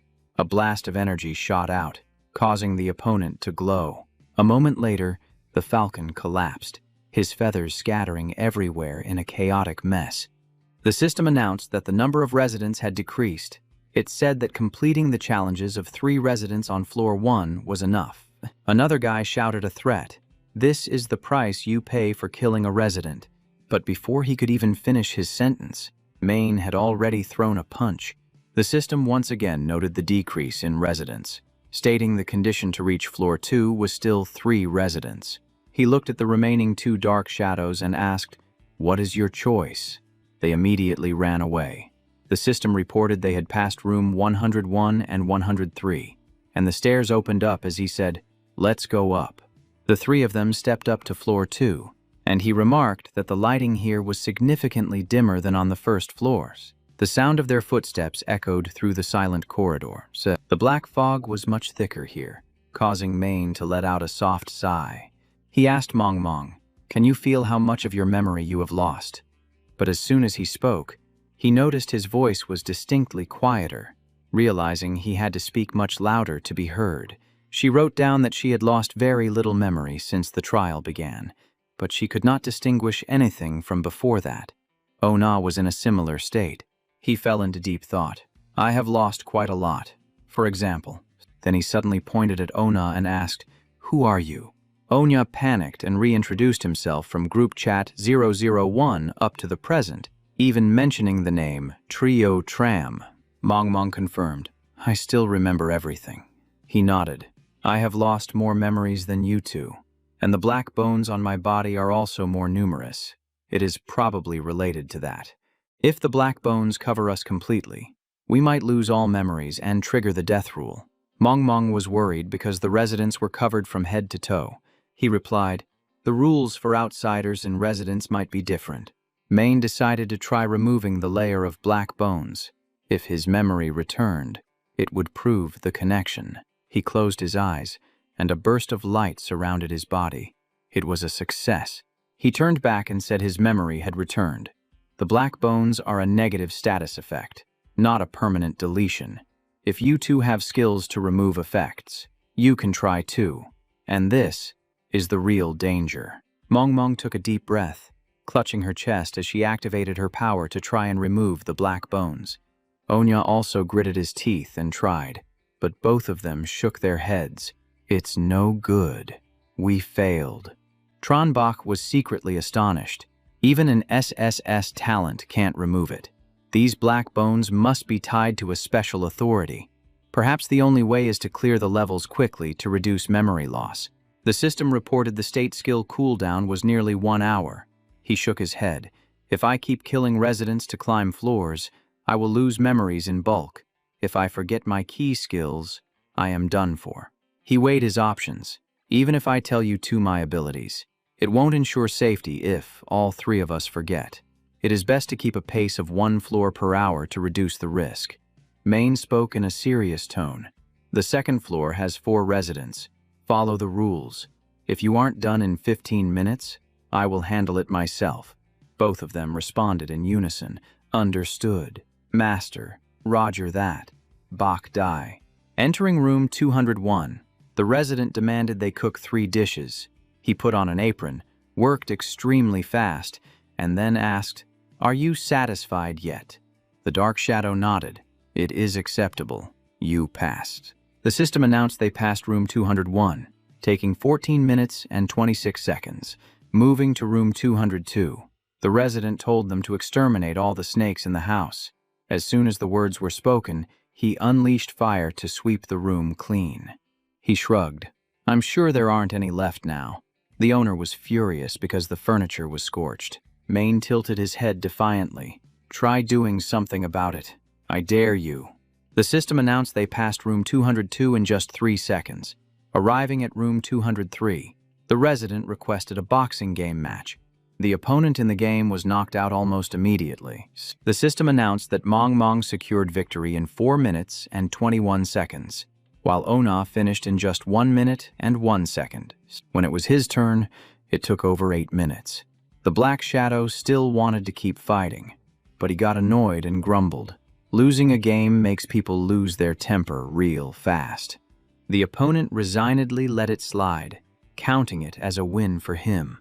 The system confirmed they passed room 203, with a total time of 13 minutes and 25 seconds. The next resident claimed that someone was blocked outside, and one of the 3 here was a fake, saying they'd pass if they found the imposter. However, he immediately launched an attack to dispose of the Black Shadow, causing the clone behind it to vanish instantly. He gave a faint, cold smile and said, "I don't like doubting my teammates." Mong ran in, asking what was going on, explaining that she had just been blocked by the black mist outside. Ona explained that the resident created a clone to sow discord, but Tranbach had already taken care of it, and the system opened the stairs to the 3rd floor. He urged everyone to head upstairs, thinking to himself that the black mist on the 2nd floor was much thicker, which meant the 3rd floor would be even more dangerous. Upon reaching the 3rd floor corridor, Ona asked if this was the Hong Tin Hospital, but he replied that he couldn't hear him clearly. Mong asked back if the 2 of them were residents. The system displayed the 3rd floor, indicating that light and sound were reduced by 75%. His memory loss was at 44.75%, while the other 2 had lost over 34%. He observed his surroundings carefully. Just confirming the situation took over 10 minutes because of the severe decline in light and sound quality.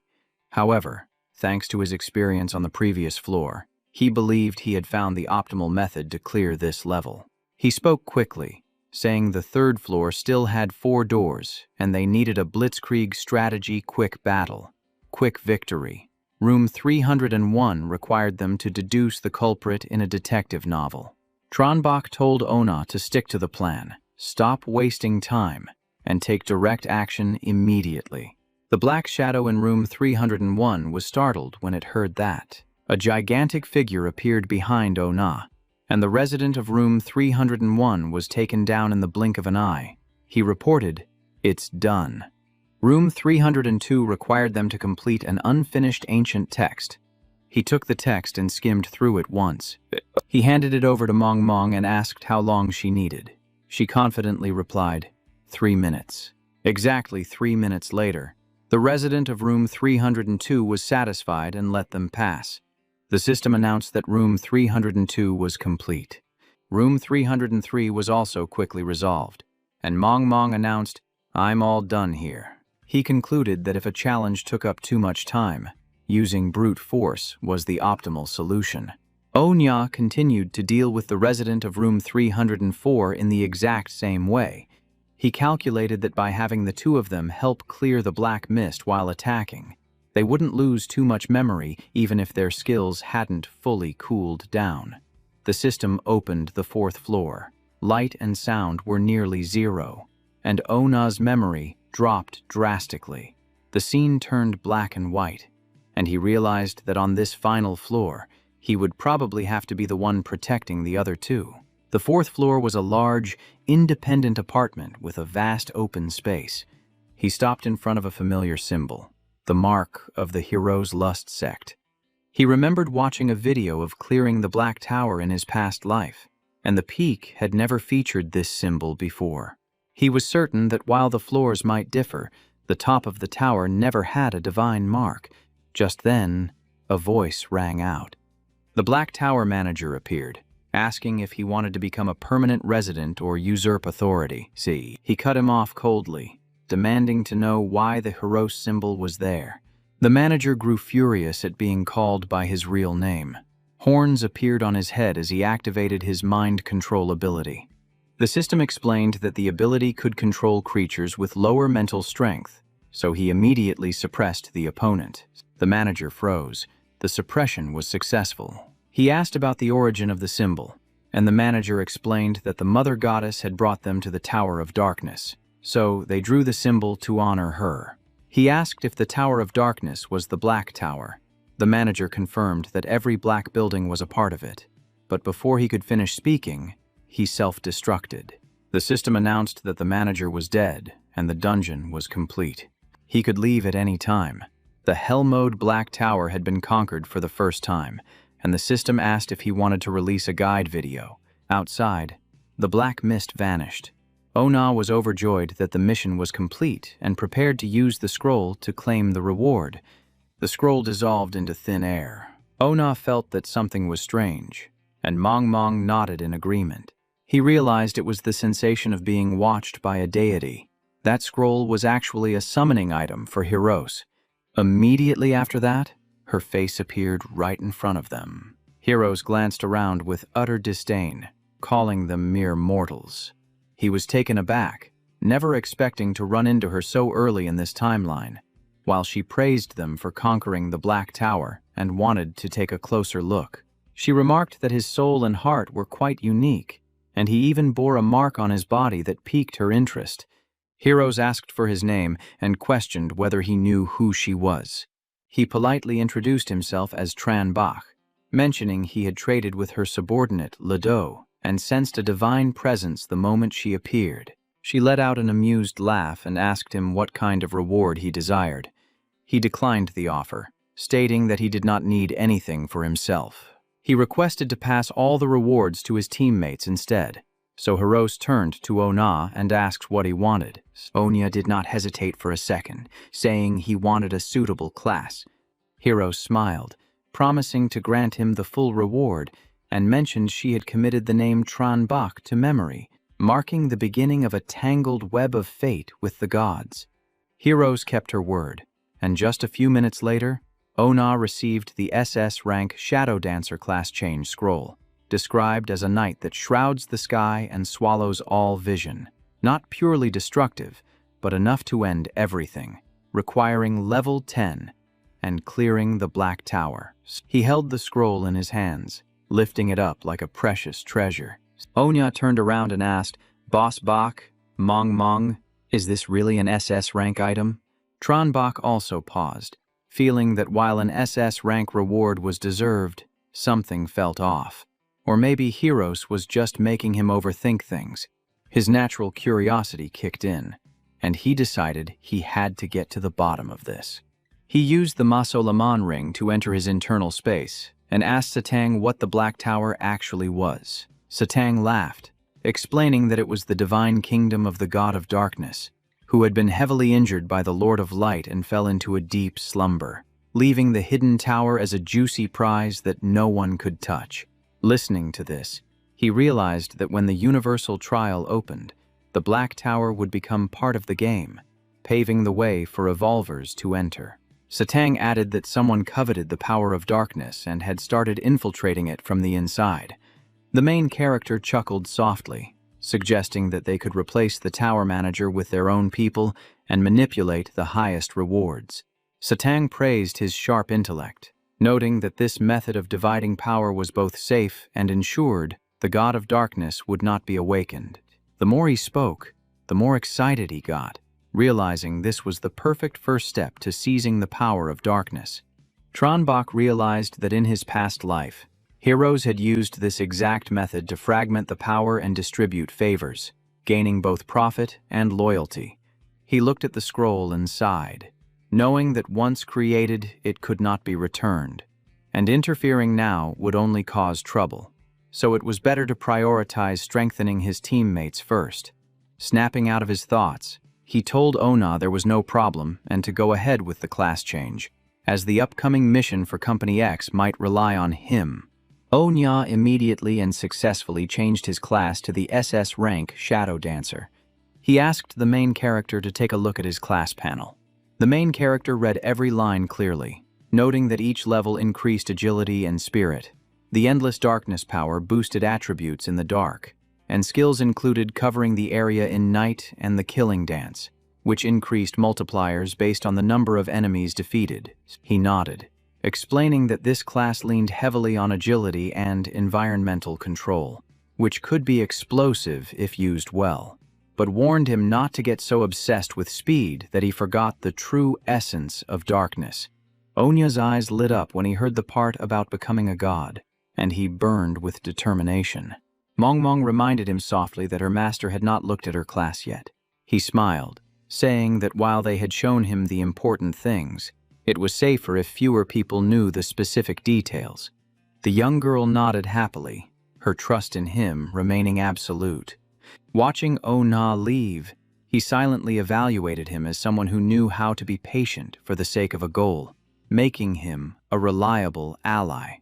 Mongmong opened access to her panel, showing the SS-Rank Nightmare class, which added 40 spirit points per level and possessed the Dream Eater power, allowing her to devour dreams and permanently increase her attributes. He analyzed that the key for her was spirit power, meaning the stronger she became, the more terrifying the class would be, which fit her natural talents perfectly. Onya brought back an equipment box dropped by the manager, telling the two of them to take their pick first. The main character stepped back and let them choose, and when Mongmong opened it, she found a B-rank Divine Body Forging skill book. She immediately picked it, apologizing because she really needed it. But Ona just laughed and told her to go ahead. He confirmed he wasn't taking anything, directing them to put the leftover items into the shared storage.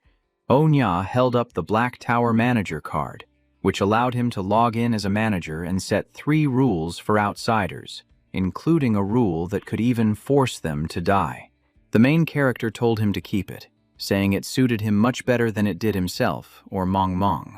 The system announced that Chat Group 001 of the Dragon Kingdom faction had successfully conquered the special Hell Dungeon for the first time. Anthony punched the wall in fury, unable to stomach the fact that they had secured the top world ranking for zombies and achieved the first clear of the Black Tower. He scrolled through looking for a walkthrough, but found nothing. Remembering that the main character hadn't posted a guide in a long time, Anthony figured the guy was probably hiding his true strength after he finished building the city. The forums were blowing up because there wasn't a video guide. Some people were calling him selfish, while others defended him.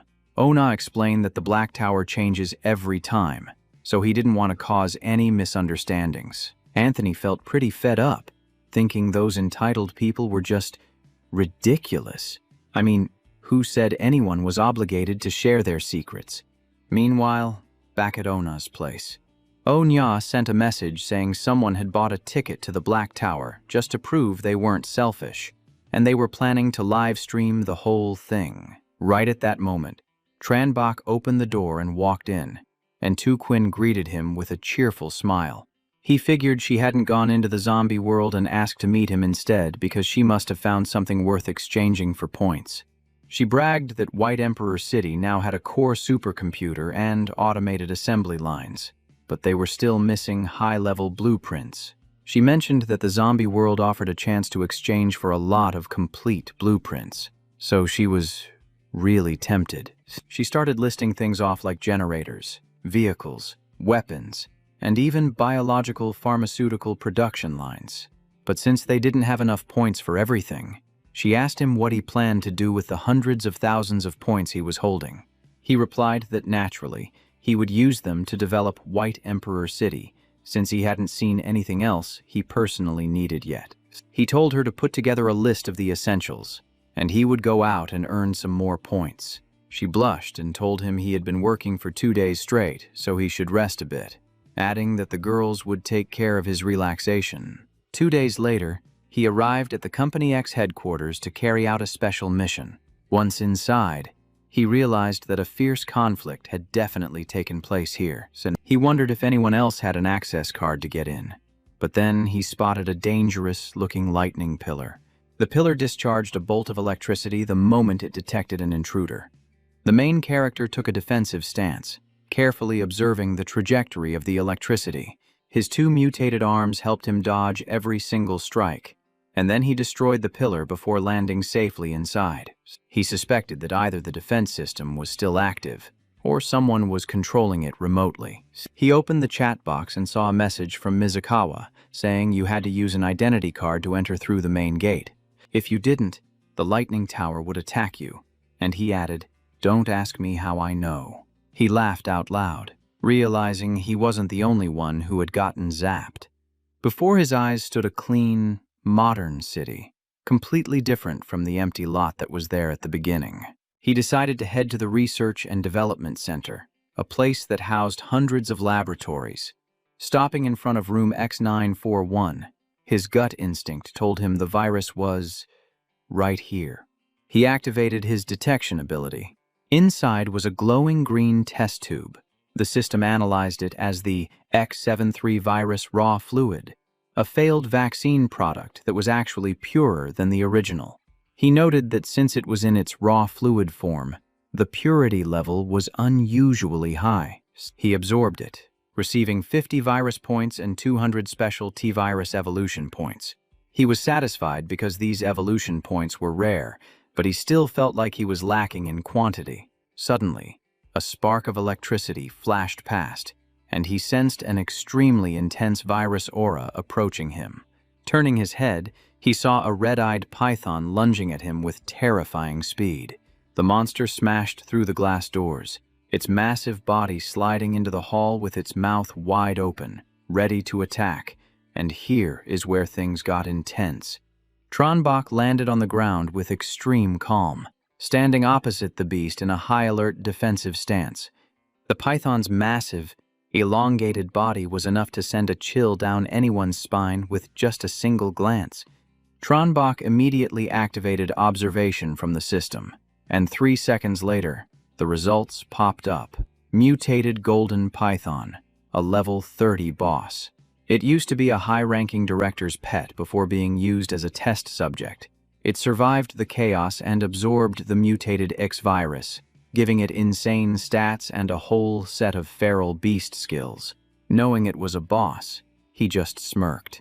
His eyes filled with excitement, like he had just stumbled upon a treasure trove. But the moment he let his guard down, the golden python took the opportunity to ram him hard, knocking him backward, just as a loud noise erupted from a nearby building. He glanced over and realized other revolvers had entered the dungeon. Different regions, different factions. Conflict was just a matter of time. So he looked decisively at the boss, determined to take it down quickly before things got any messier. Suddenly, 2 eerie arms stretched out and grabbed him, lifting one of his legs into the air unexpectedly. What the hell was going on? The other arm tightened its grip around his hand, preventing him from fighting back. A massive explosion booms out, and the ground cracks open like it just took a full-force slam. Watching from a distance, Bak Vian crosses his arms and laughs triumphantly, controlling that arm himself and feeling sure that Bakdi is done for this time. His teammates warn him not to celebrate too early since it is Bak Day, but they figure nobody can withstand a level 30 boss going all out. Through the gray smoke, the golden python's eyes still glow bright yellow like headlights in the dead of night. Bak Vian screams a warning as the boss charges, but strangely, its target shifts to the 3 of them instead. His face goes pale. realizing that if the boss changed targets, then Bakde must have already been taken down. Donmai trembles and denies it, pointing her finger straight ahead, saying something isn't right. They see him pressing against the snake's body, silently draining its demonic energy until the boss collapses, earning 1,000 EXP and 1,000 virus points. Then he turns to deal with the dirty players. Since he was ambushed, he shows no mercy, opening his hand to cast Soul Fire. From the main character's hand, streaks of black and purple light extend outward like a deadly spiderweb. He uses the boss's remaining body to counterattack, and Bak Vian takes the first hit, defeated instantly with a terrified scream. The system immediately announces the defeat of an evolver from a different faction, granting 2,000 EXP and +3 reputation. Lytran screams in panic, saying they're dead meat and telling everyone to run. Donmai cries and begs for mercy, while the main character looks at their terrified faces and asks softly, "You want to run?" 3 seconds later, the other two are also taken down, adding another 2,000 EXP and 3 reputation points. The golden python falls, but he uses its massive body to absorb it, even though the large size slows him down a bit. Just as he finishes off the 3 of them, he turns around to see 2 more groups entering the dungeon, and Thandayat grins, asking what he is doing. Tu Hien spots it immediately, realizing he is absorbing the giant python and that his main body will be weak while the ability is active. Thien Koi gives a cold laugh, saying they should take this chance to kill him right now. Thuatrak raises his weapon enthusiastically, and the whole group charges in to finish off the main character. He is momentarily startled by the sudden coordinated attack, but not because of fear. It is because someone else has already stepped in to clean up that mess for him. Tu Xuan and Ba Vuong appear looking incredibly cool, declaring they will handle this bunch, making the main character sigh in relief that his teammates have arrived. The 2 of them coordinate perfectly like a dynamic duo, and in no time, nobody is left standing. Other members also show up one by one, teasing that with such low skills, those guys actually dared to touch Bak De. Anna laughs with delight, saying that having the numbers advantage but still losing means they were just too overconfident. Din Din also runs over, smiling brightly and saying that Bak De is never alone. Han Tu steps out and announces with great authority that Chat Group 001 has fully assembled. Liu Vuong, Liu Ho, and Phuong Trung are all there, only missing a few people who don't have high-level identity cards like Diep Tu. Mong Mong pokes her head out playfully, declaring that the master is here to steal some kills. Seeing all his brothers and sisters gathered together, he actually feels really touched. Lien Tien stands in front to block the enemy and provoke them, while the main character receives the special devouring mutation, boosting H-Light virus and reducing evolution consumption. He reminds Lien Tien not to attack the people who didn't raise a hand against him earlier. He nods but confirms that anyone planning to touch Bak De shouldn't expect to get away with it. Members of 001, from core to regular, all join the battle, each splitting up to handle their own targets. On the rooftop, 2 mysterious figures are watching, and a subordinate asks if they should intervene. The other person replies coldly, saying no need, as they won't harm innocent people. Saying that, Laka leaves because this place doesn't have what they need, while in another building, a young girl silently watches. She assesses that her side has too few forces, so she can't make a move yet. It seems like the main character senses that gaze, as he constantly looks up to observe the buildings. He wonders why those strong auras from earlier disappeared, and while thinking, he sees his teammates gathered in front of him. Lien Tien reports that the central area has been cleared and almost belongs to 001 now. He smiles and orders everyone to split up and search, then gather back up afterwards. The main character gently warns that some enemies might fake a retreat to ambush them, so everyone needs to stay alert. The whole group responds in unison that they understand. They acted decisively, giving short answers to set his mind at ease. Mrs. Vuong, representing the team of 3, also confirmed the mission. As for him, he took the chance to ask the system to look up data on gene warriors and the blueprint for a basic gene serum, which required the blood of a creature level 30 or higher. Standing in the executive office, he clicked his tongue in appreciation because the documents allowed for mass production, making it incredibly attractive for evolvers with low potential. He even thought that if he could use the blood of a Shoe Mountain beast, it would be even more perfect. While he was daydreaming about the future, a noise came from behind, causing the main character to instantly spin around on high alert. It turned out to be Lien Tien holding a red hammer, excitedly showing off some good loot he just found. It was the Sovereign Soul Refining Pond, capable of adding a skill to a soul artifact and scaling with growth, requiring a Brank Soul artifact or higher. He suggested that Tran Bok use it, but our protagonist declined since it did not suit him, even offering to help upgrade the other guy's bloodline to S-Rank instead. Hearing that, Lien Tien got excited and handed the item over to him immediately. He tossed the refining pond toward the main character, calling out, "Bok Day," in a very affectionate tone. He stepped back to dodge, and right at that moment, Lien Tien revealed his true colors. It was not the Thunder God, but Anthony. It was a trap. Anthony deformed like an insect, his fused power revealed, radiating danger. He planned to take advantage of the moment the main character was alone to use the soul linking pool to take him down. But all he got in return was a loud explosion because the boy had smashed through the wall and escaped out the window. The failed plan made Anthony furious, convinced that even if his target was not dead, he must be injured. Anthony was confident in the mantis shrimp impact he had just unleashed, fusing constitution and willpower to spike his strength 50 times over in a split second. Thinking of that, he laughed in delight, believing that no one could retreat unscathed after such a strike. But he forgot his opponent was Tran Bok. The main character's voice rang out right behind him, admitting that the move was indeed very strong, which made Anthony freeze. He stepped out in a monster variant form, laughing coldly as he said that if he had not been on guard, he would have been critically injured. But it was too bad the bait smelled way too obvious. Anthony's eyes widened in disbelief as he stammered, You recognized me." Tran Bok rattled off the information. SSS-Rank talent, S-Rank mage class, faction, Lighthouse Nation, while secretly thinking that in his past life, this guy also had quite a reputation. Then he bluntly replied, "Since you dared to make a move, surely you are prepared to pay the price, right?" Anthony lost all his arrogance, his face turning ashen as he realized clearly that in a head-on fight, he stood no chance. He threw a balloon to block the path and then leaped back through the hole, activating his fusion transformation to speed up his escape.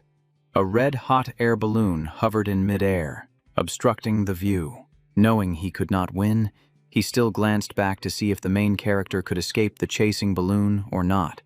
A voice rang out from behind him, asking why he was running so fast and saying that since he gifted so many good items, a return gift was in order, followed by a strike crashing down. That blow was extremely harsh, but Anthony had not yet completely disappeared. His body stretched and split in two, startling the main character. Was there about to be two Anthonys? Guessing this was an earthworm-style regeneration, he immediately trapped the opponent in high-level mystic fire to finish him off for good. A moment later, there was still no kill notification from the system, making him feel uneasy. Looking at the pile of black ash on the ground, he felt suspicious. Perhaps it was just a clone, and the main body was still somewhere else. Sure enough, Anthony's main body was at the villa, angrily pounding the floor, shaking with indignation and shame. Sweating profusely with eyes full of terror, he could not believe that so soon after the fusion, there was already someone this powerful. On a nearby building, a young female reporter was recording, unable to help exclaiming that Bok Day and Team 001 were just too awesome. She checked the video again, realizing the person who had just been ambushed was Anthony from the leaderboard, while she herself was from the battlefield reporter class. Pushing up her glasses, she chuckled to herself. She struck gold this time. Her camera was about to get an upgrade. Not long after, The Evolver forum exploded with the video of Team 001 conquering the dungeon and the battle between Bach and Anthony, with viewing fees ranging from 50 silver to 1 gold. Comments blew up. Some praised 001 for being domineering. Others complained the fee was expensive, but the majority were shocked because no one could even touch Bach Day. Ignoring the buzzing forum, Team 001 split up to find clues, with Tui Zuyen complaining that the administration building had nothing interesting.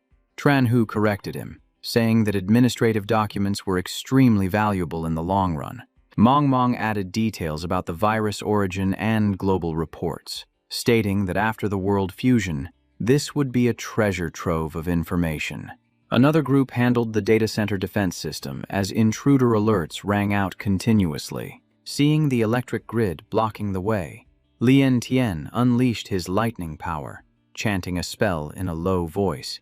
Surrounded by electricity, he still leisurely passed through, while the system constantly reported that the main server was in critical danger. He snapped a sharp remark, then gathered lightning into his fist and punched straight through the iron door. The door burst open. Lien Tian grabbed the AI core from Company X, bringing the headquarters exploration progress to 80%. Inside the weapons center, the main character glanced over a series of firearms, equipment, and potions. The system announced that the exploration was 100% complete. He looked at the arsenal with regret, realizing his backpack hadn't been upgraded yet, so he couldn't carry it all. He felt satisfied. This time, the armed strength of the White Emperor had risen to a whole new level. All participants received 100,000 EXP and 20,000 conversion points. The whole group agreed to meet up outside Company X in the afternoon. He asked if everyone was out yet and told them that anyone with unused items should trade right there on the spot. First up was the X5A core that Lien Tian had brought back. It was a top-tier item capable of perfectly controlling machinery, but it consumed a massive amount of electricity. Lien Tian tossed it up and down with sheer delight. The main character said he had a use for it and asked what he wanted in return. Lien Tian immediately gave it to him without hesitation. He joked around with Fuang Trung and was even demanded to use the proper nickname, God King. He said he would negotiate a price, but Fuang Trung waved his hand, saying it was useless to keep it anyway. He was straightforward, saying that thanks to the White Emperor's intel, the exploration went smoothly, so he wanted to gift it. The main character wouldn't let his teammates suffer a loss. He offered to trade 100 sets of crank equipment, along with 3 Brank technological devices. Fuang Trung was overjoyed because it was exactly what he needed, while Lien Tian just laughed and said he didn't need anything else. Even so, he still gifted him a specialized electric whip. The whip had multiple power levels and created a defensive magnetic field. It required the user to have the lightning attribute at rank 20 or higher. He pretended to be regretful, saying he would probably sell it on the forum. Lien Tian immediately backed down and begged for the trade, making the whole group burst into laughter. His humorous image made the atmosphere feel much lighter. Mong and Tui Suyen reported that they had found clues about the Psychic Research Institute and suggested sharing it with the group. The main character reminded them clearly of Rule 001. Whoever finds it either investigates it themselves or sells it for a trade. There is no such thing as a free handout. Tui Suyen nodded in agreement with that transparent regulation. He put the clue up for sale, and Han Tiao immediately agreed to buy it. Ba Vuong brought out a gun to trade, and Fuang Trung excitedly bought it. The group was discussing enthusiastically when, suddenly, he turned around abruptly. The female reporter was startled and ducked behind the wall, worried she had been discovered. She used her invisibility skill to reassure herself, thinking they were just dividing the spoils. But he was already perched casually on the wall, calling down to her, saying that what she just thought wasn't wrong either. A mischievous smile was clearly visible on the main character's face. The reporter stammered, calling out to the White Emperor. She explained that she had no ill intentions. He replied calmly that he wasn't there to take her down. He even promised that in 2 days, he would provide a big scoop for her to cover. Hearing that, her eyes lit up. She asked if he could reveal a little bit beforehand so she could post it on the forum. He thought to himself that she truly was the top information broker from his past life. Then he said he would trade points for a production line before the worlds merged, and invited her to visit. She probed cautiously, asking if he intended to hire her for promotion. The main character asked back, "Don't you want to?" She agreed to collaborate, and even asked for an exclusive interview.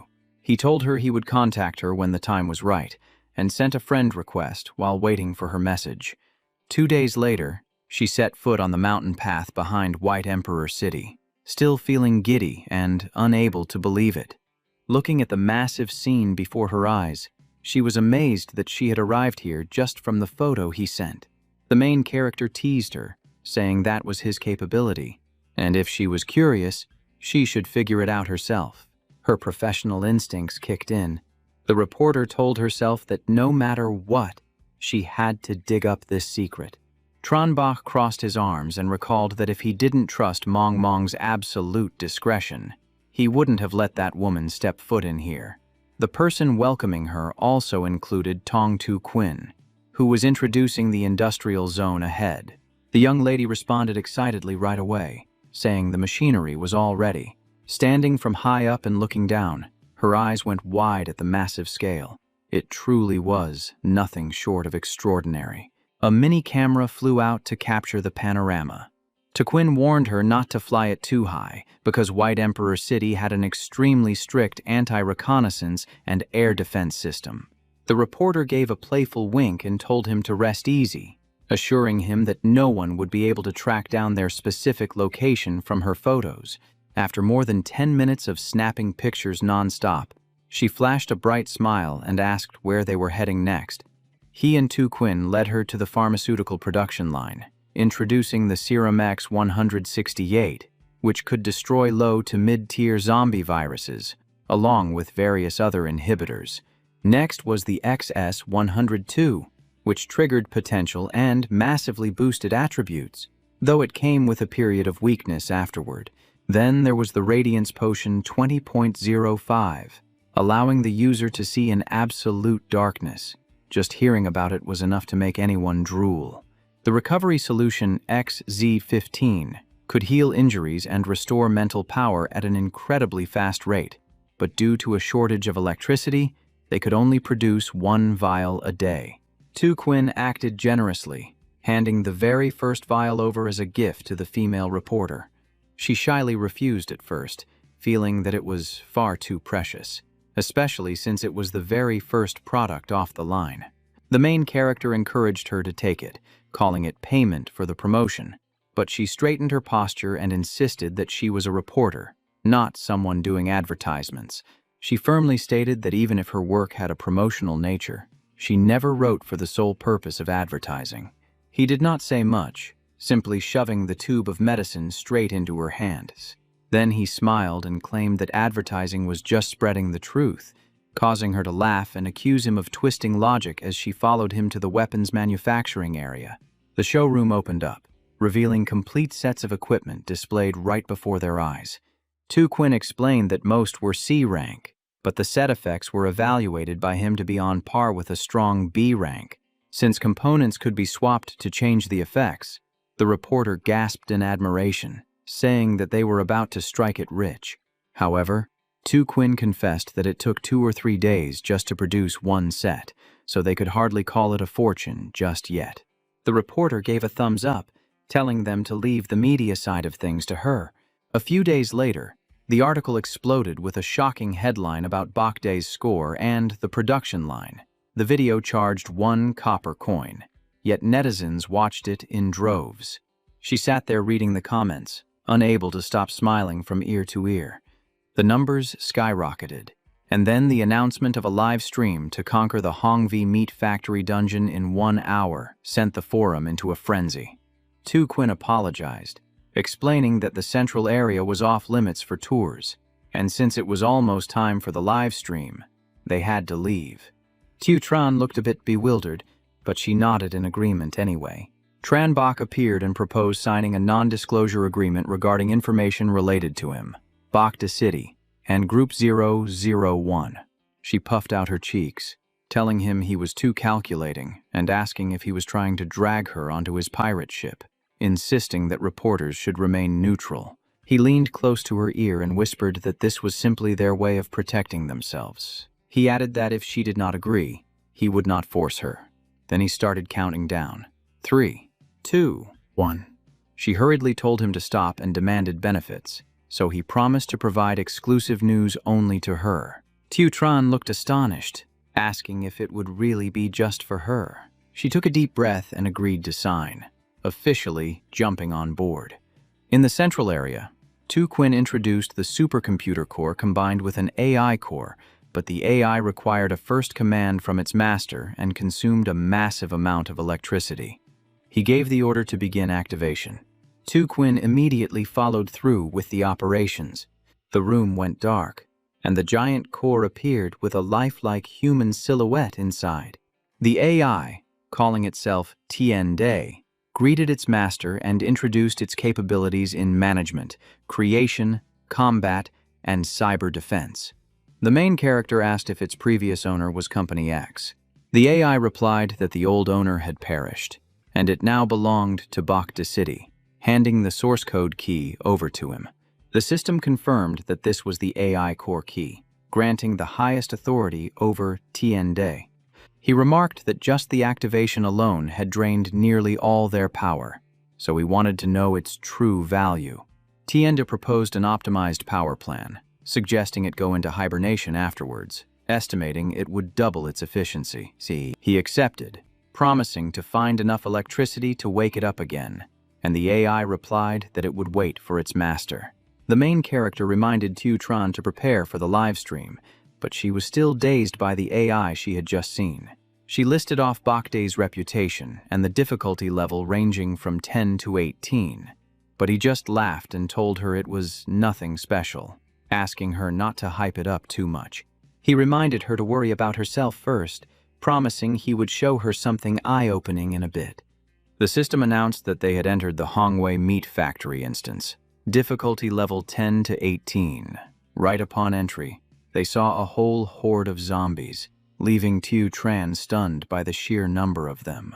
The system asked if he wanted to designate Evolver Tran to follow him on the battlefield.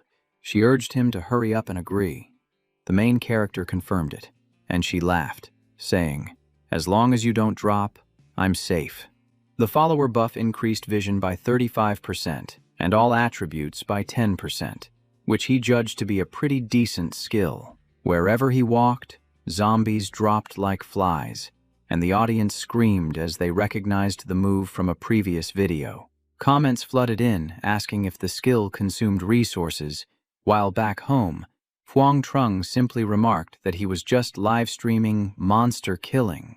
Hearing that, the father could only sigh helplessly.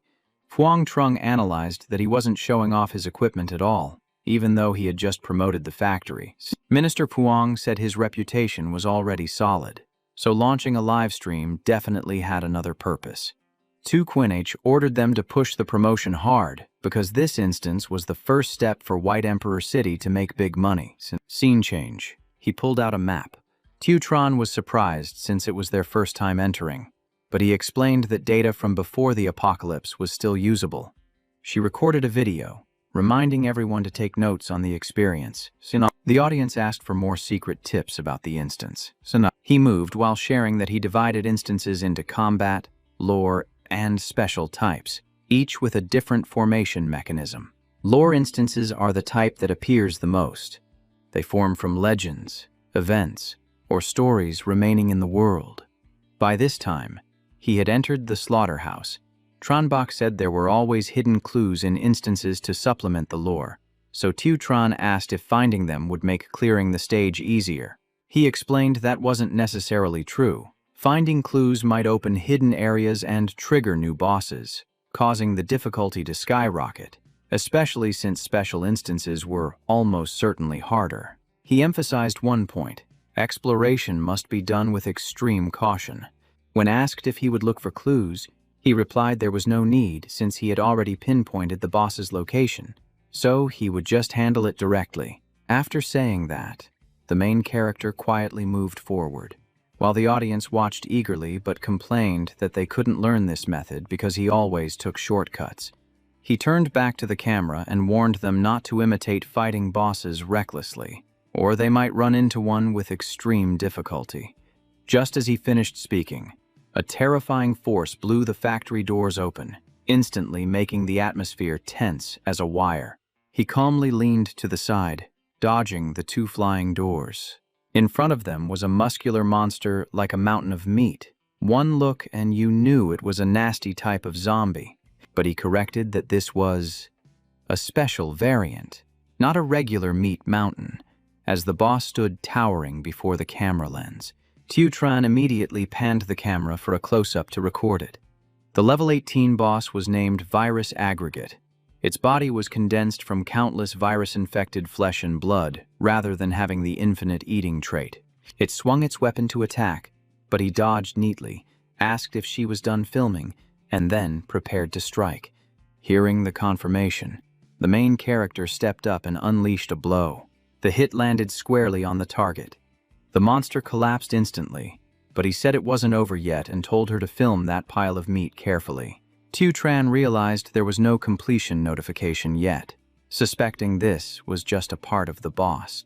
He explained that the true body was parasitic inside that pile of dead flesh. The pure virus mass revealed itself and tried to escape, while he calmly watched, knowing the flesh was just a shell. The main character said to follow it to see where it would lead, and she immediately agreed. Scene change. Right before their eyes were live livestock not yet infected with the virus, shocking the audience since they hadn't seen fresh meat in a long time. Tran said 10 trucks carrying livestock appeared, noting that unmutated animals like these were almost never seen outside anymore. A man wearing a tank top stepped out and called for someone to receive the goods. While he was looking for people, the virus mass prepared to ambush him. He quickly restrained it, and the man panicked, asking, "Who are you? And what is that thing?" He warned that the place was dangerous, set the goods down, and left immediately. Back at the Jiang City office, Quinn analyzed how he had altered the storyline, preventing the boss from entering Phase 2 and even securing extra benefits for himself. She confirmed his deduction about the fresh meat source was correct, and ordered a huge reward for the intel team if this dungeon could truly be farmed for infinite meat. She also promised that their families would have free access to the supply and share in the profits from the meat source. She demanded they broadcast far and wide that dedicating oneself to White Emperor City brings rewards beyond imagination, and Luke Lai accepted the mission.